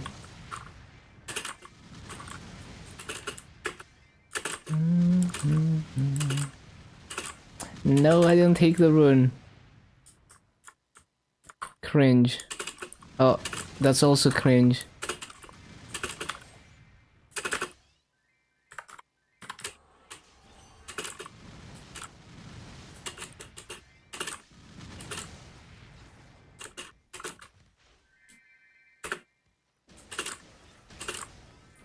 Never saw all stat 12% 3 line. Well, you can't get 12 all stat though.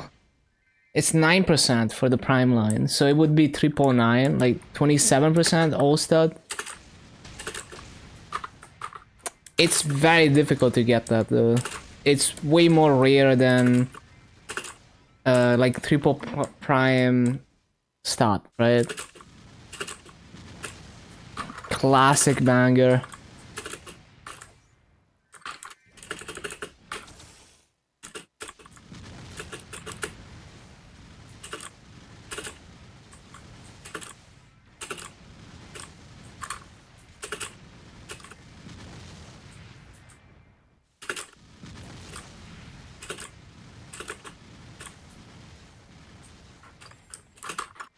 Frog magic, nice. Damn, how did it do it? Where did Dan go?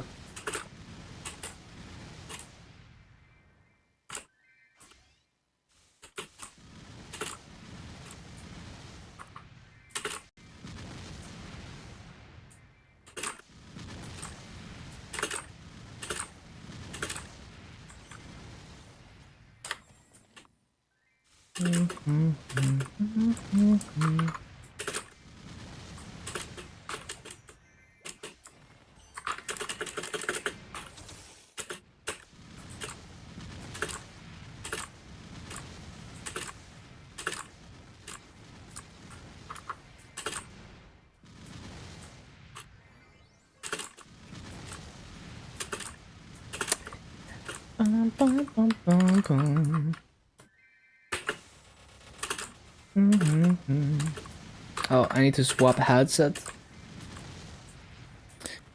Cat banger? What is that?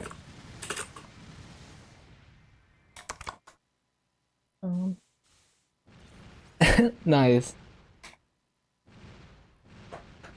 Appropriate emote.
Oh yeah, I keep forgetting to use coupons, whatever, I'm gonna use them tomorrow.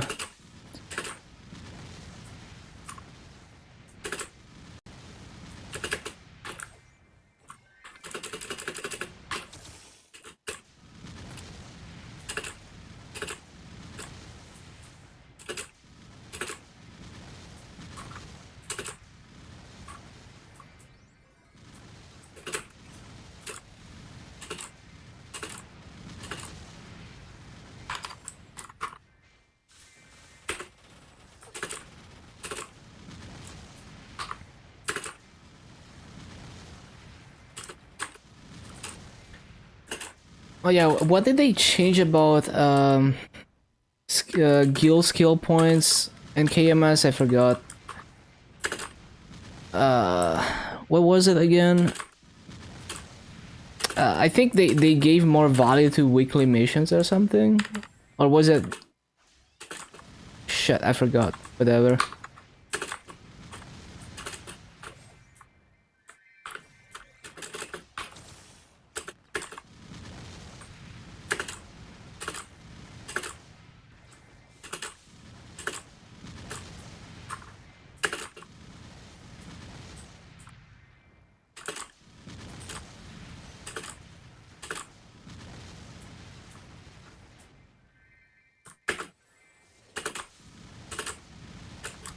Yeah, I think it was something about weekly missions being part of the covert. Like it was like the top guilds that like top covert guilds, but then there's an extra condition of like, oh, but also if you did this many, like if you did a certain amount of weekly missions or something for the guild. So they made it more lenient to get skill points from covert because it also looks at that.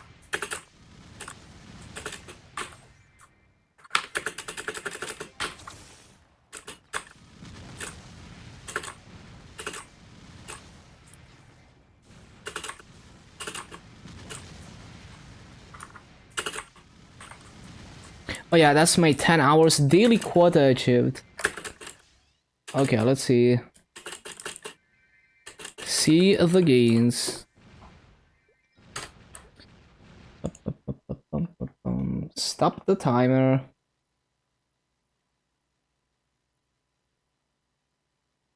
Okay. Let's see, let's see.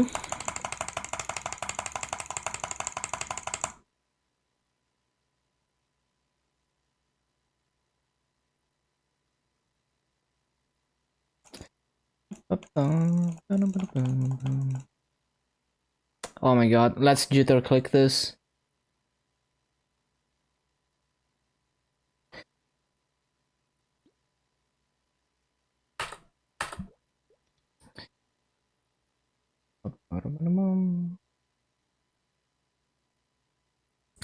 So we started with let's see, 233, 68, 920, 236, 35, 233, 173 nodes to 264, 1831 to 2688.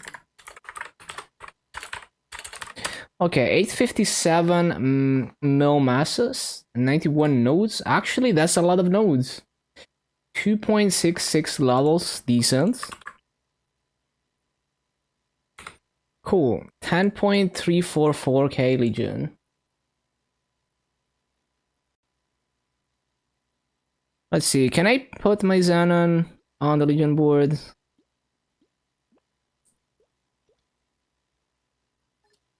What would we even replace?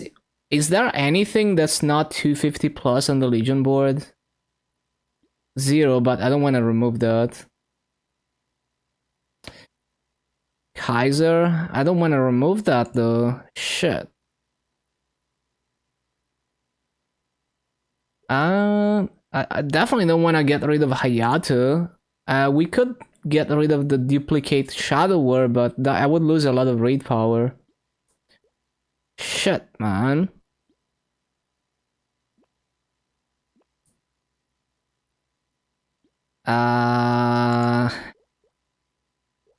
Yeah, I don't know.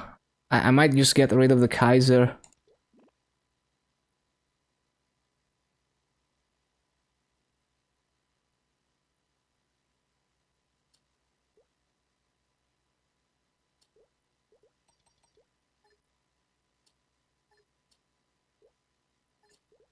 This messes everything up, but I don't care.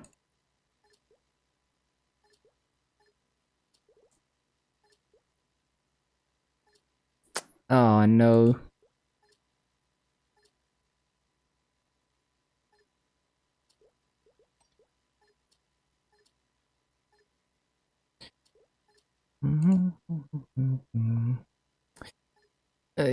I'm not gonna try to fix this.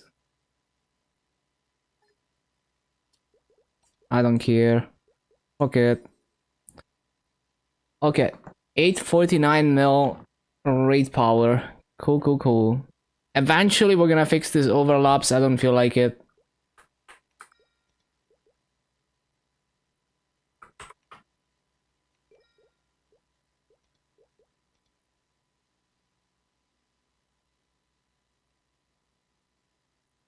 Oh yeah, I love this. Oh my god, it disappeared. I love the high mountain logging screen. Legion coins per day, like 650 plus, I think. Well, with the dailies, I guess it's like close to 700. Yeah, this is a banger. Okay, let's see, let's see. Mm-hmm.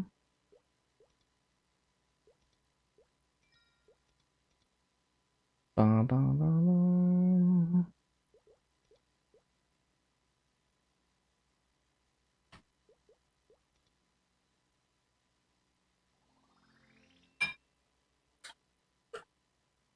Dailies and shit.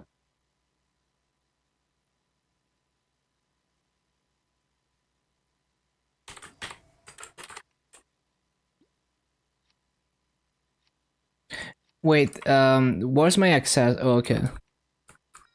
My raid power? It's 849 mil. It's not super high.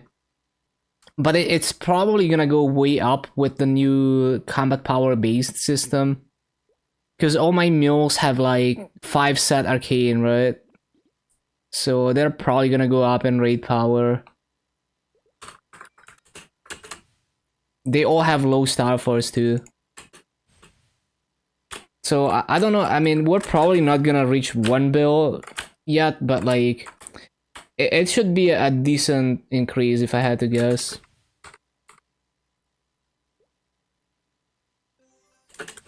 I don't think it's gonna help much.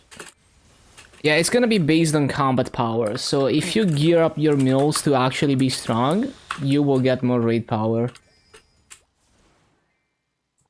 And of course, you're gonna wanna do a hyperstat preset for raid power. So like bossing hyperstat, but no ID. And it's supposed to be the patch after Dreamer. So in KMS, it was the filler patch right after Dreamer that introduced the new raid power. But we will see when it will be for GMS.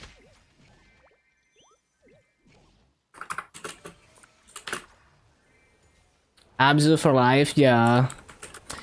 But I mean, if you got Abzus, that's already better than people who min-maxed Star Forcing trash gear with no set effects. So you might still gain raid power from that.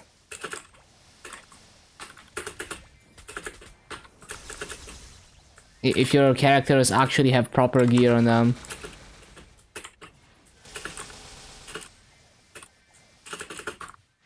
But there's people who are like 1.1 plus bill raid power right now, who are just wearing random trash gear that's cheap to Star Force.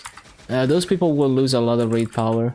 They have no potentials, you know, because now potentials count, set effects count, everything counts, symbols count. So I'm very curious to see whether I'm gonna gain raid power, how much raid power I'm gonna gain. I think it's very likely that I will gain. I don't know how much though. Everything at least 6% epic. Yeah, you should be good. Your raid power is probably gonna be good after that change. I mean, if you're 900 mil, you're already doing good.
Bum,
bum, bum, bum, bum.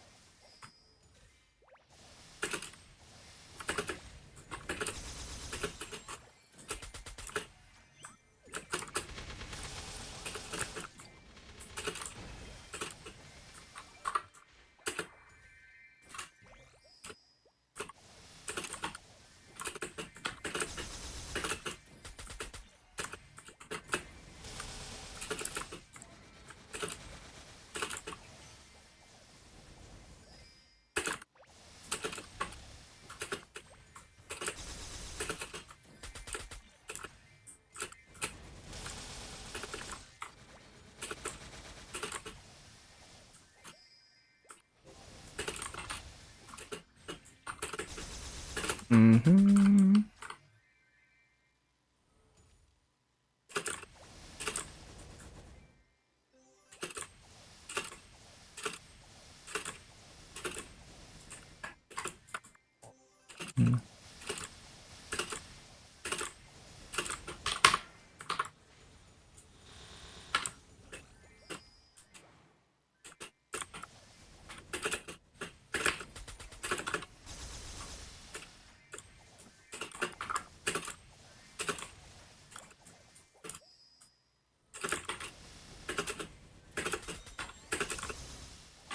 Bum, bum, bum, bum.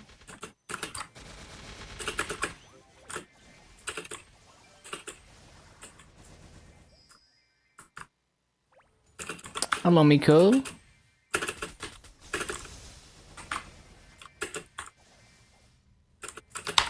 Ah, it's the 2000s.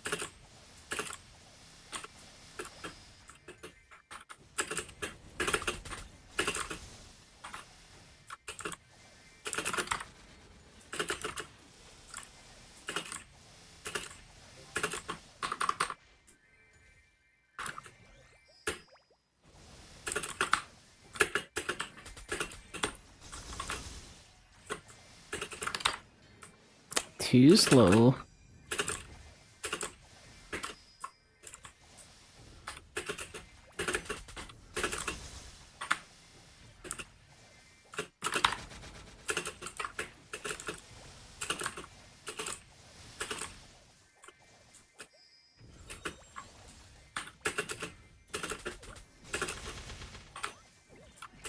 Mm-hmm.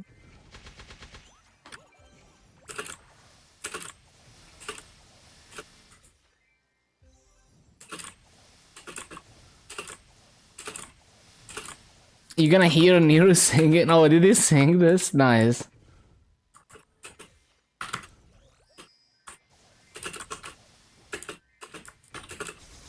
Peak karaoke.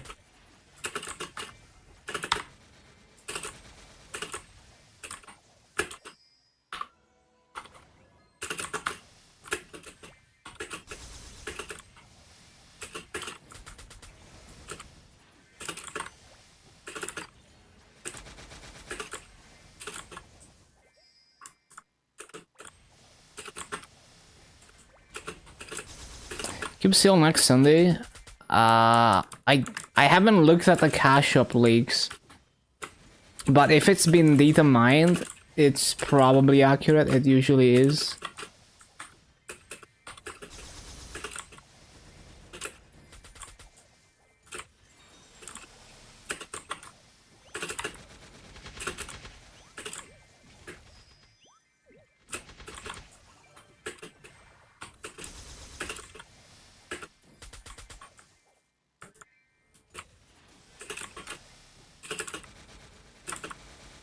Ba-da-ba-ba-bum.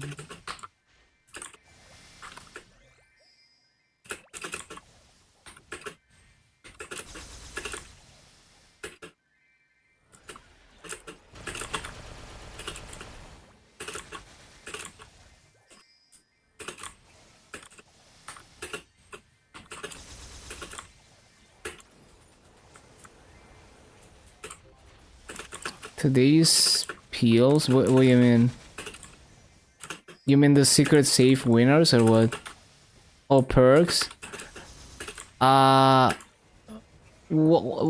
Sunny Sunday... Wait. Sunny Sunday just ended though. Like, Sunny Sunday ended with reset like 2 hours and a half ago.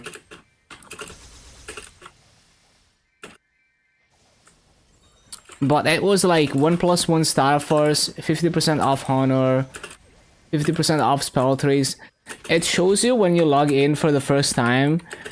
But it's also like on the patch notes, you can see all the present and future Sunny Sundays for this patch.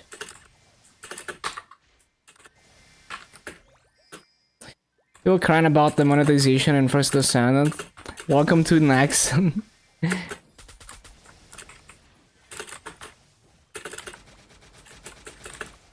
Yeah, I mean, I would have to play the game to really say whether the monetization is bad or not. Because Maple monetization is like I don't care because I can do whatever I want as a free-to-play, so it's like